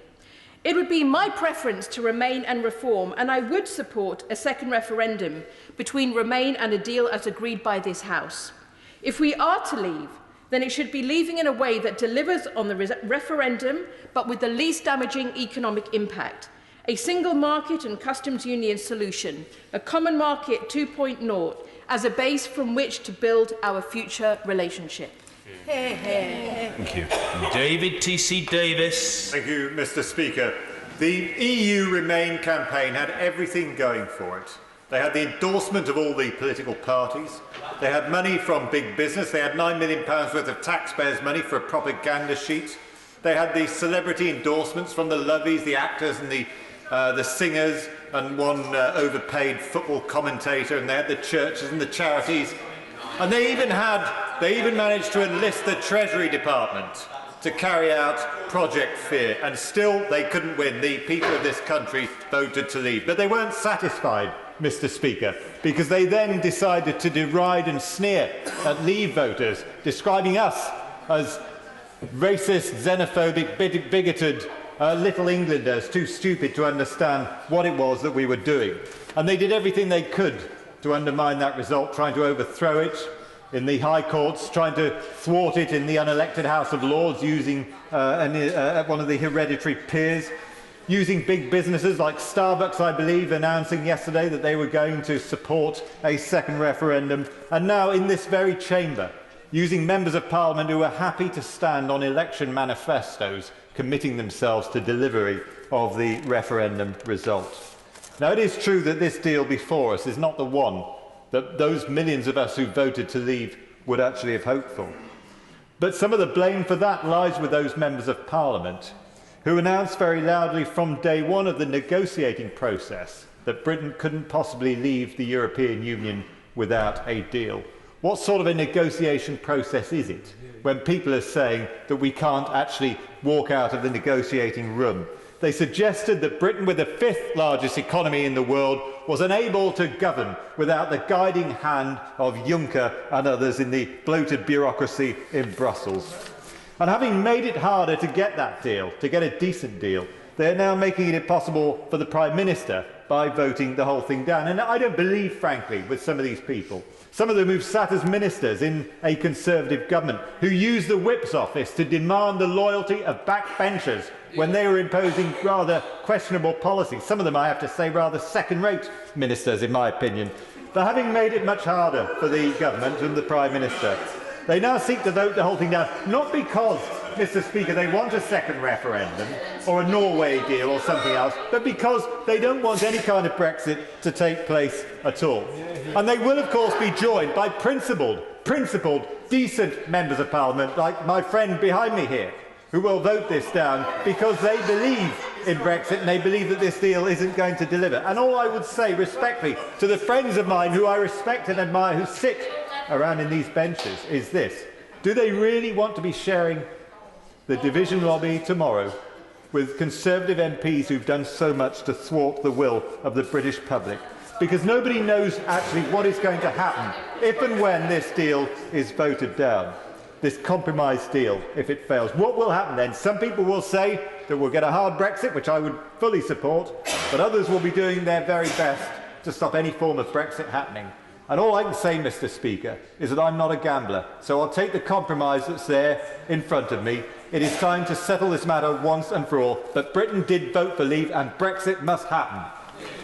Thank you, Mr. Speaker. It's estimated 63% of Batley and Spen voted to leave the EU. Since then, if the recent YouGov poll is accurate, there's been a slight shift from leave to remain by about 10%. Obviously, this doesn't give either side a substantial majority. We are, like so many communities we've heard about tonight, in that we are divided.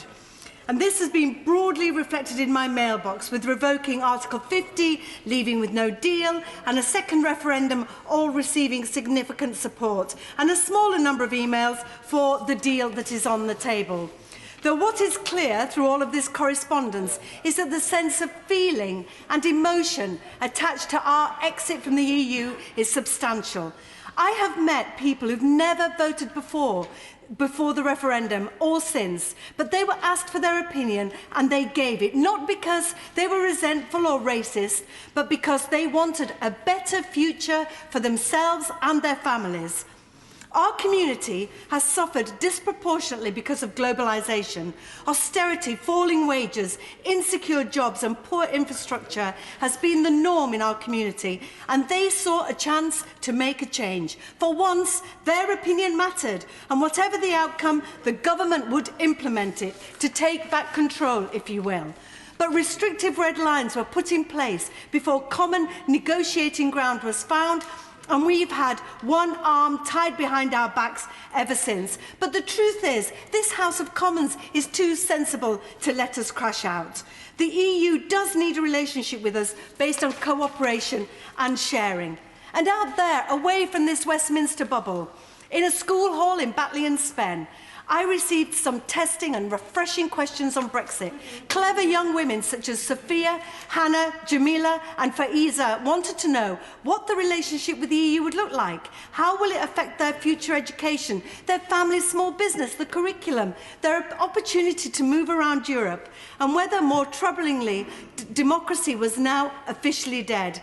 The fact is that too many of these questions, and many others are being asked, cannot be answered by the deal we're discussing today. So I won't be supporting this deal, but that doesn't give a green light to what no deal would bring. Lorry parks, a lack of cancer treatments, stockpiling drugs and food. Because who does stockpiling hit the hardest? The poor. They can't afford to stockpile food, and stockpiling by others means prices rise.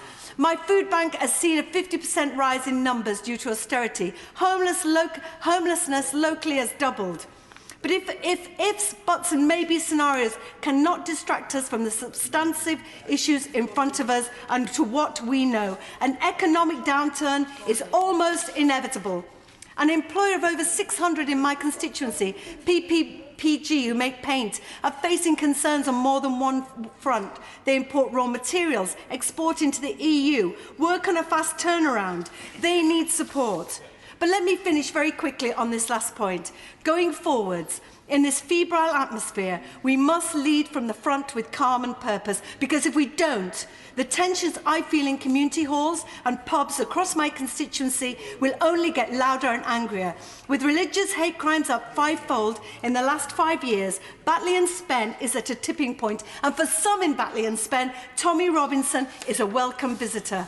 We know the far right are increasingly emboldened by this worst of all deals. The future of our country and our democracy is at stake. With the gap between Leave and Remain not definitive, we must compromise for the good of the nation and call a general election. Thank you. Alex Shelbrooke.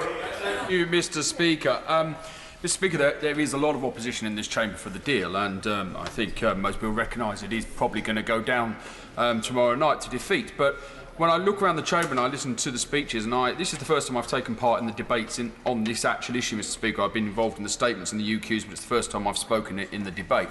And a lot of the opposition I see is based around so many other issues other than the actual deal on the table. It's based around maybe we get a general election, maybe we can get a second referendum, maybe just reverse the deal, maybe it will help somebody's leadership hopes. There's only a few people in here who are actually ideologically opposed to the idea of any deal, and I actually respect them.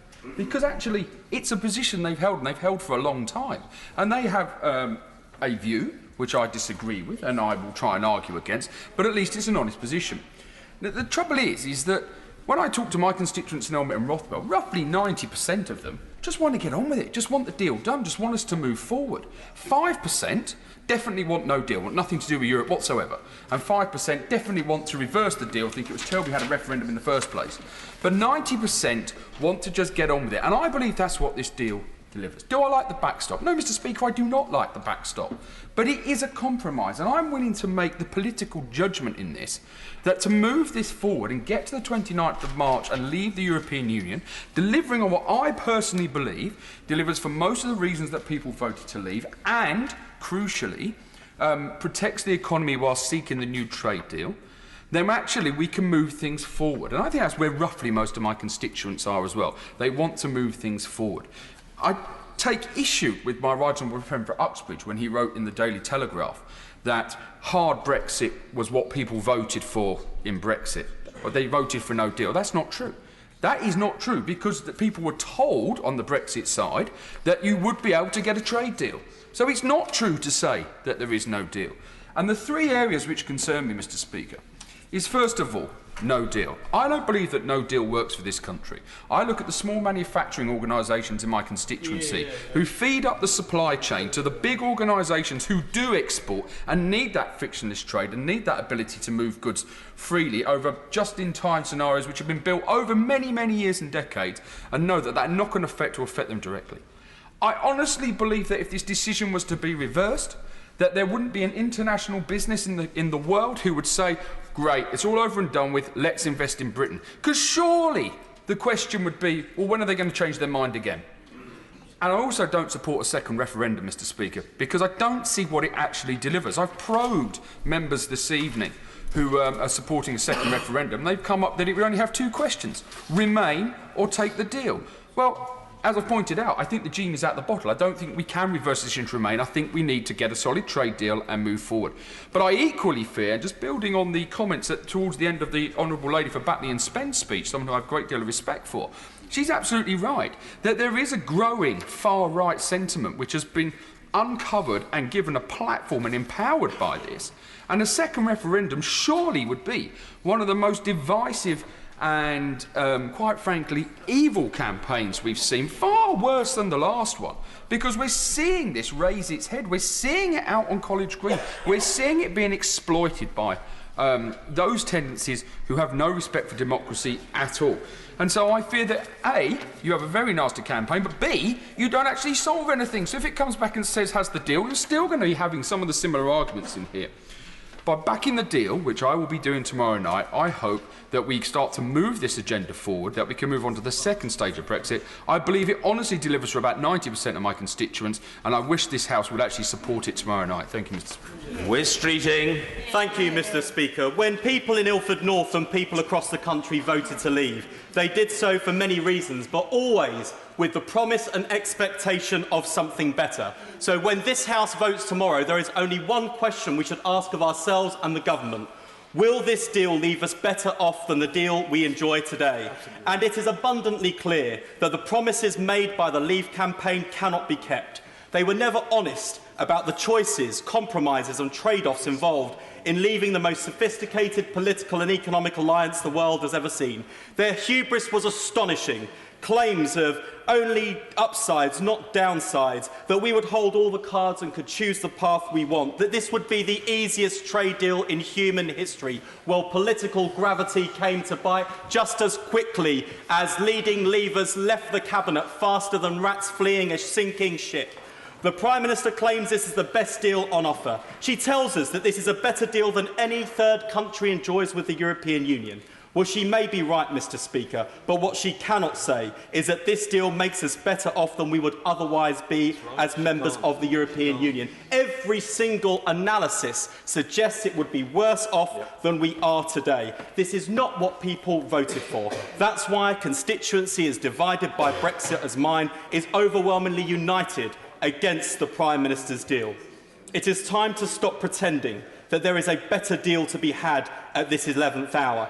And it is also time for the Prime Minister to stop threatening Parliament and the people with the catastrophic consequences of a no deal, squandering billions of pounds on a prospect that she admits would bring catastrophe and ruin to this country, even as our public services are creaking and crumbling as a result of the cuts that she and her predecessors have inflicted on them. It is reckless, it is irresponsible, it is beneath the office of Prime Minister. Mr. Speaker, it's also time for my own party to face up to some hard choices. There is no better Brexit. There is no jobs first Brexit. There isn't a Labour Brexit. Whichever way our party turns, we risk upsetting some of our voters. And I don't envy the position the Leader of the Opposition and the Shadow Cabinet finds itself in. But with our Parliament and our country still divided, the Labour Party has a responsibility to lead, not simply follow events. So let us speak now with clarity and conviction that our internationalist party has never believed that our country would be stronger, safer or better off outside the European Union. That the bitterness and the division we've seen in recent weeks, months and years is only a taste of things to come as we face the prospect of years, if not decades, of wrangling about the future relationship we may or may not have with the European Union, when people across the country are demanding bigger answers to the housing crisis, to the National Health Service, to the future of our education system, the future shape of the economy, an economy where everyone genuinely has a stake, not just the privileged few. The no deal demanded by the most hardline Leavers doesn't have the support of this House. And actually, it would be the poorest left paying the heaviest price. It would be a painful Brexit. And though I respect those people arguing for a closer relationship through the single market or the customs union at this late stage, it would be Brexit in name only. It wouldn't heal the divisions either. It would be a most pointless Brexit. Mr. Speaker, I say particularly to members opposite, cowed by Constituency Association chairman, as Winston Churchill said, what is the use of Parliament if it is not the place where true statements can be brought before the people? We were lied to. The promises that were made cannot be kept, will not be kept, and it is time to put this issue back to the people. Let them decide our future outside the European Union, now they know what that looks like, or a people's vote to remain. I know which one I would choose. I know which one I would. Nigel Mills. Thank you, Mr. Speaker. And I, too, cannot with regret support this agreement, so I'll be voting against it tomorrow evening. And that's not because I've ever been an ideological hard Brexiteer who advocated a clean break. I've always accepted that this Brexit would lead to some compromises and a trade-off between a clean break and how close a relationship we actually wanted with the EU. But I don't believe this deal is in the national interest, not least because I don't see in here any sign of any commitment to what the future relationship will actually be that we're actually trading off our control for. I think what I would say is this deal doesn't actually achieve any part of Brexit. The people in the referendum voting to leave, and 2/3 of my constituents who did that, gave us an instruction to leave. This Parliament, triggering Article 50 and approving the Withdrawal Act, took back control. The question before us in this withdrawal agreement is how much of that control do we give away again in return for what sort of relationship we want with the EU? The problem is we haven't got that relationship set up. So we're giving away whole chunks of control. We're giving away almost all the control we're taking back for the next 2 years. And then, more crucially, we're actually giving away the control to choose that future partnership through the backstop that we're signing up to here. At the moment, we have a unilateral right to leave the EU. Once we approve this agreement with that backstop there, we don't have that choice anymore. And my fear with the backstop is not that we won't get a deal from the EU, it's that they will only offer us a deal which is much too close relationship. It will almost certainly be a stronger customs union than the backstop has and more single market. And that will not be the Brexit that my constituents voted for and this country voted for. So I agree with the Prime Minister when she says we have to deliver Brexit and not through that will be a betrayal of the popular vote. My fear is if we approve this agreement, we will not be able to deliver the Brexit that people voted for, and that is the real problem with it.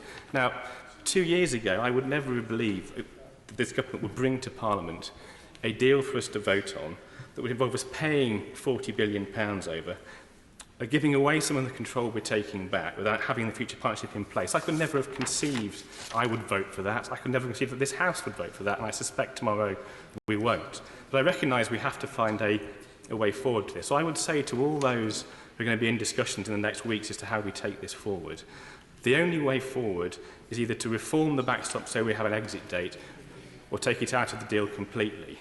And it is a bit of a ridiculous situation that something is meant to be an insurance policy for the Irish may actually be the trigger for the hard border, the no-deal Brexit that they desperately don't want. So I would say let's all be sensible.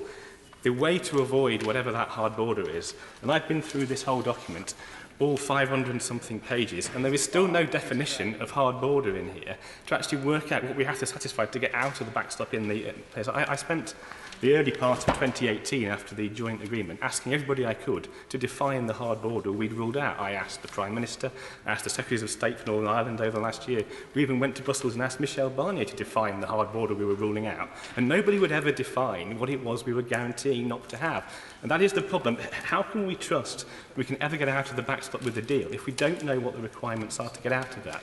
So I say again, if it's meant to be an insurance policy, it would be a perverse situation if an insurance policy brought about the calamity it was trying to insure against. So the only way forward that I can see that we can leave the EU in an orderly manner and avoid that so-called hard border is to fix the backstop or remove it. I urge the government to try and negotiate that, and I urge the EU to actually agree to that. That is the only way forward I can see. Thank you. Stella Creasy. Yeah. Thank you, Mr. Speaker. In the last 2 years, Brexit has become that unspeakable subject. Most of our constituents this Christmas will have had a no politics rule at their Christmas dinner table. We are now a divided nation, a nation where talking of shooting politicians, of violence, of traitors has become commonplace and normalised. The violence is matched with the arrogance that everybody is right and eventually everybody else will realise they should give in because the others are right all along. We caricature each other, the middle-class liberal elites, the northern working classes. For the last 2 years, this has become a country talking but not listening, and Brexit is at the heart of that. We claim each other thinks the other is stupid, yet all the while no progress is being made. Little common ground is being found, and the public think they hear little common sense.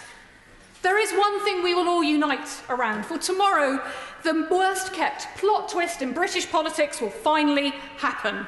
We will have the vote on the Prime Minister's deal, and it will not pass this place. But in all the heckling that will come, all the briefing to the press, all the WhatsApp messages, hostilities will not be suspended by that agreement. They will be escalated. And respect, the urgent, virulent potion that this country so badly needs for its people and for its politicians, will be found nowhere. For what effect will happen?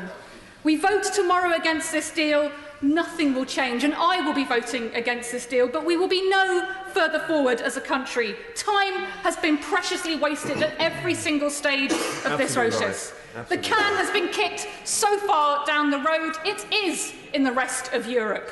Fudging, fixing, knighthoods being plummeted, and still the British public see the truth.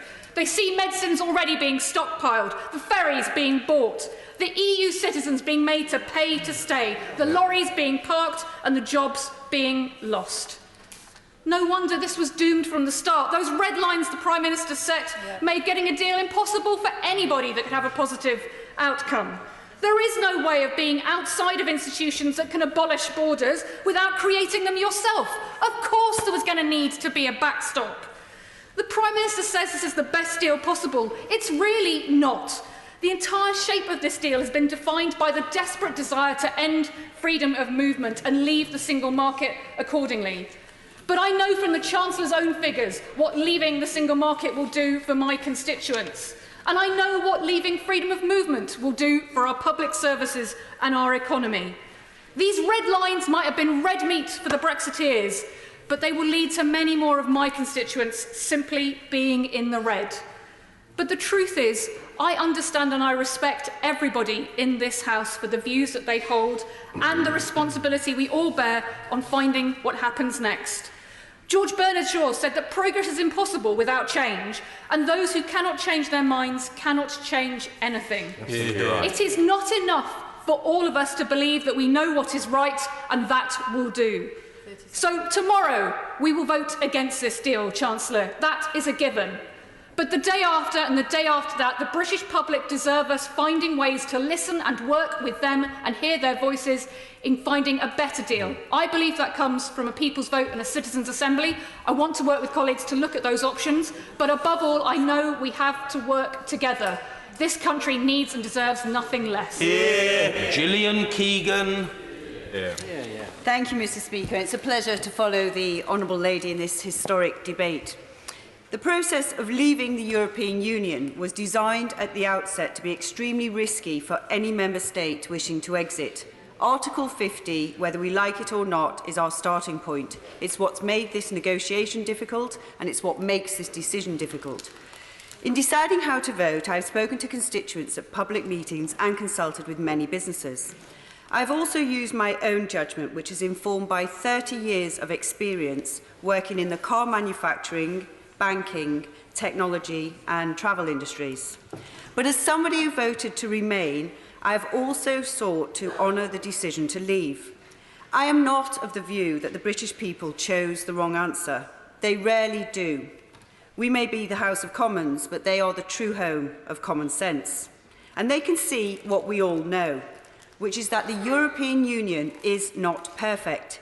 It is unwilling to listen, unable to change, and has been slow to react to major crises at our borders. In my view, this deal delivers on the result of the referendum, but at the same time does not risk the jobs of my constituents. The largest employers in Chichester are Rolls-Royce motor cars and farming and horticultural businesses. And they, alongside employers across the UK, have invested based on the rules of the customs union and single market. And this has driven our strong economy. And they've said loud and clear that switching to WTO rules at the end of March would be a disaster. And having spent 30 years working in these industries, I believe it would be highly irresponsible. And the bodies representing large, small, medium-sized businesses, plus sectors including manufacturing, technology, education, science, farming, defence, retail, many others support this deal as it enables them to continue to invest in the UK and protect jobs. And the bodies that these represent more than 500,000 businesses, and we ignore them at our peril. This deal's a lower-risk Brexit, but is not without risk. We still have to turn the political declaration into a trade agreement, and this seems to be where many opponents to the deal lose their nerve. In my view, the United Kingdom has conducted these negotiations in good faith in a way which does our country credit. There's a worrying trend of countries walking away from international agreements and commitments. We are not one of those countries. And the government has secured a pragmatic way to proceed that we can build on. And we still have a strong negotiating hand. We always have had. We have a lot to offer any trading partner, not least one which we've worked so closely with for 45 years. A large consumer market, innovative businesses, the City of London, a highly trusted legal system, security and intelligence capability, our armed forces, a nuclear deterrent, brilliant scientists, top universities, to name but a few. It makes sense to sell to us, it makes sense to partner with us, and it makes sense to trust us. And it's difficult to find an alternative that doesn't pose huge risks to the economy or break faith with the result of the referendum. There are no alternatives that either don't outsource our trade policy to a third party or require us to continue with uncontrolled freedom of movement. Why would we give up now when we have a deal on the table that is better and more ambitious than all the others? The Brexit debate has been dominated by those who have sought to admire the problem rather than try to solve it. The Prime Minister, by contrast, has achieved a balanced and sensible way forward. We're a divided country, but this deal charts a careful path to deliver on the referendum result without damaging our economy. And this deal resonates with my experience. There are no easy answers, no silver bullets, no superhuman negotiators waiting to ride to the rescue. Just a long, hard road ahead to deliver on what the British people voted for. Almost nobody in the UK regrets the decision not to join the euro. I believe in years to come we will not regret our decision to leave the European Union. Listen, Hewlett. Mr. Speaker, the Glasgow Central constituency voted 71% to remain, and we certainly didn't vote for this government's deal and this tawdry Brexit that the government is pursuing. Now, I've had constituents come to my surgeries, come to my constituency office, stop me in the street. Some who have been here for only a short time and some who have been here for decades. All of them are deeply upset at how they are being treated by this UK government, and they don't want any part of this. I'm heartened as well with the numbers of constituents who are not originally from the EU. They're from Glasgow, but they seek solidarity with those who are from the EU. They don't want to lose what we have gained in the city of Glasgow.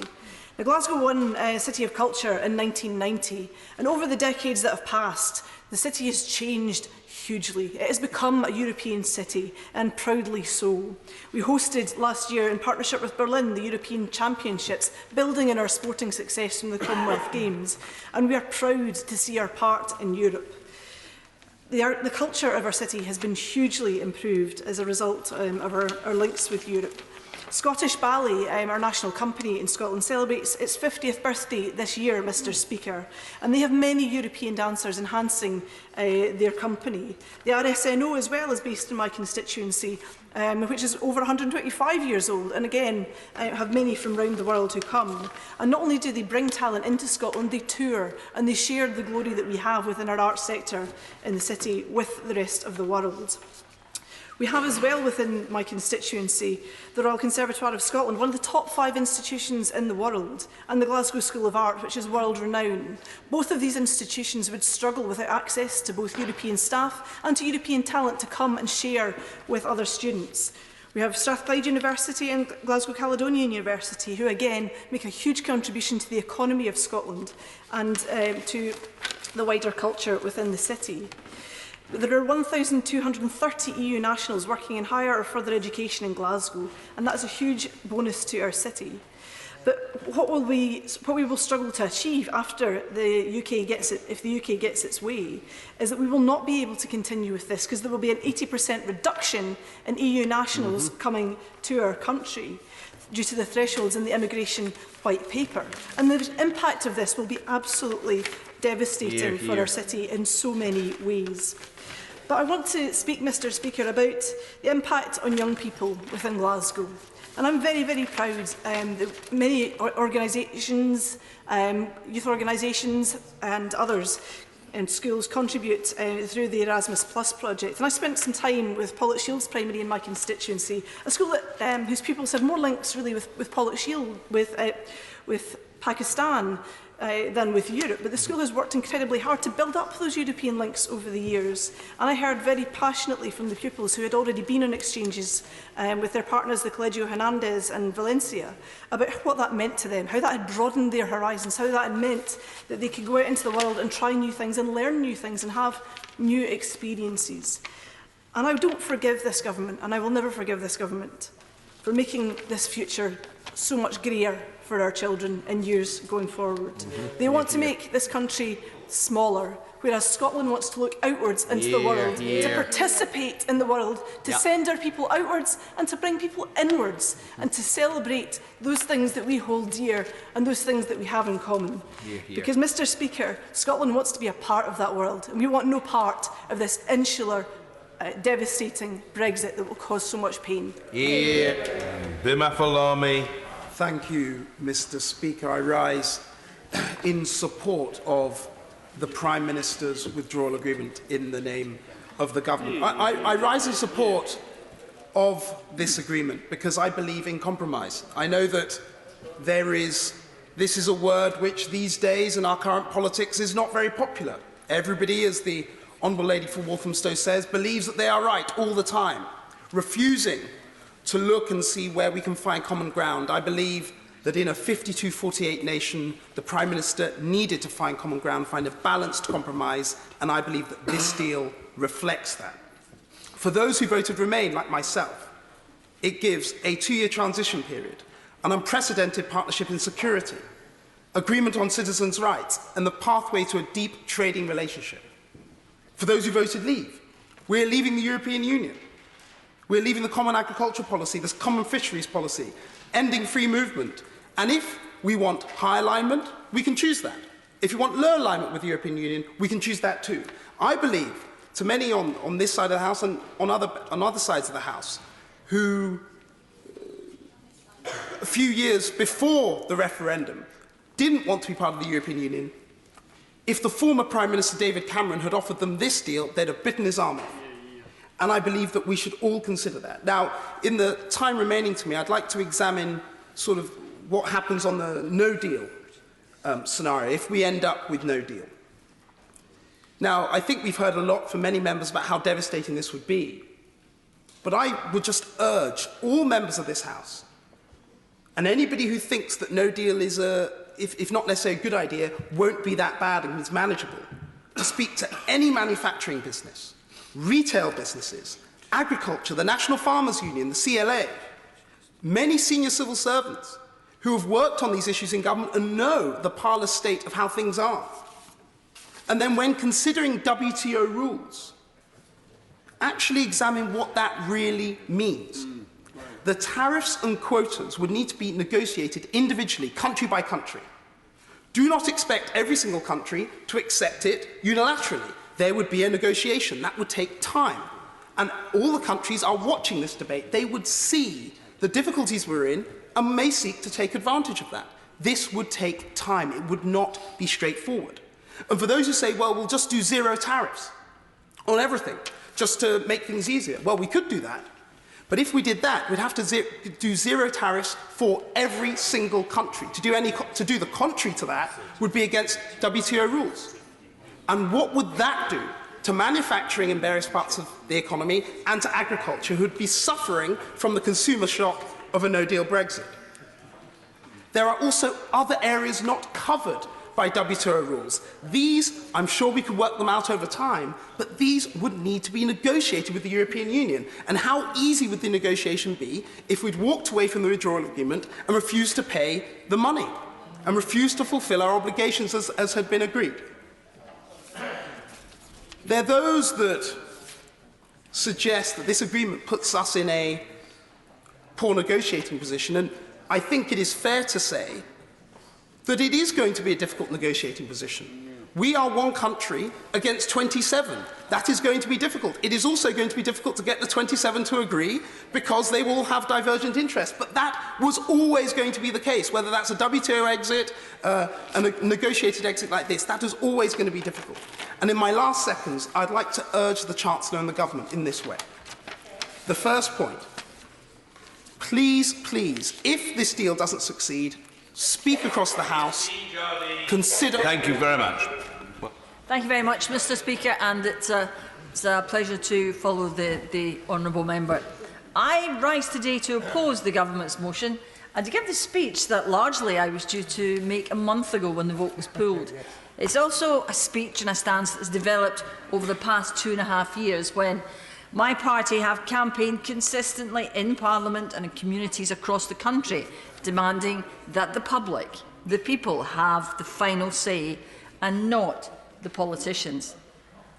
But as we approach the denouement of this Brexit drama, or perhaps it's a tragedy, my thoughts drift back to June the 24th, 2016, and what was it that prompted the country to vote for Brexit?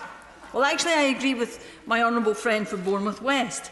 It was an entire generation facing the prospect that their children and grandchildren would not be as well off as they are, that they had been left behind, that globalisation had failed them.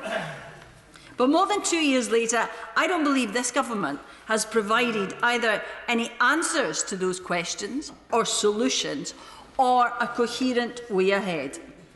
And we've heard a lot this evening, mostly from the members opposite, about delivering on Brexit. Can I plead with them that actually we have something more important in this House to deliver on? And that is the well-being of the country.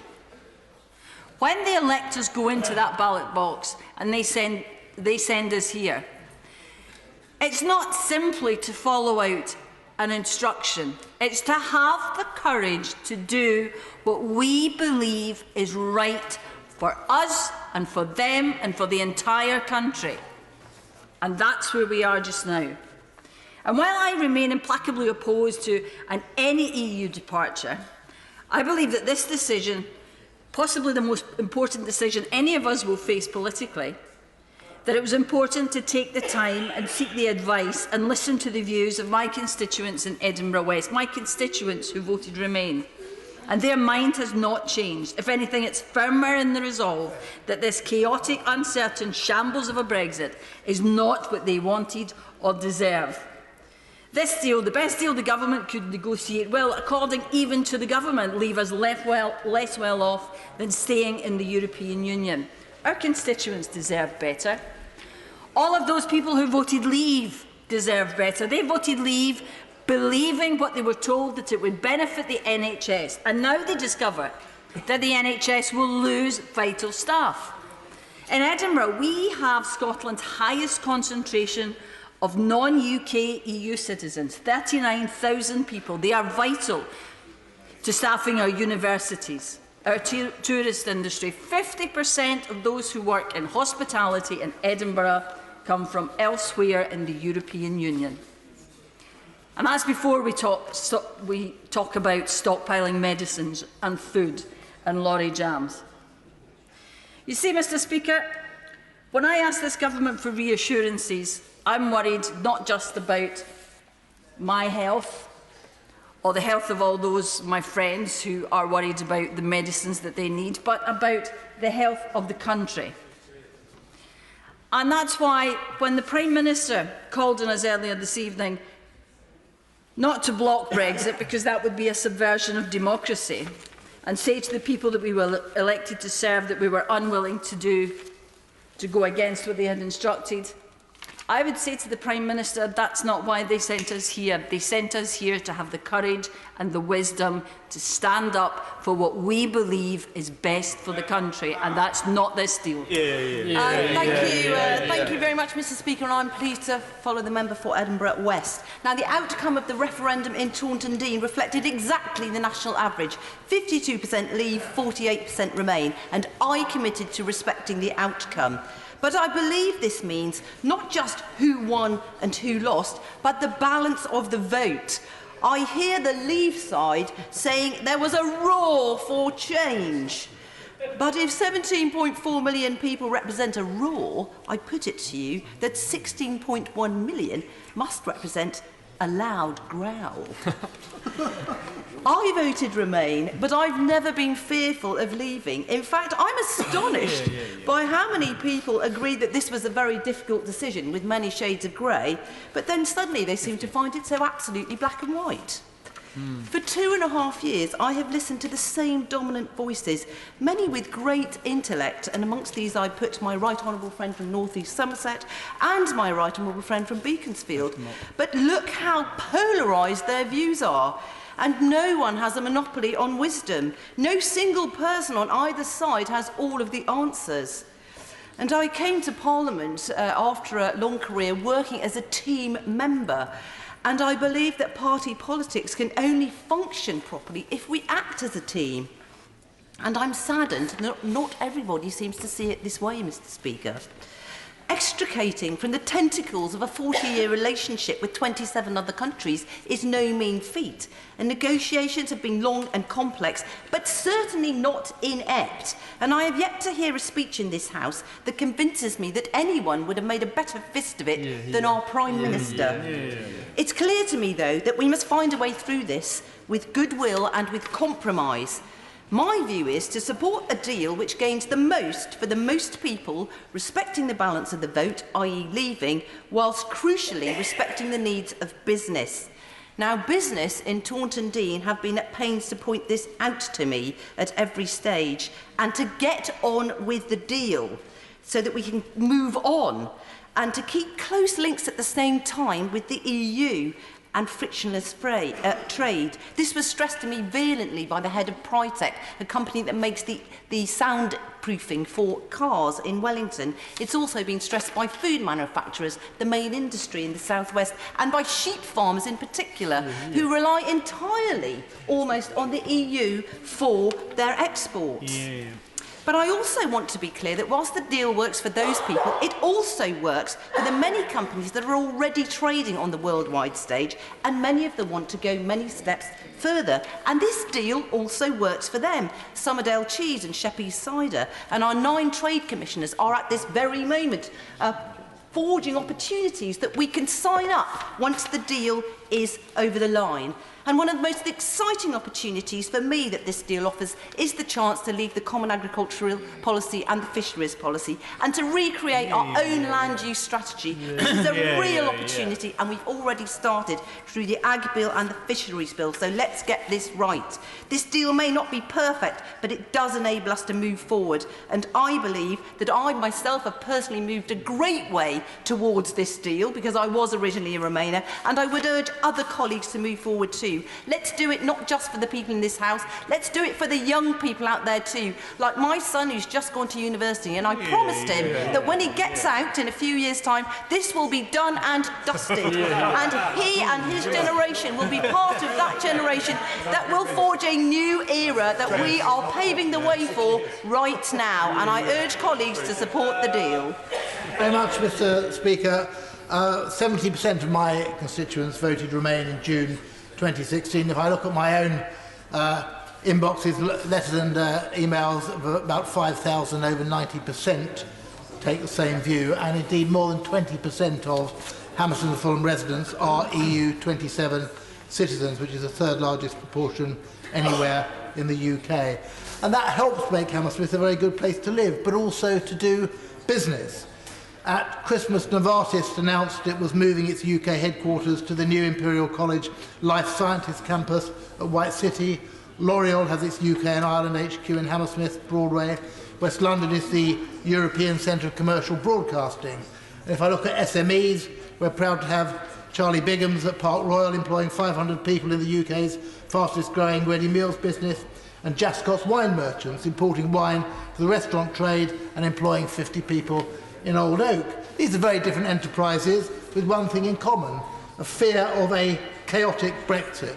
Whether it's the need to stockpile drugs, plan for a weaker UK market, offshore to meet EU licensing rules, pay higher trading costs, face skills and labour shortages, or border checks, Brexit is a disaster for UK business. Mr. Speaker, it shouldn't be necessary to go beyond economic arguments in rejecting the Prime Minister's deal, in rejecting no deal, and all of the halfway houses that will make our country poorer by an act of our own will.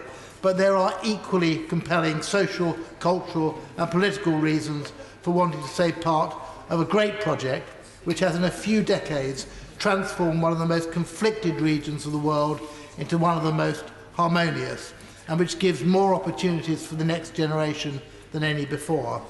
Mr. Speaker, the EU has been an agent for peace, for democracy and for security within its own expanding borders.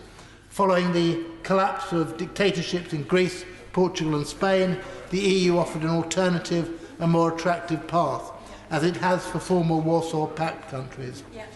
This is a job half finished, however, as recent events in Poland and Hungary have shown. It's one in which the UK has a leading part to play, not one from which we should retreat. In an increasingly dangerous age for democracy and human rights, when the demagogues are in charge, even in the United States, the EU can be a force for rationalism and liberalism. We weaken that struggle, but we also put ourselves at risk if we abandon our position on the international stage. Mr. Speaker, I do not believe that a majority of the British people voted to make their families poorer, to weaken employment rights, environmental standards and Britain's place in the world, to alienate 3.5 million of their fellow citizens, or deny to succeeding generations the freedom to travel, live and work freely across our continent. So, if the Prime Minister will neither lead in the interests of the country nor hand over to somebody who will, we must ask the public to save us from ourselves, call a people's vote and have confidence that this self-harming will end and we will make an informed choice to remain in the European Union. Neil O'Brien. Yeah, I spent 8 years campaigning against European integration. I worked for the successful campaign against joining the euro, and I ran the campaign for a referendum on the European Constitution. And if during those 8 years you had told me that I could have this withdrawal agreement, I would have jumped at the chance.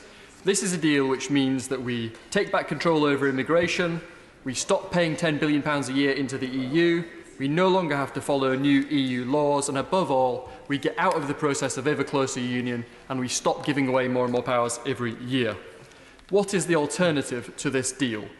I believe that if the withdrawal agreement is voted down tomorrow, we will end up with no Brexit. A majority in this House will vote to keep us in the EU, as many people have argued for this evening, either overtly or in a thinly disguised form. I don't like it, but that's what will happen if this deal is voted down. Now, some people I respect are worried about the backstop. It seems to be something that our friends in Europe should be far more worried about using than we should. Under the backstop, we'd be able to access the EU market with no taxes or tariffs, and unlike any other country in the world, we would be able to do that without having to follow new EU laws. No wonder that, according to the Financial Times, EU diplomats are nervous because they fear Britain would have one foot in Europe's market, enjoying tariff-free access and no rules of origin, while ruthlessly undercutting the standards of the EU single market. In other words, Mr. Speaker, the backstop would take us back to that idea of a basic common market and away from the political union which the EU has become. The last 2 years of negotiations have been very painstaking, but the Prime Minister has delivered some clear successes. The EU originally said we couldn't divide the 4 freedoms, there was no chance of accessing the EU market without having free movement. She's won on that. Spain originally said they wanted to get back control of Gibraltar, but as the First Minister of Gibraltar told me in person, this is a deal that protects Gibraltar absolutely. And then the EU wanted to have a customs backstop only for Northern Ireland and to put a customs border down the Irish Sea, and again the Prime Minister has seen off that threat. So it's good, 3 big successes there. It's very striking to me that all of the main national business groups in this country support the deal.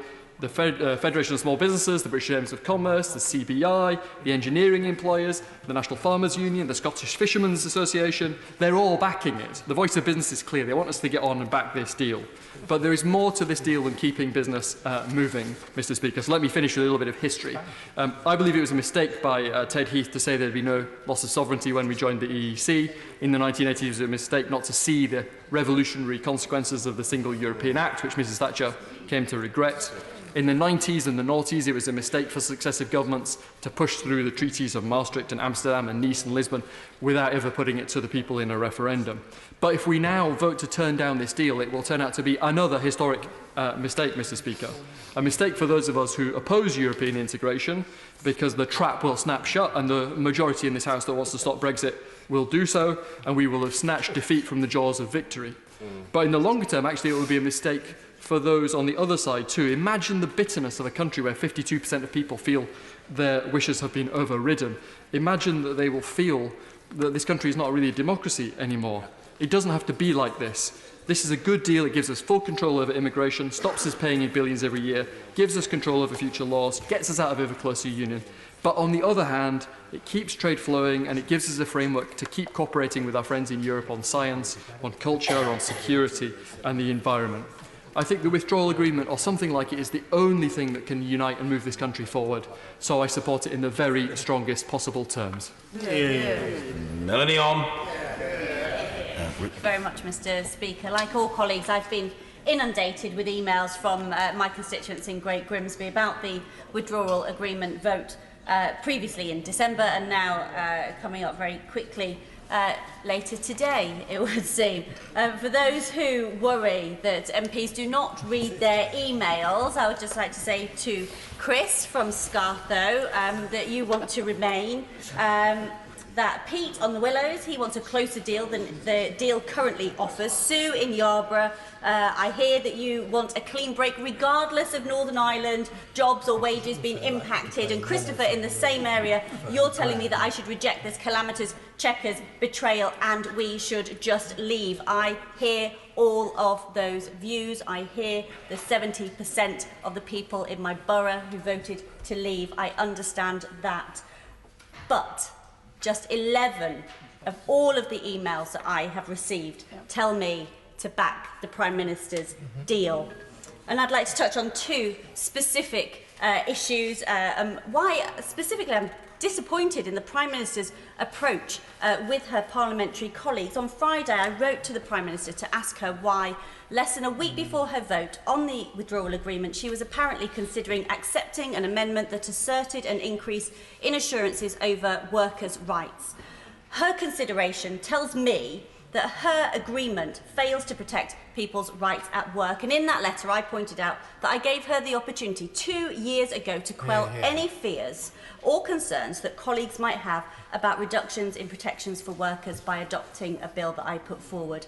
Now, at that time, I was told by members opposite repeatedly and quite patronisingly that I didn't need to worry, that domestically rights were higher than those in the EU and that apparently now the Tories were the party of workers and for workers. So quickly forgotten the votes against the introduction of the national minimum wage, the retrograde trade union legislation, the Beecroft report which proposed firing any staff for any reason whatsoever, or the introduction of tribunal fees that saw a 70% drop in employment claims. Now people might see those practical examples alongside some of the comments made by her colleagues in the past about wanting a bonfire of red tape or saying that these rights are unsustainable, that they're a burden, that they would cause anyone to question how she really could have the brass neck to then suggest that her party is one for ordinary working people, let alone be the one to trust once the protection of overarching and worker-friendly EU legislation is removed.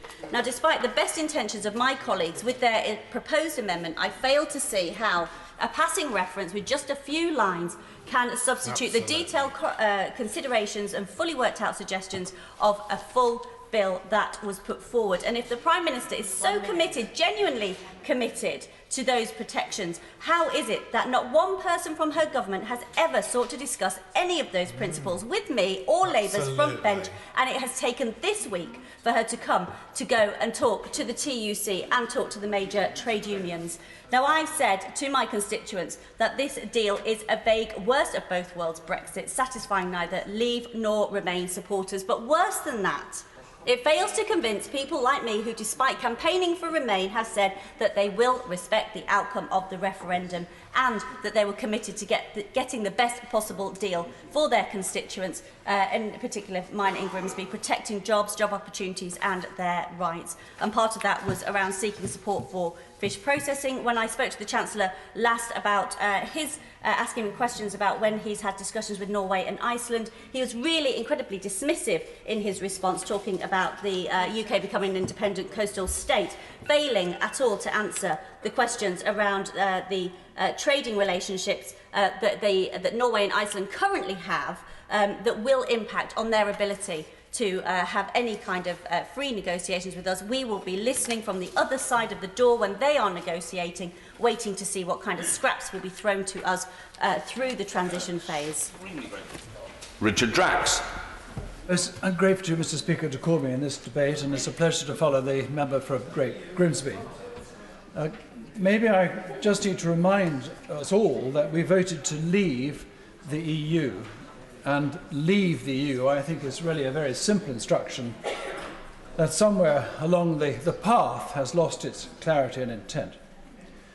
I'm sad, very saddened, by those who seem intent on sabotaging Brexit within this place, resorting to any tactic to achieve their aim. And I'm utterly confident that you, Mr. Speaker, will ensure that the rules and procedures of this place are maintained and honoured. We are witnessing, potentially, parliamentary anarchy by those who somehow think that their vote was more important than other people's votes. I think they feel that those who voted to leave the EU are simply wrong, deluded, xenophobic, or even stupid. They are not, Mr. Speaker. They are far-sighted, courageous, aspirational, and have a vision for the United Kingdom that will once again place us in charge of our destiny. I tend to feel that Remainers operate from a place of fear. Apocalyptic warnings of doom and gloom spill from their mouths at regular intervals. But I must tell them that the Brexit genie is out, and it will continue to roam our island nation until we do eventually leave the EU, even if that aim is thwarted in the short term. And can we not forget, Mr. Speaker, that we voted by 554 to 53 to allow the people of our country to decide our fate in or out of the EU. They decided, and we invoked Article 50, taking us to where we are now. All this did not happen by accident. Now today, many of those same MPs are doing their best to thwart that vote. What a Pyrrhic victory it would be for those Remainers to see this place trash its reputation, integrity and honour, simply because, and let me repeat it, they think their vote is more significant than anyone else's. Trust in politics, already at an all-time low, would evaporate. Why would we bother to canvass at the next election? Who in their right mind would believe a word we say? The Prime Minister is wrong to now threaten no Brexit at all. It used to be my deal or no deal. Now it's my deal or no Brexit. But sadly, this is another example of why we're in this mess. It's disingenuous to claim that there are only two choices. The deal as it stands, as we've heard, and I regret to say, is a dog's dinner. We remain a vassal state with a serious threat to the Union itself, the backstop, and subject to binding rules from the ECJ. And let's not forget the £39 billion we raid from our challenged Treasury safe, and for what? If Mrs May's deal is voted down tomorrow night, she must return to the EU and attempt to negotiate a better one. For we do want one. We really do want a deal. But at the same time, leaving the EU on WTO terms must be given a top priority. This is, as I need to remind you perhaps, the current legal default position. I do believe at this stage that unless we honour the referendum result, the politics in this country will suffer demonstrably. Chris Stevens. Oh, good morning, Mr. Speaker. And I too was hoping to catch your eye on the 10th of December, which the Prime Minister saw to and cancelled. And when I saw there was a Prime Ministerial statement today, I did wonder if we were going to reach Groundhog Day. But I want to start, Mr. Speaker, by congratulating my honourable friend for Aberdeen North and the frontbench spokesperson for the Labour Party on their speeches in relation to the benefits of immigration and being pro-immigration. And I hope the Chancellor too will congratulate both honourable members for that, because far too often, and there's a very real concern at the direction of travel the government are going in, and government departments are going in, when it comes to immigration. We've already heard of individuals who are applying for universal credit, who have been denied that, or they're receiving questions from the Department of Work and Pensions. People who've lived here for 20, 30 years, who've worked and contributed to the economy, but because they were born outside the United Kingdom, are somehow being denied universal credit. And I think that that's something I hope the Chancellor will take back. And I hope that the government will also look at the advertisements for the EU settlement scheme. Some of them really is, to me, quite inappropriate that the government are seeking to charge people to retain the rights and benefits that they currently already hold. And on that basis, Mr Speaker, obviously I'm very concerned at what this deal would do for the protection of workers' rights, because as honourable members have said in the opposition benches, there's too much vague assurances when what we actually need is a binding agreement. And we need to just look at where the European Union's direction of travel is going. The EU are now seeking to introduce changes to improve the work-life balance of parents and to take steps for those working in the gig economy. Far better than the timid approach that's being adopted here in the United Kingdom. What we're seeing in Europe is, a real determination to have transparent and predictable working conditions. And whilst the EU are going in that direction, there's a very real fear amongst the trade unions of the lack of enforcement, particularly during the transition period when disputes will be brought to a joint committee. And the difficulty with that, Mr Speaker, is that individuals and trade unions will not be able to take those complaints directly to that disputes committee, or indeed during that time to the European Court. And in relation to, we've heard many Conservative backbenchers talk about the benefits of trade agreements. What about what's going to happen for individuals and trade unions who are very often under international trade agreements excluded from bringing challenges under these types of international agreements to enforce their rights at work, Mr Speaker? So it's quite clear to me that the government, Mr Speaker, who spent years challenging in court tribunal fees which trade unions argued shouldn't be put in place, who were responsible for the Anti-Trade Union Act, who take a timid approach and refuse to ban zero-hour contracts, I don't believe can be trusted as far as workers' rights and workers' protections and current EU protections which are currently in place. And finally, Mr Speaker, there are some who argue that the EU is a neoliberal institution. Well, this agreement or a no deal would make neoliberalism even more. The answer to the criticisms of the EU being neoliberal is not more neoliberalism. We saw that with the crash where there was criticism of neoliberalism. We don't need more liberalism, we need less liberalism, and we need far more protections at work and elsewhere. Mr Peter Aldous. Thank you very much, Mr Speaker. Waveney and Lowestoft, like most of coastal Britain, voted to leave. There were a variety of reasons why individuals made this choice, but I sensed that for many, they were sending an overarching message down to us here in the Westminster bubble. Yes, economically, Britain as a whole has done well over the past 40 to 50 years. But during this time, coastal Britain has struggled. In Lowestoft, the fishing industry is a very pale shadow of its former self. The canning factory has closed. The coachworks have gone, and the Sanyo TV factory, the last major TV manufacturer in the UK, was shut down in 2029.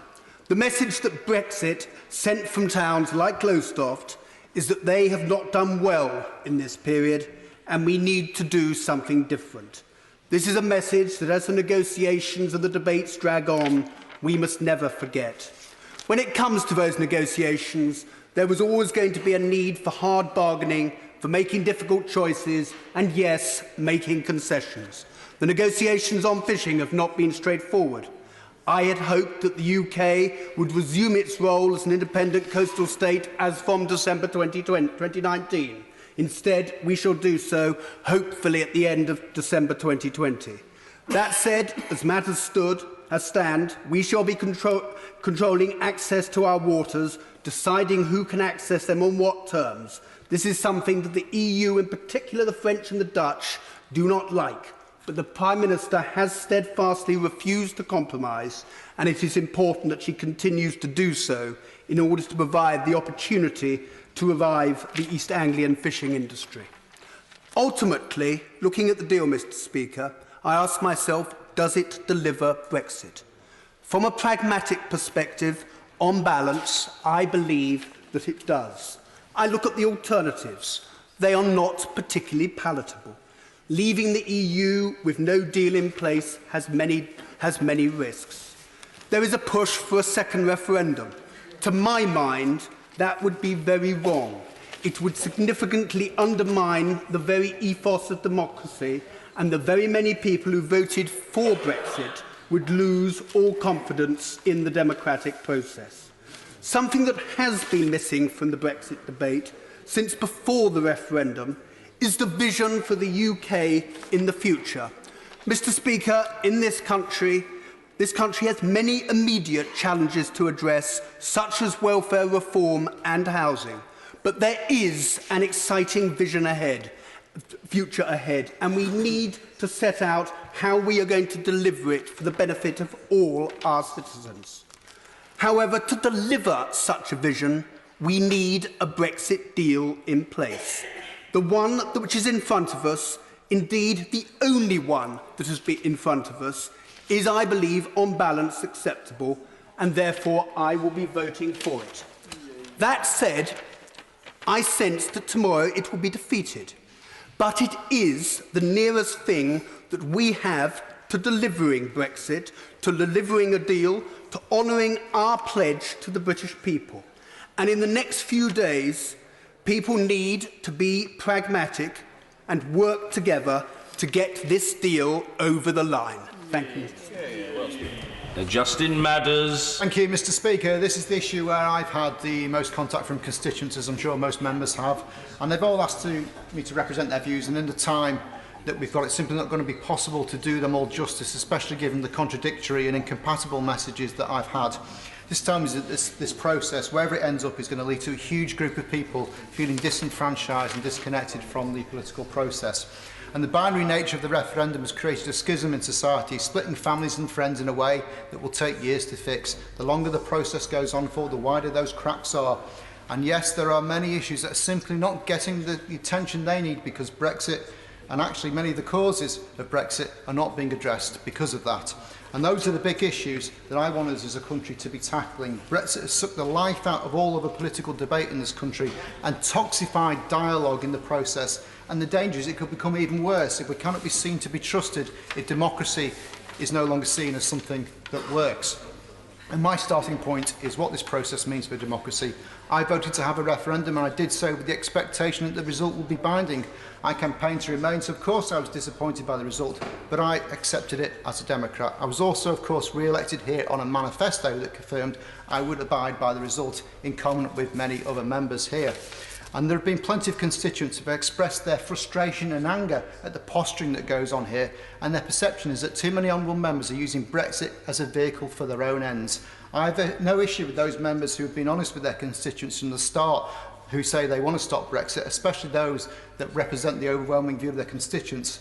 But there is also an undercurrent that implies that unless you unquestioningly accept the government's interpretation of Brexit, then you are really trying to stop it.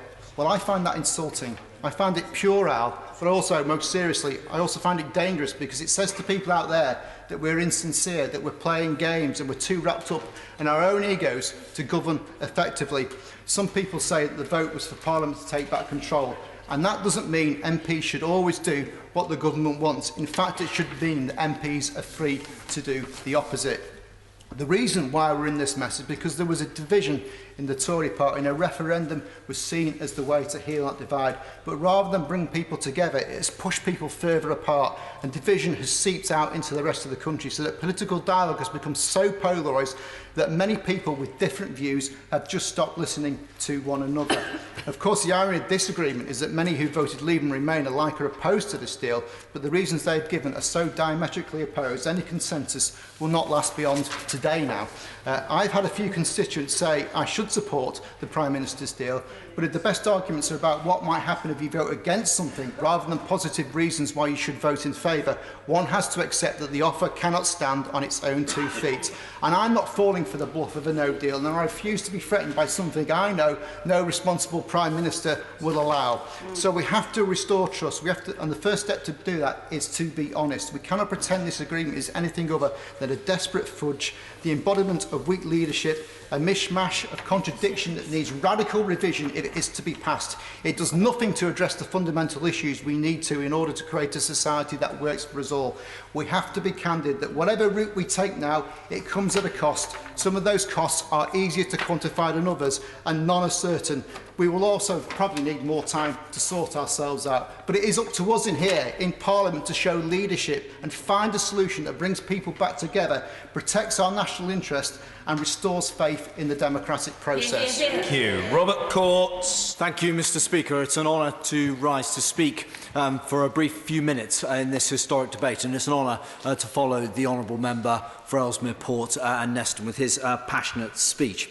Mr. Speaker, as someone who has travelled throughout the glorious continent of Europe and can be described as a member of the EasyJet generation, I believe deeply in the values of international cooperation. I have long wished to be a member of a reformed European Union, but it became very clear when the United Kingdom tried to renegotiate the terms of its membership that this was an inflexible, undemocratic body that was not going to reform in the way that we would like.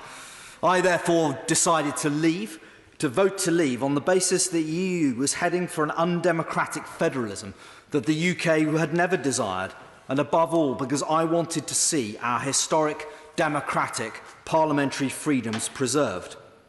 Becoming the MP for West Oxfordshire after the referendum, and with 17.4 million people nationally having voted to leave, I am keen to ensure that Brexit reflects the best long-term interests of this country, to ensure that our country remains open, democratic and free.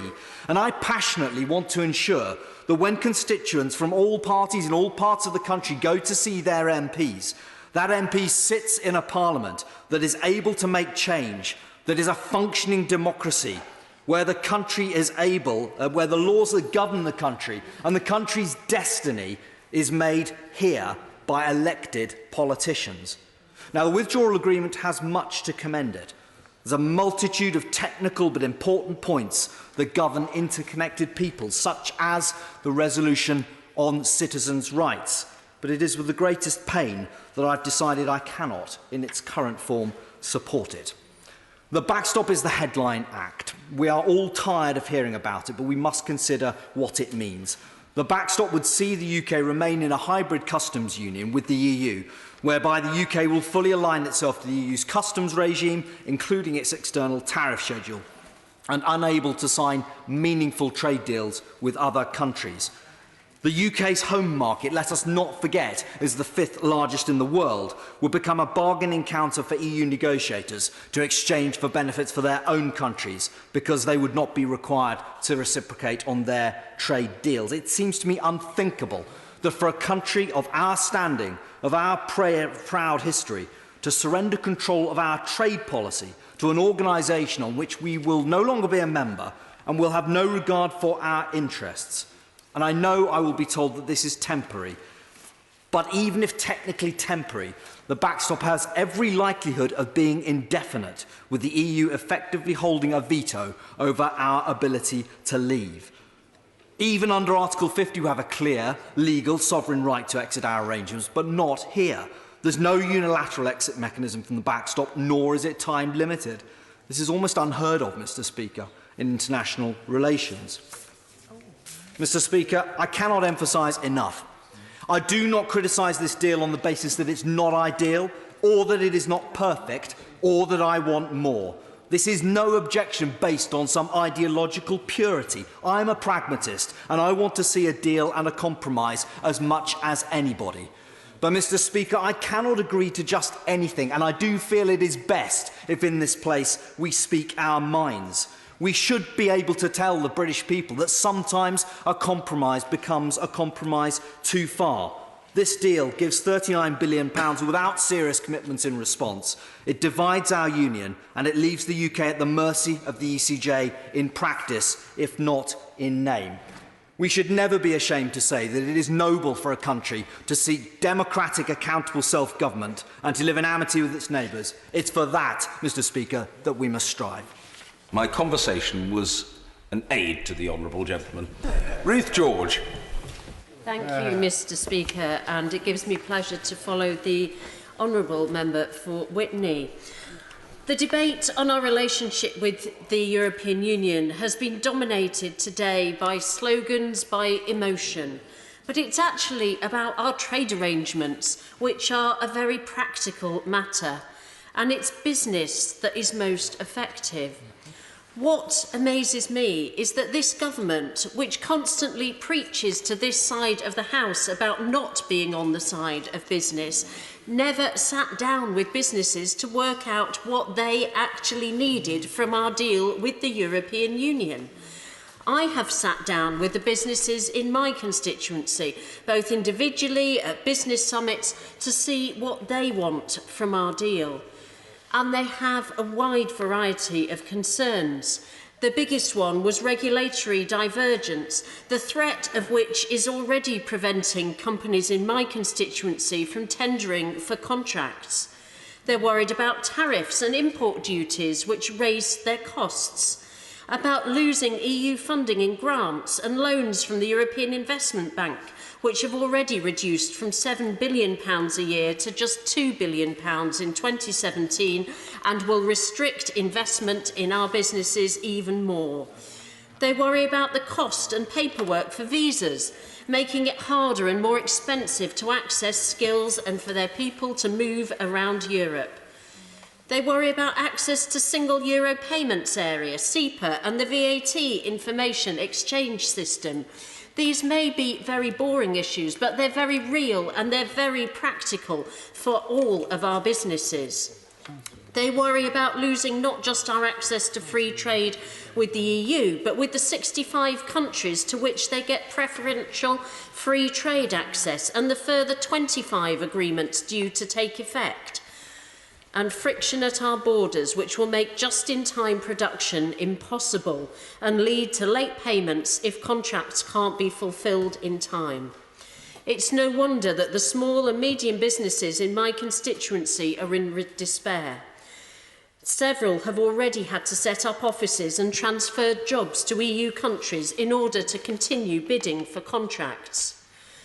It was reported last week that the banking sector has also already moved almost £1 trillion out of the UK, 10% of their assets.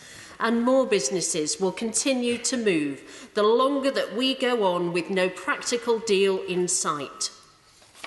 We've so far been cushioned from the full economic impact of the vote to leave by the drop in the value of the pound.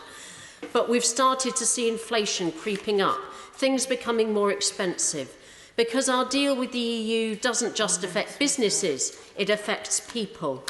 And yes, a majority of people voted to leave the European Union in 2016, and I respect that. But this government didn't respect those people enough to ask them what they wanted from that deal. I asked all voters in High Peak what they wanted to see. Half of those who voted leave wanted to stay in a customs union and half wanted access to the single market. This government hasn't listened to them. We've ended up with a deal that is not a deal. It's simply a stopgap until the end of next year with no certainty for the future. The only certainty is years of wrangling over our final deal as the Conservative Party wrangle over who their next leader will be and those potential leaders offer alternative versions of our final deal. The Prime Minister can give us no commitments about that deal. She's opted out of leading us into it. Thank you very much. follow the wishes of the majority and deliver Brexit, as my constituents in Stoke-on-Trent South overwhelmingly voted for, or we can fail and risk holding them in contempt. We must not fail, we must deliver. But there are now very few realistic options open to this House. I do now fear that there is a growing risk of no Brexit at all, especially following the passing of a number of amendments in the last month in the name of the Right Honourable Member for Beaconsfield. That these pass shows there is an appetite amongst members of this House to ignore and frustrate the will of the British people.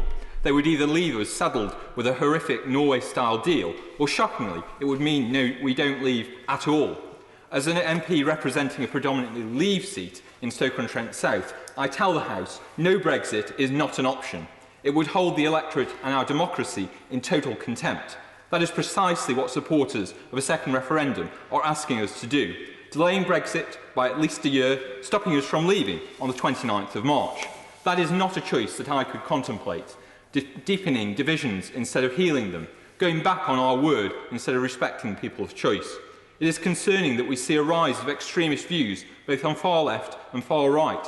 It was not easy to see off the BNP in Stoke-on-Trent, as we had to do, and I will not be cavalier in assuming that that threat has gone away.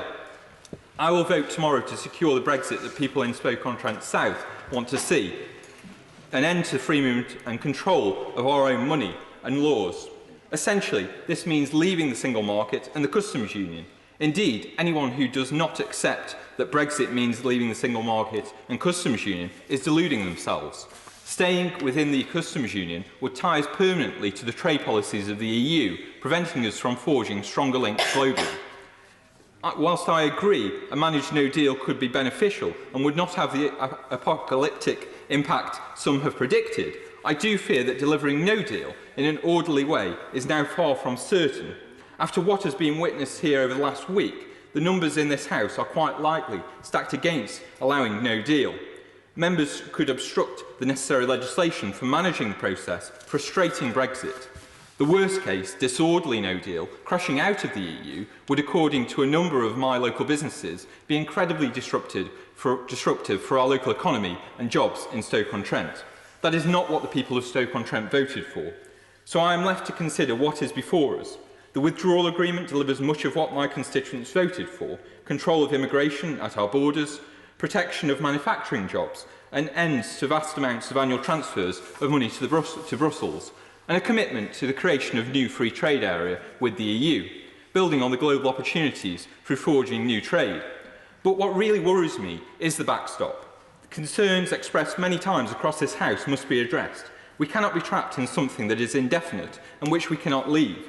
It challenges the very being of our sovereignty.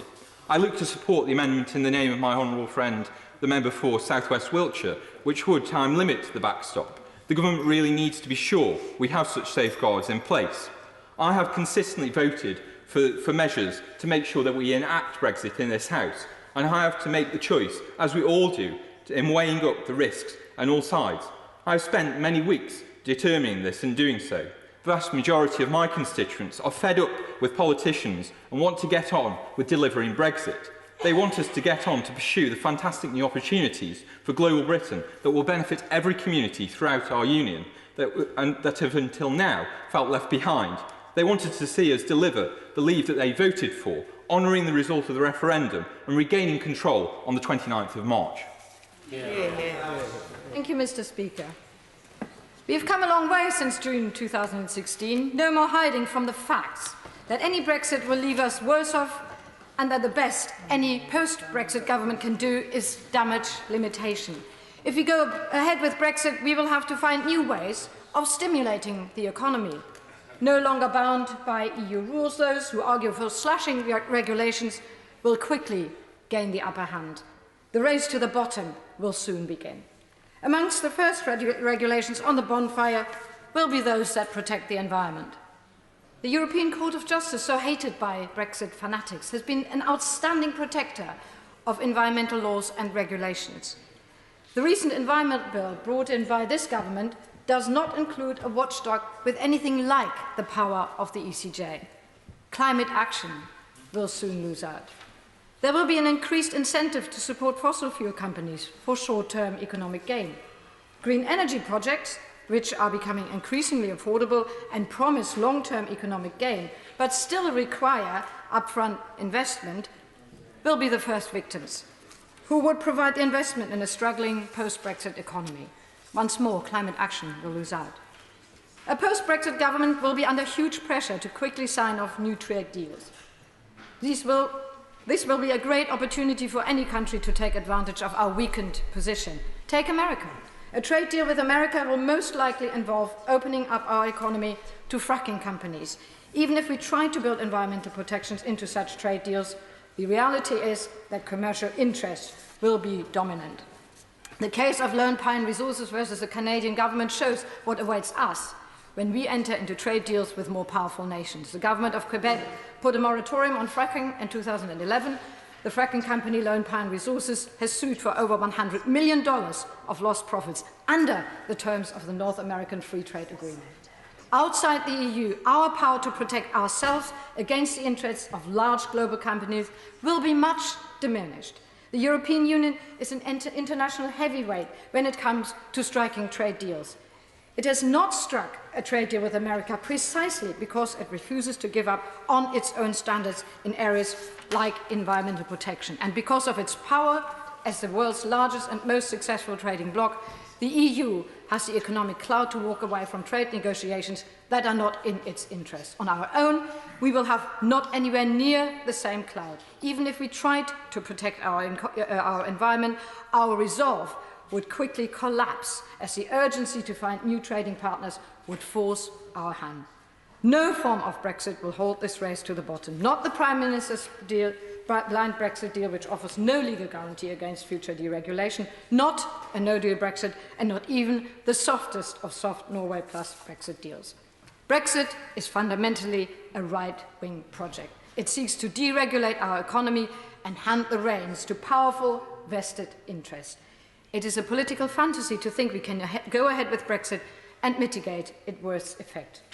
In the light of the right-wing Brexit agenda, the only option for all of us who are progressives is to oppose Brexit as a project. There is no point in tinkering with it. Climate action has always been about social justice.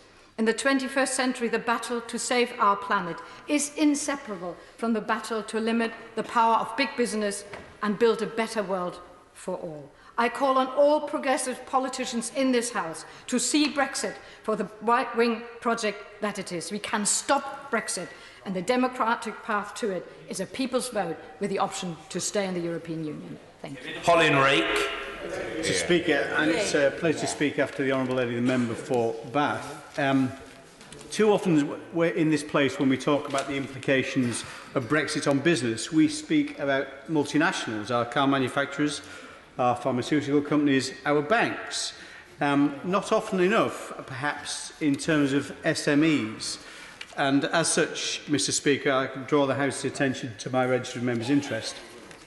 The people behind these businesses are real people with real lives who have worked a lifetime building a business, often risking everything they have to build something for themselves and their family. Now, I violently agree with those who see a bright future outside the European Union. And despite the fact I'm a Remainer, that's what I believe too, in the longer term. But in the short term, when we've been trading in a certain way for 46 years, I think it is unfair and irresponsible to trample businesses underfoot in the headlong rush towards the exit door. We simply cannot look at these businesses and these business people as collateral damage. When we're talking about ideological concepts, the more important concept to a business person is finding the money to pay the bank loan, pay the suppliers, and pay the wages. And this is not about project fear. I think there are real risks with a no-deal Brexit, particularly in those sectors that have time-dependent supply chains. Cash flow is the key element for any business. Businesses do not have weeks and months of cash flow sat in the bank waiting for a rainy day. If you're in a business with a time-dependent supply chain, if you're exporting shellfish, for example, to France, that consignment, if it's delayed for 12 hours, loses 50% of its value. 24 hours, 100% of its value. You lose one or two of those consignments, you may well be out of business. And of course, some would say there will be no delays, of course, but that is not consistent with the facts of a no deal. Michel Barnier has been very clear. In a no deal situation, there will be 100% checks on animal produce and livestock at the borders. Even Fact Not Friction in their document accepts the fact that the EU itself may impose checks, and that's exactly what Michel Barnier has said will happen in a no-deal Brexit. And for Northern Ireland particularly, this is a huge risk. A simple cottage pie, Mr. Speaker, that ends up on the shelves of a shop in Northern Ireland passes over the border in terms of different forms, from livestock to end product, 7 times. Each time it would have to go through a border inspection post. It's one of a number of cattle conundra you would have to solve in a no-deal world. And this, of course, could have significant, very significant consequences for, and perhaps irreversible consequences for Northern Ireland and for the integrity of the United Kingdom. That's why I'm supporting the Prime Minister's deal. It is a stepping stone to that future. Yes, there are risks, but there are clearly we have negotiation advantages too. So if you're an SME, for me, a hope is not a strategy. We should support this deal, and I urge all of the members to support this deal also. Jeremy Lefroy. Indeed, Mr. Speaker, and it's a great honour to follow my honourable friend for Thirsk Moulton, and I agree with absolutely everything he said.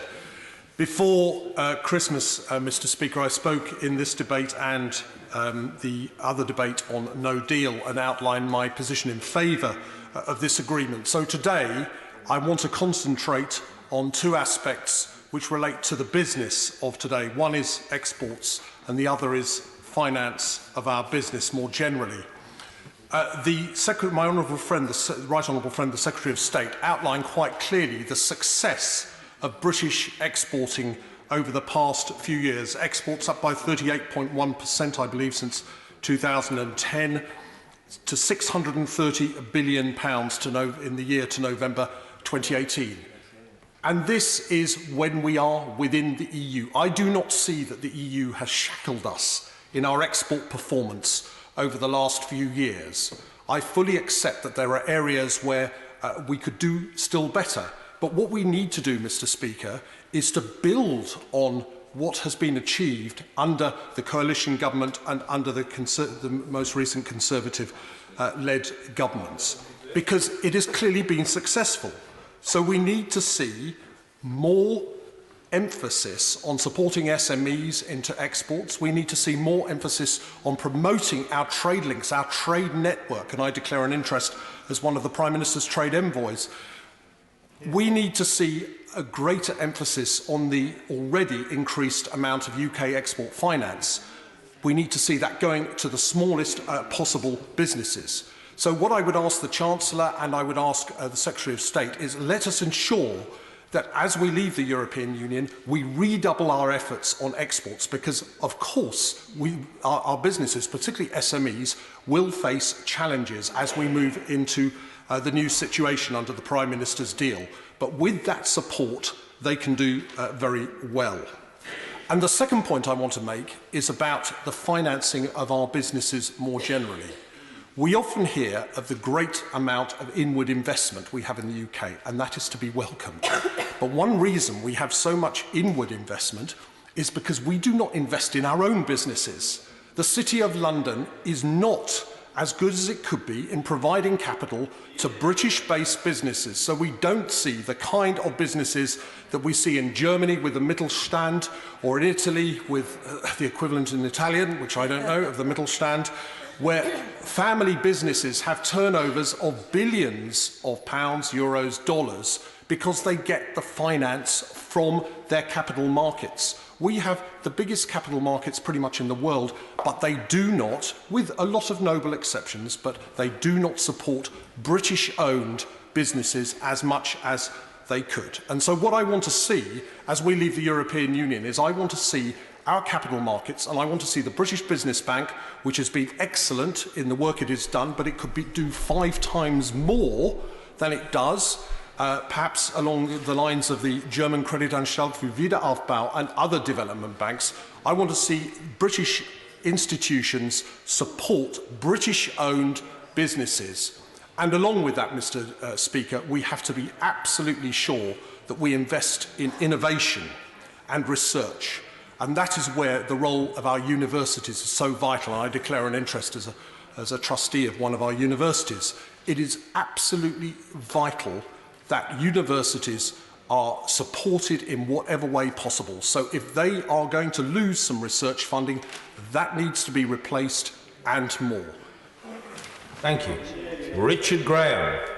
Mr. Speaker, our duty in debating the Withdrawal Act this evening is not to focus on what we don't like, but to work out what we will support, to ensure that we respect both the result of the referendum to leave the European Union and to do so in a way that doesn't inadvertently cause damage and can identify and realise future opportunities. And the Withdrawal Act is the end of the beginning, what the Chancellor of the Duchy of Lancaster called the unavoidable gateway, whether to a Canadian, Norwegian or Chequers or any other destination. It does resolve crucial human issues of citizen rights, obligations and Northern Ireland, on which I have co-authored an amendment with the Right Honourable Member for East Devon. And the Act can also lead to stronger legislation on issues precious to many of us, including colleagues like the Honourable Members for Rotherham, Great Grimsby and others. Human rights, gender equality, workers' rights and environmental standards, which have already been pledged. And it means that this House will be able to decide whether we stick with the EU manufacturing standards, go further or deviate, understanding the potential impact on frictionless trade. It will be us in the future who decides whether, for example, to take more REACH chemical legislation or further insurance sector rules, and we will decide on immigration.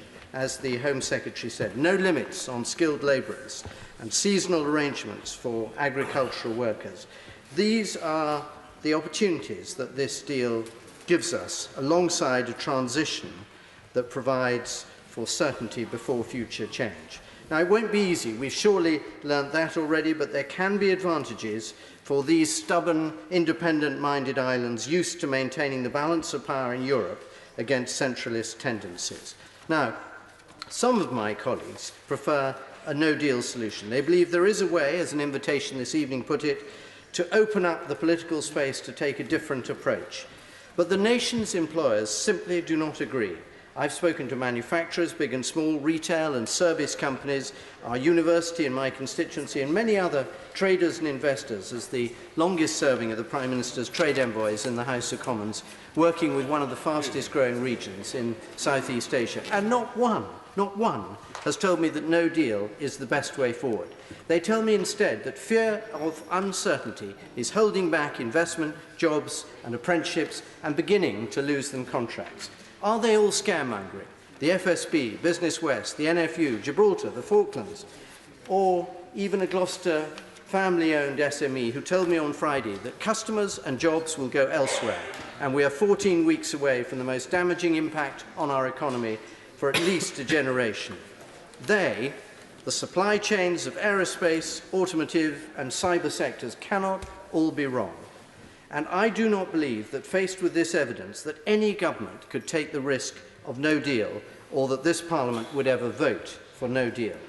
So if we are to succeed in legislating the Withdrawal Act, a genuine Brexit, then Conservative and DUP members and others on other sides of the House who realise, like the member for Ilford North, there is no magical, better Labour Brexit to be negotiated, then we will all have to pull together and support this pragmatic compromise. If we can't do that, as the Right Honourable Member for Gedling said, then some cross-party grouping will come together for a solution to gain a majority, but which will, in all likelihood, be a deal less attractive to those who voted leave and to those who compare it with staying in the EU, and it could lead to an even more divisive second referendum. So I hope, to paraphrase Churchill on the USA, that this Parliament will do the right thing after exhausting all other options over the next few days and support and pass the Withdrawal Act. Anne-Marie Morris. Thank you, Mr. Speaker. I'm delighted to be the last backbencher standing to conclude before the frontbenchers have their say. I thought the referendum result was a great tribute to the British people, and it was a vote for opportunity, it was a vote of aspiration, and it was a vote for freedom. And I think many in this chamber would absolutely support that. My real frustration, Mr. Speaker, is that this withdrawal agreement doesn't deliver on that opportunity. It doesn't deliver on returning sovereignty to the British people. We will not gain sovereignty over our laws. We will not gain sovereignty over our borders, Mr. Speaker, nor indeed our sea. And we will not, most importantly, have the freedom to trade with countries around the world, outside Europe, where the opportunity most certainly lies. So, what to do? Well, to support this deal is clearly not the way forward. But we must preserve that opportunity, that aspiration. Extending Article 50? No. Is a few more months, even a year, going to change 2 years of inactivity? I don't think so. But we already have a deal which everybody is searching for. In where we go with regard to the World Trade Deal. That is a deal. It is well formed, well prepared for. It is not what people talk about. It is not dropping out. It is not going over a cliff edge. This is something which will deliver the opportunity, and it is what this government has actually, without telling anybody, been working at for over a year, as has Europe, as has France. Calais is ready. Dover is ready. There are many, many things we could do to make it perfect, but this is the safe option. It is this which will deliver for British business what they have been crying out for, certainty. When we have WTO, we know what we get. What it says on the tin is what's inside it. That is what we absolutely need. And of course we get the benefit. We don't pay $39 billion, because at the end of the day that $39 billion was in large part for that 2-year extension, effectively, as we were going to endeavour to work our way towards this final deal, which wasn't actually Brexit at the end of the day. And we stay as a united kingdom, and for me that is absolutely key. And when people say, but how are you going to manage to take forward that opportunity? If Australia can negotiate 3 trade deals in 13 months, then I think we're certainly up for a jolly good future. And don't believe those scare stories. I've sat on the Public Accounts Committee. I've sat there. We've scrutinised what government departments are doing. Those planes will fly. Those trains will cross the channel. Those lorries will be able to get their goods from A to B. The IT infrastructure is largely there. The food is in place, the drugs are in place. So let us not be put off by these scaremongering stories. And better still, let's consider Article 24 of GATT. Let's consider remaining with zero-rate tariffs until such time as a final deal can be agreed. Because what I am not saying is that WTO is necessarily the end place, but it puts us in a much better bargaining position to then move forward to look at potentially Canada plus. But we will already be out and be in a much better position to get to a proper deal with Europe, and at the same time not having lost the opportunity of trade deals with the rest of the world. And for those that say we risk no Brexit at all, I'm sorry, that simply doesn't equate. The executive will still control the legislature. It is not Parliament's job. At the end of the day, when you look at the detail with regard to money resolutions, when you look at third readings, when you look finally at the possibility of prorogation, the executive has control. Don't be put off. We will deliver Brexit as a government. Thank you, Mr. Speaker. John McDonnell. Thank you, Mr. Speaker. I want to congratulate all the contributors to today's many-faceted debate. I think it's been a healthy and straightforward debate where people have been honest with one another and straightforward, and I welcome that. Mr. Speaker, can I also congratulate you on your typical display of dedication to the democratic process of this House. You've sat through every hour of every day of this debate, and as always, you've assiduously performed your duties and done so with fairness and with good grace and good humour, and I'm grateful for that. In many of the recent vox pops in the media, people have expressed some frustration in the way in which members of this House have been dealing with the response to and implementation of the referendum decision. And I say mildly at this hour of the morning, very mildly, that it hasn't helped where some members of the executive have ascribed false motives to members on all sides of the House with whom they disagree with, and have accused members of playing games. I do not believe members have been playing games. I think they've treated this matter seriously, with the seriousness it deserves. I believe that the vast majority of honourable members have lived up to the adjective in their title, and they have behaved honourably. In this debate, honourable members are asserting the very role ascribed to them, to represent their constituents and to do so with the best of their ability, to exercise their judgment in the long-term interests of their constituents, yes, but as we've seen after speaker today, in the long-term interests of this country as well. For too long, I have to say, Parliament has been taken for granted by successive executives. What we're witnessing at the moment is not a coup, as reported in one newspaper, but an overdue redressing of the balance between the executive and Parliament and within our democratic system.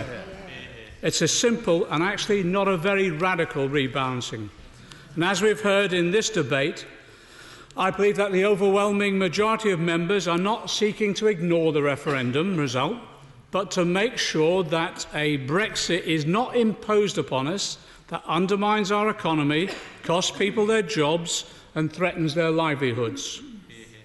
The members here are seeking to do their best by their constituents and by the country. And they've done this tonight with candour and with some courage in many instances. Let me just turn to some of the many excellent contributions to this debate, and there are so many I won't be able to refer to them all. I just want to say there are a range of, and I pay tribute, there are a range of members on the other side who, with straightforward honesty and yes, with some courage, expressed their views in opposition to their own party's position. The Right Honourable Member for Chingford and Woodford Green was expressly set out his views and his concerns about the impact that this deal would have on his constituents, and also, in his view, the need to go back and get a better deal. We had the member from Upper Band, on behalf of the DUP, honestly expressing the concern that his party has with regard to the backstop, and saying very, very clearly nothing's changed in recent weeks from the promises that were given that there might be some legal assurances that could be provided. Can I just say I had some disagreement with the member for Uxbridge and South Ruislip. I don't believe that this is some plot by the deep state at the moment. Can I also say that we've heard from members opposite who've resigned their positions to stand firm on their principle. Member from Fareham. We've heard also from the Honourable Member from Bournemouth West, who explained that, in his view, very honestly, this is a fundamentally flawed deal. And obviously the eloquence of the member for North East Somerset, who again, as I say, extremely eloquently demonstrated, in his view, that the political declaration in particular was a vacuous statement. And again, the member for York Outer, who expressed his grave concerns and expressed the view that this could be a gamble that could cost growth and jobs. And it went on. The Honourable Member for North Leicestershire was in his place. The Honourable Members for Gillingham and Rainham, Chelsea and Fulham, who gave us his expertise that he's garnered over the years, particularly with regard to European relations overall. The Honourable Member for South East Cornwall, Amber Valley, Witney and Newton Abbot, all expressing their honest views that this deal will not provide the certainty that they want or their constituents want. Can I also say, on a number of my honourable friends, I think with some emotion, expressed their understanding of the motivation of why a number of their constituents voted leave as well. We heard from the members from Blackpool South.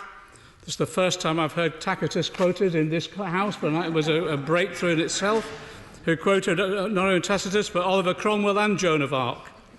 In addition to that, I thought the Honourable Member for Scunthorpe expressed very, very clearly how his community had felt left behind in the overall processes of investment. And we heard the same from a member from Ellesmere Port and Neston about the divided society, the Honourable Member for Midlothian, Preston, Birmingham, Edgbaston, Merthyr Tydfil, Stroud, all of them explaining the impact austerity had had on their constituents that had motivated them to vote leave in their particular constituencies. And also there were others who I think also expressed their concerns about the need for more assurances. The Honourable Member for Rotherham, who made it very, very clear about the need for human rights assurances that were given. And also the Honourable Member for Batley and Spen, who expressed the levels of deprivation in her constituency that may well have motivated them to vote leave. Can I also say the Honourable Member for Gedling, if he's here, explained to us all, I think, what our responsibilities are now. To come together, take this matter seriously and seek as best we can a way forward to take as many people with us as possible. We also heard from others about the social consequences. I pay tribute to the Honourable Member for Aberdeen North, who set out the economic consequences. I have to say the Honourable Member for Orpington was extremely clear on the impact that this deal would have on the financial services of this country, that we need now further assurances on protection. The same the Honourable Member for Huddersfield, Totnes, Westminster North, Bracknell, Hove, Edinburgh and Leith, all of them explaining in detail the social, cultural, but more importantly as well, the economic consequences of this deal would have in their particular area. And it came from others. The Honourable Member for Cardiff West, the Honourable Member for Canterbury, the impact upon her community, the university in particular, and also others, the Honourable Member for Walthamstow, Glasgow Central, it went on, Edinburgh West and Hammersmith, about how he went beyond just the economic consequences, but also the social and cultural in a multicultural society constituency that he has. I want to thank those members who brought their ideas forward as well. Those who supported the Common Market 2.0 proposals, the Honourable Member for Manchester Central, Feltham and Hestron, who raised it. But also, yes, those members have been very honest and very straightforward about their view that there should be another public vote. The member for Ilford North, Huddersfield, Hove and Feltham and Heston, all of them expressing our own frustration with what's been happening over the last 2 years in these negotiations that have brought us to this situation. I say now, the debate, I think, has been an exemplary demonstration of this legislature performing its constitutional role, but it's confirmed, I think, for me and many others, and I believe many other members, the belief that the deal we will vote on tomorrow is not supported by a majority in this House. And possibly, I'll come on to that if the Honourable Member can allow me to finish. We've maintained a level, I think we've maintained a level of, I think, just respect in this debate so far, and let's try and keep it at that. I believe that this deal will not go through tomorrow, it will not have the support. But I think we've increasingly found tonight that we recognise that our first responsibility is to avoid the catastrophe of a no-deal Brexit. On this, the House spoke clearly only recently when voting on the Finance Bill amendment tabled by my right honourable friend for Normanton, Pontefract and Castleford. But let me remind the House of some of the assessments that motivated that vote at that stage. And we've had some reference to them tonight. The impact of a no-deal. The government's own economic analysis put the potential cost of a no-deal Brexit at nearly 10% of GDP. The Bank of England said it could cause more economic damage than the financial crisis of 10 years ago, include unemployment of 6% and a 14% hit to house prices. The CBI has warned, certainly. Thank the Shadow Chancellor for giving way. He says that the prediction is that a no-deal Brexit could cost the UK economy 10% of GDP. Does he bear in mind that the total trade, import and export with the European Union only comes to 9.5% of our economy altogether? The Bank of England consequences about the long-term impact over time.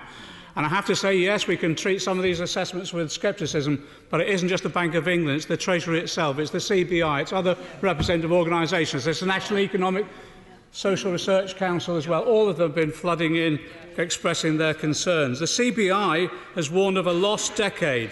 So I think we can be in no doubt about the likely consequence of a no-deal Brexit, and we cannot say we were not warned. So I believe this House will act accordingly. I think they'll act accordingly and reject a no-deal Brexit. But the Prime Minister repeatedly warned that no deal is better than a bad deal. She may now be regretting saying that as she tries to persuade members of this House and on her own benches to vote for a bad deal. Because let us be clear on one thing, and this it seems the House is very likely to be clear tomorrow, this deal is a bad deal. The cross-party exiting the European Union... Sorry. Certainly. Perhaps the Shadow Chancellor would like to tell us exactly what his deal would be. Come on to that. The reason we believe this is a bad deal is because of the advice that we've been getting. Some of that advice came from the cross-party exiting the European Union Committee. They unanimously warned that the deal, and I quote, fails to offer sufficient clarity or certainty about the future. I quoted Mervyn King in the debate a month ago. Let me just remind people what Mervyn King said, the former Governor of the Bank of England. He described the withdrawal agreement as incompetence of the highest order. The result of that incompetence is that jobs are being lost and livelihoods are already being threatened. It's been mentioned here today, Jaguar Land Rover, citing factors including uncertainty around Brexit, and they've announced 4,500 job cuts.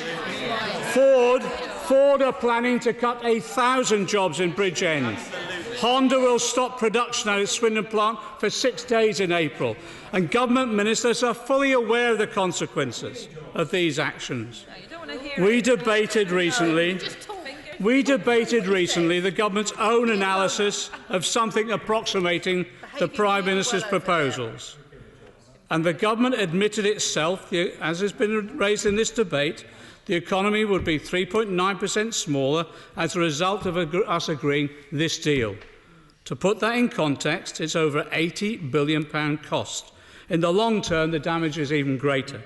The government analysis also estimated the impact of trade barriers alone could mean an average drop of wages of 3%, £800 a year in today's terms. So I believe that this House will not vote for a deal that damages so badly the living standards of our constituents. We must also be aware of the political damage which would be caused by forcing through an agreement which clearly does not have the support of the people of this country, and which contains a backstop which, in the words of the Attorney General, and I quote, would endure indefinitely until a superseding agreement took its place, in whole or in part, and set out therein. Further, the withdrawal agreement cannot provide a legal means of compelling the EU to conclude such an agreement. None of this has been changed by what the Right Honourable Member for Belfast North described earlier today, and I quote, as meaningless letters.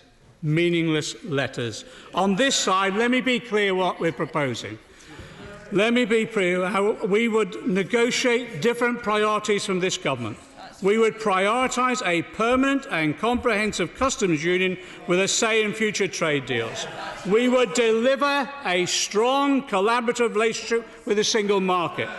And we would guarantee that the UK does not fall behind the EU in rights for workers, rights for consumers and rights for the environment. Tomorrow it will be clear. The government's deal does not have the confidence of this House, and a new approach is needed. It's now time for us to put them... Certainly. Gentlemen, giving way. Is he aware of the comments of the former head of the Commission's legal service responding to the Shadow Trade Secretary's call for a customs union in which the UK would have a say? That obviously this is ruled out, is contrary to the basic principle of EU principle of autonomy of decision-making. Don't even think about it. Does he think he knows better than the former head of the European legal service? He clearly hasn't been listening, because as my right honourable friend explained, how under Article would be able to, as a third country, be able to negotiate a deal which would give us those says. And of course, let us, if the honourable members doubt that, give us the opportunity to start the negotiations off. So it's time now. Tomorrow, this deal will go down. So it's time now to put the mistakes of the past 2 years behind us. Clear away the debris of this deal and the debris of this government's failed negotiations. It's clear to me that to break the deadlock and deliver a clear mandate for that new approach, I believe we need a general election. It's a time to let the people have their say. If that's not achievable, yes, we will need to come back, and this House will need to work together to seek to secure the best compromise to protect our country. And the Executive needs to recognise that Parliament must rule on this matter, not the Executive. And yes, then it may well be at that stage members may want to confirm that new deal with the people in a public vote. But people will be looking to us. People will be looking to us. People will be looking to us to judge whether we have the maturity, the good sense, the commitment to our country and the national interest to secure a deal that protects jobs and the economy. I believe we can live up to that. I believe we must. Johnson of the Exchequer, Philip Hammond. Thank you, Mr. Speaker. And this has indeed been a wide-ranging and interesting debate, which I think has exposed very clearly the different and passionately held views on all sides of the wider argument about Brexit. Mr. Speaker, in my December 6th contribution to this debate, I set out the economic case for a deal, the damage that would be likely to result from disruption of cross-border supply chains in no deal, and how a deal would deliver a dividend for the UK economy, both in terms of economic growth and in terms of the public finances. Those arguments remain valid, and you'll be relieved to hear, Mr. Speaker, that I do not intend to repeat or elaborate them this evening. We've heard, I think, arguments in favour of the full range of options, both for exit mechanics and for the future relationship between the UK and the EU this evening. Indeed, Mr. Speaker, in the speech of the Honourable Member for Brent North, I think I heard pretty much the full range within that one speech. I did at one moment think he might be on the brink of applying for associate membership of the ERG. Mr. Speaker, a large group of my honourable friends recognised in their contributions the logic of the Prime Minister's deal and the need for a compromise so that we can move on as a country. My honourable friends, the members for Stafford, Thurston, Malton, Harborough, Chichester, Waveney, Gloucester, Hitchin and Harpenden, Taunton Dean, Elmet and Rothwell, North West Norfolk, Maidstone, North East Herts, Halesowen, all made that point. And I think my honourable friend, the member for Chelsea and Fulham, was in that category as well. My honourable friend, the member for North West Norfolk, probably summed it up best when he said that he himself would like a 100% Brexit, but recognised that only 52% voted for it. And so to unite the country, we all have to compromise. This is a time for individual sacrifice in the greater good. Just a moment. Two of my right honourable friends were a little more blunt in their contributions, recognising explicitly, the honourable member for Monmouth, the honourable member for Chesham and Amersham, that their motive for voting for the Prime Minister's deal was a fear that the alternative might be no Brexit at all. I give way to the honourable gentleman. I'm very grateful to the Chancellor for giving way. He is praising other people for compromise, but if the deal is defeated tomorrow, will he stick to that principle himself?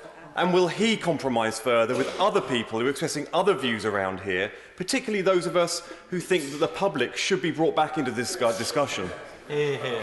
everything. Well, Mr. Speaker, the deal that the Prime Minister has presented to Parliament very clearly is a compromise between the views of people on both sides of this argument. It will not deliver 100% of what anybody wants, and the Prime Minister herself has recognised that only this afternoon.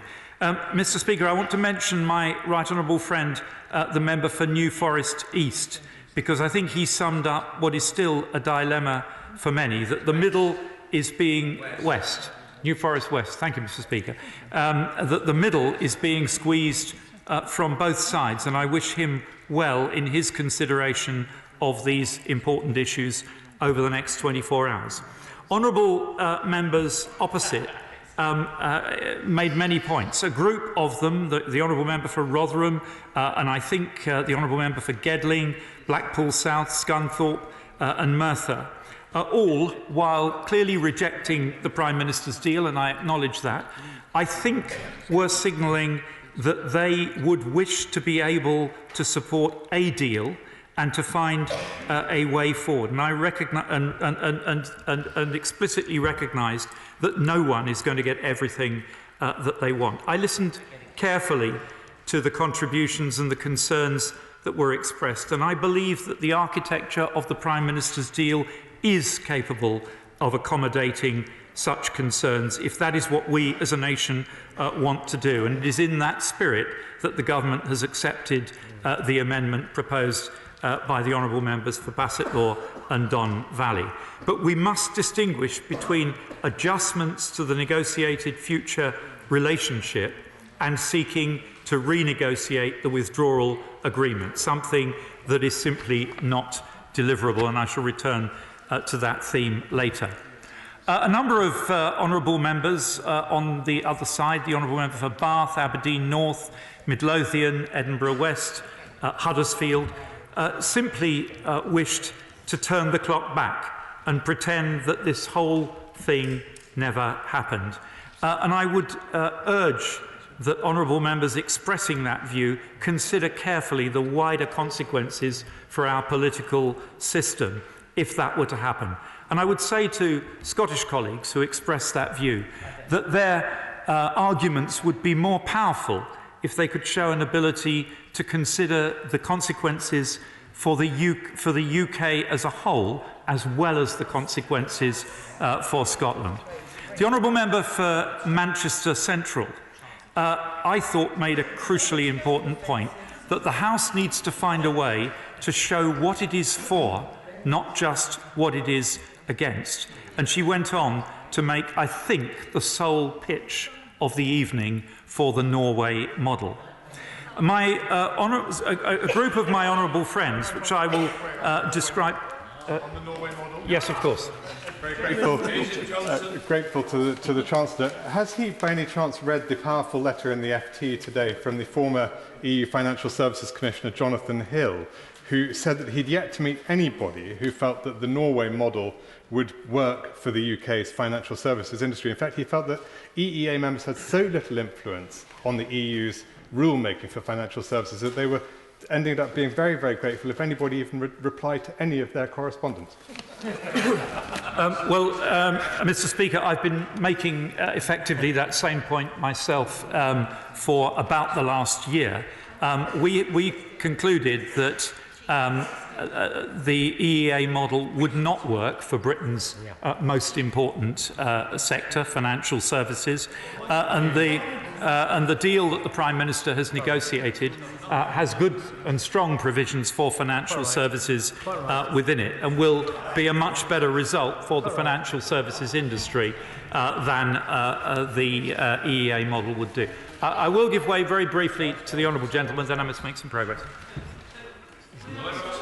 Will the Chancellor then explain to us how this deal gives our country more say in how Europe defines its financial services, which we'll want to continue to trade with, gives us more say in what compared to membership that we have at the moment? Without wishing to digress too far, Mr. Speaker, the simple point is this. Under an EEA model, the whole of the UK financial services sector, all of its subsectors, would be subject to European Union regulation in perpetuity without any ability to opt out. Under the model that we have agreed with the European Union under this deal, we will be able to seek equivalence where it is right for us to do so and not to seek equivalence, for example, in the insurance sector, where it is clearly not in our interest to do so. Mr. Speaker, a group of my honourable friends made the case for what I will call an ideological Brexit, leaving with no deal and without any fear of the consequences of that. My honourable friend, the member for North West Leicestershire, Bournemouth West, North East Somerset, Fareham, I profoundly disagree with them, but I respect their arguments. They are sincerely made and genuinely held. And then a further group of my honourable and right honourable friends, the member for Chingford, York Outer, South Dorset, Amber Valley, Uxbridge, made the case for getting a better deal and implicitly, if that was not achievable, leaving without a deal. I have to say, Mr. Speaker, that getting a better deal is not a realistic outcome at this stage in the process, and I will return to that theme in just a moment. And finally, the argument was made by my honourable friend, my right honourable friend, the member for Orpington, the member for Bracknell, and from the opposition benches, the member for Ilford North, Walthamstow, Hammersmith, Stroud, Westminster North, and from my benches, the member for Totnes, for a second referendum. And most of those members were clear that in arguing for a second referendum, what they are hoping to achieve is a reversal of the Brexit decision. Mr. Speaker, with just 73 days now left before we leave the European Union, we have to recognise the basic architecture of the process we're engaged in, the constraints within which we're operating, and the nature of the decision we are faced with. We in this Parliament have essentially three routes open to us over the next few weeks. A negotiated deal where both the divorce arrangements and the future relationship, as well as how we manage the process in an orderly way, are agreed with the EU, with an implementation period guaranteeing a smooth transition, or an exit with no deal and no transition, where key elements of the divorce, such as the financial settlement, will ultimately be determined by the courts and where protections for citizens will be unilateral, with an abrupt end to single market access and other privileges of membership for both businesses and citizens, and where there will be no agreed framework for managing the process of resolving disputes with all the attendant risks of disruption that will bring.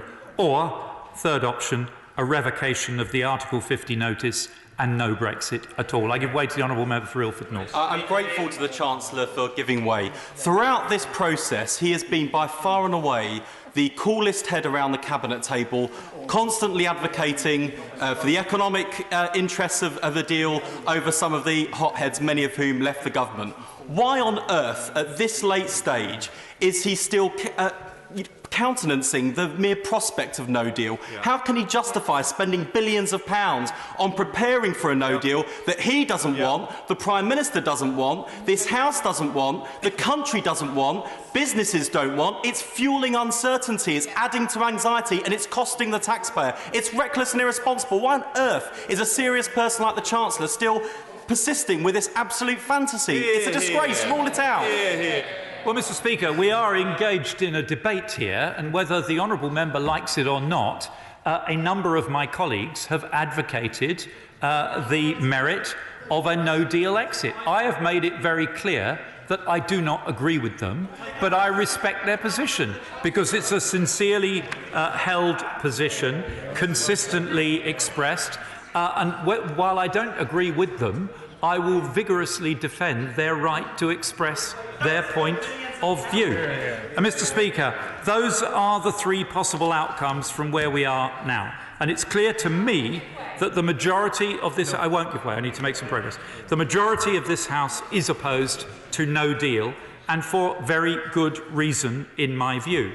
When the British people voted narrowly to leave the EU, they did so at the end of a campaign that had emphatically promised them a better life outside the EU. Like the vast majority of us in this House, I won my seat at the last general election on a manifesto pledge to deliver on that referendum decision. So although I did not make those promises, I feel bound to ensure that we not only deliver Brexit, but do so in a way that makes good on the promise of greater prosperity. And a no-deal Brexit would not do that, and would therefore, in my view, be seen as every bit as much a betrayal as no Brexit at all. I will give way to the Honourable. I thank the Chancellor for giving way. He's just said that it is right for this country to do Brexit in a way that would bring prosperity. Can he tell us which of the scenarios of Brexit that his department has done the figures for show this country being better off? Mr. Speaker, it's very clear, and I've had this discussion in this chamber many times, that the closer our relationship with the European Union, the closer the trading partnership that we're able to maintain, the less friction there is in our trading relationships, the greater our prosperity and our economic growth will be. A no-deal Brexit wouldn't do that, and would therefore, in my view, I've said that bit, so I believe we have an obligation to deliver Brexit and to do it through a negotiated deal that protects Britain's jobs and Britain's businesses. And I will in just a moment, and at the other extreme, a revocation of Article 50 would indeed be seen as a betrayal and would reinforce disillusion with the political system and would seriously risk fueling populism at a time when we in this country can least afford it. I can wait to my honourable friend. Could he confirm that all of the statistics which are being thrown around somewhat inaccurately by some in this chamber actually show that under every and any scenario Britain will be better off? It's simply a case of how much better off that we're arguing about. Well, my honourable friend is right, of course. A number of honourable members have appeared to suggest in their remarks that we might be absolutely worse off in certain circumstances. The analysis that the government has published shows that is clearly not the case. The country will be better off. The economy will grow in every modelled outcome. The question is merely by how much. So, Mr.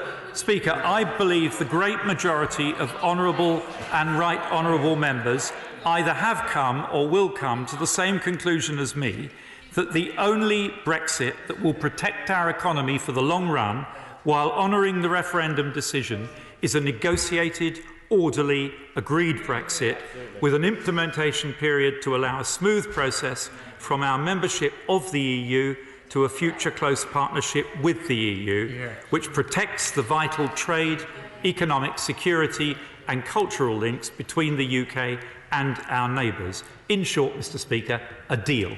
I give way to the honourable lady. I thank the Chancellor very much for giving way and for his generous comments earlier about my contribution.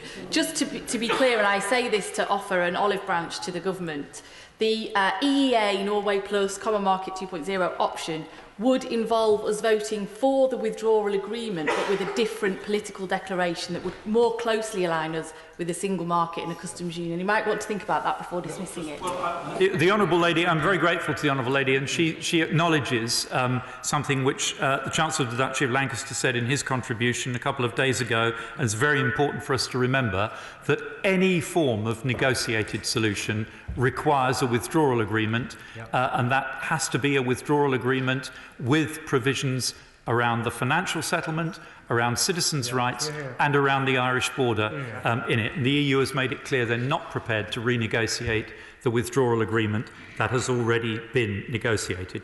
Now, Mr. Speaker, I am not suggesting that all of those who recognise the need for a deal support the Prime Minister's deal. I know that that is not true. But I want to make the case that this deal can provide a way forward for all those who support a deal. And I want to explain why those who call for a deal but not this deal, as a number have done on both sides of the House, people who dream of a negotiated arrangement without the Irish backstop, or of single market access without the entry fee and without free movement of people are simply dreaming, because the deal that is on the table represents the high water mark.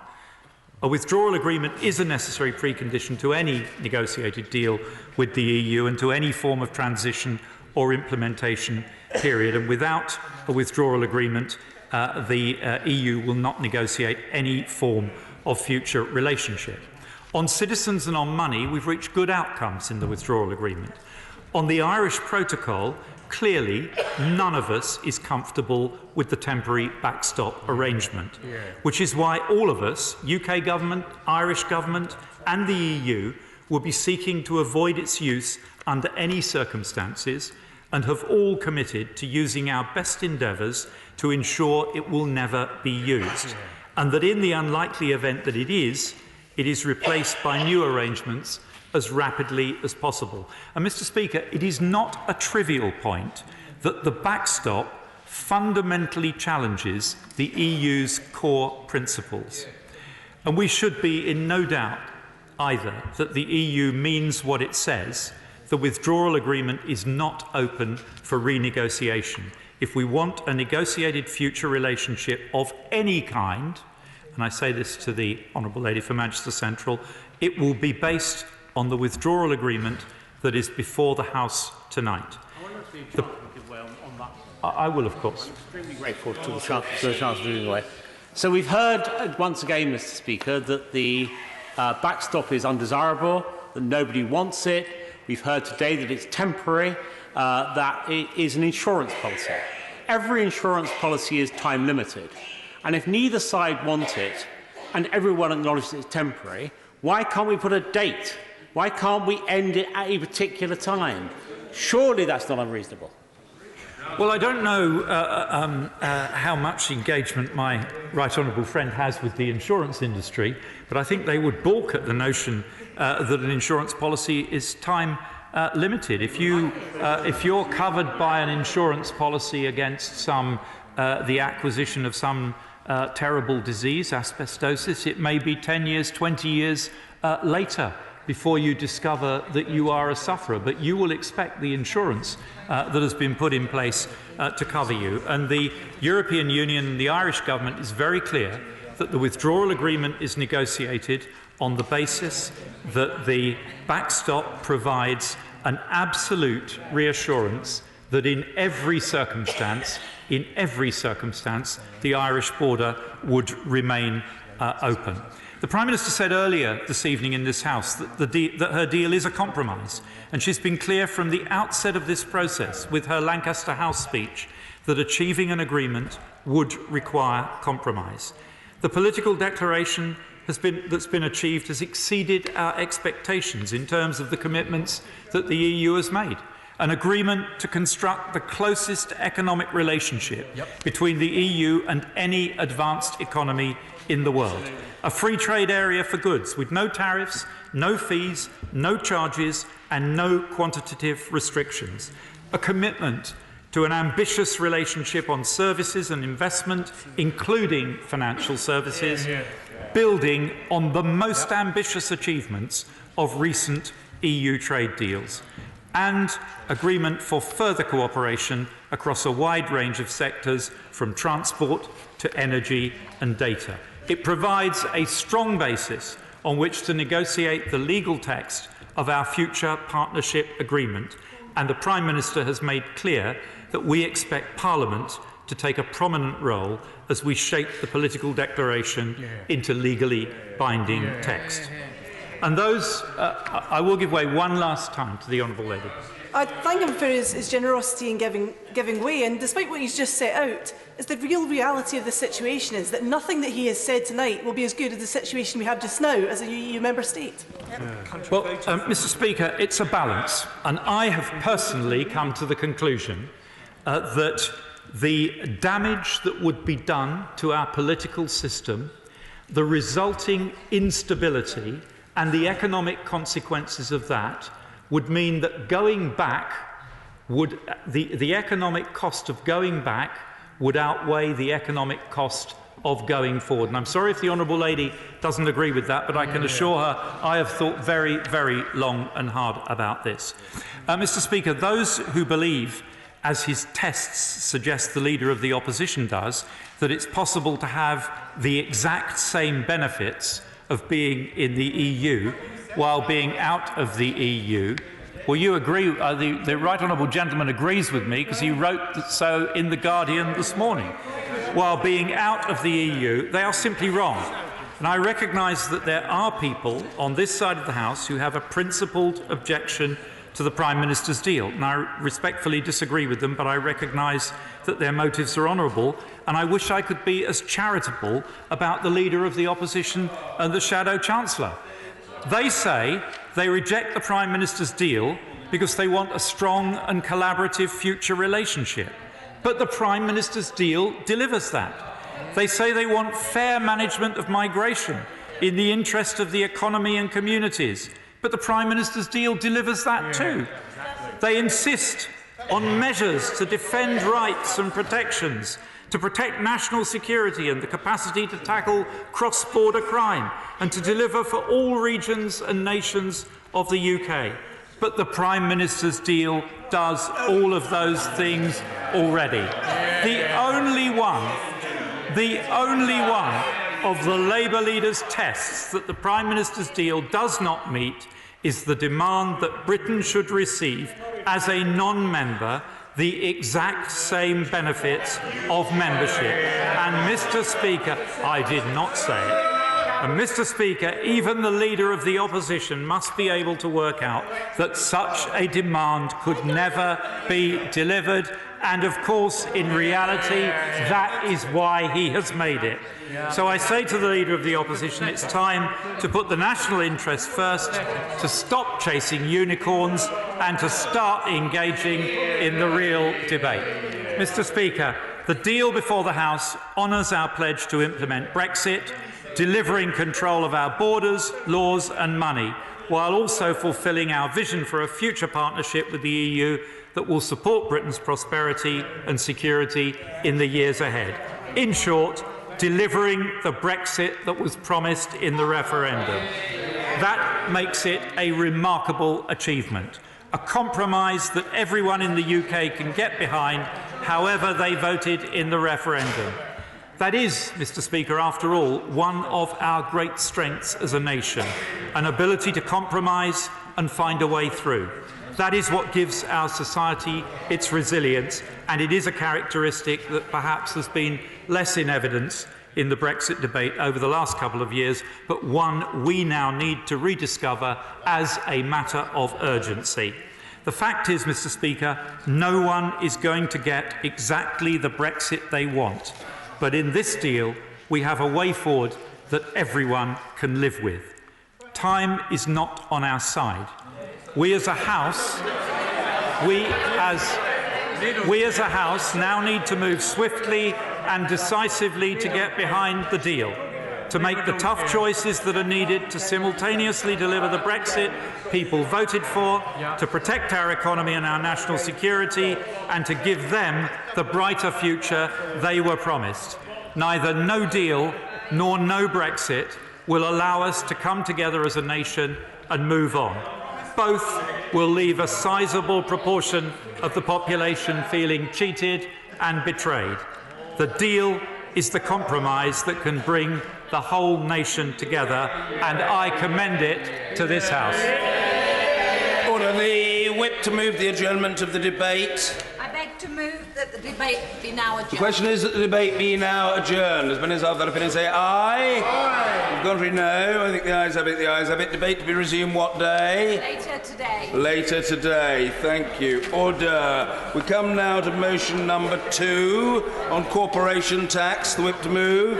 Thank you. The question is as on the order paper. As many as have that opinion say aye. Aye. Contrary, no. I think the ayes have it. The ayes have it. Motion number 3 on exiting the European Union. Brackets auditors. Close brackets. Whip to move. I beg to move. Thank you. The question is as on the order paper in respect of motion 3. As many as have that have been say aye. Aye. Contrary, no. I think the ayes have it. The ayes have it. Motion number 4 on exiting the European Union. Brackets merchant shipping. Close brackets. The whip to move. I beg to move. Thank you. The question is as on the order paper. As many as have that have been say aye. Aye. Contrary, no. I think the ayes have it. The ayes have it. Motion number 5 on exiting the European Union. Brackets civil aviation. Close brackets. Whip to move. I beg to move. Thank you. The question is as on the order papers. Minutes of that opinion say aye. Aye. Contrary, no. I think the ayes have it. The ayes have it. With the leave of the House, I propose to take motions 6 to 8 together, each entitled "Exiting the European Union." Brackets financial services. Close brackets. Whip to move. I beg to move. Thank you. The question is as on the order paper in respect of motions 6, 7, and 8. As many as of that opinion say aye. Aye. And contrary, no. I think the ayes have it. The ayes have it. And motion number 9 on immigration. The whip to move. I beg to move. Thank you. The question is as on the order papers. Members of the opinion say aye. Aye. On the contrary, no. I think the ayes have it. The ayes have it. Motion number 10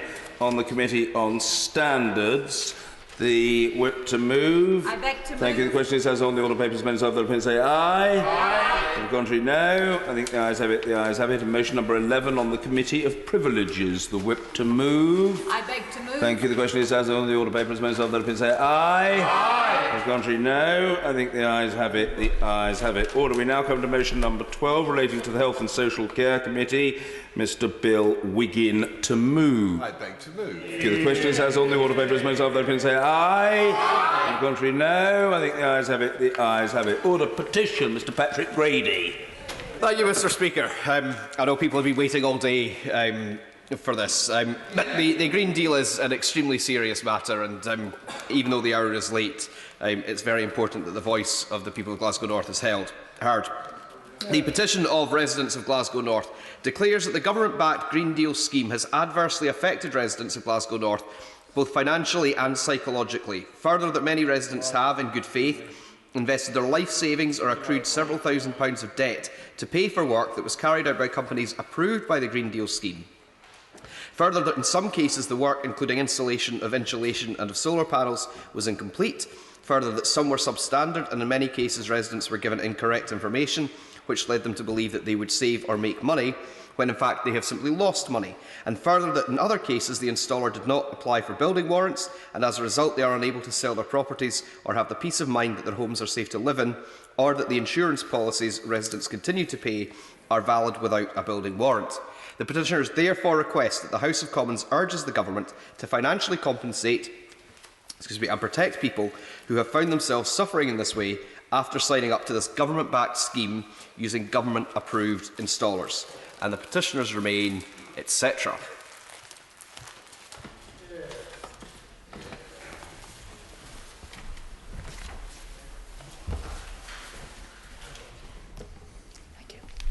Petition Green Deal scheme. Thank you. Order. We come now to the adjournment. The whip to move. I beg to move that this House do now adjourn. Thank you. The question is that this House do now adjourn. Mr. Paul Sweeney. Thank you, Mr. Speaker. Well, it might be the small hours, but I rise to speak on no small matter, a very important matter facing Glaswegians in the future of Scottish engineering. The St Rolloch's Locomotive and Carriage Works in my constituency, which has existed since 1856, is now under imminent threat of closure, and I rise in support of the workers there, 200 of whom face the loss of their livelihoods, which is of great concern to the City of Glasgow. The works, as I said, was built in 1856 for the Caledonian Railway, and the new works was built on the site of the first railway in Scotland, the Glasgow and Garnckirk Railway, and to this day it's still affectionately known as the Calais. So having existed since the dawn of the railway age, it seems very sad indeed that we could be witnessing the end of an industry that is synonymous with the community of Springburn, which was built in the railway industry. Indeed, during the Second World War, St Rolloch's joined in the war effort, producing, amongst other things, airspeed Horsa gliders for the Normandy landing airborne assault. And Cowlairs nearby also produced 200,000 bearing shells for Rolls-Royce Merlin engines. This community for over 170 years has been at the forefront of Scotland's engineering excellence. And indeed, anyone growing up in the city of Glasgow will be well familiar with visiting the city's Transport Museum and seeing the wonderful steam locomotives that were all built in Springburn, over 25,000 of which were built and sent to all corners of the earth. A real pedigree of Scottish engineering which endures to this day. And it would seem appalling, really, that the last vestiges of that wonderful tradition were to be lost, and entirely unavoidable, as we believe, along with the trade unions. It has endured through nationalisation, through privatisation. Indeed, in 1948, under nationalisation with British Railways, it became the primary Scottish repair centre for rolling stock, and it continues in that role to this day. After British Rail Engineering was privatised in 1988, the site was operated as a rail maintenance facility by British Rail Maintenance Limited, along with Eastleigh, Doncaster and Wilverton. The site at that time was a nationalised industry, but during that period it was reduced in size from 150 acres to around 15 acres today. And in 1995 it was privatised, sold to Babcock International and Siemens, along with the Wilverton site, and together those two sites have been paired together ever since. In 2002, both sites were sold to Alstom, a French-owned company, and in 2007 Alstom sold the site on to a company called Railcare. Railcare itself was placed in administration in July 2013, and even though I was not a member of this House at that time, I remember the great anxiety that that period of administration caused. But from that anxiety came great hope when the site was acquired in August 2013 by German-based engineering group Knorr-Bremse, and that continued under their ownership until 2018, when it was sold to another German industrial turnaround specialist called Mutares. In November 2018, just a few weeks after its acquisition, it was formed into a wholly owned subsidiary, or a NewCo, known as Gemini Rail, a wholly owned subsidiary of Mutares, but also associated with Knorr-Bremse, such as sharing the same company's house number and other associated relationships. So it's clear that this has been an exercise conveniently designed to quickly rationalise their operations in the UK. As at December last year, St Rollox continued to carry out component and rolling stock repair overhauls. Recent work has included overhauls of the Class 156, 158 and Class 320s for Abellio ScotRail. It is, as I said, the largest rolling stock repair site in Scotland, although two smaller sites exist in Kilmarnock which are operated by Brodie's and Wabtec respectively, and they are still operating at capacity. In December last year, the new owner, shortly after acquiring the site, announced very suddenly that it planned to close the works down, stating that it was making losses of between 3 million to 4 million. On inquiry by the Unite Trade Union, which represents over 90% of the workers on that site, they believed that the losses were actually only around 1 million to 1.5 million. And after meeting with the managing director of the site, that was conceded that the real losses made by the company that year were only 1 million to 1.5 million at St Rollox, but they projected larger losses in the future as the rolling stock industry transforms in the UK, with new rolling stock coming online and less demand for repairs and maintenance of legacy rolling stock. Happy to give way to the Honourable Lady from Lothian. Thank my honourable friend very much. He's making a passionate speech about something that I know he cares deeply about. Would he agree with me that this is another example of far-removed managers making decisions that impact on workers who keep our industries alive, and we need to reverse that and put the power back in the hands of those workers? Have to give way as well. I thank my member for giving way, and I know how much fighting for good jobs within his constituency means to him as a local MP for St Rollox. But I also know the history of St Rollox, as my grandfather Walter Freer worked there in the 1920s when the Railway Act was created, and St Rollox was purpose-built for both locomotive, carriageway and waggon works. As a child, my granddad was Casey Jones. So I'm here to be proud in his memory, to stand here. But that pride will also be shared with the community of Springburn, who St Rollox Railway is part of their community and has been since 1856, and now they want to close it down. It does ring similarity to my own community of Birkinshaw, Turnockside and View Park, where once stood the Caterpillar factory stood, the biggest European indoor factory at the time. And it was 32 years today. 32 years today. Order. Yeah, an intervention should be very brief in the form of an observation or a question. It's not a speech. No, I'm sorry. If the honourable gentleman has secured the agreement of the sponsoring member and of the Minister and of the Chair, he can make a speech, but he hasn't secured that agreement. This is an intervention, and I think it's reaching its conclusion. Yeah, it's not a speech. Sorry. A sentence. Mr Speaker, 32 years ago, the factory was taken over by the workers to stand up. They looked for a way out, and I'm going to offer the same thing to the workers in East St Rollox. Thank you very much, Mr Speaker.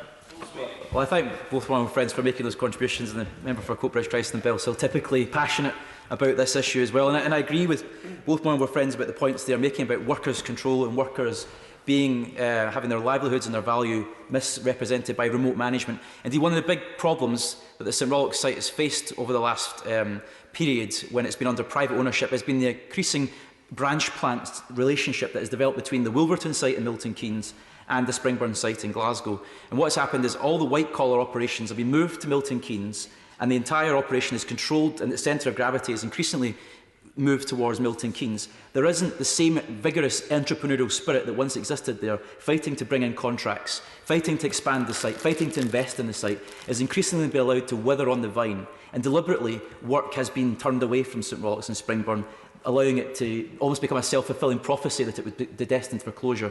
That is not fair. It's not fair in the workforce. If they're given a proper control of the site, given proper opportunity to flourish, then I have every confidence that they could grow in the future. Indeed, the St Rollox site has a turnover of £20.4 million this year, which the management accept is enough to allow the company to wash its own face at St Rollox.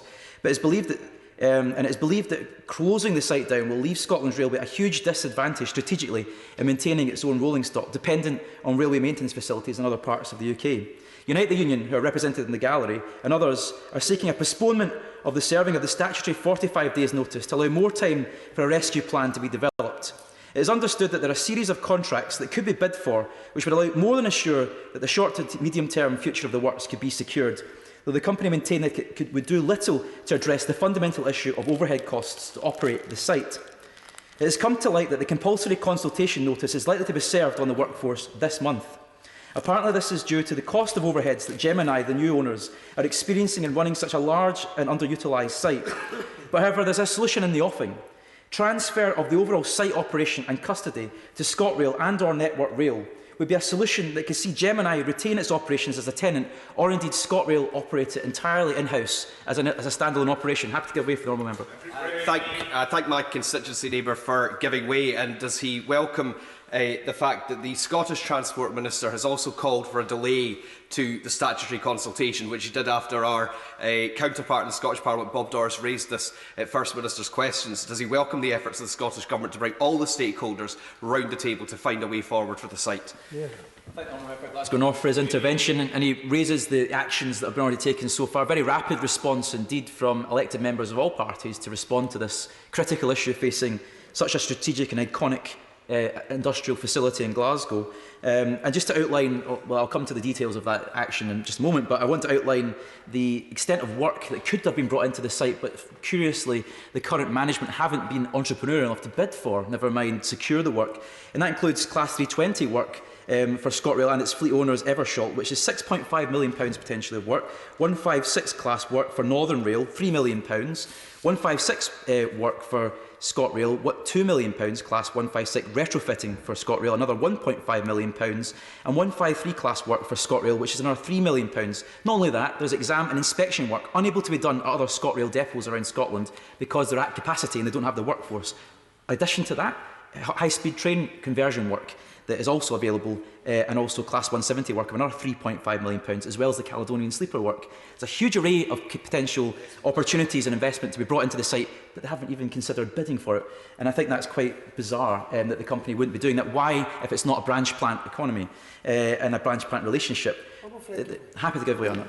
I thank the honourable member for giving way in his speech so far. Very passionate, and I agree with a lot of what he said. Isn't there also another danger, and that is the 45-day redundancy notice, and that is not enough time, it could not be enough time for a solution to be found for the company and the highly skilled workforce in St Rollox? I very much agree with Honourable Member for Glasgow South West, who's made a very pertinent point about that triggering of the HR1 of the statutory notice, which starts the clock ticking. And in my previous job at BE Systems, I remember very well a mass meeting in 2012 where that clock was set ticking. At that time, when over 1,000 jobs were put at risk on the Clyde. And I know how unpleasant that feeling is, especially just before Christmas. And the workforce were really sold short by the management when in the morning they were given their Christmas hampers and then in the afternoon we're told their works are closing down. What an appalling corporate social responsibility that is on the workforce. And I think that's testament to the breakdown of trust that's happened between Gemini and the workforce. And we have to fight very hard to delay that statutory notice as much as possible because there is a viable solution. The site is fundamentally viable. And indeed, it is believed that one opportunity is electrification of the line. We've just recently seen the investment in the Edinburgh to Glasgow improvements. It's only a short distance away, less than a mile to the site. And electrification of that line into the works would allow more work to be accessed readily without using shunters. And it had previously been a proposal considered by the last coalition government. Indeed, it was anticipated to require a capital cost of approximately £700,000 at that time. And I would urge both the UK and Scottish governments to instruct Network Rail to action an immediate